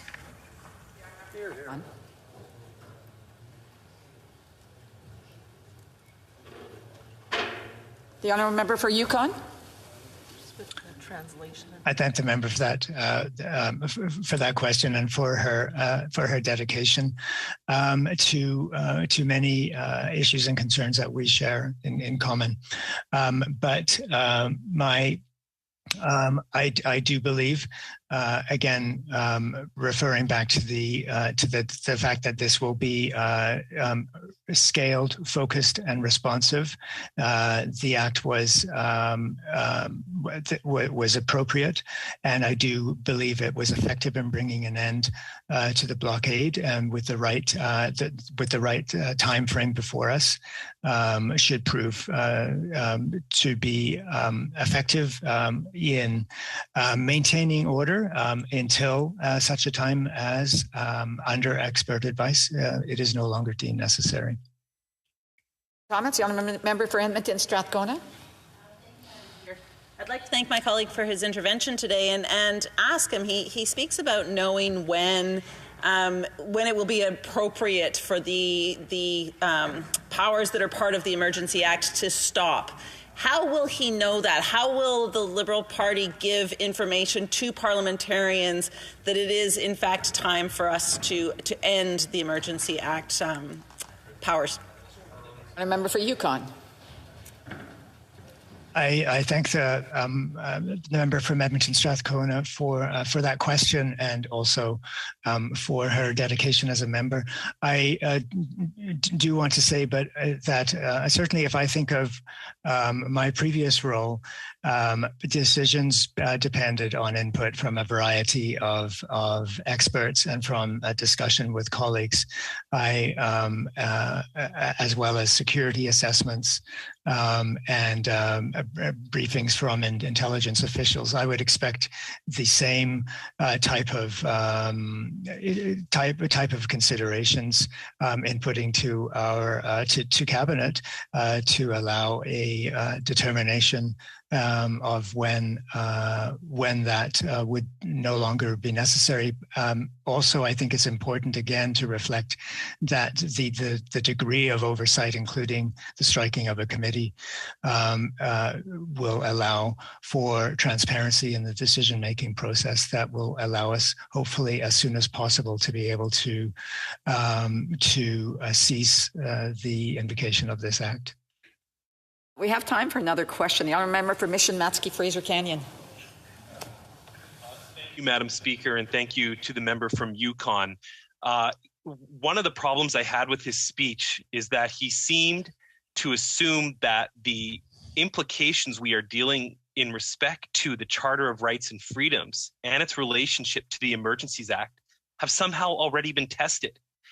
I would encourage the honourable member to look at the debates from 1988 in April, when the honourable member from Blackburn, MP Blackburn, former NDP member from Brant, stated that Japanese Canadians who were interned under the War Measures Act were very concerned that the Emergencies Act wouldn't actually protect charter rights.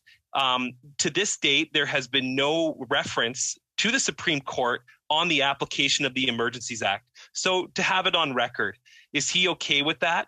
And secondly, I would hope that the member agrees that— He'll respond because we're running out of time, so I'll let him respond to your first question. And if you have another question, it can go to a different member.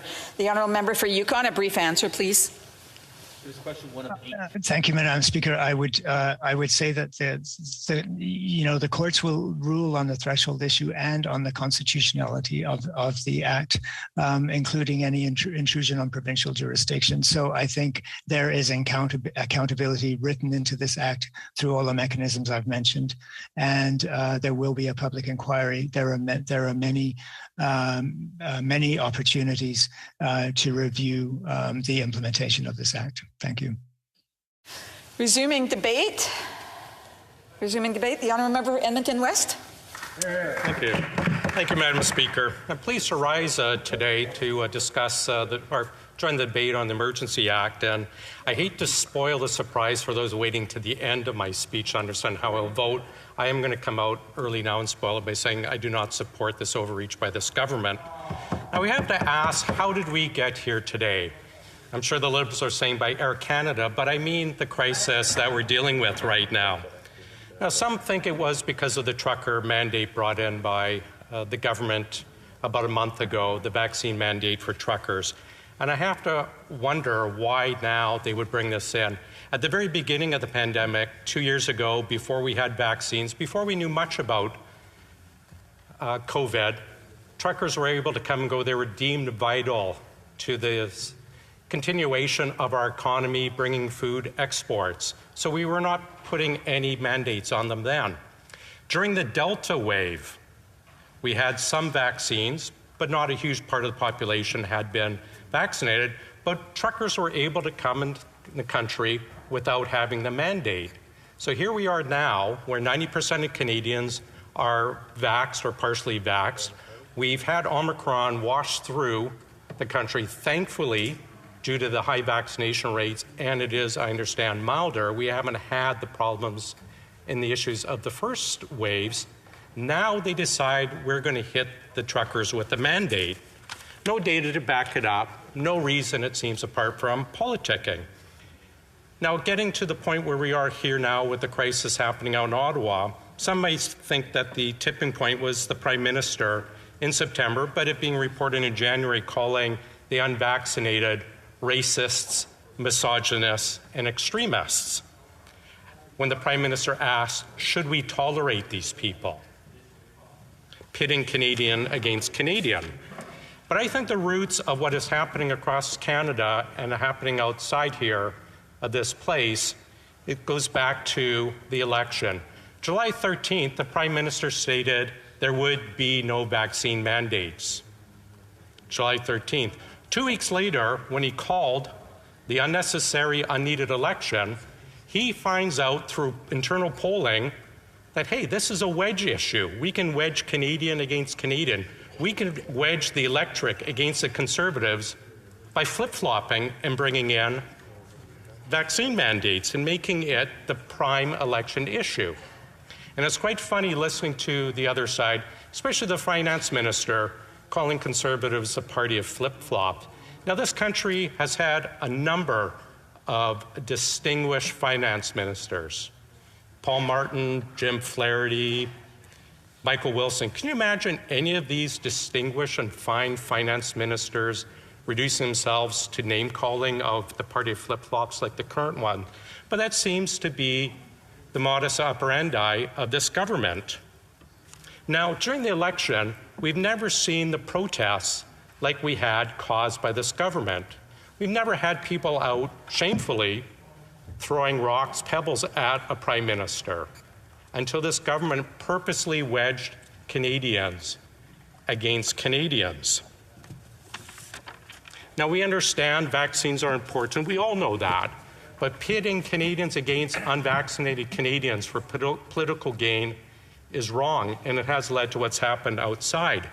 Now, I have been doing this game for a long time. I've actually started my political volunteering with a gentleman named Chuck Cook, who was the Member of Parliament for North Vancouver and was the whip at one time for the Mulroney government. I helped out as a youth delegate alternate for Joe Clark, losing unfortunately. I campaigned from Victoria to Newfoundland knocking at doors, and I've never seen such anger, so many Canadians turned against each other as they have because of this government, turning one group against the other. I once actually even door knocked in the by-election in Davenport after Jack Layton had passed away. And I've never in my life seen a campaign. Every single house had an orange sign throughout the entire riding. The support was amazing. But as a Conservative, I was able to door knock there with none of the vitriol that we saw in the last election, again, caused by this Prime Minister pitting Canadian against Canadian, wondering if we should tolerate other Canadians who haven't been vaccinated. Now, when the truckers announced they were coming to town, the Prime Minister, I think, thought he could just demonize them like he did with other protests, call them names, and they would simply go away. But they didn't. The Prime Minister riled them up. Again, instead of discussing the issue, instead of debating it in the House, he called them names. He created the conditions and the anger, and that's stuck in Canada. Now, when we had rail protests a couple years ago, crippling the economy, the Port of Vancouver blockaded, the situation in Quebec, due to lack of fuel, was so bad, Canadian Albertan companies were talking about, heaven forbid, a convoy to bring propane to keep Quebecers heated. Now, what did the Prime Minister do? Did he call them names? These are protesters who are throwing furniture in front of moving trains, hoping to derail them. Did he call them names? Of course not. He actually hurried and sent ministers out to negotiate. This is not a national emergency, as much as the other side will claim. This is a political emergency for the Prime Minister. The Act itself, since 1988, we think of all the crises Canada has faced, and there have been a lot, some major, some not as much. But we had Oka. I remember Oka, Army was there against people with AK-47s, solved without the Emergency Act. Caledonia, again, the protests 2 years ago with the rail blockades. The G20, where we had over 1,000 arrests, violence in the streets, storefronts destroyed, was not a national emergency. 1997, if we remember Vancouver during APEC, famously when the RCMP pepper sprayed protesters and Prime Minister Chrétien talked about, well, pepper, it's something to put on my steak. People don't realize the RCMP had feared for protesters' lives because the government for the first time allowed 8 different nations to have armed security with their leaders. Now, I'm not worried about when Bush was here with it, with the U.S. being armed, but President Suharto, strongman, thug from Indonesia at the time, had armed security with them. The RCMP stated they were afraid Suharto's thugs would fire into the crowd and kill Canadians. But that was not an emergency under the Act. Coastal GasLink, which we just saw, where people broke in, actually tried to light a car on fire that actually had workers inside, broke in with axes, millions of dollars of equipment, and when the police were attending, ambushed the police, throwing burning items at the police cars. But apparently that is not an emergency. I wonder if the government is actually going to try to see some bank accounts of those supporting such things. Are the Liberals going to investigate that? Of course not, because certain ideological protests are more apparently fair than others. Now, the Liberals will try their best to trot out the various reasons that this is a national emergency. They'll try to claim, as we heard earlier in one of my interventions, that these people were trying to overthrow the government.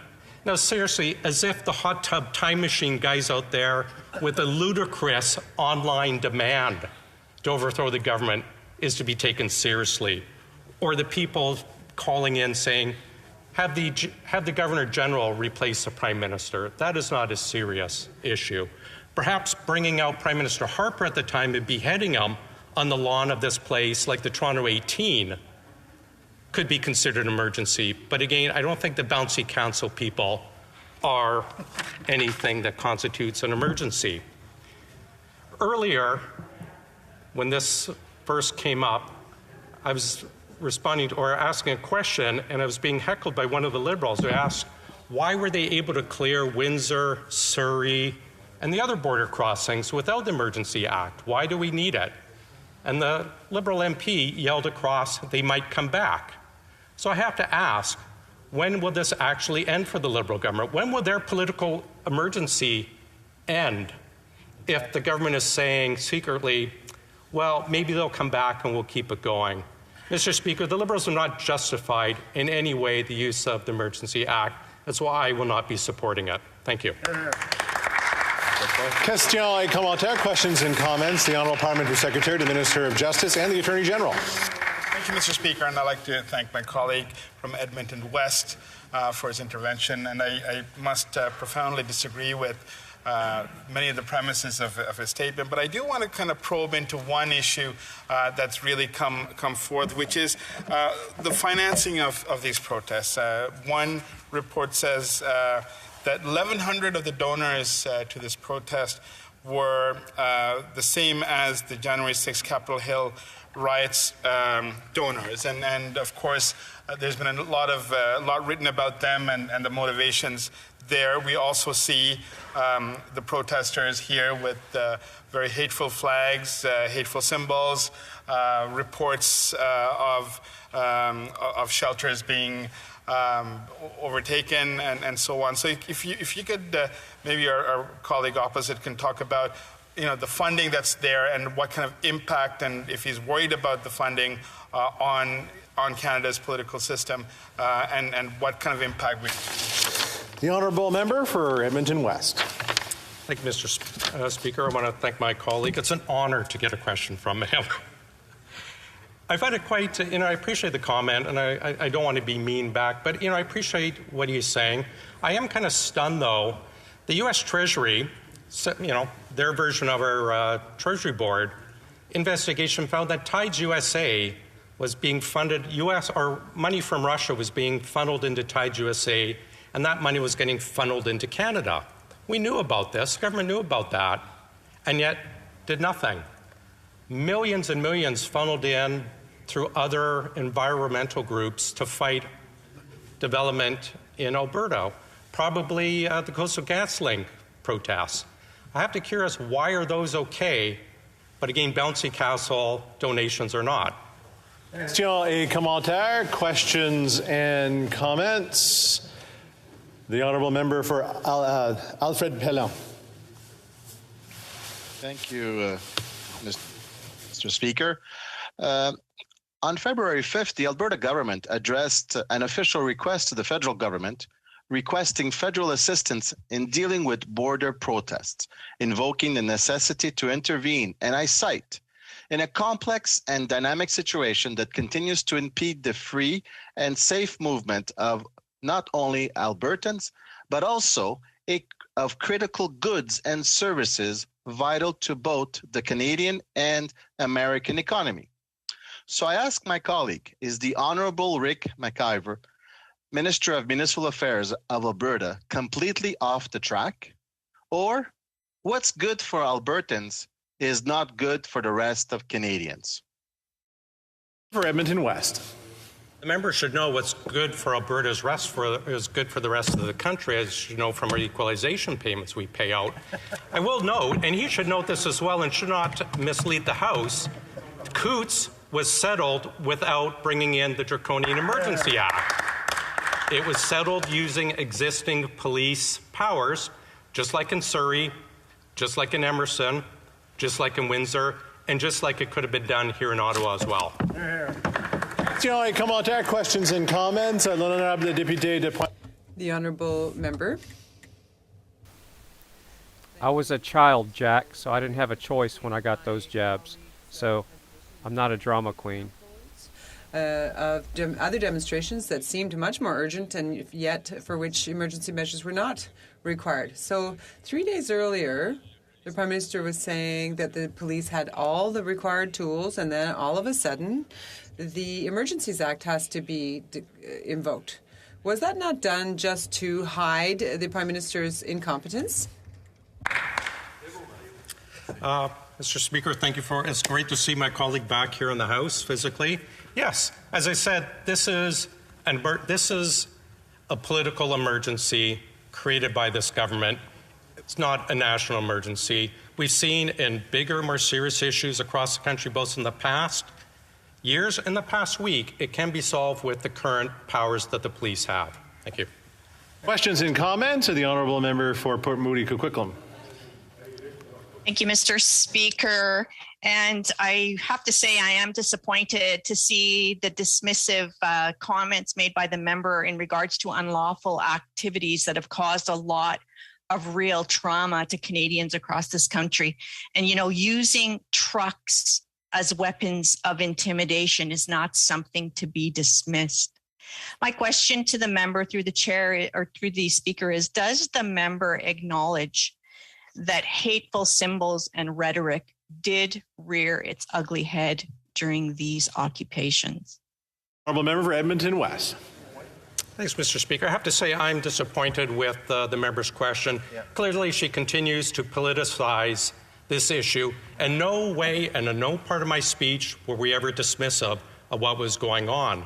We treat this issue very seriously. The reality is the government bungled this situation.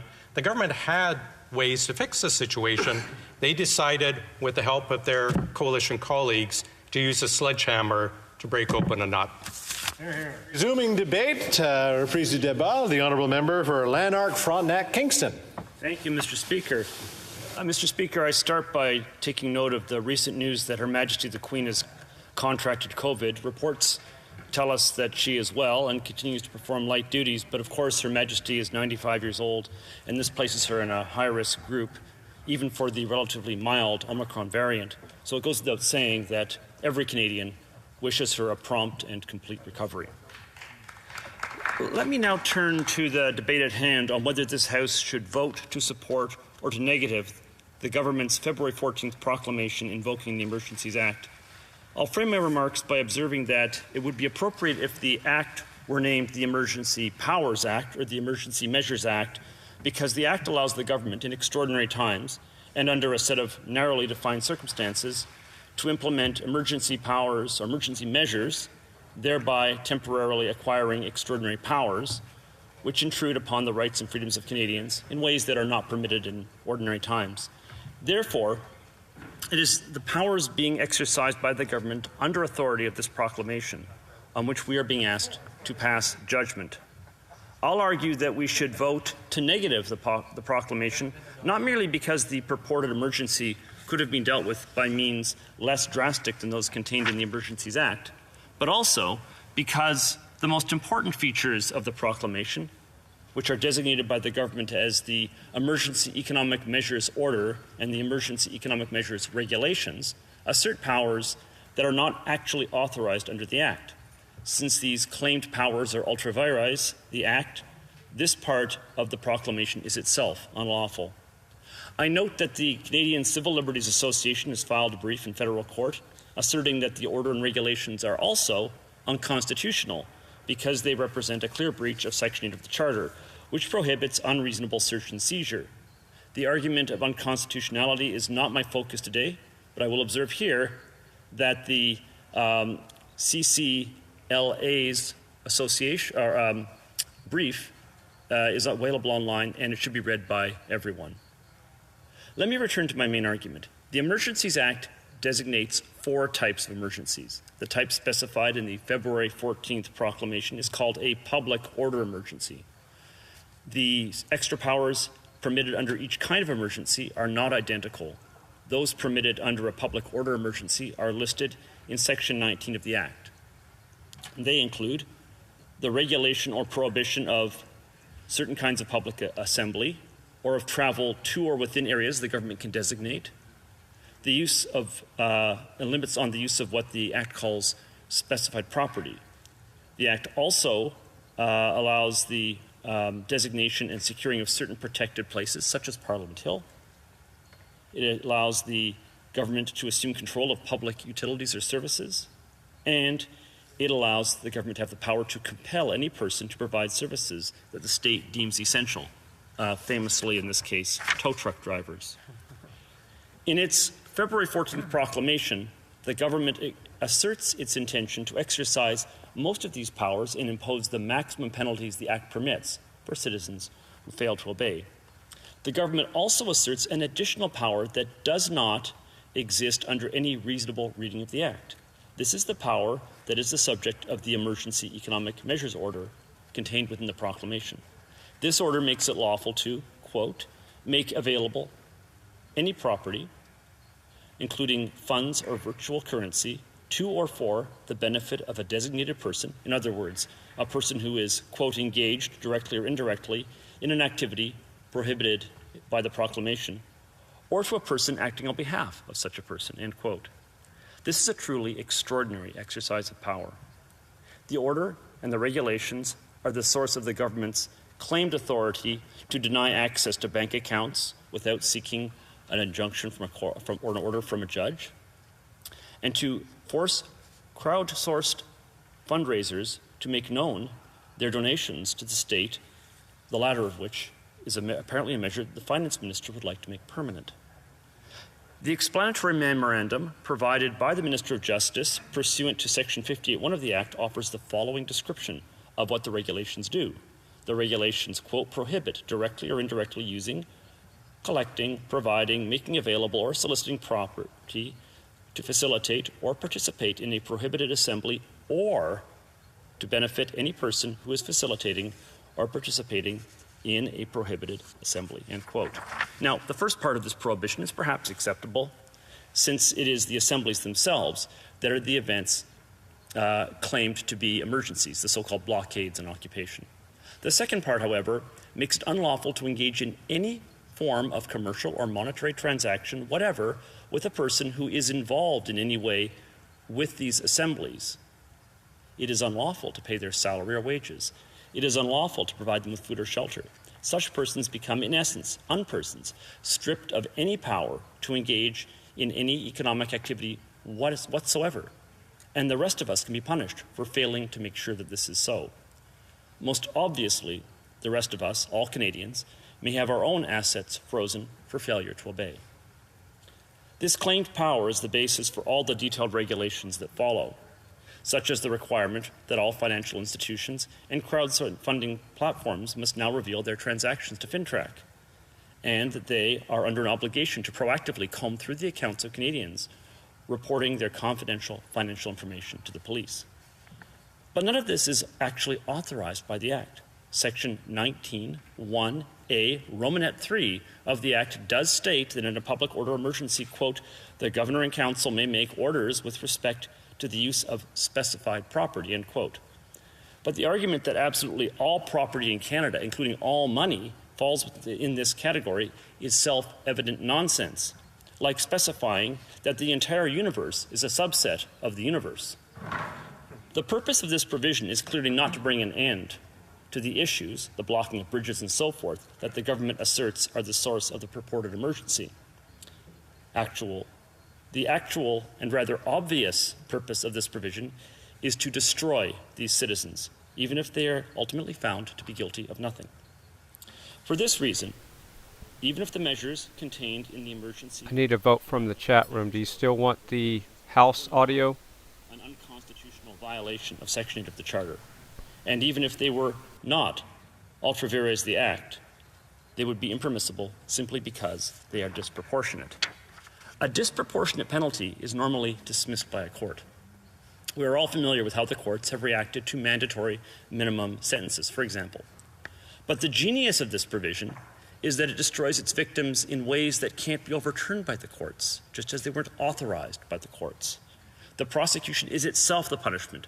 By the time the person is cleared or assigned a nominal fine for what the court determines to be a minor offense, they are financially destroyed. The only way we can prevent this catastrophe for people until who are, his court mostly guilty of being naive is for us to vote down the government's proclamation as fast as possible before citizens start losing their assets. No, this is not the red zone. There's no way. Yeah, it's not the red zone. Yeah, they're going to keep expanding it, but we're just going to keep on being outside. And as long as the news keep covering us until Monday, when they do the vote, then we'll put the pressure on. Yeah, I heard that. That's what they're waiting to see what the vote is on Monday, tomorrow, and then until then they'll decide to put the pressure on or not, right? Yeah.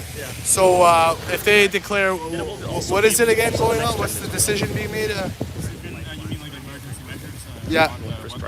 To be sure, each of these is a serious situation that calls for decisive action. Then we're all good? Normalizing Like the what? declaration of emergencies, especially before other less intrusive but significant measures have been attempted, threatens to render hollow the rights and freedoms guaranteed to all Canadians.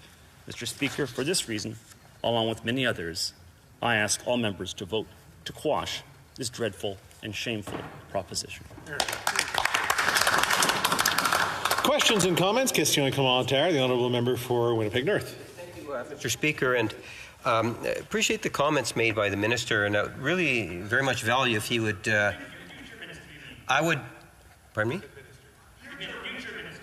Oh, my apologies. Didn't quite catch that. Mr. Speaker, if I could start over there. What I was trying to get at is that we have a Conservative, Stephen Harper appointed senator, who used to be the chief of police for Ottawa. We also have Peter MacKay, a former Conservative, strong Conservative, in fact, leadership candidate, both of which have been very clear, saying that we should, in fact, be passing this legislation, in favor of the legislation. Does the member have any thoughts in terms of why he believes those two individuals would have taken that position, given that the entire Conservative caucus has made the decision not to? The honourable member for Lanark, Frontenac, Kingston. Well, of course, they aren't the only Conservatives who've been in favour of it. Premier Ford has been in favour of it. The same Premier Ford who got rid of an entire level of government because of a vindictive desire to keep a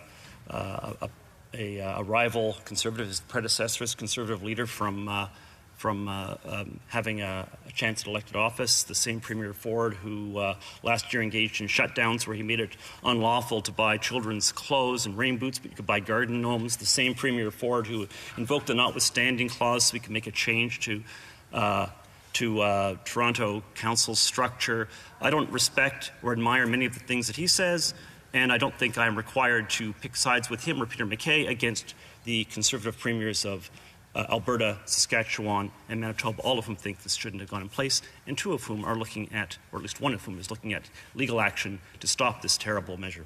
Question et commentaire. L'honorable député de Jonquière. The honourable member for Jonquière. Mental. That was good. Thank you, Mr. Speaker. I sense that there are two positions to avoid. That of the Liberals, which is to hide their inaction by putting in place an overly strong legislative measure in terms of the situation we're in. And then there's the position of my colleague and his party, which justifies the contempt or the grudge bearing by some of the protesters. And perhaps they're trying to justify the actions of the protesters. Will my colleague denounce the fact that the protest went too far? The honourable member. There are certain actions of the protesters that were problematic. For example, blocking bridges. The protesters who were here for too long. But it was not necessary to use the Emergencies Act to take action. The normal procedure would have been preferable, in my opinion. The honourable member for Vancouver West. Vancouver West? Sorry, do you mean Vancouver East? Oh, sorry, Vancouver East. I'm going the wrong direction. There you go. Yeah, no worries. Thank you very much. I thank the member for his comments. You know, one thing that struck me as I was listening to his comments, it seems to me that the Conservative members are not taking any responsibility in their part in escalating the situation. Now, there's no question that the Prime Minister did not act, sat on his hands for far too long, and let the situation get way out of control to the point where literally people's safety were put at risk. So from that perspective, and there were Conservative members who actually applauded and in some ways cheered on the illegal occupation.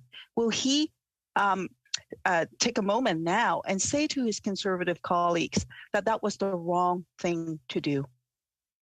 The honourable member for Lanark, Frontenac, Kingston. Well, Mr. Speaker, I'm not advocating unlawful action, but let's be clear about this. This was civil disobedience. Most of the people out there in front of the House of Commons were engaged in an act of civil disobedience. Using martial law to crush civil disobedience is a terrible idea. I don't think I have to explain why that is the case. It's just obvious, quite frankly. I'll just say before I sit down, I got my start in politics with a fascination with civil disobedience. The first thing I ever wrote that was published was an essay about Henry David Thoreau's great essay on civil disobedience. Sometimes, Mr. Speaker, you have to say that a somewhat unlawful action that is not violent, that has no danger of being violent, ought to be tolerated, and you should negotiate with folks, and that is the best way of causing them to move on for the benefit of all. That worked just fine with the border blockades. It would have worked fine here. The use of violence was very much inappropriate. Reprise du débat, continuing debate. The honourable member for La Pointe de l'Île. Mr. Speaker, I'd like to tell you that I'm going to be splitting my time with my very honourable colleague from Drummond. As you know, the Bloc Québécois is against the application of the Emergencies Act, especially as it is laid out in the Orders in Council. On the one hand, because these measures would apply to Quebec, whereas the National Assembly of Quebec unanimously, that means even the provincial Liberals, against the imposition of emergency measures on its territory. And as you know, what Quebec wants, the Bloc wants. The use of this extraordinary act is not to be taken lightly. Its application must be measured and proportionate. The Prime Minister himself said on many occasions that this act would not be used if it was not necessary. So why then did he apply it everywhere? 7 provinces out of 10 said no to the Prime Minister because they considered that they had the tools and resources necessary to manage their crisis. This is what the National Assembly of Quebec stated in its motion, that the National Assembly is concerned about the current disruptions in Ontario and around certain federal border crossings, that it affirms that no emergency situation currently justifies the use of special legislative measures in Quebec, that it asks the Canadian government not to apply the Emergencies Act on Quebec territory, and finally, that the National Assembly reiterate the importance of close cooperation between the federal government and the government of Quebec, particularly to ensure the peace and security of the citizens of the Outaouais region who are suffering from the repercussions of the demonstrations underway in Ottawa and who could bear the brunt of any deterioration of the situation. During the demonstrations in Quebec City on the weekend of February 4th, 5th, and 6th, municipal authorities were able to manage the situation without major problems, and there were no problematic protests in Quebec. A week before the convoy came to Quebec City, the city published a detailed press release in which it set out the accommodation measures that would be taken. There were some 100 protesters and 30 trucks that came to Quebec City during the weekend, and the police services of the city tolerated their presence, but they made sure that municipal bylaws were enforced. The city rerouted circulation, or rather traffic in certain streets, so that the downtown was not paralyzed. Further to the manifestation, the Quebec City Police held a press briefing in which they said, "We consider that we have met our commitments stated before the beginning of the events, which was mainly to facilitate and protect the right to demonstrate in a legal and peaceful manner while preserving the safety of the demonstrators, road users, and the public domain, and citizens, in addition to enforcing the various laws and regulations. So the Liberal Prime Minister could have exercised this type of leadership as soon as it became clear the Monday after the beginning of the protest that the truckers were not going to leave. But as soon as people came more and more to come and said that they were going to overthrow the government, I think that the government could have taken measures that were much more preventive and much more forceful. But the Prime Minister decided to wait. The convoy became larger and larger. Protesters dug in with hot tubs, bouncy castles, a wooden shelter in front of City Hall, and so forth. And because the Prime Minister refused to act, it was a type of domino effect across the country and other continents because of this convoy. The Liberal government seemed always to be one step behind. It only started being concerned about this situation after about Ambassador Bridge, after having received a call from the White House to come back to Ottawa. The Liberal government waited till the Ottawa Police contacted it before reacting, and it did nothing to clear up the Parliamentary precinct. And it even dragged its feet when the City of Ottawa asked for reinforcements. Ottawa Police called for 1,800 additional police officers, but the federal government only sent a handful, and most of the 275 RCMP officers were deployed to protect ministers and the Parliament, with only 20 actually there to counter the protests. Commentators in Quebec were unanimous. They said that the Prime Minister was missing in action and invisible since the introducing conflict, even though the City of Ottawa was asking for help. The federal government did not even try to speak with the organizers, whereas the City of Ottawa tried, with a certain measure of success, to have the trucks moved outside of residential areas. And the same goes for Quebec City, which also got the protesters to cooperate. So instead of even considering this option, the Prime Minister continued to criticize the protesters, to shake his finger at them, and to conflate certain things. The Liberal member for Louis-Hébert spoke out. He decried this lack of dialogue and the fact that it was being used to play politics. And therefore, in terms of public safety, the government has not proven that it took measures first before going straight to the Emergencies Act. The only reason we're here debating the Emergencies Act is because the Liberal government dragged its feet. We could sum up the situation as follows.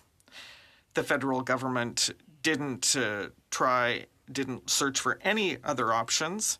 It didn't know what to do, so it went straight to invoking the Emergencies Act, whereas most of the occupations, the blockades, had been dismantled.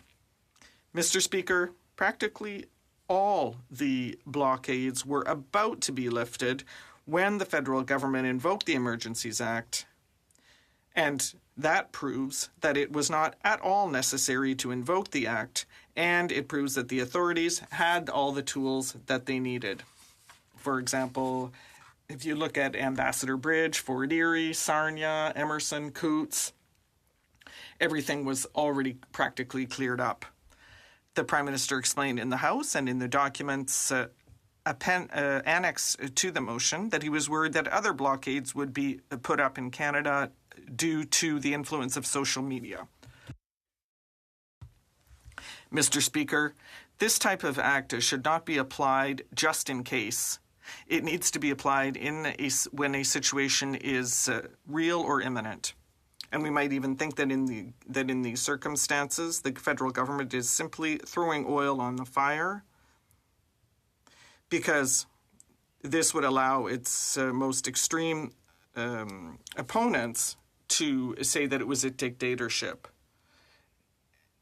And with the current dismantling of the Ottawa blockade, and I have to thank the work and professionalism of the police forces for that, we were able to, it was clear that it was due to a very effective cooperation among police forces. And this could have been done without the application of the Emergencies Act. In the Le Devoir newspaper, one of the titles was "Too Big, Too Late." And it pointed out this was once again a misstep on the part of the Prime Minister because he did not listen to Quebec or the Canadian provinces. So the Emergencies Act was not justified from the outset, and it is even less justified today, so we need to vote against this motion.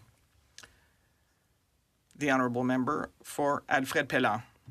Merci, Monsieur le Président. Thank you, Mr. Speaker. My colleagues of the Bloc Québécois claim to speak for Quebecers in this House. Surveys published this morning show that 67% of Quebecers support the Emergencies Act, and 55% of Bloc supporters also support it. My question for my colleague is, has he forgotten who he represents in this House? Thank you, Mr. Speaker. The Honourable Member for La Pointe-de-l'Île. Mr. Speaker, number one, that was a survey with a sampling of some 300 people, and in any case, what does my colleague think of the fact that the National Assembly of Quebec voted unanimously against the application of this act? And obviously, people have been watching this happen, watching it unfold for the past 3 weeks, and they want it to stop. And that is perfectly normal. But the Emergencies Act is simply not necessary in this case. Questions and comments? The Honourable Member for Calgary-Shepherd. What I liked about this speech given by my colleague from La Pointe-de-l'Île is he laid out a chronology that showed the lack of leadership on the part of the Prime Minister while he was hidden away in his cottage for 3 weeks, and when he emerged, it was simply to insult the people who came here to protest. When he saw that they were dug in, that's what he did. So I'd like him to refer to the consultations. So the Prime Minister asked the premiers of the provinces about what they thought of the Emergencies Act. So normally, when consultations are carried out, it's to bring people on board. So 7 out of 10 provinces said no. Why? The Honourable Member. Here in the Parliament, in the House of Commons, we often hear my Liberal colleagues say, well, we're discussing with the Quebec government, we're consulting and so forth, but there's a difference between discussing and listening and dialogue. And as my colleague said, 7 out of 10 provinces were against the application of the Emergencies Act. And the Prime Minister says that he consulted everyone, as if he had attracted consensus, but that's not at all the case. The member for Rosemont-La Petite Patrie.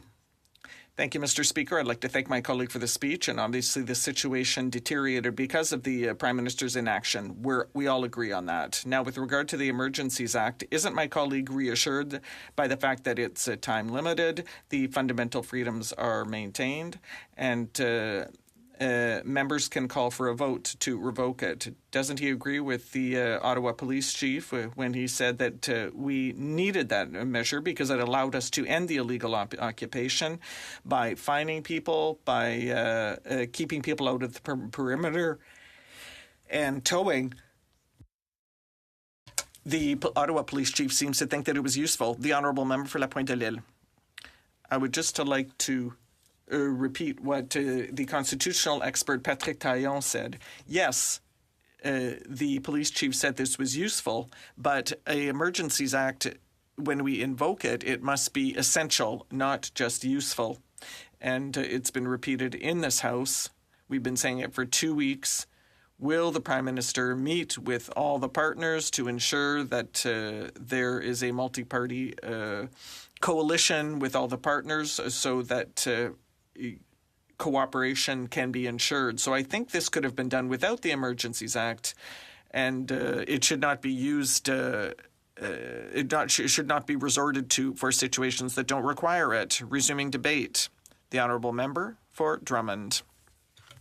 Thank you very much, Mr. Speaker. And I'd like to thank my honourable colleague from La Pointe-à-l'Île for his excellent speech and for how relevant it was, and for having agreed to share his time with me. I'm honoured. Mr. Speaker, I'd like to begin with by saluting the excellent work done by all police forces who were extremely professional and did excellent work. And a special commendation to our PPS services here, our protective services, who have taken excellent care of us despite the stress that they've been going through. And I would also like to thank the interpreters who have been subject to the changing schedules of this House. And we know that we are testing the abilities of the interpreters who work from French to English, but I can tell you that we are very, we recognize and we thank all the interpreters, regardless of which direction they work in.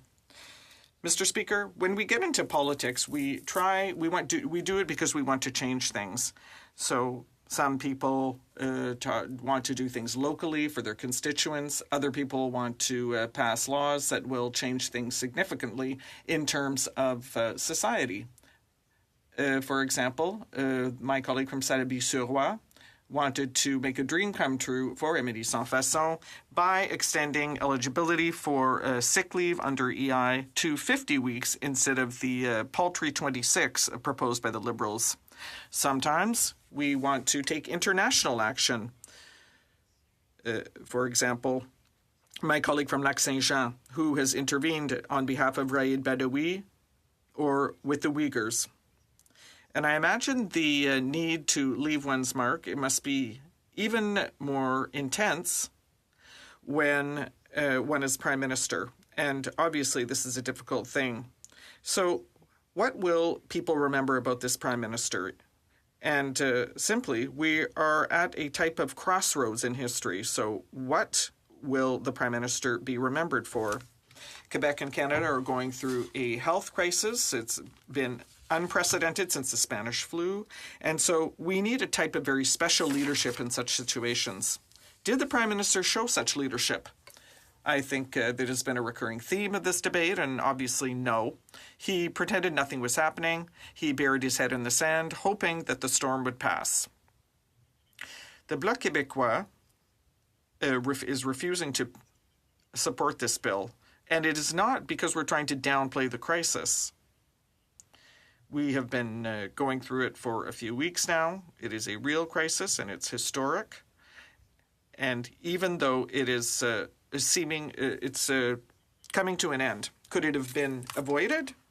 Yes, if the government had shown the leadership that we've been talking about, and if it had not shirked its responsibilities, because it has an entire array of measures that are more than sufficient, and it could have used those measures from the outset, for example, by sending more people from the RCMP. And if those measures had been applied from the outset, we wouldn't be here today. And it's also a matter of showing how unnecessary it was to apply the Emergencies Act, because if we look at how it unfolded, the government was simply using diversionary tactics to try and get us to forget that it is not showing leadership. And so it says, don't ask any questions. With this government, it's with each crisis, we're playing in the same bad film over and over. It's a very simple scenario. First, a government ignores the problem, it turns a blind eye, and it says, well, it's going to just magically go away. Then they blame other people, the city, the province, a nation, and then all of a sudden it wakes up far too late, and it comes up with some kind of solution that could have been put in place before. Invoquer aujourd'hui la loi sur les mesures d'urgence. invoking the Emergencies Act, well, it shows that this government doesn't have the spine that a government needs to manage crises. It just isn't capable of managing them, and there's clear evidence. We can, for example, look at what's happening in multiple departments right now. Immigration, EI, there are multiple fires, and there doesn't seem to be anyone in this government who can put them out. Now, the Emergencies Act confirms that this Prime Minister, instead of standing up and showing leadership in a crisis, instead prefers the facade of a disproportionate show of force. We cannot in this House be complicit with this type of maneuvering.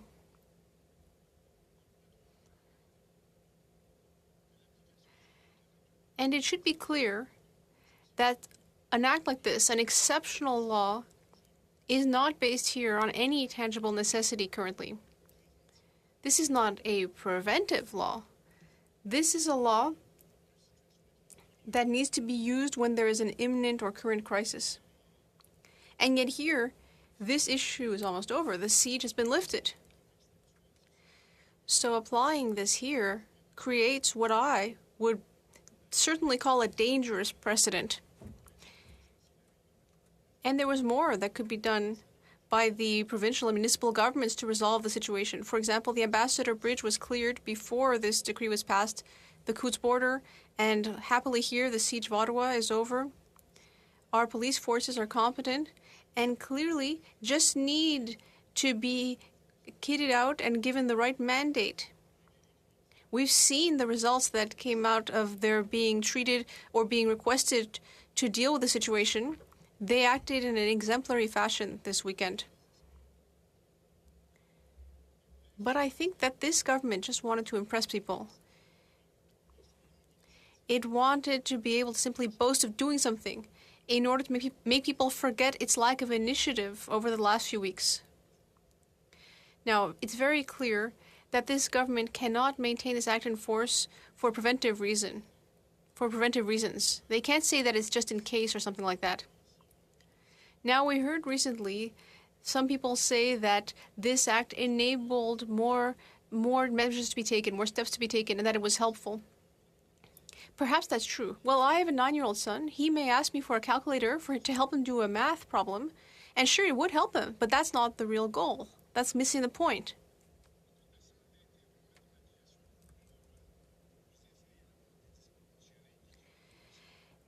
And this government, we might have hoped that instead of stubbornly applying a law which is disproportionate and which creates a dangerous precedent and is not approved of by a majority of stakeholders, we could have hoped that this government would instead step up to the plate and show some common sense, choosing the path of dialogue, even if it means meeting some opposing opinions.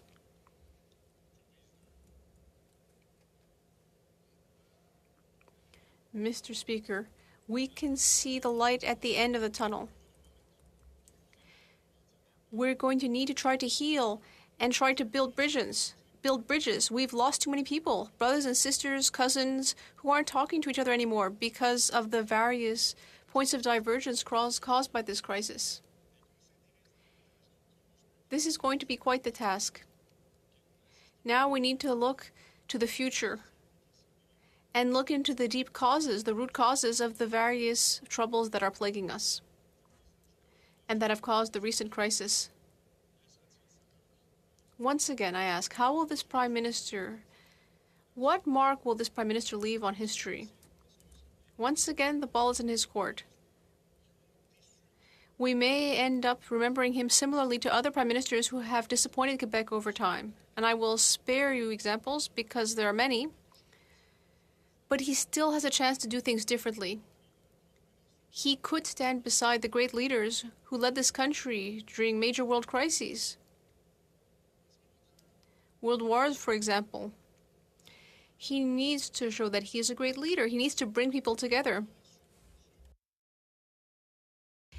And he needs to be there both for those who agree with him and for those who may yet stand to be convinced. And one good way to make history would be to support the health systems of Quebec and the provinces. and increase health transfers, as we've been repeating over and over here in the Bloc Québécois, as well as all the provincial premiers unanimously. That would avoid deaths in any future health crisis. It would avoid having our health system be overloaded, and it would enable us to get through crises. And perhaps it would also enable this Prime Minister to show some leadership. Question et commentaire, questions and comments. The Honourable Parliamentary Secretary of the Government House Leader. Yes, thank you, Mr. Speaker, and I'm sure I'll get another opportunity to talk about the type of legacy that this government and the Prime Minister will be able to leave at a future time. But for now, in regards to the Emergency Act, I think it's important for us to recognize that the enactment of the Act has enabled people like the interim chief of police here in Ottawa and other law enforcement agencies to access some laws that will in fact assist them in being able to deal with things such as the illegal blockade. We know that by fact. There are many individuals that are out there that support the initiative. And my question to my friend is that does he not see the benefits by having the targeted actions taken in it? Issues such as not being able to use children as a form of a blockade, by having additional fines put in order to protect our borders for international trade and from future downtowns being blockaded, if in fact that were to. L'honorable député de Drummond. The Honourable Member for Drummond. Mr. Speaker, it is clear that an excessive law will lead to effective action, but is that really necessary? Do you need a baseball bat to squish a mosquito, or would a fly swatter be enough? Clearly, it would. So ultimately, it's a matter of predictability. It's a matter of letting people have the tools to do their job appropriately. This crisis was easy to predict. We knew well in advance that people were coming to the Hill. This crisis could have been predicted, and this isn't the first protest we've had in Quebec or Canada. There have been many, many before. This could have been managed properly without using this excessive legislation. L'honorable député. The Honourable Member for Calgary-Shepherd. I'd like to follow along or push the logic of the Liberal member who just spoke. I've never seen police forces or interim police chiefs who have actually said no, that they don't need more resources or more authorities. I've never seen a police force say that they didn't want to do no warrant searches, for example. I've never heard police forces actually say no to these kinds of additional authorities, so I'd like to hear from my colleague from the Bloc about his point of view on this. The Honourable Member for Drummond. Well, thank you, Mr. Speaker. I'd like to thank my colleague, and I agree. And there may be methods that take a little longer, but that ultimately get us to the same point. Freezing someone's bank account can be done by asking the courts if there's a good reason to do so. So when I was talking earlier about predictability and having a bit of vision, a bit of vision and foresight about what's going to happen, because once again, this could have easily been foreseen. So I would repeat once again that this is an excessive piece of legislation, and it's a bit odd to agree with my Conservative colleagues like this, but it's kind of nice. Strathcona. Merci, Monsieur Président. Je remercie. Thank you, Mr. Speaker. I'd like to thank my friend for his speech. Having a good time? I believe that he is a fair and judicious member of the House of Commons. And so I would like to ask him whether this government could bring in a bill to fight money laundering, bring in a bill like that pretty quickly in order to face the current situation. The Honourable Member for Drummond. Well, first of all, I'd like to thank my colleague for Edmonton Strathcona and tell her that I'm very flattered by her question, which was asked in French, and I'd like to congratulate her.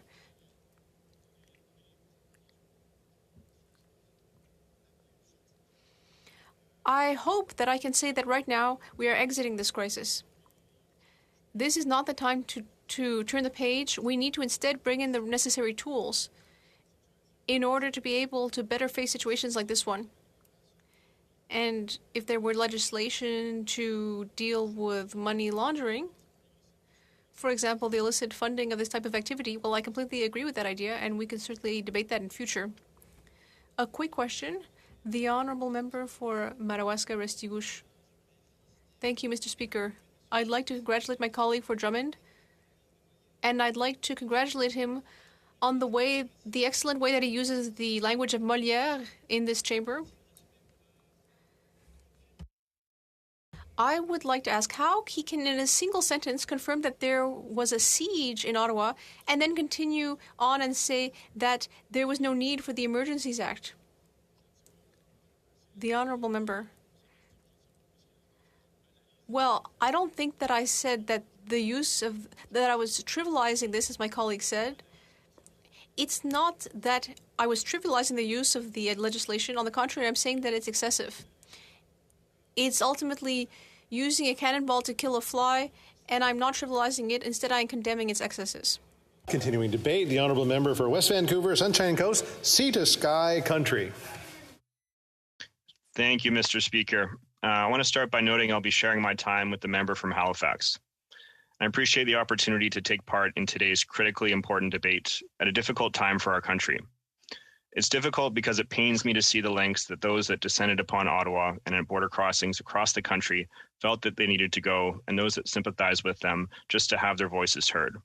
And it pains me to see the response that was necessary to restore order in our country. But for 3 weeks, the occupation of Ottawa's downtown core has forced businesses to close, putting thousands out of work. It's restricted the movement of essential workers and goods, and it's threatened the health and safety of the city's residents. Since the blockades began at the Ambassador Bridge in Windsor, over $390 million in daily trade with Canada's largest and most important trading partner has been adversely affected. Border blockades have stretched as far away as the Pacific Truck Crossing here in BC, causing significant damage to our supply chains and our economy, and which even reconstituted yesterday. As the Deputy Prime Minister has made clear, these costs are real. They threaten businesses big and small, and they threaten the livelihoods of Canadian workers, just as they're working hard to recover from the economic damage caused by COVID, and they threaten our reputation as a reliable trading partner. Clearly, this is unacceptable. And these illegal blockades and occupations are not just a threat to our economy. The leaders of these activities are not just calling for their voices to be heard. They're calling for Canada's recently democratically elected government to be overthrown through threats of violence and coercion, and by holding our cities and our supply chains hostage through illegal activities that rob fellow citizens of their rights. The leaders of these protests are supported by a vast, coordinated, and well-financed international network of disinformation that's seeking to sow doubt in our country's institutions, in independent media, and in science. It's a network involving the alt-right that promotes xenophobic and racist views that, despite our hopes that Canada was immune from it, presents a real and present threat to our democratic institutions.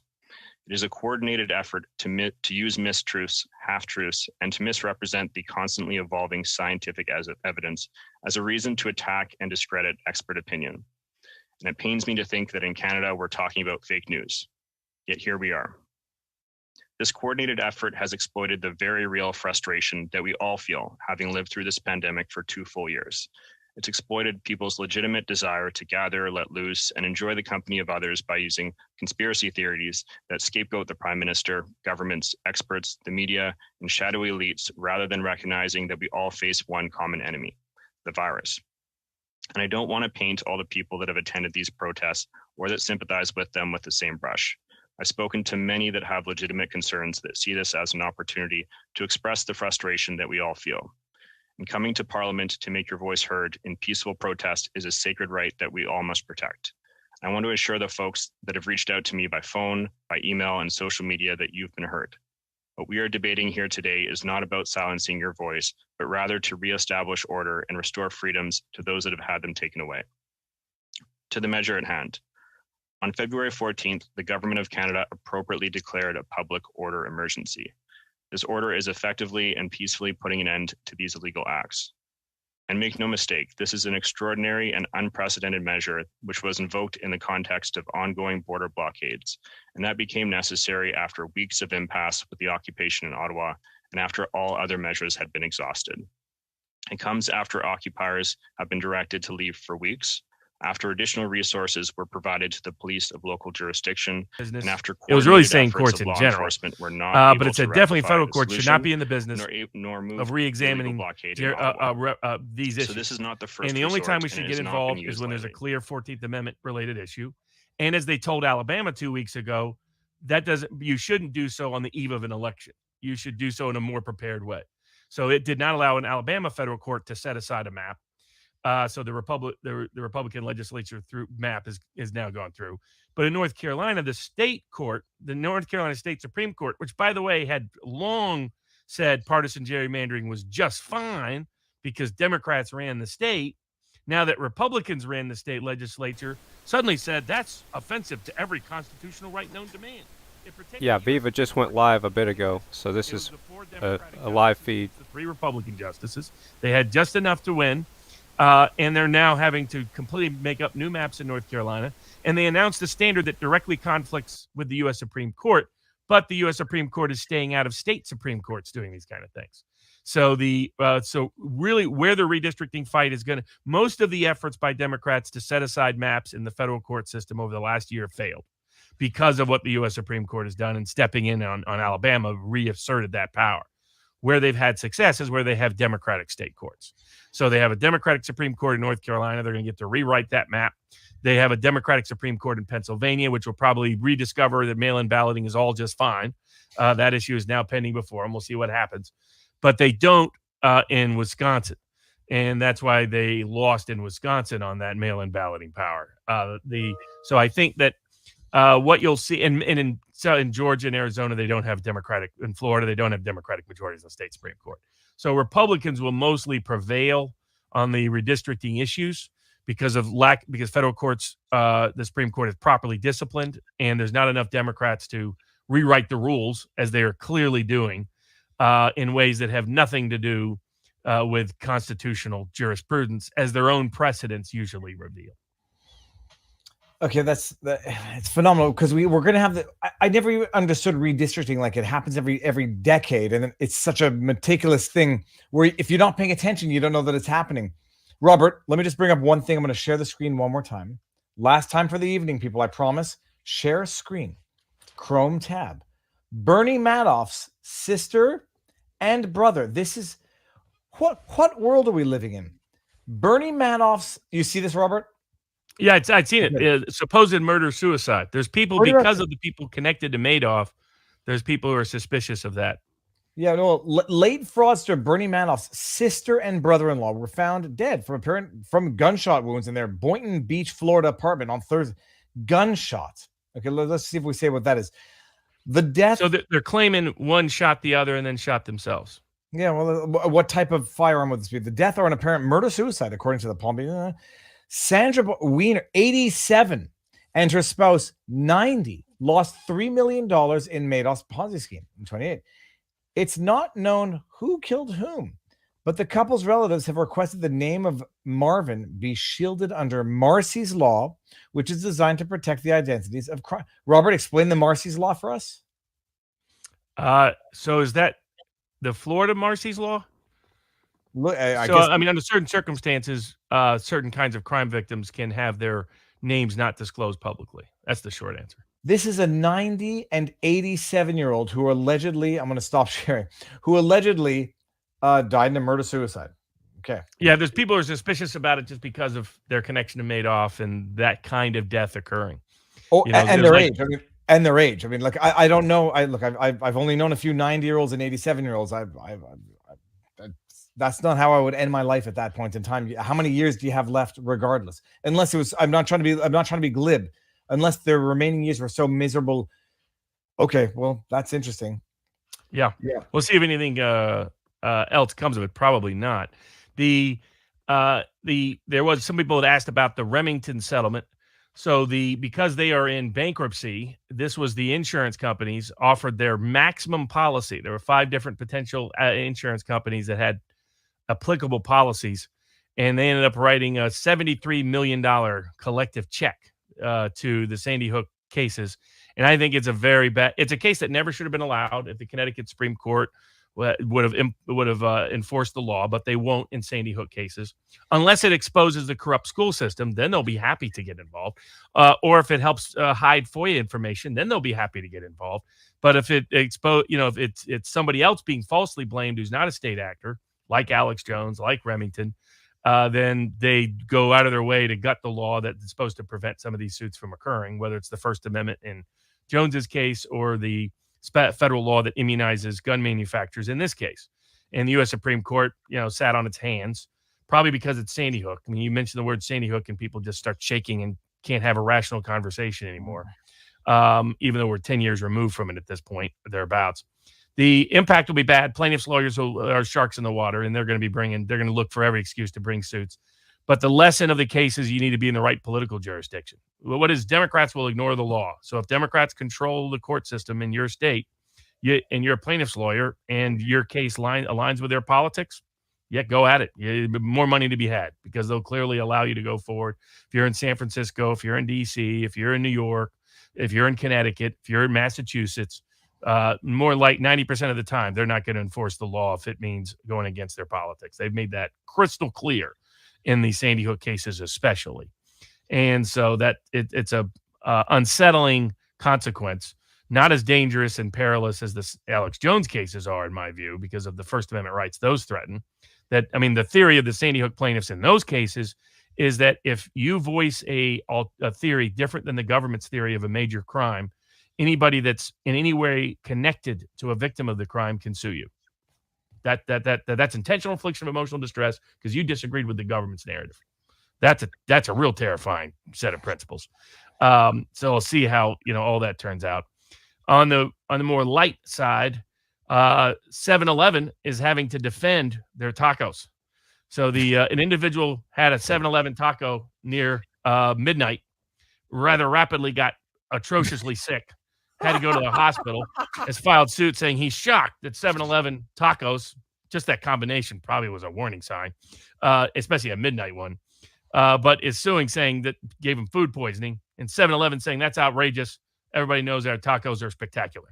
So if I was 7-Eleven, maybe the defense would be, it was a 7-Eleven taco at midnight. You knew what you were eating. My defense would have been, what did you eat before? If you're eating a taco at midnight, Lord knows what you're doing before that, because it's something that leads you to eat a taco from a 7-Eleven at midnight. Robert, I want to read one chat. I know we've addressed the question many times before.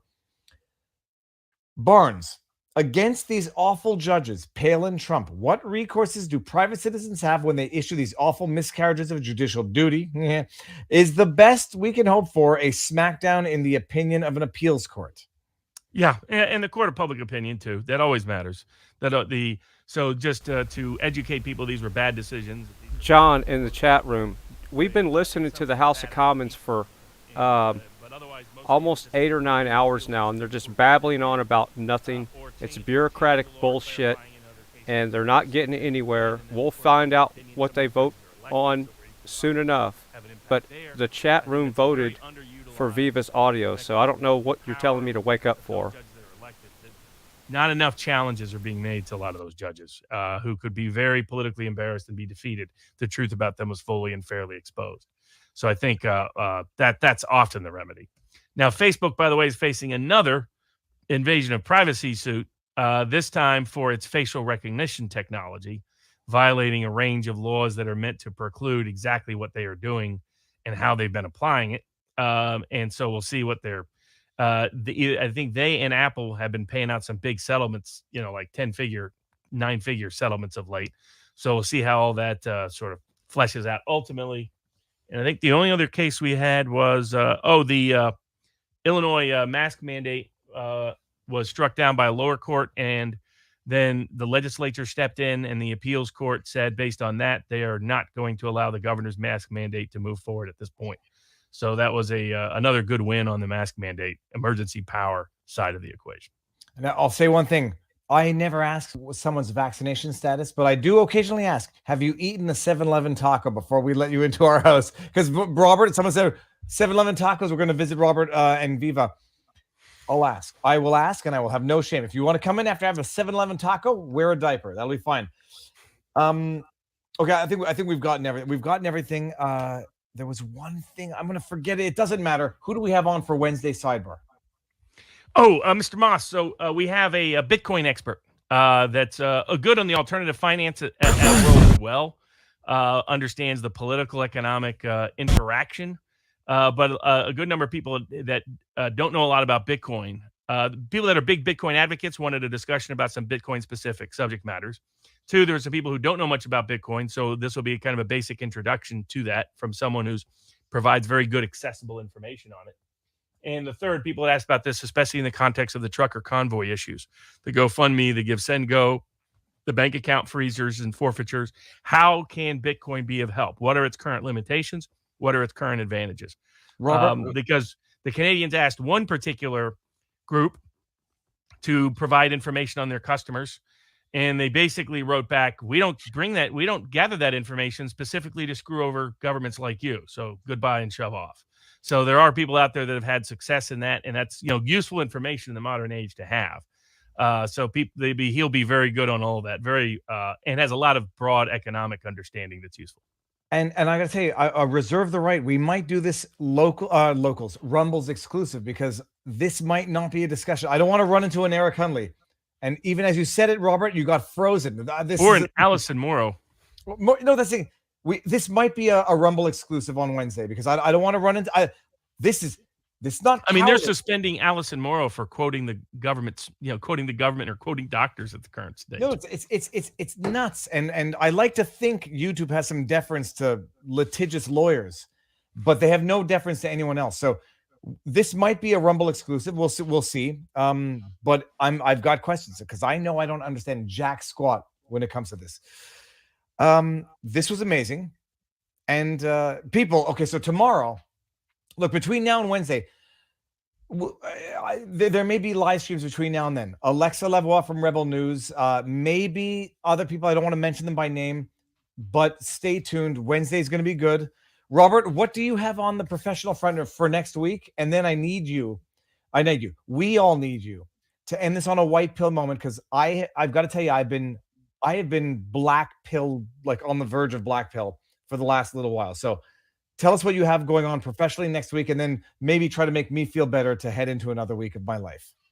Yeah, I don't know if I have anything sort of political next week. It's mostly, just a range of cases that some have some hearings, some have some other. I'll be out in, I think, LA on Friday for a range of meetings and Thursday hearings, stuff like that.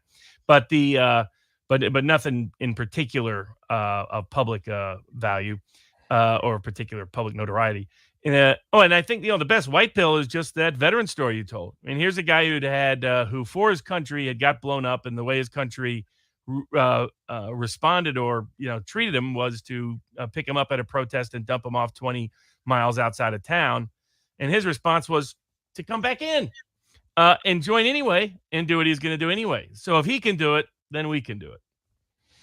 All right, fantastic. And if they freeze his bank account, my goodness, there will be people fighting for him, because it may not be me. You people might want me to be in front of courts. I'm not the best person right now to be in front of courts, especially if never mind. Someone will. David Amber is taking the cases. My brother, the Lion, who faced the police in Windsor, it works at a firm. They're looking for it. So we will have the big spotlight of the world on this, and no one's going to forget. I'm not going to forgive, and we're gonna deal with it in due time. So, Robert, amazing, fantastic. Wednesday night's going to be awesome. Stay tuned. It might be Rumble exclusive. Between now and then, there will be news. I will be live at some point tomorrow. Depends with whom. Robert, stick around. We'll say our proper goodbyes. Everyone else in the chat, enjoy the rest of the weekend. You got less than 3 hours left. Enjoy it, and enjoy the rest of the week, people. Vernon White, a former Ottawa Police chief himself, and security expert Wesley Wark, a senior fellow at the Centre for International Governance, who I know to be a respected voice by many in this chamber, including my conservative Things are quieter in Ottawa today as police continue their effort to end a a recent week's poll indicated that 2/3 of Canadians support this measure as well. Now, specifically, the Emergencies Act provided these key powers that were absolutely critical. One, it allowed police to establish a secure perimeter around the downtown core, preventing additional trucks or groups from joining the occupations. 2, it allowed Canadian financial service providers to immediately freeze or suspend accounts of an individual or a business affiliated with these illegal blockades until such time as that illegal activity was ceased. 3, it compelled private companies to provide towing services, fully compensated, to remove trucks and other vehicles from the occupation zone. Now, it also allowed for the RCMP to enforce municipal bylaws, among other important measures. So some have asked, as is responsible, if the Emergencies Act is an overreach. In fact, that is the essential question before Parliament today. And it's a minority Parliament that will make a determination on the matter and revoke the measure if it is not agreed to by the House. An excellent example of the oversight built into the legislation written by the Mulroney government. With due credit to the Progressive Conservative Party at that time, other accountability measures include a special joint committee of both the House of Commons and the Senate to review the government's actions under the Act on an ongoing basis, a 30-day sunset to make sure that these powers don't extend longer than necessary, and an inquiry after 1 year. Importantly, Mr. Speaker, the Emergencies Act does not limit charter rights. Rather, it is subordinate to those rights. Still, a common refrain from the occupiers is that the Emergencies Act and the police operation to end the lawlessness in our capital trampled on their charter rights to peaceful assembly. That is simply false. The charter protections extend only to assembly that is peaceful. It does not protect one's right to seriously disturb the peace as the occupation of Ottawa has done over the past 3 weeks. And it does not provide cover for illegal activities carried out during a protest, like the flagrant disregard for the law that has been well documented in the streets of our capital throughout the occupation. Hate crimes, misogyny, arson, vandalism, intimidation, the list is long. And importantly, the Emergencies Act is democratic. It's an act of Parliament, already debated and passed by both houses, given royal assent, proclaimed and gazetted some 30 years ago. And now its application is being democratically debated in the House of Commons. So, did the time-limited, targeted, and proportionate powers of the Act work? Well, for the first time in 23 days, quiet has descended upon Ottawa. The streets of this city have finally been returned to its residents, law and order has been restored, and the Emergencies Act has performed its function as intended by the Progressive Conservative government that enacted it in 1988. But now, 3 decades later, we find ourselves in an unexpected situation in which the party of Mulroney opposes invoking the measure while the Liberals and the NDP support it. Our parliamentary system requires Her Majesty's loyal opposition, Mr. Speaker. It's an essential part of the checks and balances that keep our country stable, on stable footing, and ensures diverse voices of Canadians are heard in this place. Yet when crisis strikes, as leaders, we are called to rise above our political divides, for we all take an oath as members of Parliament to act in the best interests of our country. Sadly, that is not what we have seen from the Conservatives throughout this occupation. Through their actions in the last 3 weeks, it is all too clear that the Conservative Party has strayed from its origins as a party of principle and accountability. Their proud tradition as the party of law and order lies shattered in the dirty snow of Wellington Street. Through their actions in the last 3 weeks, it's all too clear that the Conservative Party has strayed from its origins as a party of principle and accountability. They've put their own political gain ahead of the country's security, prosperity, and democracy. And as their party clamors for an ever smaller and more extreme faction of the far right, they abandon the hardworking, small C Conservatives who look to them for a credible potential government. Instead, the Canadians they've left behind watch in horror as our police and media are spat on and assaulted in the throes of a lawless occupation that today's Conservative Party has chosen to defend. Shameful. Mr. Speaker, with the help of the powers of the Emergencies Act, the occupation has come to its end. The trucks and the protesters have gone home. The people of Ottawa breathe a sigh of relief, and Parliament resumes its important democratic function. And yet something has changed in Canada, or has perhaps been uncovered these past 3 weeks.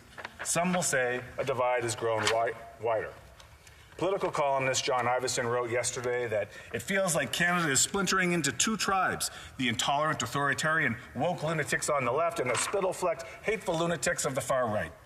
The optimist in me wants to deny it, but I cannot. At times, that is how it feels. And perhaps that's how it feels to a growing number of Canadians as well after these last 2 years, or perhaps after these last 23 days. So we need to log out of social media, put down our phones, stop doom scrolling, and ask why. Why is it that despite pretty strong consensus on the effectiveness of the broad pandemic response from all parties and all orders of government, it still feels at times like we're more divided than ever? The answer may lie in the palm of our hands, the devices we carry with us day and night. Our political beliefs and grievances are being fed to us by opaque algorithms that serve a singular function: profit for the massive tech giants that dominate our online realm. These platforms prey on our psyche, weaponizing our emotions to keep us all online all the time, garnering untold fortunes in ad revenue. Disinformation, a tool of foreign influence in the cyber era, goes unchecked. Division, it turns out, is a moneymaker. And so the scene was set as a pandemic locked us inside. The very same screens they told us that would keep us together served instead to push us further apart. It's my hope that the Joint Committee and Inquiry required in the Emergencies Act will take a hard look at the fundamental role of online platforms and what they played in stoking the flames of division, of anger, and disinformation, making it harder and harder for any of us to see the other side, as though we lived in two entirely different, separate universes, unrecognizable to one another, with the incompatible ideas of truth, media, and science. Until we address this, Mr. Speaker, I fear we risk repeating the crisis in who knows what terrifying form next time. And so we must act before a generation of children, our children, online as they are, grow up never knowing that there was a better way to be. Thank you, Mr. Speaker. Questions and comments? Question commentaire. The Honourable Member for Kamloops Thompson Caribou. Thank you, Mr. Speaker. Always a pleasure to rise on behalf of the people of Kamloops Thompson Caribou. I find it rather disheartening, Mr. Speaker, that we have an ode to hope here, and yet we have such partisan rhetoric that really couches this ode to hope. Now, one of the things that the Honourable Member said in his speech was that public opinion was on his side. So I'd like to ask this Honourable Member, when did the rule of law become subordinate to public opinion? Because he cited those two principles, and sometimes they're incompatible. So if the rule of law is superlative, why is he not abiding by the rule of law? The Honourable Member for Halifax. I can't discern a sensible question there, but the member did mention political rhetoric, and I note that the party's interim leader, the member's interim leader, stated recently that MPs need to return to the House to restore unity, wholeness, and hope back to our nation. And I just suggest to the member that perhaps he and his interim leader should focus on restoring unity, wholeness, and hope back to their party as we watch it self-immolate in real time, day by day. That's right. Question commentaire. L'honorable député Lapp. Questions and comments? The Honourable Member. Pour faire des actions qui font intervenir plus. Yes. In order to have actions, why not just use the police services? We do not require emergency measures. Why didn't we resort to police services under existing law more quickly? I thank the member for the question. It's an important one. Of course, as I mentioned in my remarks, that the interim chief of police here in Ottawa was very clear in stating that he was unable to do his job without the Act. We have seen the Canadian Association of Police Chiefs underscore that same truth, that this Act was a required action to have been taken by the government to help police forces across the country to deal with blockades. I would go further to say that the checks built into this Act, the review and panel, the special committee that will be set up to review the actions under the Act, will give more light on the question that the member asks. But for now, I'm very satisfied that we're well within the confines of the law, sir, Mr. Speaker. Questions and comments? Question commentaire. The Honourable Member for Port Moody Coquitlam. Thank you, Mr. Speaker, and I thank the member for the passionate speech. But I do have to ask, with the urgency I'm hearing today, why it took the Prime Minister so long to take this seriously. The Honourable Member for Halifax. Well, I remind the member that multiple premiers across the country reached out and asked for help. And when that happened, that is when the government got busy invoking the Act. Now, it was very important to give the provincial governments their required time and space to act under their own laws and rules. But when it became clear to some of those premiers and to the federal government that the additional powers of the Act were required, the Prime Minister and the Cabinet acted very swiftly, and the results, as we saw, were delivered very swiftly as well. Question commentaire, questions and comments. The Honourable Parliamentary Secretary to the Government House Leader. Thank you, Mr. Speaker. I appreciate the members' comments. And when I think in terms of the impact that it's had on people in our communities and jobs, whether it's in Alberta, Manitoba, and Ontario in particular, where we saw blockades preventing $500 million of trade between two countries. And as I say, it had a horrendous impact, shutting down Ottawa, all through illegal blockades. And we had requests from the province of Alberta and the province of Manitoba writing to the Prime Minister or to the Government of Canada asking for support. And this is one of the tools that we have provided, and it has been effective. And I'm wondering if he could just provide his thoughts in terms of the importance of the tool. Secrétaire parlementaire au ministre de l'Innovation, Sciences et l'Industrie. I thank my friend for the important question, and I think we all have stories about how the lockdown here and the blockades elsewhere have had a personal impact. But I'm going to address the part of your question about trade and the interruption of trade and the job loss and the shuttering of automobile factories in Canada and the loss of wages that resulted from these blockades. I was privileged to be part of a call 2 days ago with the Canada-America Business Council, where I found it necessary to reassure our Canadian or American trade partners that the government has acted at a national level to ensure that such disruptions won't happen again. And it was important for them to hear that, and they are edified by that. We must never let it happen again. Thank you. Reprise du débat, continuing debate. The Honourable Member for Northumberland, Peterborough South. Thank you, Mr. Speaker. And it is with heavy heart that I rise today. This is a solemn day that will no doubt be remembered in the minds and memories of Canadians for decades to come. Given the gravity of today's debate, I believe it is incumbent on all members to speak candidly, earnestly, and sincerely. Today we are, of course, debating the Emergency Measures Act, but before we outline why the invocation of this act is capricious and completely unnecessary, I think it is best to provide some context to how our country got to where we are right now. It is truly clear, unfortunately, that Canada is a highly fragmented country that's facing significant economic problems that put our entire prosperity at risk. Our economy has just experienced significant job losses. We are experiencing an inflation crisis, inflation at a 30-year high at 5.1%, and that has real consequences, Mr. Speaker. There are people, many Canadians out there, who can't afford the bare necessities of life. We have over $1 trillion in debt that will doubtlessly be pushed on to future generations as they pay for our expenditures. Our country, as I said, is divided. It is divided between West versus East, rural versus urban, freedom versus security, vaccinated versus unvaccinated. And now our Prime Minister has invoked the Emergency Measures Act, an act that suspends the civil liberties of Canadians, such as Section 2 of the Charter of Rights and Freedoms, including the right to freedom of assembly, the right of freedom of association, and Section 8, the freedom from unreasonable search and seizure.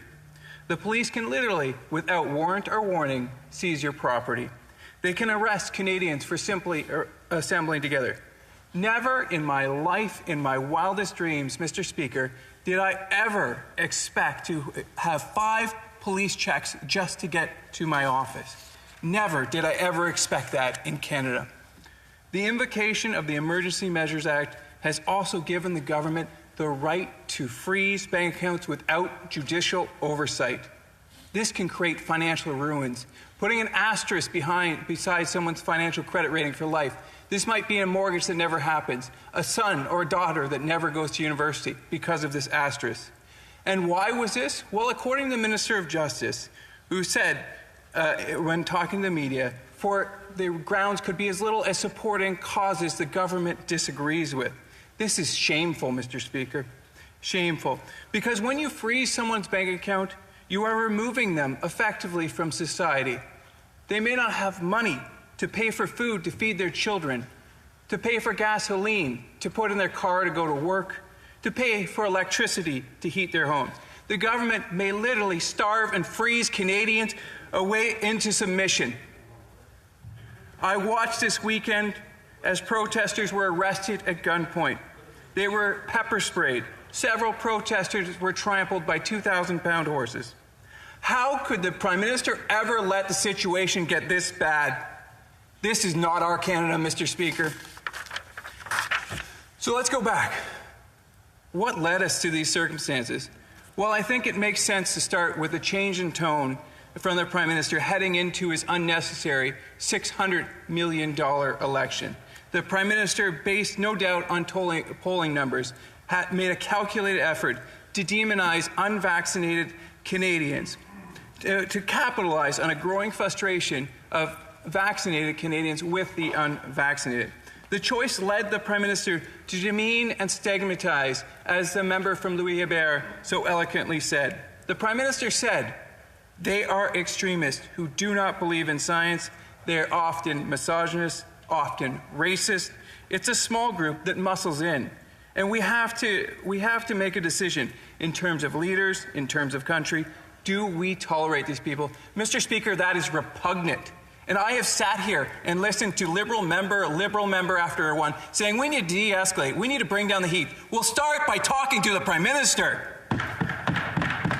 Also, it was no doubt as part of the Prime Minister's strategy to demonize and to exploit cleavages between our society that he decided to implement a 14-day quarantine period on our truckers, our heroes, who throughout COVID for 2 years, when there were no vaccines, they went across, they braved the Delta variant, they braved the Omicron variant, and they were our heroes, and now they are demonized. And yet, all we've asked, all the media has asked for, all the opposition members have asked for, is for the government to show us their math. Instead, we get outdated, irrelevant talking points. So we have cost thousands of Canadians their livelihood for purely partisan politics. This is disgusting. Even when presented with the most utterly reasonable motion, our party simply asked for a plan, just a plan to end the mandate. The Prime Minister remained defiant, refusing to support the plan. While the rest of the world opens up their borders, while the rest of the world eases restrictions, our Prime Minister will not even give the Canadians who deserve hope a plan for that hope, a plan to return to normality. Once again, this Prime Minister has chosen politics over science, petulance over leadership. This crisis could have been avoided with strong, compassionate leadership. Instead, this Prime Minister chose partisanship over statesmanship, division over unity, and this has led us to the current crisis. The Prime Minister's unnecessary mandate and divisive rhetoric has caused frustrations to boil over. Canadians from across the country began to spontaneously demonstrate and show their dissatisfaction with the Liberal government. Unfortunately, some of the movement splintered into illegal activities, including the blockades of the border crossings at Coutts and the Ambassador Bridge. Fortunately, the provinces were able to resolve these matters peacefully, and they ended with hugs instead of violence. Here in Ottawa, while many of the protesters were salt of the earth Canadians who wanted to express their grievances, unfortunately, there were some who expressed hate, and they should all be individually accountable for those expressions. In addition, there were approximately 150 vehicles who were parked in Parliament for over 3 weeks. These vehicles disrupted lives. They made it impossible for individuals to go to school, to go to work, and they needed to be moved, and that cannot be doubted. To end this, though, the Prime Minister overreached. He invoked the Emergency Measures Act. The Emergency Measures Act is fairly clear and fairly prescriptive. It requires that 3 tests will be met. One, that the public disorder created a threat to the security of Canada. Secondly, that it was national in scope. And third, that the public disorder could not be resolved by other means. Let's review these criteria one by one. Was there a security threat to Canada? A security threat would presumably be something extremely significant. A clear example would be a potential use of a nuclear or chemical weapon. Those are security threats to Canada. Or a paramilitary force threatening to overthrow Canada, the Canadian government. What we had here were 150 illegally parked vehicles and a mass of disorganized people, some of them who had repugnant views, including the overthrow of the government. But there is no actual intelligence that I have seen or any evidence that there was actually the ability to threaten our government. I walked through there for 3 weeks. And if, in fact, this government allowed all MPs to walk through these protests and there was an imminent threat to our government, this is the most malfeasance that a security or a government has ever had. Second, it's national in scope. And maybe 3 weeks ago, we might have had an argument about this. When Coots and the Ambassador Bridge blockades were happening, we might have had an argument. But they're gone. And you know what? So is the protest in Ottawa. Why has this not been revoked by now? Where is the threat? Where is it? It's clear. It's done. The other thing is that it cannot be resolved by other legislation. Clearly, it could and it has been, both at the Ambassador Bridge and otherwise. It is true that it would be helpful, but a sledgehammer would be helpful to crack a walnut, but it wouldn't be necessary, and that's the case here.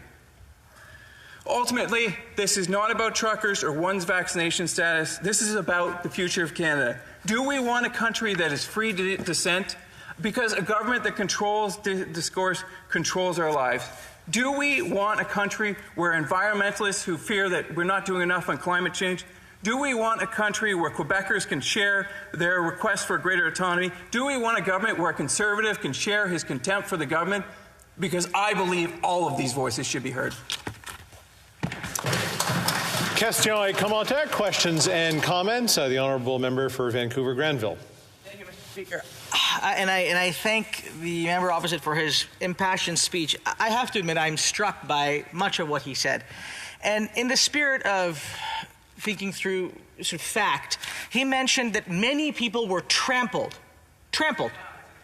2 people were trampled. And then you look at the news reports who say that the reporter actually admitted that that there was in fact no trampling. So I just want to make sure that we clarify the facts in this House. Now, I would ask the following question, Mr. Speaker. The other side does not trust the government. Would they trust the National Security Advisor to Stephen Harper and the former Director of CSIS, Richard Fadden, who said that the government was in a position to, and that it was appropriate to invoke the Emergencies Act, particularly as it related to the federal banking measures, which were not covered under other legislation? The honourable member from Northumberland, Peterborough South. Thank you, and I'll be kind and generous and just say that the individual misheard. I clearly said 2, and if you check the records, you will. And if you want to watch the video, it's available. So that's just watch it. It's on film. There's 2 individuals, including one lady who's in a scooter or walker who gets trampled by a 2,000-pound horse. I have horses. Let me tell you, that's going to hurt a whole lot, and that happened. So you can shake your head all you want. Look at the video. Secondly, I went through it blow by blow by blow. There is not a national security threat that cannot be resolved by other legislation. It is clear. I don't know how others say that. I just want to remind when we're answering questions to come through the chair and make sure we not take this so personally. I know it's been late in the day and we all have still lots to say and lots to comment and question. The honourable member for Jonquière. Thank you, Mr. Speaker. In his speech, my colleague said that the government had put political interests and partisanship before science. He said that by referring to the motion that the Conservatives tabled with regard to what Dr. Tam said, but I heard a number of Conservative colleagues said that vaccination was a bit of a problem, whereas science tells us to get vaccinated. So perhaps my colleague can respond quickly. Is he pro-vaccination? Does he agree that the best way to emerge from this crisis is by getting vaccinated? I'd like to hear what he has to say on that. Peterborough South. Thank you very much. And I'm sorry for, it must be the end of the day. I'm a little passionate there. So my apologies to the member there if I got a little passionate. I am definitely pro-vaccine. I am proudly vaxxed, and I believe everyone should be vaccinated. However, we also need to give, we need to not demonize people who think differently than us. We live in a free country, and when we demonize, when we call people misogynists, when we call them racist, that is not Canadian. That is not our Canada. Commentaire, the honourable member for Edmonton Strathcona. Thank you, Mr. Speaker. And I would like to thank my colleague for his intervention in the House. I've worked closely with him on the direction and control bill that I know he brought forward, and I'm quite pleased with some of the work that he's done in this House. One of the questions that I have for him, though, as we look for solutions to the crisis that is facing Canadians, is how we deal with foreign funding or illegal funding of domestic terrorist groups. And I'm just wondering whether or not he would support urgent legislation being put in place to prevent domestic terrorist groups from being funded. The honourable member for Northumberland, Peterborough South. I thank the honourable member for her comment, and I've enjoyed working with her in S216, and if I'm not being too bold, enjoyed walking with her to the House earlier. But what I would say is this is an area of study, and it is an area where we need to look at these new technologies. Unfortunately, our government's been behind on many things, including reviewing how cryptocurrency works in our context. We need to look at crowdfunding. We need to review all of these topics. Continuing debate, the honourable member for Kootenay, Columbia. Good job. Mr. Speaker, the government has cited a public order emergency throughout Canada as their justification to invoke the Emergencies Act. They're wrong. In this chamber, the Prime Minister said he invoked the Emergencies Act because the situation could not be dealt with under any other law in Canada. That is false. The leader of the NDP talks about tools available should the government abuse the power provided within this act, but he's missed a critical point. The abuse has already happened. Neither of them are listening to Canadians and are instead choosing a path of divisive policies, distinctively separate from democracy and the voice of Canadians. Mr. Speaker, the freedom is the heart of democracy, and the right to choose is at the heart of freedom. Let me say that again. The right to choose is at the heart of freedom. And freedom is what so many hundreds of thousands of Canadian women and men have paid the ultimate sacrifice to defend. A Métis man in my riding of Kootenay, Columbia, wrote me this week to tell me a story of his family's commitment to preserving and securing democracy and his concern about the current government actions. He told me the story of his great-grandfather, who was wounded in the First World War. He holds tightly as a reminder of how he came to be free, that very bullet that tore through his great-grandfather's leg. He also told me a story that his grandfather fought in the Canadian 1st Infantry Division that made its way through Italy, Ortona, to stop Hitler's advances to Europe. These are but two examples of hundreds of thousands of Canadians who have sacrificed for our freedoms, the very freedoms this government has restricted. Why did the Prime Minister go directly to invoking the Emergencies Act? He had numerous opportunities to address this situation peacefully over the past few weeks, and yet chose to do nothing. I can think of 4 reasonable actions that would have allowed us to avoid the difficulties we'd faced. The Prime Minister could have sent a delegation. The Prime Minister could have sent the Public Safety Minister or the Emergency Preparedness Minister. The Prime Minister could have met with opposition leaders like the Conservative leader requested. And finally, the Prime Minister could have met and listened to these Canadians himself. And of course, the government could have removed COVID restriction to vaccine passports at our border crossings and airports. But we know, Mr. Speaker, that listening, the one thing that would have helped de-escalate, is the very thing he did not do. Having a significant background in law enforcement, the basic rule of law is to listen to the concerns and work towards a peaceful resolution, not to enter into a fight first. I can't imagine if every police officer went to a call and didn't listen to the issues first. Dialogue is significantly more productive than the Emergency Act. Instead, what he decided to do was further ratchet up, escalate, and divide Canadians with hurtful rhetoric, Well, Mr. Speaker, Canadians aren't buying divisive rhetoric. The Prime Minister no longer has footing rooted in democracy, and all members of this House have a simple choice to make. Do you side with freedom of the institutions of democracy, or do you side with the Prime Minister and the leader of the NDP, who want to seize bank accounts of Canadians with whom they disagree? Apparently, accounts have already been frozen, so this sets a precedence that all illegal road, logging sites, pipeline blockades, railroad blockades, the future funding is subject to this process. Back to the Emergency Act, I choose freedom. Let us not be so foolish as to water down the significance of this movement and our obligations to those we serve and the impacts this will have on generations that follow. The decisions we make in this chamber on this issue will reverberate through the walls of history, and we will be held to account. The choice is simple. Protect and defend democracy or tear it down. I, Mr. Speaker, will be voting to defend it. We must not accept a situation where it's up to a Prime Minister or any member of the government to decide, outside the laws created in this chamber, which protests are legal and which are not.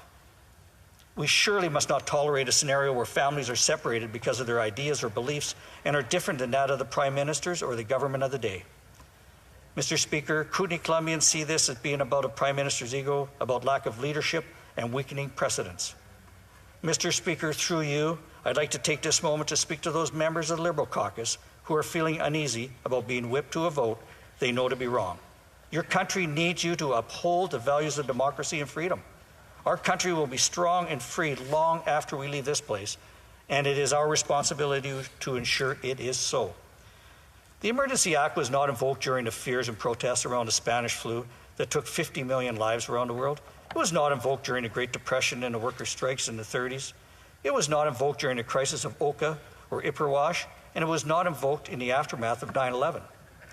During my time in law enforcement in British Columbia, it was not invoked to solve the riots in Penticton and Kelowna where downtown storefronts were destroyed. And it was not invoked to address a month-long illegal standoff at Gussison Lake, one of the largest in the history of the province. There were RCMP members shot, helicopters taking rifle fire, landowners unable to go home. I was at this event and can say with certainty, it was much like a war zone. In British Columbia, Canada, no Emergency Act. And currently there is an illegal blockade and protest at the Coastal GasLink drill site on the Martin Forestry Road near Houston, BC.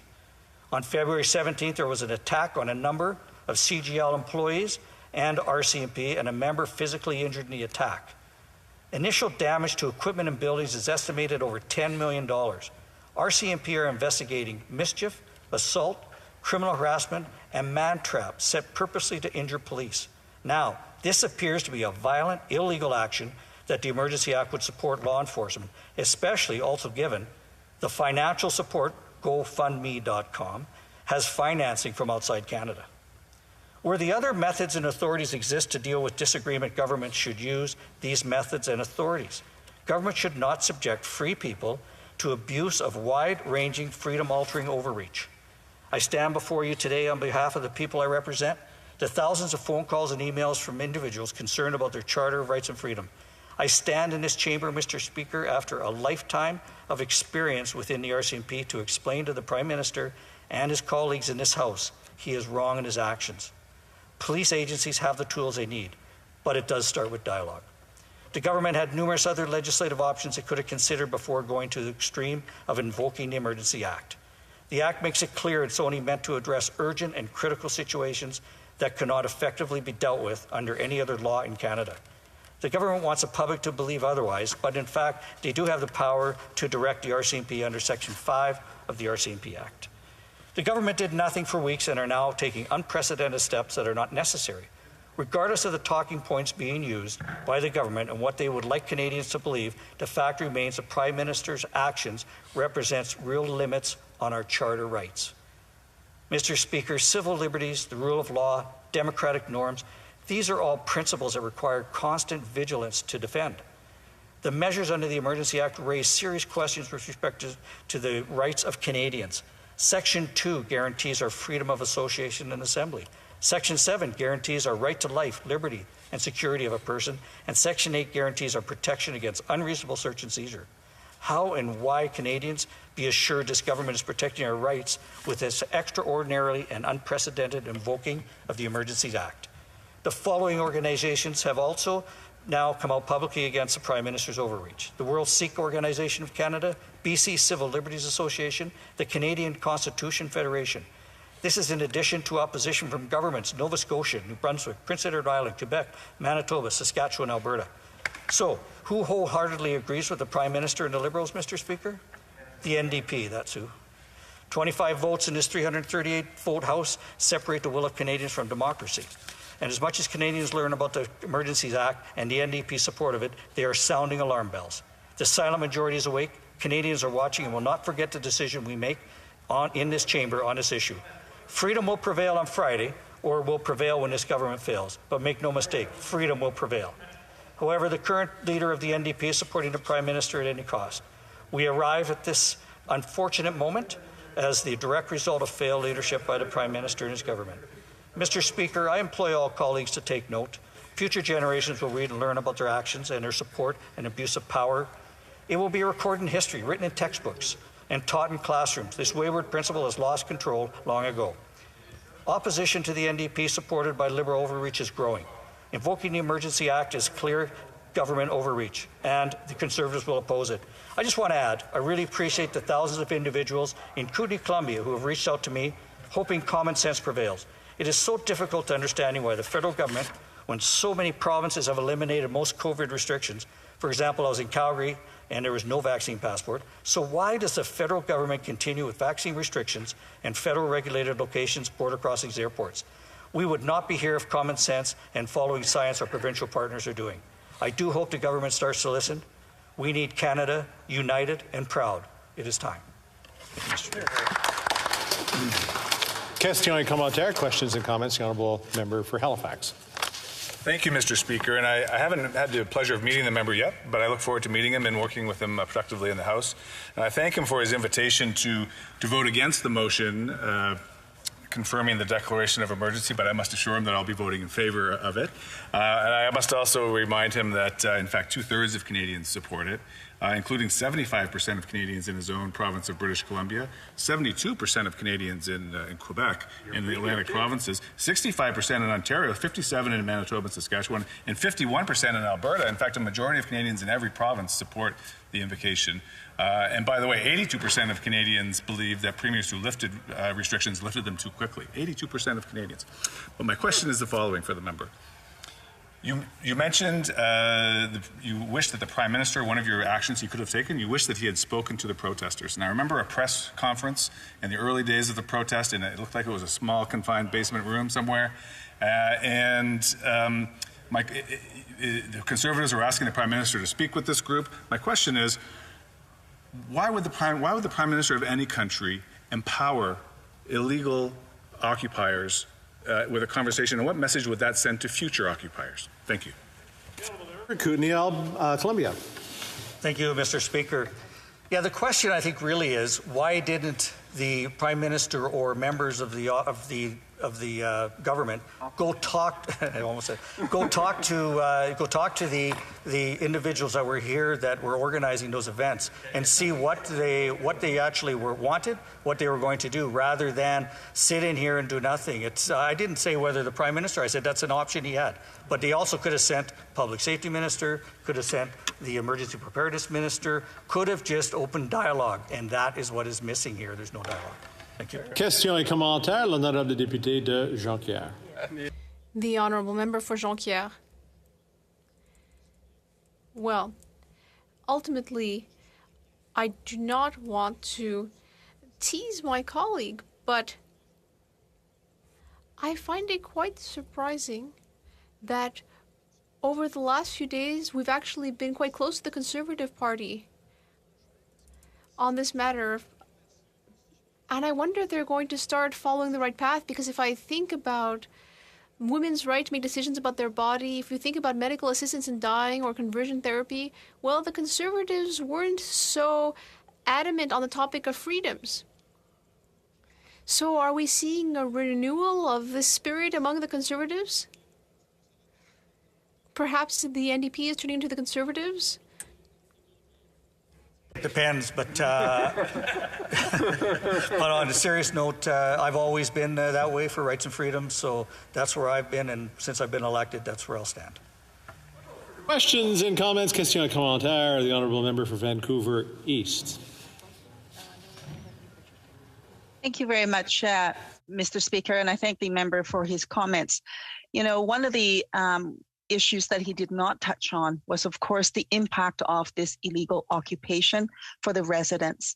And it took a private citizen to bring the matter to court. And in fact, she also was reported in the media that she was threatened and attacked.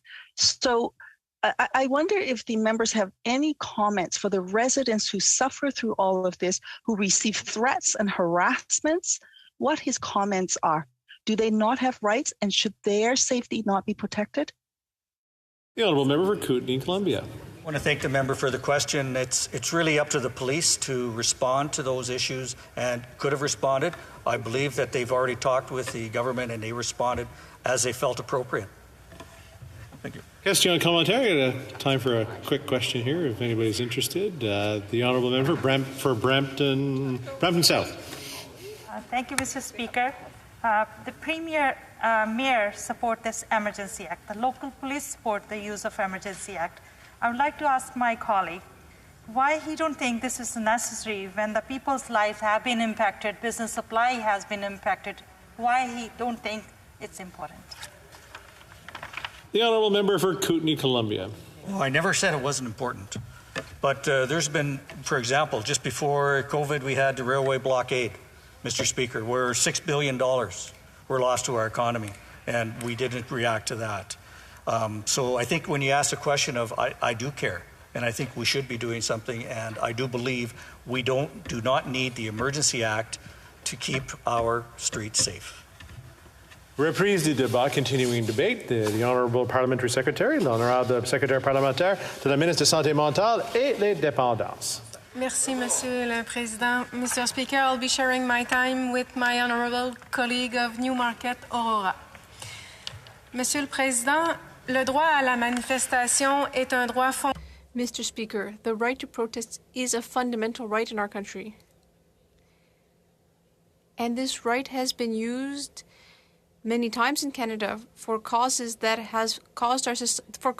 have made our society progress. For example, women's rights, the end of racial segregation, LGBTQ2+ rights, reconciliation with First Nations, Métis and Inuit communities. But now, we're seeing this right to protest being derailed by far-right populist movements, which is undermining the general interests of the Canadian public, public order, democracy, the parliamentary process, and elected officials' right to represent Canadians. This is very concerning.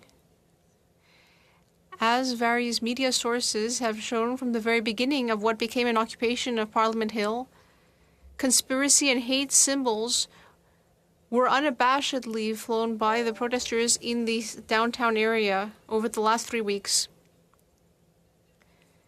The use of these symbols reminds us that freedom of expression does not mean that one can spread hate.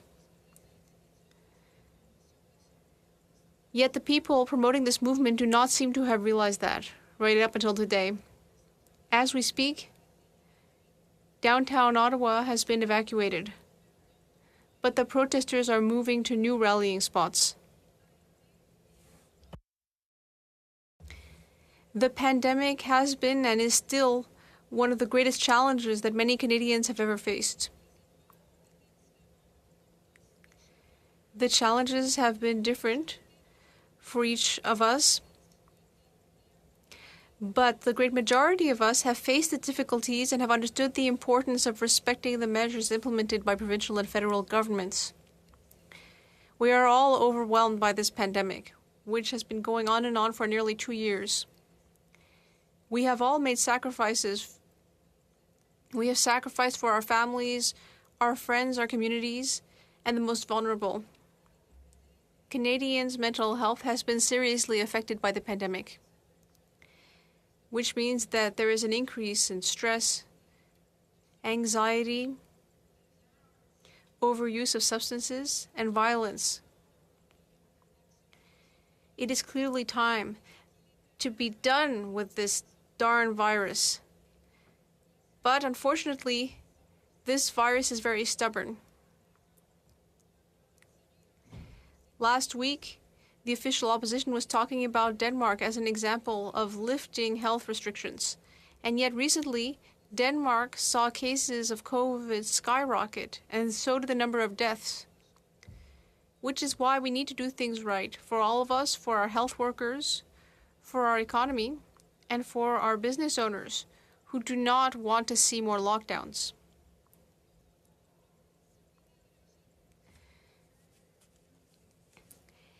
And the fact that a loud minority has an ideological opposition to health measures while being encouraged by foreign influences does not mean that we should tolerate harassment.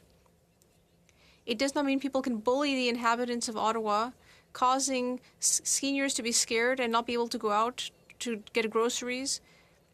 It does not mean that people can remove pedestrians' masks by force and also oblige business owners to continue the lockdown longer. And in fact, this occupation even reduced public order by overwhelming 911, which meant that Ottawa residents' right to safety and security was taken hostage. And of course, there were also heavy economic consequences and signs of foreign interference in orchestrating this illegal protest. I would like to remind us that this pandemic is unfortunately not over, that the virus is the real enemy, and the best way to overcome it is to get vaccinated, follow science, and work together, as we have been doing from the beginning, instead of encouraging people who wish to sow division. For 2 years, our government has implemented unprecedented financial assistance. This has helped us support Canadians, our businesses and organizations, to help them get through this difficult time. But because of the occupation of Ottawa and elsewhere in Canada, some businesses have had to stay closed. People have lost their jobs. All sectors are affected. And the harm to our economy totals millions of dollars. It would be really regrettable if the efforts made by the government to fight the consequences of COVID-19, it would be really regrettable if they ultimately disappeared due to the actions of a group of protesters who wish to undermine the democratic process in this House. When I was in university, our professors were constantly telling us that what legislators do has real effects. The Emergencies Act, which was sponsored by a Conservative minister, was adopted in order to be used. It's a good thing that it didn't have to be used over the last 34 years. Canada is a peaceful country, and the Canadians are extremely resilient. There is an entire process to implement this act, consulting the provinces and territories, hours of debate, a vote, and analysis by a committee. Elle protège le droit de manifester. It is quite different from the War Measures Act. It protects many rights. This is not a decision taken lightly, and it is not the decision of one single person. Before the decision was made, there were calls, consultations, meetings with the Mayor of Ottawa, with the Ottawa Police, with the premiers of the provinces and territories. Over the last few weeks, we have felt a shift. Over the last few weeks, we have felt the rise of something that is not like us.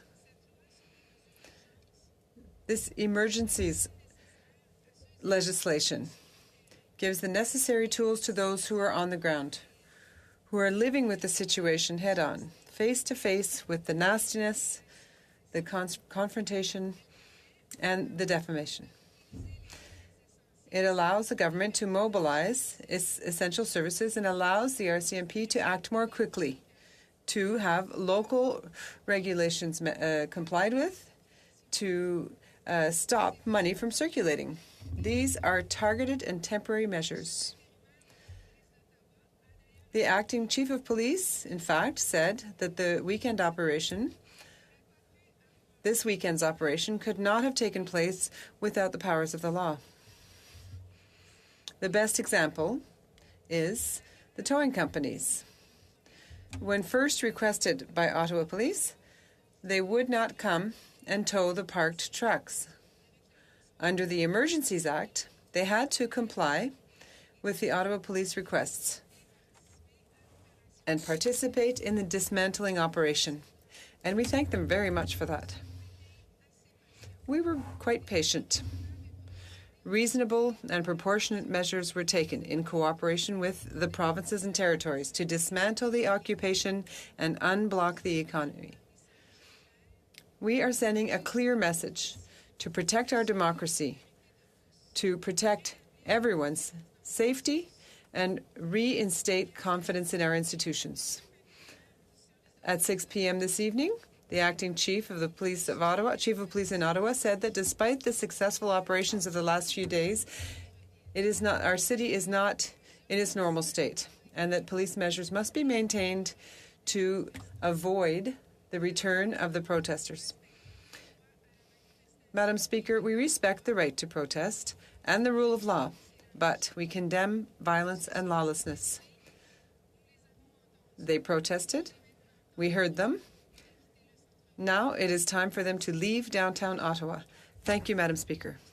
Comments, the honourable member for Calgary-Shepherd. Merci, Madame la Présidente. Thank you, Madam Speaker. What I would say to begin with is that perhaps they heard them, but they didn't listen to them. I think it is important to admit that the government did not listen to the protesters who came here and elsewhere, which they did very energetically. That is true. Now, I would like to ask the honourable member a question. In the private sector, when people have consultations, it's to either to convince the other people that you're right, or that you want to present arguments that you hope that will make sense to them. When the Emergencies Act in the Emergencies Act, it says that the government has to consult provinces. How can it be that if the government did consult the premiers of the various provinces, that 7 out of 10 premiers, following the consultation, left the meeting and said explicitly that they did not want the Emergencies Act to be used in our country? The Honourable Parliamentary Secretary. Thank you, Madam Speaker, and I thank my colleague for his question, and I also thank him for having asked it in French, and I congratulate him for that too. You know, Canada is a large country. Situations vary from one place to the next, and the Emergencies Act contains a rigorous process, as I said in my speech, for its own implementation. And that process does indeed include consultations, and those consultations did take place. Another advantage of the Act is that it applies to the demand. That is to say, it would be applied where there was a need to do that. So some provinces do wish the law to be applied in their provinces, and that's the great thing about that Act. It may be used where it is required. Thank you, Madam Speaker. The honourable member. The honourable member for Saint-Hyacinthe, Bagot. Thank you, Madam Speaker. I have a quick question for the Parliamentary Secretary, and I thank her for her speech. One of the elements in this arsenal, which is the Emergencies Act, is seizing bank accounts. It's been discussed a great deal in the media. So it would be up to financial institutions and banks to be the police, essentially. They'd have to self-regulate their own processes. They have to identify who participated in the siege of Ottawa, and then to investigate enough to find out whether or not if a person leaves the siege, will their bank account then be released again? Because how does all this work? Why is it up to financial institutions to police their clients' activities? It seems quite complicated to me. I will ask the Parliamentary Secretary to answer. Thank you, Madam Speaker, and I thank my colleague for his question. Of course, these measures are extraordinary, so that's what the law permits. Giving the power to financial institutions to conduct their own investigations, and they will be accompanied by the RCMP in those undertakings. We're talking about 76 personal bank accounts that were frozen, as well as some corporate accounts. We can see, therefore, that the Act is being applied in a very circumscribed manner, and the most worrisome accounts are being targeted.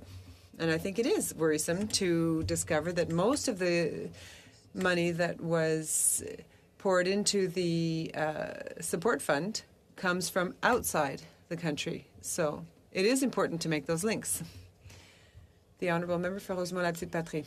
Thank you, Madam Speaker. I'd like to thank the Parliamentary Protective Services as well as the interpreters who are allowing us to have these debates and protecting us. Thank you to all of you. My question is, why did you wait for 3 weeks? People came from thousands of kilometers away. We knew they were coming. They announced their intention of overthrowing the government if they didn't get what they wanted. They even threatened the Prime Minister. They're funded by foreign sources. So, and yet the federal government allowed the situation to deteriorate to this point. Is this not a failure on the part of the Liberal government? Parliamentary Secretary. Thank you, Madam Speaker, and thank you for the question. We have heard that question many times over the last hours of debate. Okay, I got to address something in the chat room. The only rules in the chat are no death threats. So you can make yourself look as stupid or smart as you want to.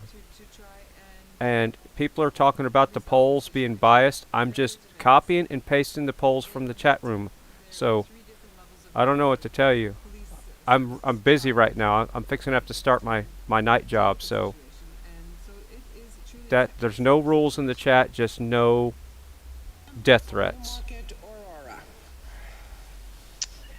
Thank you, Madam Speaker.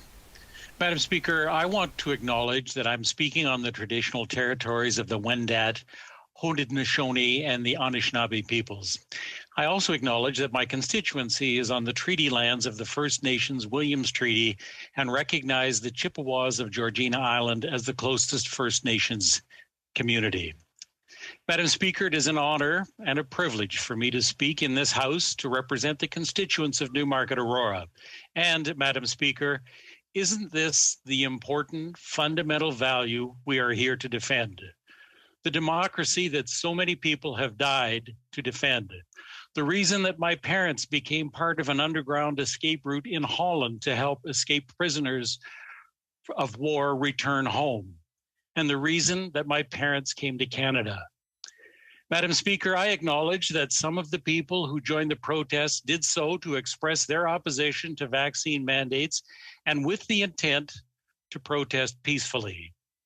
But it also needs to be explicitly stated that here in Ottawa, within our country, and at our border crossings, our democracy was at risk from a dangerous extreme minority who had declared their intent to overthrow the government with their MOU. For the organizers of the blockade and occupation of Ottawa, this was not about vaccine mandates. This was just a ruse intended to damage our economy with no regard of the impact to our communities, to disrupt and shut down businesses, only revealing their contempt for Canada and the rule of law. For 3 weeks, blockades have been illegally disrupting the lives of Canadians, harming our economy, and endangering public safety. Canadians have seen their work hours reduced, or in many cases, their jobs put on hold, factories put on hold, retailers and restaurants forced to close. Let us be unwavering in our condemnation of those who set out to create an economic crisis to further disrupt supply chains and to create a climate of fear and uncertainty. The occupation of this illegal blockade and the notorious serious harm to our economy and to Canada's international standing. The world's confidence in Canada as a place to invest and to do business was being undermined.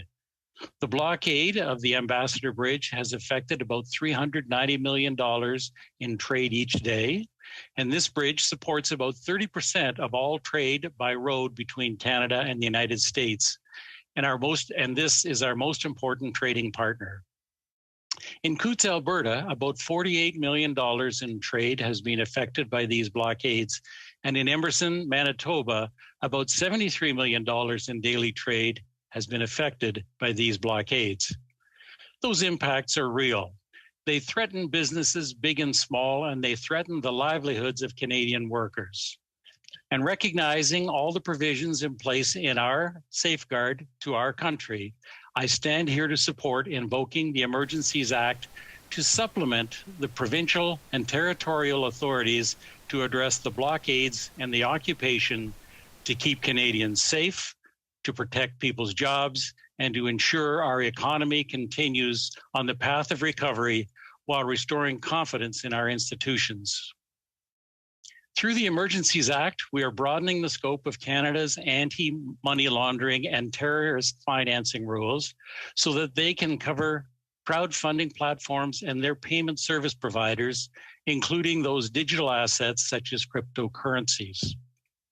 This is particularly significant, Madam Speaker, in an era where social media makes it possible to broadly distribute disinformation and raise funds on that basis. Over 55% of the funds raised on these platforms came from the United States.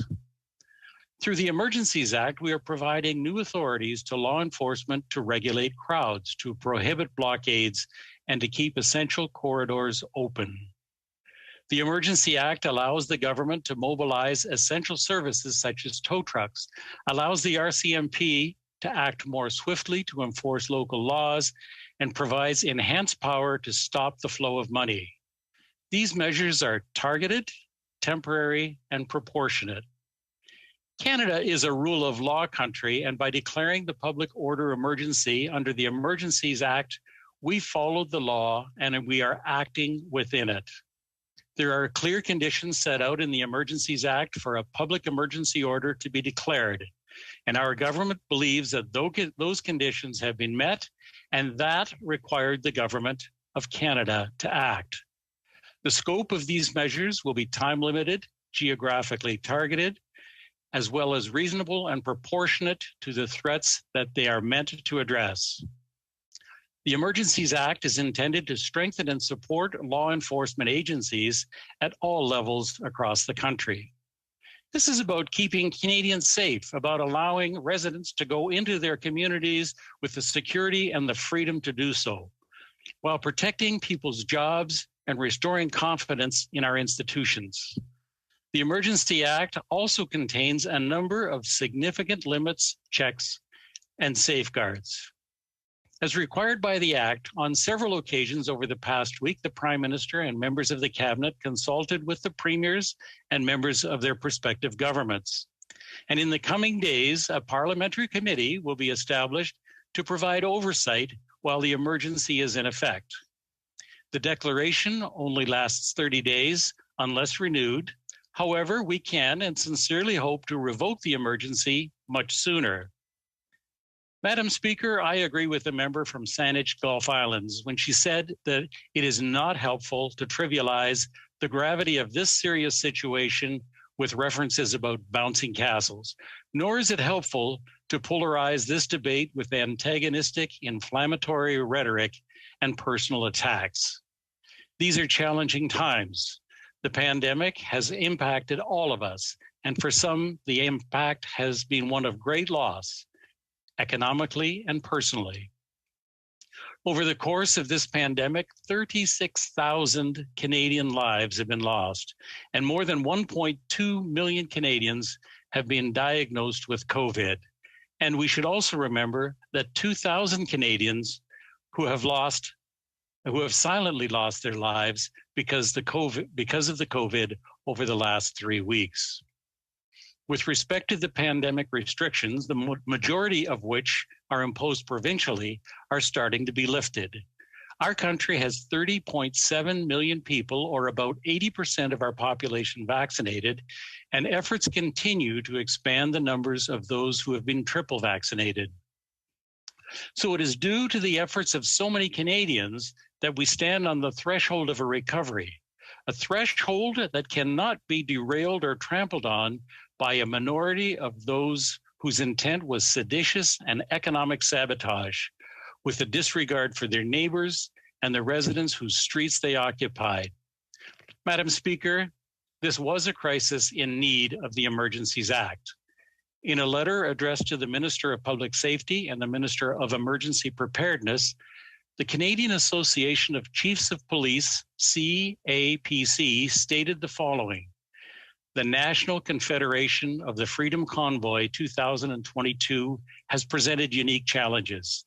The CAPC supports the fundamental objectives of the invocation of the Emergencies Act that is intended to regulate and prohibit illegal public assemblies that lead to the breach of peace and to restrict the funding of such illegal assemblies. Madam Speaker, I also agree with the member from Edmonton Strathcona who stated that our constituents expect us to work together and find solutions to resolve this crisis. In the weeks and months ahead, we need to restore the faith of the institutions that Canadians rely on. We need to come to a full understanding of how these blockades and the occupation were able to happen and what can be done to prevent them from happening in the future.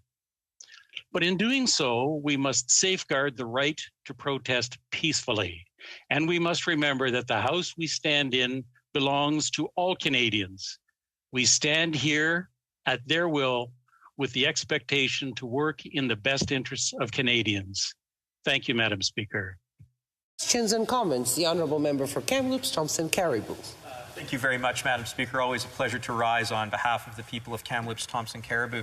I've noticed a trend as I stand here in the House of Commons on behalf of my constituents, and it's as though the speeches coming from the government benches are pretty much exactly the same. They cite the exact same rationale in just about the exact same order. In fact, Section 21 of the Ontario Comprehensive Policing Act flies in direct in contravention to what the member said. But one thing that the member did say that caught my ear was he talked about the rhetoric and having to dial it down. Leadership starts from the top. So has he delivered that message to the Prime Minister? Member for Newmarket, Aurora. Thank you, Madam Speaker, and I appreciate the comments from the member opposite. We have been actively engaged in ongoing dialogue, and I have for 2 sittings of this House now seen the behavior of both sides of the House. And I believe that both sides of the House own the responsibility to speak responsibly, to be open-minded, and to be supportive of finding solutions. That is why Canadians sent us to this House, and that is how we should all behave. Honorable Député de Drummond. The Honourable Member for Drummond.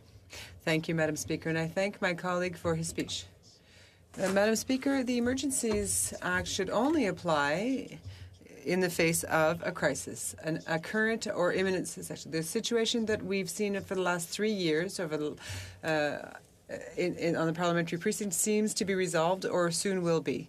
Does my colleague still believe that it is appropriate to invoke this Emergencies Act? For Newmarket, Aurora. Thank you, Madam Speaker, and I also appreciate the question from the member opposite. We're not sure that this is over yet, Madam Speaker.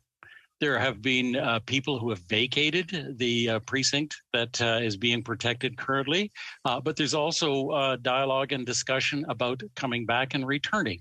And there's also dialogue about regrouping. And so I think it's important for us to maintain vigilance and to monitor the process as it goes forward and be ready to respond when it's appropriate. Member for Edmonton Strathcona. Speaker, and I would like to thank my colleague for his comments today. One of the things that I'm very, very concerned about that we are seeing across the country right now is attacks on the media. I was just reading an article about attacks that have been happening in British Columbia against media.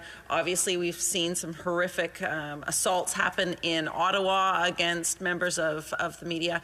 I'm just wondering what the government's plans are, what steps they will be taking to ensure that we are protecting journalists, that we are protecting those who are working so hard to tell their stories and to share information with Canadians.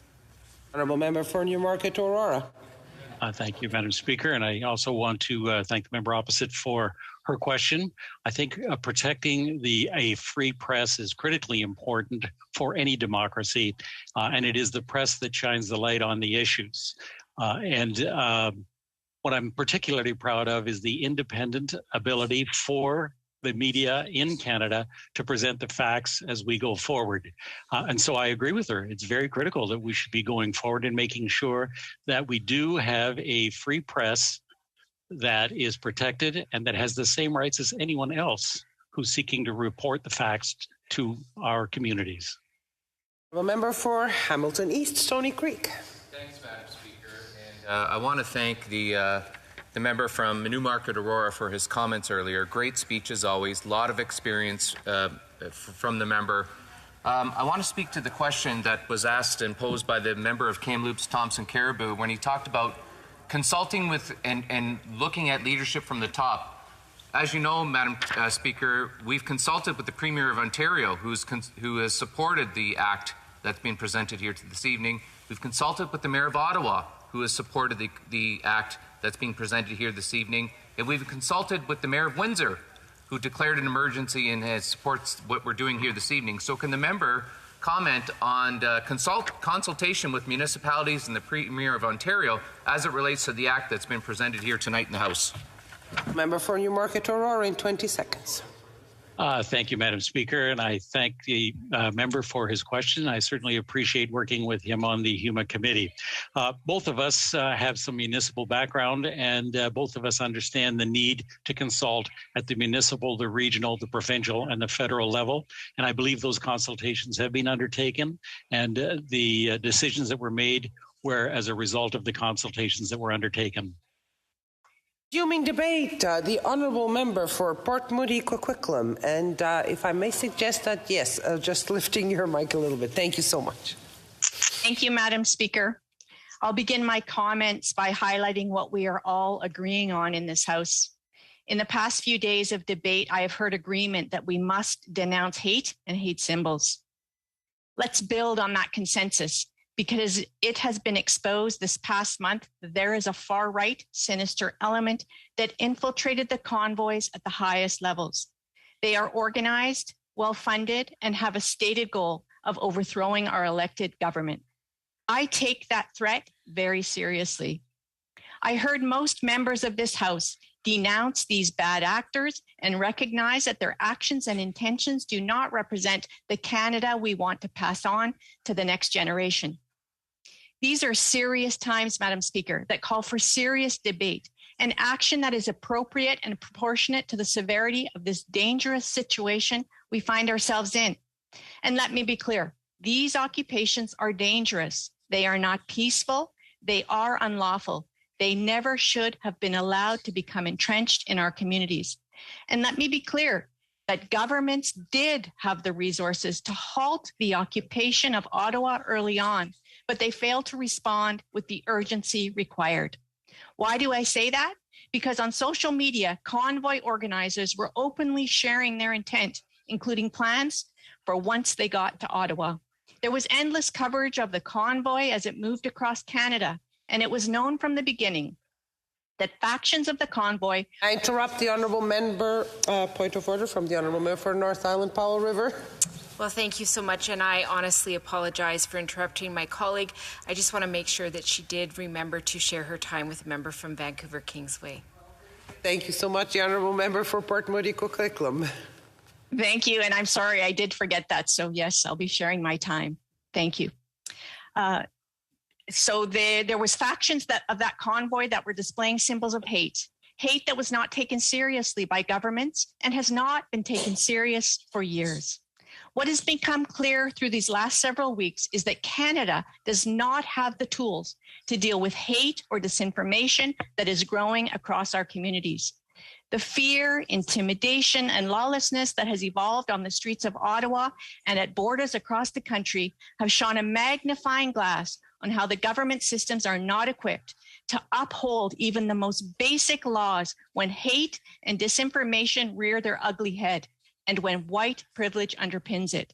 It has become glaringly obvious to Canadians that government let them down, left them on their own to deal with the consequences of unlawful occupations in their communities. This reality is threatening the safety of citizens. And the very... And I ask the honourable member for Don Valley East to please put himself on mute.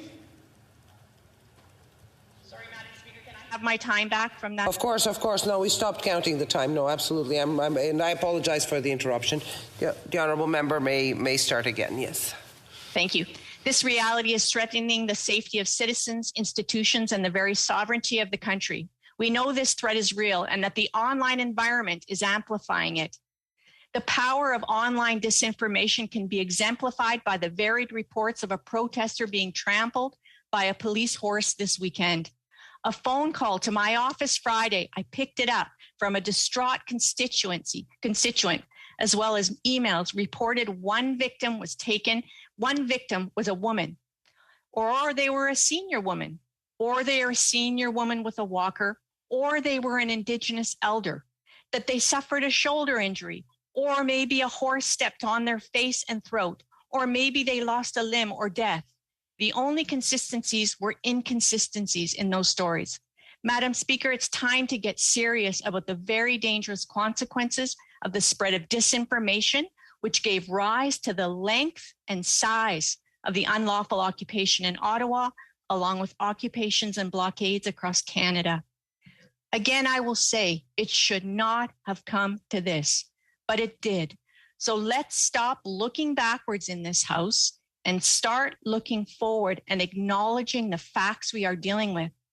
When Ottawa called a state of emergency, it did not stop the lawlessness on our streets. When Ontario called a state of emergency, it did not stop the lawlessness. And when Indigenous leaders called for the occupiers to go home, they did not.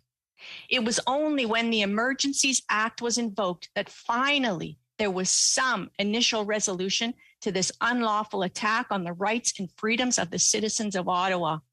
The interim chief of the Ottawa Police has been clear that without these additional powers, they would not have been able to achieve the outcomes so far. Now, many people, many members have spoken about how the threats are now over, but I want to share with this House what's happening in BC. Protests are building here, and the agitators are increasingly aggressive. The RCMP had to preemptively close down the border yesterday, and 16 were arrested. Other unlawful activity could not be addressed on the spot due to lack of resources. And here is another really sad security threat. Private citizens are now feeling compelled to stand up against these aggressors. In Vancouver yesterday, Convoy supporters and counter-protesters were facing off in the streets. And in BC, at YVR, police presence has been increased and the costs of maintaining public safety at our borders in these times is mounting. And I have to share, Madam Speaker, that in the riding next to mine, the home of the Provincial Minister of Public Safety was affronted yesterday by protesters. In BC, this is far from over. The NDP takes the invocation of the Emergency Act under public disorder very seriously. We've said over and over again that we will not give a blank check to the government. The government will have to stay within the established powers, or we will withdraw any support. We will continue to protect peaceful protesters, including land defenders, and will protect the charter rights for all Canadians. Going forward, the federal government and all levels of government need to take responsibility for their failures, for not taking seriously the very real safety threats and infringements on the rights and freedoms that the majority of Canadians have endured these past weeks. Going forward, they must accept and address the very real threats of intolerance, hate, discrimination, and disinformation happening online and manifesting physically in our communities across Canada. These are real threats to the safety and security of every person and the institutions in this country, as well as our democracy and sovereignty. The NDP has consistently shown leadership during these occupations and has used the tools available as the progressive opposition to act. We've moved motions to investigate and expose weaknesses in crowdfunding platforms, brought forward an emergency debate on the occupation of Ottawa, and tabled bills in this House to address hate and hate symbols. The NDP has shown leadership in standing up for healthcare workers, frontline and essential workers, and all workers who have gotten us through these 2 years of difficult times. We continue to stand up for them. While the NDP has been focused on solutions, there has been a lack of forward thinking and leadership by this government. Madam Speaker, this government has failed in so many ways. They failed to take seriously the declining standard of living for Canadians. They are no longer in touch with what is really happening in our communities. The years of neglect for the need for affordable housing, not addressing the climate crisis with urgency, declining to introduce pharmacare, not addressing Canadians' high cell phone bills. I could go on. This government has created an environment where too many Canadians are hurting. And when people are hurting, when things are desperate, people can easily find themselves being taken advantage of by sinister actors that exploit those vulnerabilities for their personal gain. It's the job of parliamentarians to protect Canadians from that. It is late, Madam Speaker, and in this 11th hour, there is still work to be done to protect Canadians from the very real threat of hate and discrimination that fed off the vulnerabilities of exhausted, scared, and anxious Canadians who live in every riding of this country. What manifested in Ottawa, in Coutts, in Windsor, and in Surrey, and in Winnipeg is no accident. It is well-funded, well-organized, and exploitation of the weaknesses in our government and government systems that has led to hate and disinformation spread, and it's not over yet. In closing, I must look to the future too. And so I call in all my colleagues to support the NDP's private members bill, C-229, which would prevent anyone from selling and displaying symbols that promote hatred and violence in this country going forward. Questions and comments. The Honourable Parliamentary Secretary to the Government House Leader. Yes, thank you, Madam Speaker. And I do acknowledge it's nice to see that the New Democratic Party recognizes the true value of the Emergencies Act. It's legislation that is actually required. We've seen the interim chief here in Ottawa. We've had asks from the province of Ontario, the trading corridors that she's made reference to. And we can talk about that, but for me personally, it's all about the people and the freedom of the people to be able to live in peace, to have those jobs, to not feel threatened.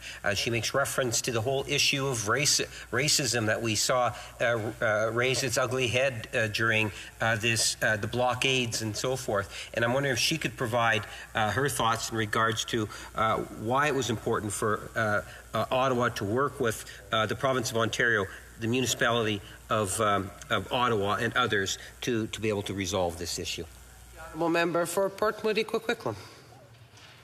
Thank you, Madam Speaker, and thank you to the member for the question. And I will just highlight that I do value protecting innocent Canadians that are just trying to pay their mortgages and keep their livelihoods going during these very, very difficult times. And I will say that in BC, we heard yesterday that many arrests could not be done because of the fact that there were not enough resources, and that the RCMP committed to ensuring that those unlawful acts would be followed up on in a separate time and in a separate place because they did not have the resources to keep everyone safe. Questions and comments, the Honourable Member for Calgary Shepherd. Thank you, Madam Speaker. So a question to the member. One of the provisions in the Emergencies Act is warrantless search and seizure, especially the freezing of accounts of those who are either known to be connected to the protesters outside who were there, or people who are related to them. That could happen further down. I'd like to hear the member comment on the fact that the government no longer needs to go to a judge to obtain a warrant to actually freeze a bank account or financial assets anymore. And if she has any concerns whatsoever that the government could abuse this because there is no longer judicial oversight. For Port Moody, Coquitlam. Thank you, Madam Speaker, and I thank the member for the question. And I will just remind the member that it was the NDP that first identified the fact that online platforms and crowdfunding platforms were being used outside of the country to fuel and to pay for these illegal occupations. Questions et commentaires, l'honorable. Questions and comments? The honourable member for Jonquière. Thank you, Madam Speaker. Like my colleague, I define myself as progressive. And we know that often emancipation movements take the form of protests. So I don't think that the arguments of the protesters are valid, but I'm worried about seeing this Emergencies Act, which will in the future limit people who do have valid arguments and who want to change society for the better. So doesn't my colleague believe that this will create a worrying precedent? Member for Port Moody, Coquitlam.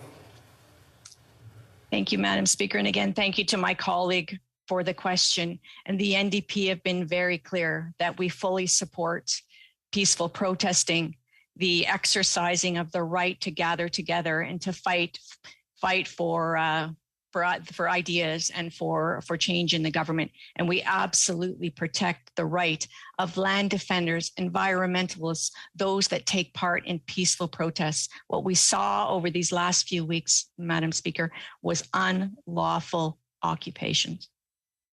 Member for Kitchener Centre. Thank you, Madam Speaker, and through you, my thanks to the member for Port Moody Coquitlam, both for the tone and the substance of her advocacy in this place. I really appreciate.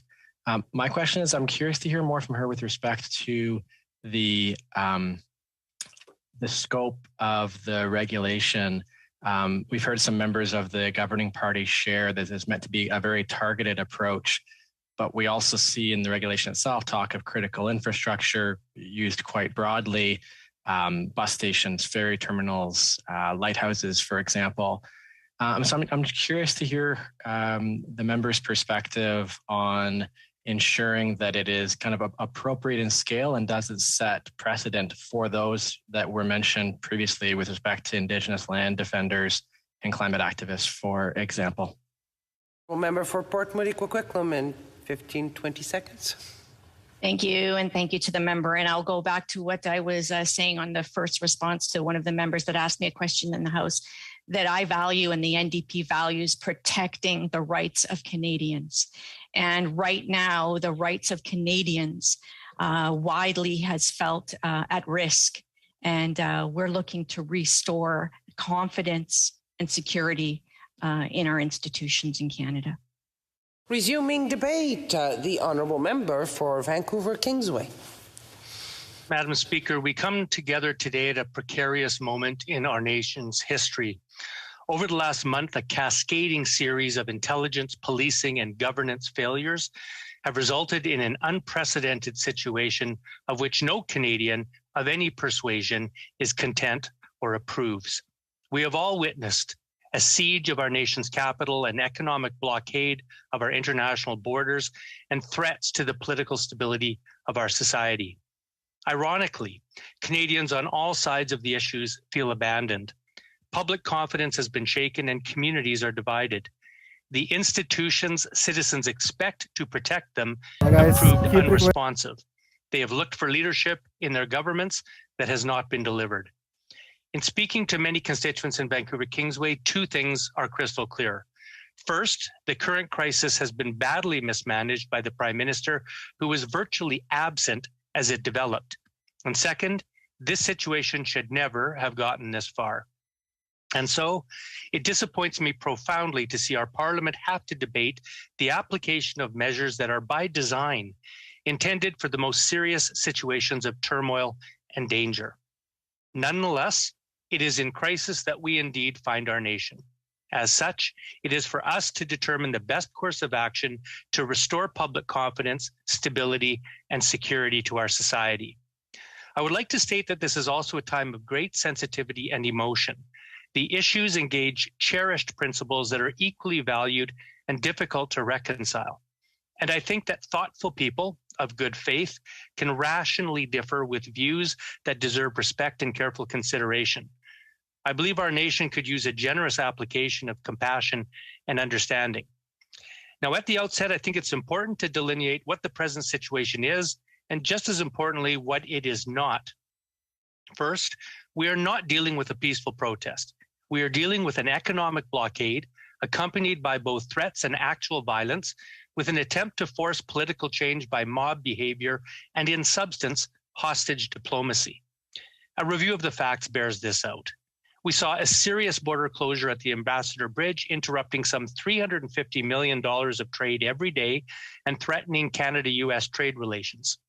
Canada's crucial auto industry and manufacturing sector in the Golden Horseshoe were affected at a time of already constrained supply chains. A cache of weapons and murder conspiracy charges emerged in Coutts, Alberta. We witnessed a blockade for nearly a month in our nation's capital, with citizens threatened, workers intimidated, and hundreds of businesses shut down. Undercover intelligence revealed plans to expand the border blockade to other essential Canadian infrastructure, including airports and ports. There was released an openly publicized manifesto calling for government change. We have seen foreign interference and funding in our domestic political affairs. There is far-right involvement with clear connections to the same forces who led the charge on Washington last January. We have seen threats to towing companies and drivers to intimidate them into not doing their jobs. And we have seen the use of heavy equipment, tractors and trailers as weapons of blockade. The events of the last 2 days further bear this out.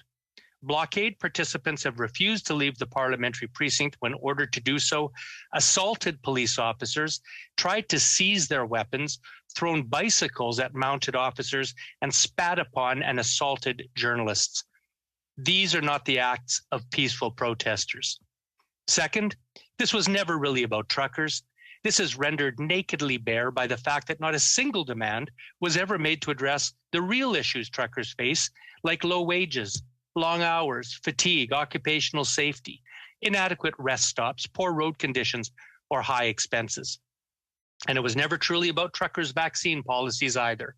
This is also easily seen by the fact that it is the United States that set a requirement that all Canadian truckers must be vaccinated in order to enter the country, and that nothing done in Canada could alter that fact.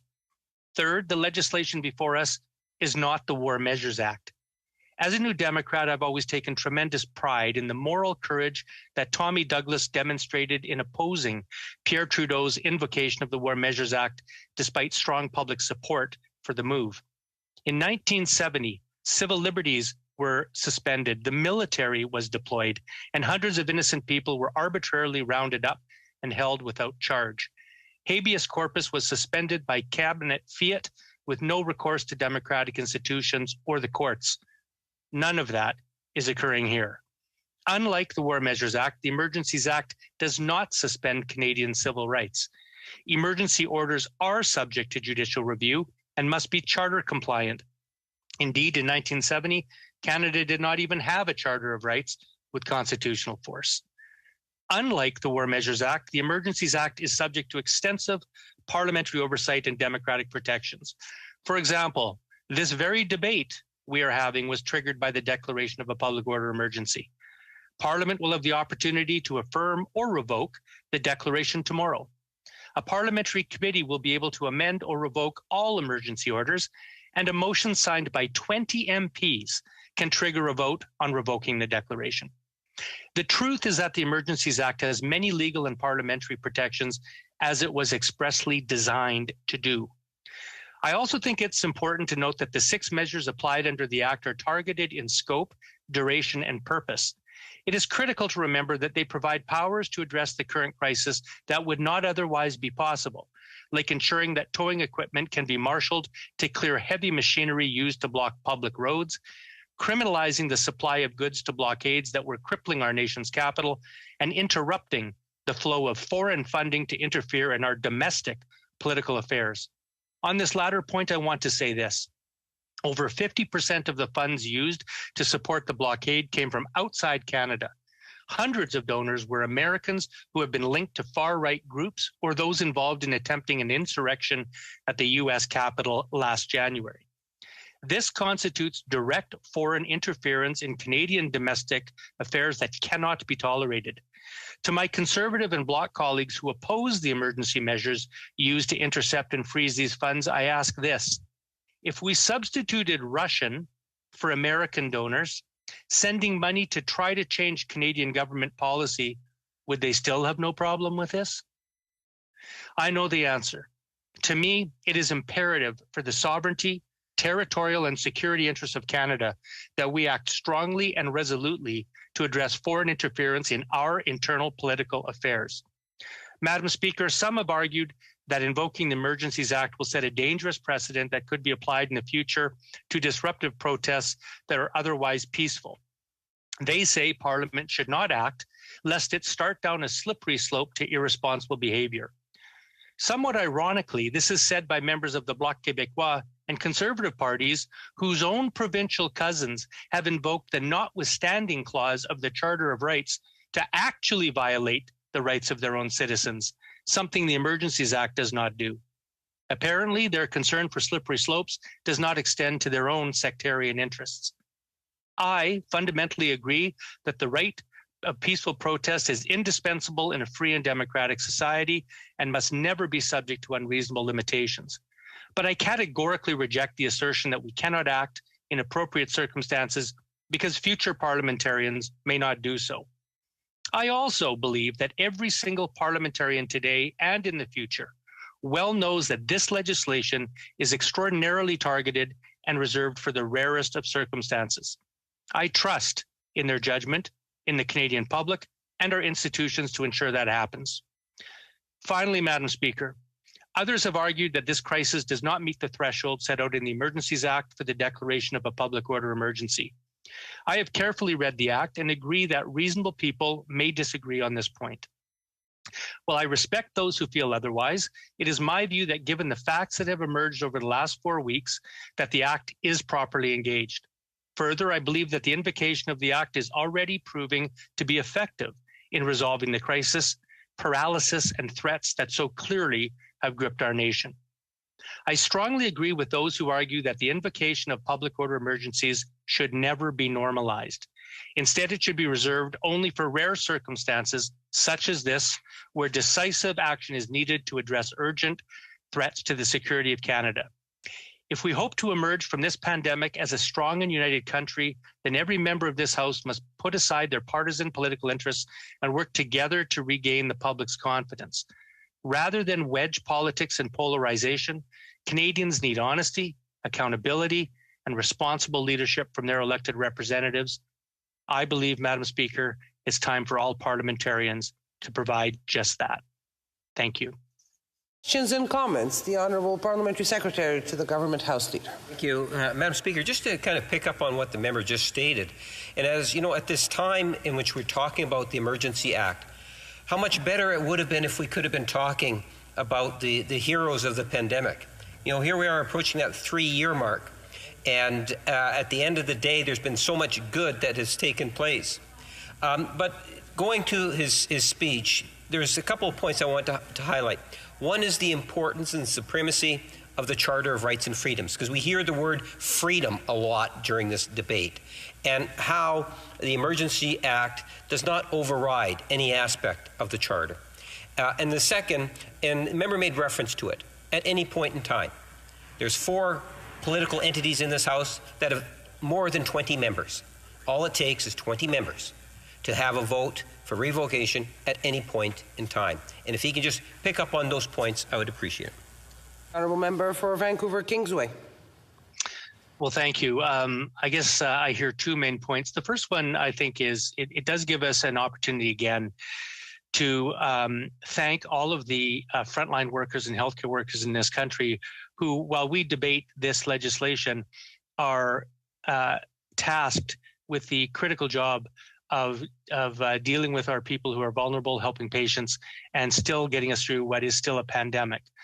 I think that's always important to keep in mind as our attention is taken elsewhere. Second of all, it was a major part of my research and speech to note that the Emergencies Act was carefully crafted in response to the excesses of the War Measures Act and contains within it many parliamentary oversights and restrictions and careful parameters to ensure that the excesses of the War Measures Act are not repeated. So I think that's also a very vital point to make to Canadians, to assure them that their rights remain paramount, even with the invocation of the Emergencies Act. Member for South Shore St. Margaret's. Thank you, Madam Speaker. I appreciate the respectful tone that the member for Vancouver Kingsway has taken in his presentation tonight, and I offer my observations and comments in the same light. I've heard often, not from your presentation directly, but from the members of the NDP and the members of the Liberal Party throughout today and the debate on Saturday and Thursday, the use of the word sedition, which is a very, very powerful word that I think is being often abused in the discussion around this. So my question or observation is that there's very strong tools for the government under Section 46 of the Criminal Code to deal with treason and sedition. And my question is if the government believes that this is treason and sedition, then perhaps they should have used that tool. And if that's the case, why hasn't anyone been charged under that? Honourable Member for Vancouver Kingsway. Well, I'd like to thank my honourable colleague for his question. And he raises, I think, a very important point, which is the Emergencies Act is supposed to be triggered only when the current laws in Canada are proved ineffective in dealing with the current situation. I think that word ineffective is very important. If I can take just one or two examples, the current laws, for instance, have proved ineffective in stopping the flow of funds and money and supplies into the blockade in Ottawa. It's not a crime to walk down the street carrying a gas can full of gasoline. There is no law in Canada that would prevent that.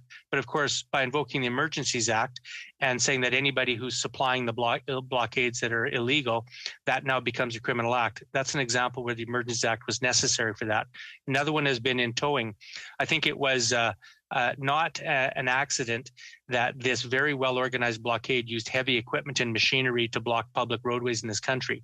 When towing companies and trucks were being intimidated, there's no way to actually commandeer or get those companies working to clear the roadways except by the invocation of the Emergencies Act. So there's a couple of examples why I think it's necessary to have that special power. La députée de Drummond. The Honourable Member for Drummond. Well, I believe that our colleague was slightly disrespectful to Quebec in his speech, and I would like to raise that. He said that Quebec used the notwithstanding clause to violate its own citizens' rights. This is either contempt or ignorance from our colleague. And in either case, this is unacceptable. However, I have a question. What is happening right now could create a dangerous precedent. Madam Speaker, what if in 10 years in Quebec or in Canada, we see something like what happened in 2012, in the spring of 2012, when students in Quebec protested and some radical groups infiltrated the demonstrations? And what happens if a more rightist government is in power at that point? If the same Emergency Measures Act is invoked at that time, will the NDP be able to say, okay, this time we're not supporting it? A very brief answer from the Honourable Member for Vancouver Kingsway. Well, again, I think the Emergencies Act is relegated to specific circumstances, and every time it's possibly invoked, it needs to be carefully studied. But to my honourable colleague, I wonder if he's worried that provinces might use the notwithstanding clause more often. Is he worried about a slippery slope when, and of course, notwithstanding clauses are only engaged when there's an acknowledgement that the charter rights of the citizens have been violated. Otherwise, you don't need to use the Notwithstanding Act. So that was my point. And I just wonder if he should have a conversation with provincial colleagues in Quebec to warn them that using the Notwithstanding clause may lead to a slippery slope where they're tempted to do it again. I don't think that's a valid. Resuming debate, the honourable member for Hamilton East, Stony Creek. Thank you, Madam Speaker, and thank you for your time today in the chair. You've been here since early morning, so I appreciate the service you provided to the House. And I'll be sharing, please note, Madam Speaker, that I'll be sharing my time this evening with the member from Acadie Bathurst. Madam Speaker, I think it's important for us to put into context what's transpired over the last number of weeks as it relates to events here in the City of Ottawa and at various other locations in Canada. For the vast majority of us in the chamber, we're visitors to the City of Ottawa. We reside here on a temporary basis with our principal residents back home in our respective ridings, and for me, Madam Speaker, that's Hamilton East, Stony Creek. For the past 3 weeks, I've spent many days here in the nation's capital, watching the occupation grow in size and spread through the downtown, well beyond the Parliamentary precinct, and into residential neighborhoods surrounding where we meet here today. And during that time, the downtown descended into chaos, upending the lives of those people who reside here in the city center. I've had the opportunity to speak to many people here in the downtown who have been impacted by the occupation, and they've made it clear to me that they're accustomed to visitors in the city. On any given day of the year, Madam Speaker, it's not uncommon to witness protests, demonstrations, vigils, or ceremonial activities in and around the Parliamentary precinct. Peaceful activities are not only welcome, but they're encouraged by the people who live here in Ottawa. Unfortunately, what we've witnessed over the past 3 weeks was at times neither peaceful nor lawful. What started as a protest quickly turned into an occupation. And for those of us in the chamber, Madam Speaker, who've served at the municipal level as city or town councillors, or possibly as a mayor, we know it's not uncommon to receive calls for service related to municipal bylaws. We know that municipal bylaws are important as they keep the city moving and provide an element of protection for law-abiding citizens. I wasn't surprised, to be honest, Madam Speaker, to hear that over 3,700 notices of violation have been issued to date here in the City of Ottawa. These violations, and to be clear, there have been thousands of violations that occurred without enforcement, significantly impacted the quality of life for everyone who resides in the downtown area. As has been reported in the media, residents have been subjected to illegal and tortuous behavior. I try to picture what's occurred here in Ottawa and think about how the occupation would be received by my own constituents in Hamilton East, Stony Creek, or other communities across the country. I want to be clear, Madam Speaker, that for those of us who have been here temporarily, residing here temporarily, we witnessed over the last 3 weeks displays, firework displays at 1 and 2 a.m. in the morning. Yes, I'm exercising while I'm working. Yes. We witnessed, even through the period of the injunction, the constant honking of horns, the use of whistles, bells, and other noisemakers, again, sometimes well into the early morning hours. We witnessed the illegal confiscation of public property, the blockade of public streets that led to the detour and cancellation of public transit routes, and prohibited first responders from accessing people in downtown Ottawa, police, fire, and ambulatory services. We witnessed trucks and vehicles parked on public sidewalks, many of them illegally parked throughout the core of the city, preventing access to businesses. And sadly, Madam Speaker, many of those businesses had to close.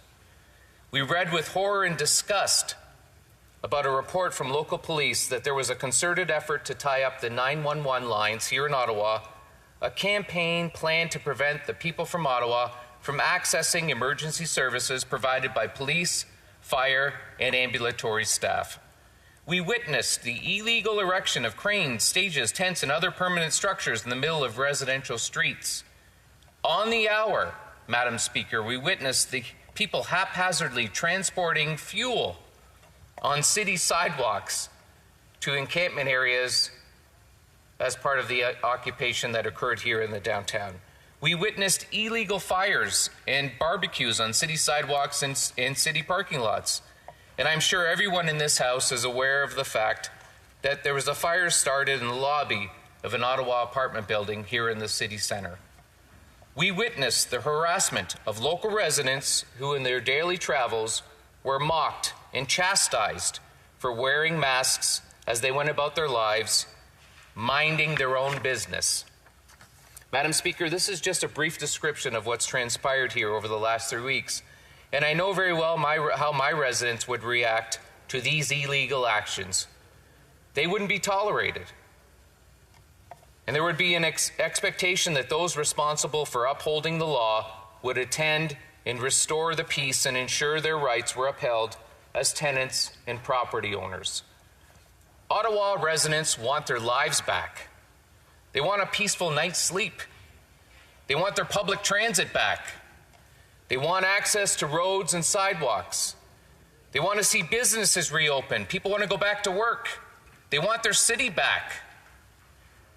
The only way to restore the peace and some sense of normalcy is with all three levels of government working together. I want to publicly commend at this point in time in the House, Madam Speaker, the Premier of Ontario for his support. Instead of handing out coffee and donuts like members of the opposition, he declared a state of emergency here in the province. And instead of taking selfies with those that illegally occupied downtown Ottawa and blocked the Ambassador Bridge in Windsor, he signed an order that seeks to assist the City of Ottawa and complement the actions of the federal government. He appropriately described the situation as a siege and the illegal actions as holding millions and millions of people hostage. Madam Speaker, compare and contrast the Premier's comments to those of the interim leader of the opposition. The interim leader of the opposition stated, "I don't think we should be asking them to go home," if you can believe that, Madam Speaker. Then has been the trademark of the official opposition. The flip-flop statement soon followed from the same member, and just over a week ago, the interim leader finally recognized that the extent of the damage inflicted upon the City of Ottawa, its citizens, and the Canadian economy had reached a breaking point. By the time she issued your uninvited speech, the damage was already done. The hollow words that it was time to take down the barricades, stop the disruptive action, and come together were delivered too little, too late. Madam Speaker, I think it's imperative that we recognize the joint forces that have come together here over the past number of days. It is, as Ottawa's interim police chief described it, a real Canadian effort. I come from a police family, and as a city councillor for 26 years, I served for many years on the city's police services board. I'm a strong supporter of the police, and so I was pleased to hear that 28 members of Hamilton's police services are here in Ottawa to assist with efforts to restore peace and return the city to its citizens. Members of the Hamilton Police Service have joined officers from Toronto, Sudbury, York, Kingston, Peel, Durham, London, Calgary, Edmonton, and other jurisdictions. The ugly side of the occupation continues to be laid bare on television over the last couple of days.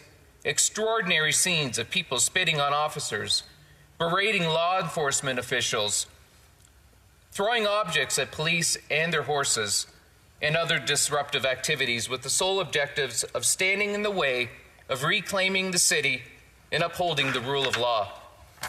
We heard here in Ottawa that the local police needed additional support, additional resources and tools to confront a national event in an area that falls under the jurisdiction of the local police services.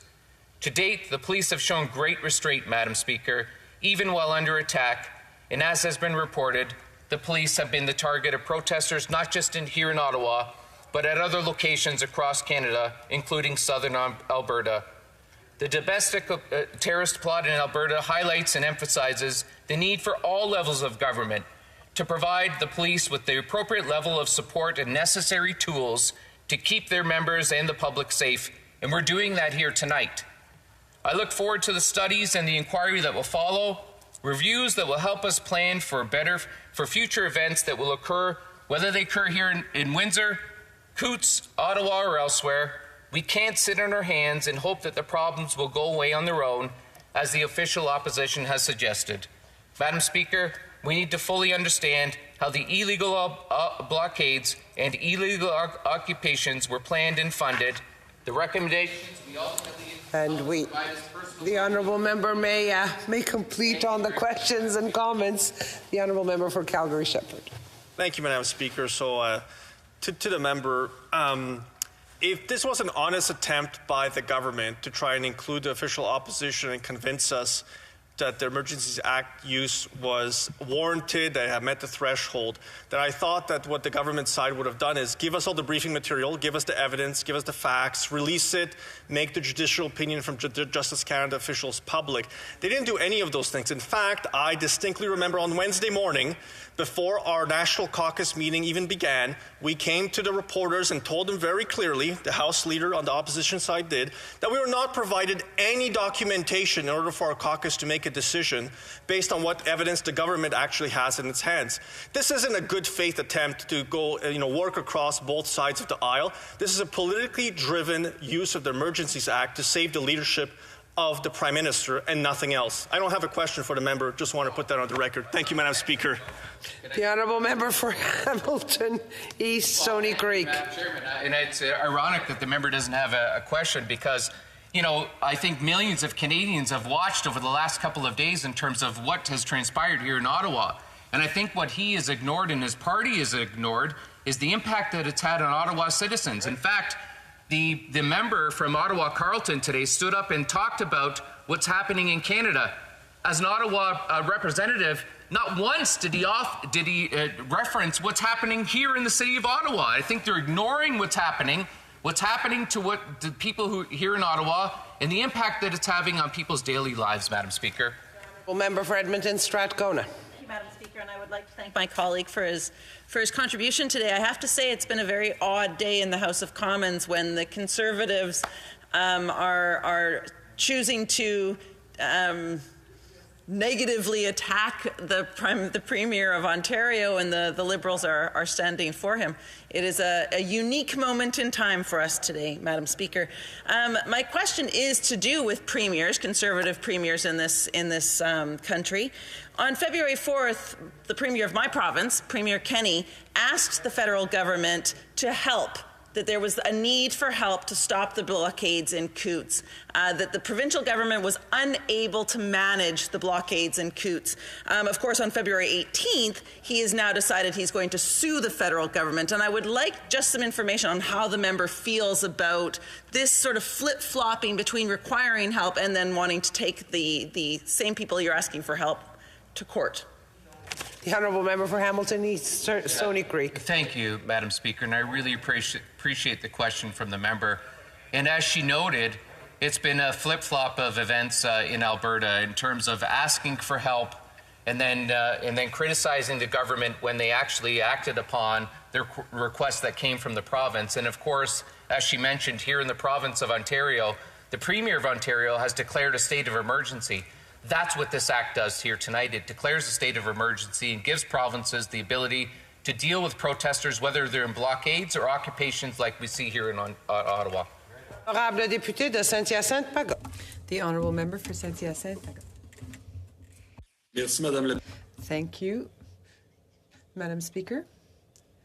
I would just like to summarize the situation. I'd like to thank my colleague for her speech. But if we look at these financing platforms that would be at the center of the Emergencies Act, and it's already under the jurisdiction of the provinces, an being arrested for a crime is already, of course, covered by legislation.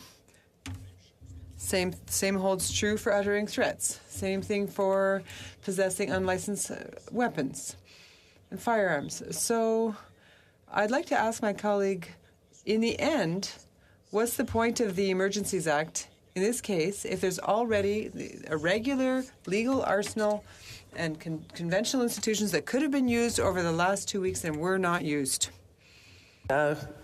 East Stony Creek.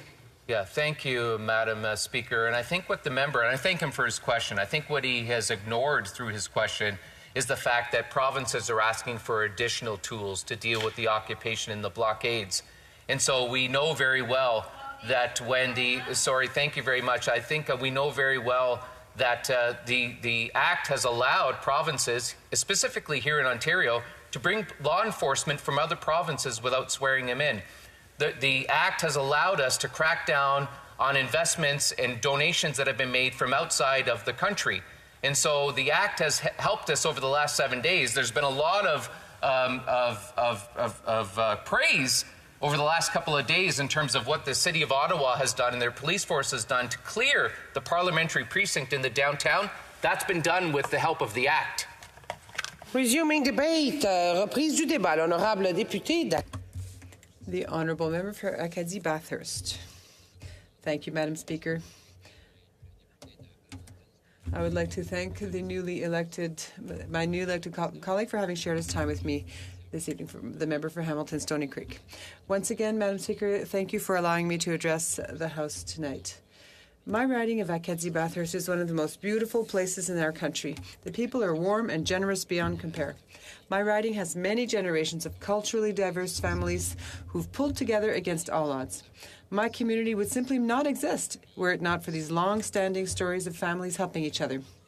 It saddens me deeply to see what's been happening in our country over the last few weeks, to see fellow citizens turning their backs on each other.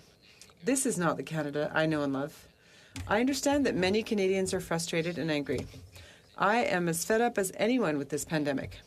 I also understand that as a Member of Parliament, my responsibility is to listen to people and look for ways to help them.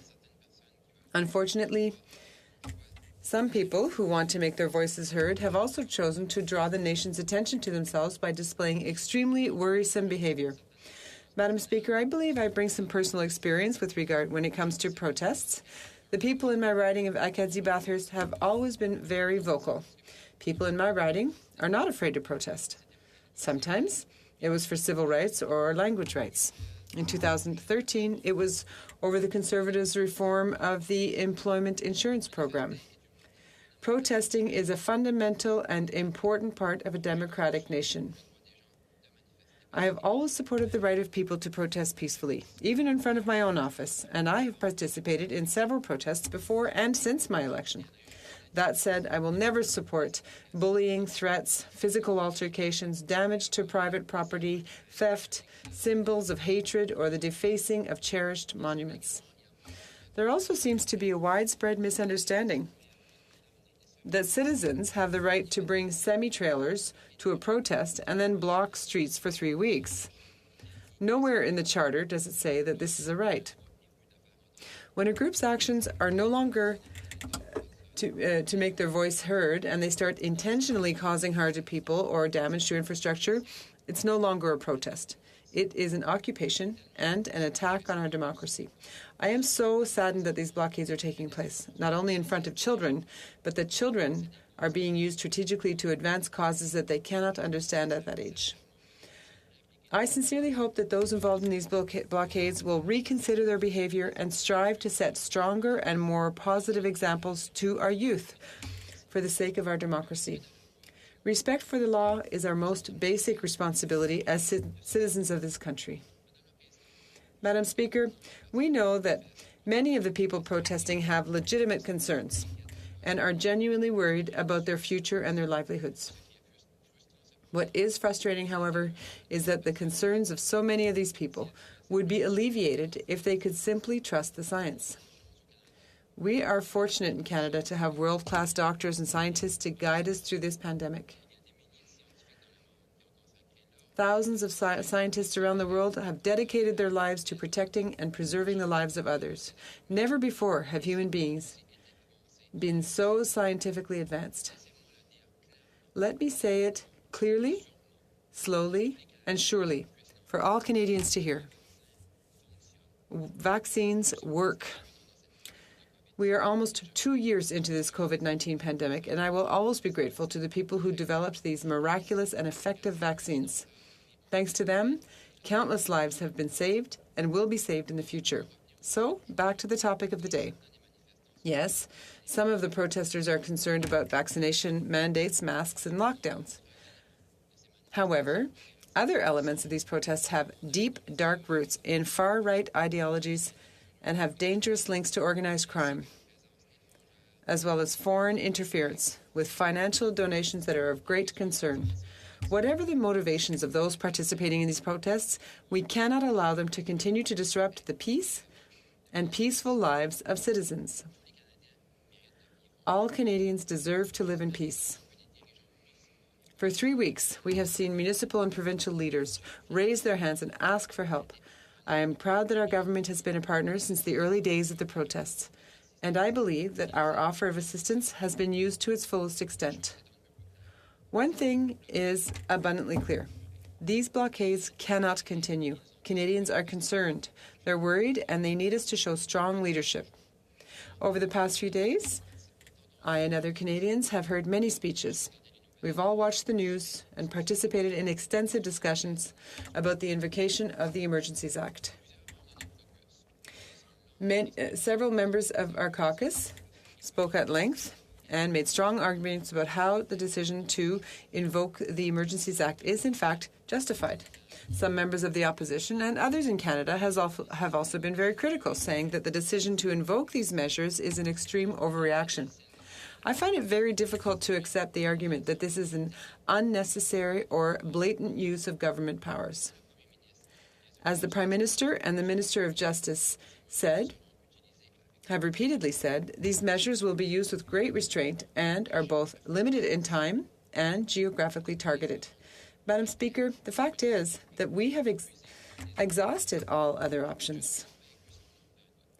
I am convinced beyond the shadow of a doubt that the circumstances unfolding in this country meet the threshold required by law for the declaration of a national emergency. Let's focus for a moment on what is happening in Ottawa. It's been clear from day one, when the Convoy situation unfolded on Parliament Hill, that the Ottawa Police were not prepared to deal with it. I'm not saying that as an accusation, and I cannot speak to the resources that were or were not available to the City Police. I can only say what I saw and what we all saw, which was that the Ottawa Police were not going to be able to deal with this situation without support. I had the advantage of waking up tonight, at the end of the weekend, knowing how things have unfolded over the last few days with a major police operation underway. I think most of my colleagues will agree with me that the police operation in downtown Ottawa over the past weekend has been an unqualified success. There are fewer trucks, fewer protesters, fewer blocked streets, and fewer reports of intimidation and violence. We now have concrete evidence that the powers conferred by the Emergencies Act have had a significant impact. These measures have enabled directed action that would not otherwise have been possible. Acting Chief Bell of the Ottawa Police Services stated that the scale and scope of this weekend's operation would not have been possible without the emergency being declared.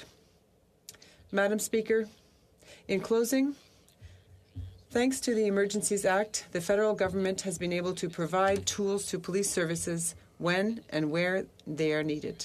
These measures have also provided police with the tools to address the financing of illegal activities.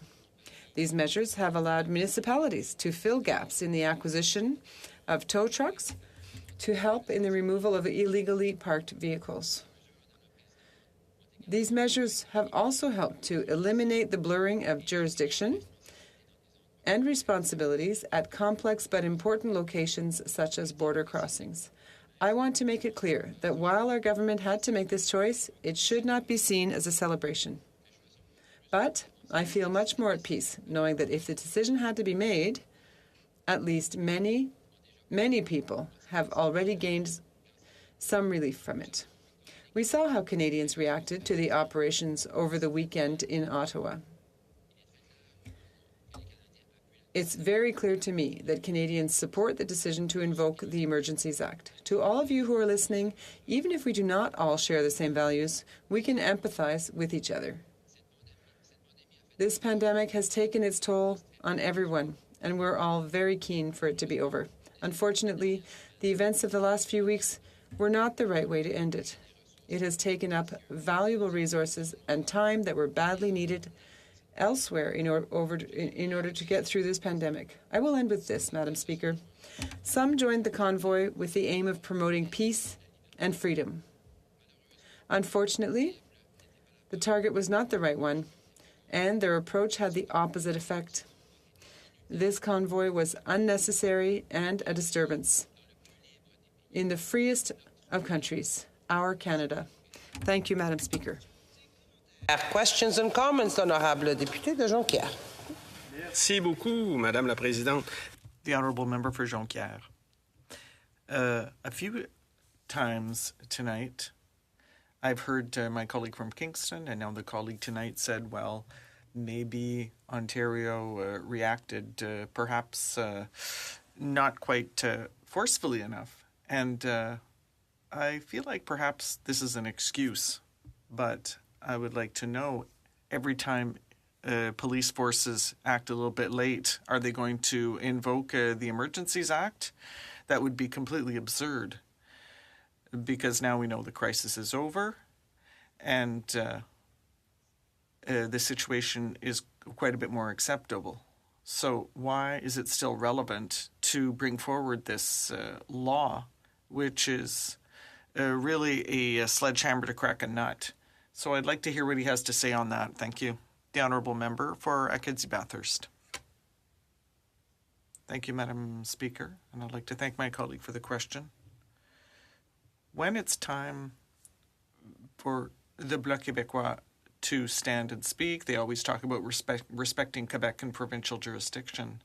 And so since the very beginning of this convoy, we've seen that, unfortunately, certain municipalities and police forces, for example, the City of Ottawa Police forces, weren't capable of dealing with the situation. So that's why we went forward with the Emergencies Act. We provided resources that were necessary for the Ottawa Police Force and other police forces to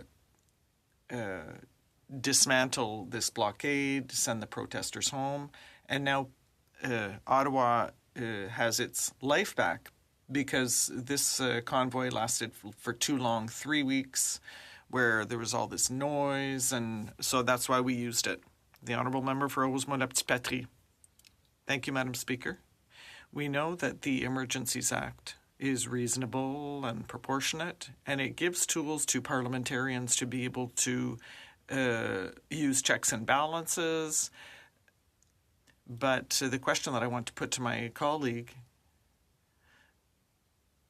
is, why did it take so long for the government to act? Ottawa residents have suffered because of this.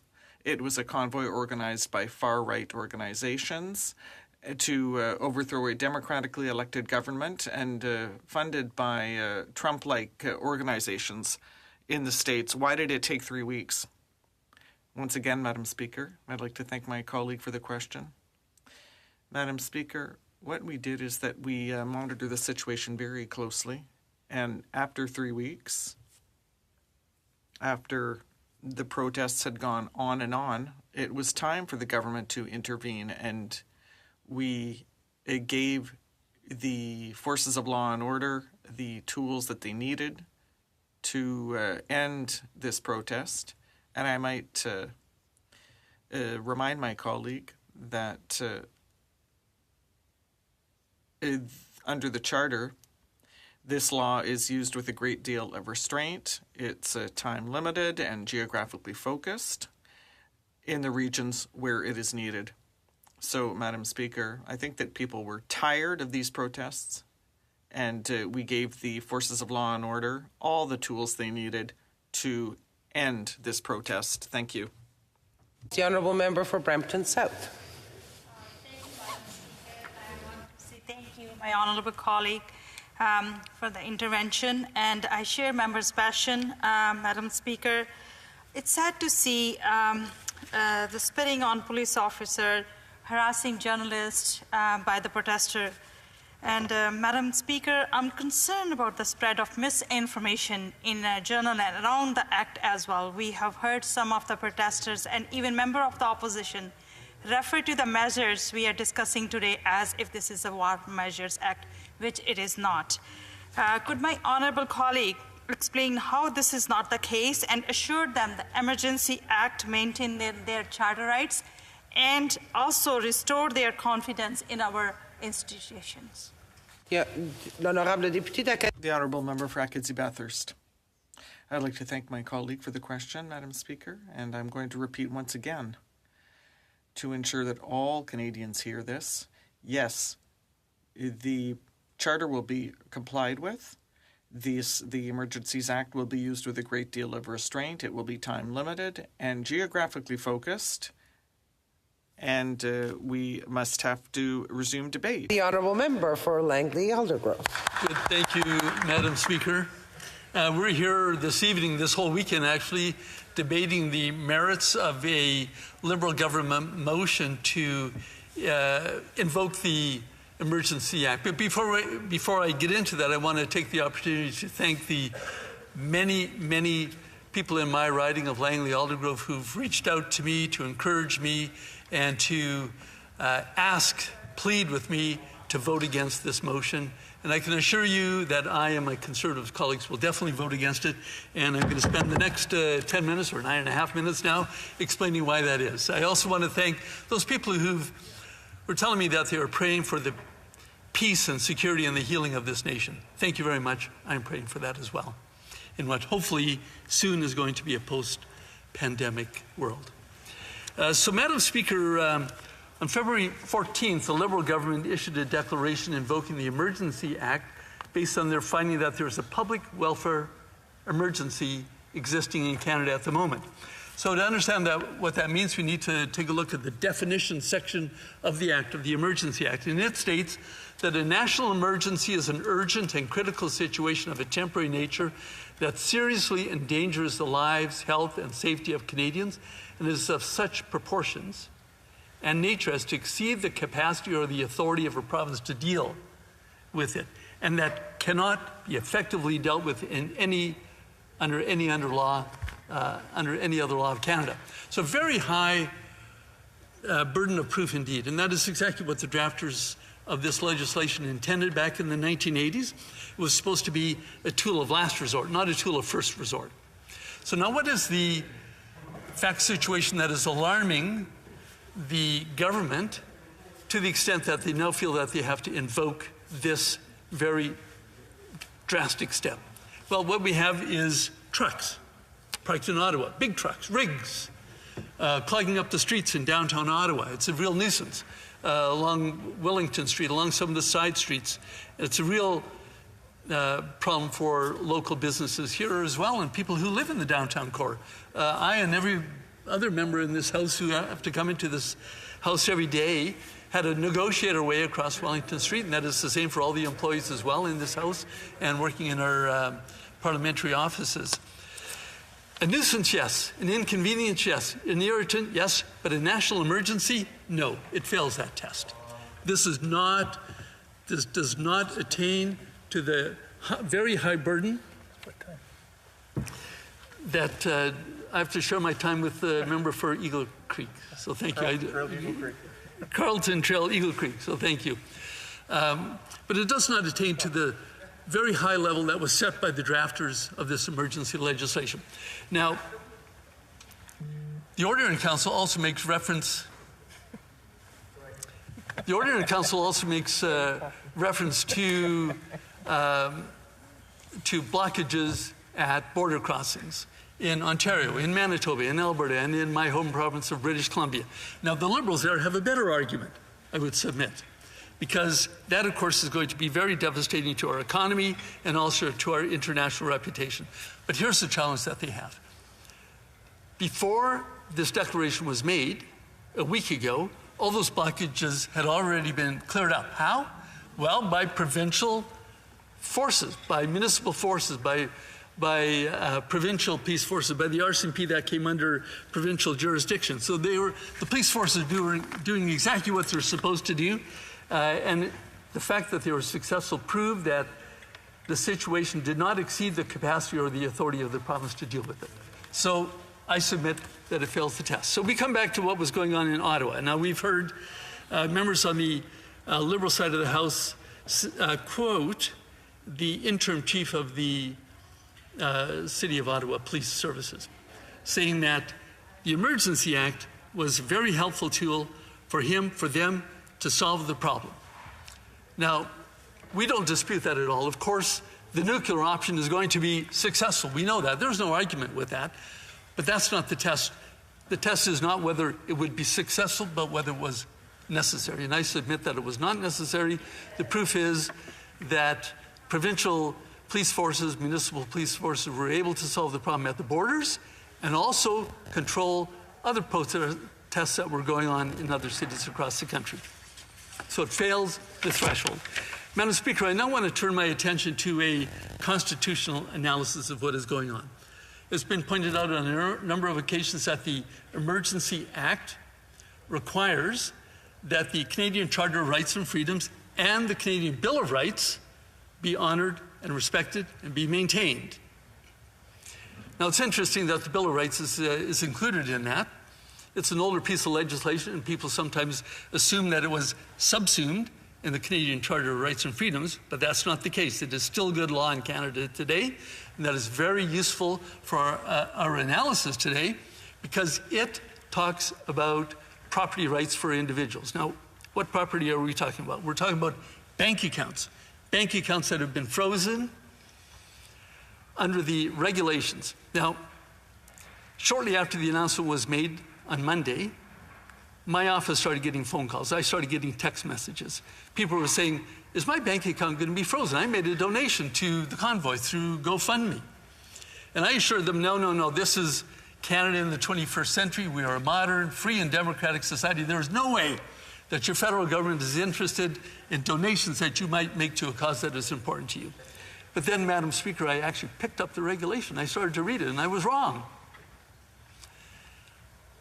I was hoping that I was misreading it, so I checked with some lawyer friends of mine, and they go, no, absolutely, that is exactly what it says. So then I was hoping that maybe it was just a drafting error, but all doubt was set aside the other day when our Minister of Justice, the Attorney General, was interviewed on national television. This is how the conversation went. The interviewer asked, a lot of folks said, I don't like your vaccine mandates, and I donated to this. Now it's illegal. Should I be worried that the bank can freeze my account? And this is what the Minister of Justice said in reply. If you are a member of a Trump movement who is donating hundreds of thousands of dollars, millions of dollars to this kind of thing, then yes, you ought to be worried. So there you go, straight out of the mouth of the Minister of Justice. If you have made a donation to the Freedom Convoy, then the Minister of Justice thinks that you are part of a Trump movement and that you ought to be worried. The Liberal Party is no longer the party of the Charter of Rights and Freedoms. It has become the party of correct political thought. You now have to think like the Minister of Justice does, or you ought to be worried. I plead with the people of this, members of this House, to vote against this motion. It is incumbent upon us to do this. This is wrong legislation. We must defend Canadian rights, civil liberties. We must vote against this. I plead with the NDP party. You can make the difference. Please vote with the Conservative Party on this one. Thank you very much, Madam Speaker. Questions and comments? The Honourable Parliamentary Secretary to the Government House Leader. Madam Speaker, I really wanted to quote the Premier of Manitoba, but I kind of changed my mind based on what the member just finished saying about seniors. If you listen to some of the speeches from the Conservatives, one said, they had a call for a senior that went down and took out all his money because they're told that the government wants to get its money. And you're starting to hear these conservative right-wingers with a conspiracy theory, telling through email blasts, no doubt, that go and drain your bank accounts because the government's after your money.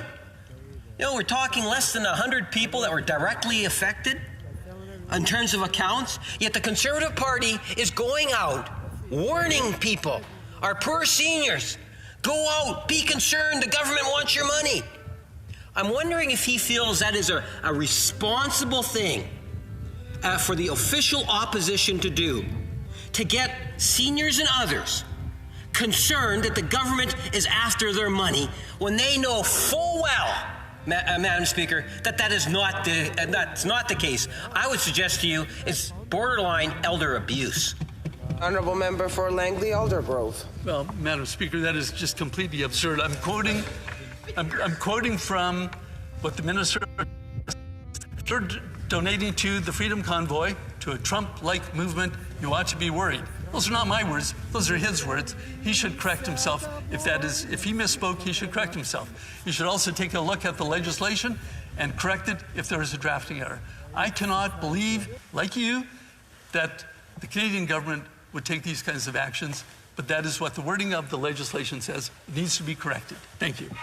Questions et commentaires, l'honorable député de Drummond. The honourable member for Drummond. Thank you, Madam Speaker. I'd like to thank my colleague for his speech. Madam Speaker, we hear a lot of discussions on the Emergencies Act, that it's being debated, and I hope that there will be enough opposition to quash it tomorrow. My question for my colleague is, well, we hear a lot of criticism and we hear a lot of different opinions on how this came to be. But according to my colleague, what would have been the ideal process to fix this crisis that that we've seen over the past 3 weeks? What would have been the proper procedure? Should we have left the protesters there, or should they have been invited to leave? What's his opinion on that? Member for Langley Aldergrove. Good, thank you. Great question. I really do appreciate that. What could have been done? Well, let's take a look at where it was done successfully in other provinces, in other cities. The problem is in Ottawa. Now, far be it from me to criticize the police forces of the nation's capital, but what could they have done? They could have subpoenaed tow trucks. They could have asked the provincial government for more help. They could have asked for police forces from across the country to come help. All of this could have been done without the Emergency Act, without suspending people's civil rights and liberties. Honorable député de Rosemont-la-Petite. The honourable member for Rosemont-la-Petite. Thank you, Madam Speaker. I'd like to thank my colleague for his speech.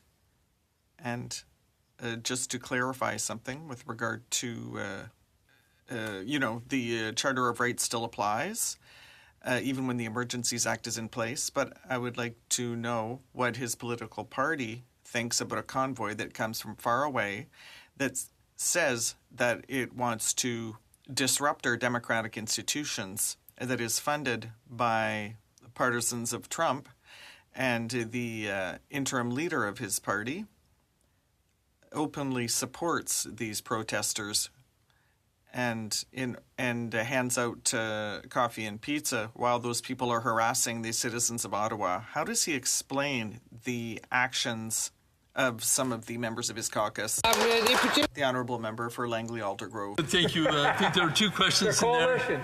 The first one was about the Charter of Rights and Freedoms. Yes, indeed, the Emergency Act says that the Charter of Rights and Freedoms and the Canadian Bill of Rights must still apply. But it's not good enough just to say that. The Order in Council, the regulations coming out of the Order in Council actually have to honor that, and I'm submitting that that did not happen. Thank you. Resuming debate, the honourable member for Carlton Trail, Eagle Creek. Thank you very much, Madam Speaker. While it is a privilege to have the opportunity to rise and speak in this place to the motion put forward by the government, the absolute seriousness of these days and how we chart a path forward as a nation cannot be overstated. There is so much at stake. And I am grateful for the insightful interventions that have already been put forward by my caucus colleagues. From the outset, I want to assure my constituents, I have heard you, and I want you to know that I will be voting against this motion. I believe this action taken by the government is unnecessary, divisive, and a dramatic overreaction given the circumstances. At a time when provincial governments and other countries have ended COVID-19 restrictions or announced plans to end them, the Prime Minister is an exception to the trend and out of step. When Conservatives brought forward a reasonable motion calling on the federal government to table a plan outlining the steps and dates as to when federal COVID-19 mandates and restrictions would be rolled back, a plan that would reduce the temperature and address the concerns of Canadians across the entire country, the Prime Minister refused, and the Liberals, together with the NDP, defeated our motion. This crisis was entirely preventable and is the result of the Prime Minister's unwillingness to use common sense. Instead of taking actions to help lower the temperature, he insulted and disrespected Canadians. Instead of respecting Canadians, he doubled down on his efforts to wedge, divide, and stigmatize. Instead of apologizing and listening to what Canadians had to say, he jumped straight to the most extreme measures to deal with the protests and invoked the Emergencies Act. I want to thank the hundreds of constituents who emailed and called my office over the past week regarding the matter we are discussing here tonight. Less than 1% support the government's actions. Almost everyone is shocked and disappointed by the Prime Minister's invocation of the Emergencies Act. They understand that imposing the powers of the Emergencies Act sets a dangerous precedent, especially when the Prime Minister has made no other efforts to de-escalate the situation. I would like to read an email from a constituent, which is representative of the hundreds of messages I've received. Kathy wrote the following, and I quote, "I am emailing you in regards to the Prime Minister's irrational invoking of the Emergency Measures Act. I have read that the Emergencies Act can only be invoked if the situation cannot be dealt with through any other lawful manner in Canada. Considering the fact that the Prime Minister hasn't even sat down with the Freedom Convoy organizers to discuss removing all mandates, there is no need to invoke such an act. It has become very clear that the Prime Minister does not care about Canadians or our rights and freedoms. Many other countries have removed all mandates and restrictions and have come to realize that COVID has run its course. We need to get back to our lives and begin the massive job of rebuilding not only our economy, but mending all the division that the Prime Minister has created over the past 2 years. It breaks my heart to see all the families and friends that have been driven apart by this. As your constituent, I ask that when the Prime Minister goes before Parliament to seek approval of the Emergencies Act, that you do not approve this. Please help us in our fight to make Canada free again." End quote. Madam Speaker, to be clear, while I have heard from hundreds of my constituents, there have also been messages from hundreds of Canadians from across the country. They are worried about their future, for their children and their grandchildren. Ultimately, they are concerned for the future of their beloved Canada. Many legal experts also oppose this action, based on the grounds that the test for invoking the Emergencies Act has not been met. A Twitter thread on February 14th by the Canadian Civil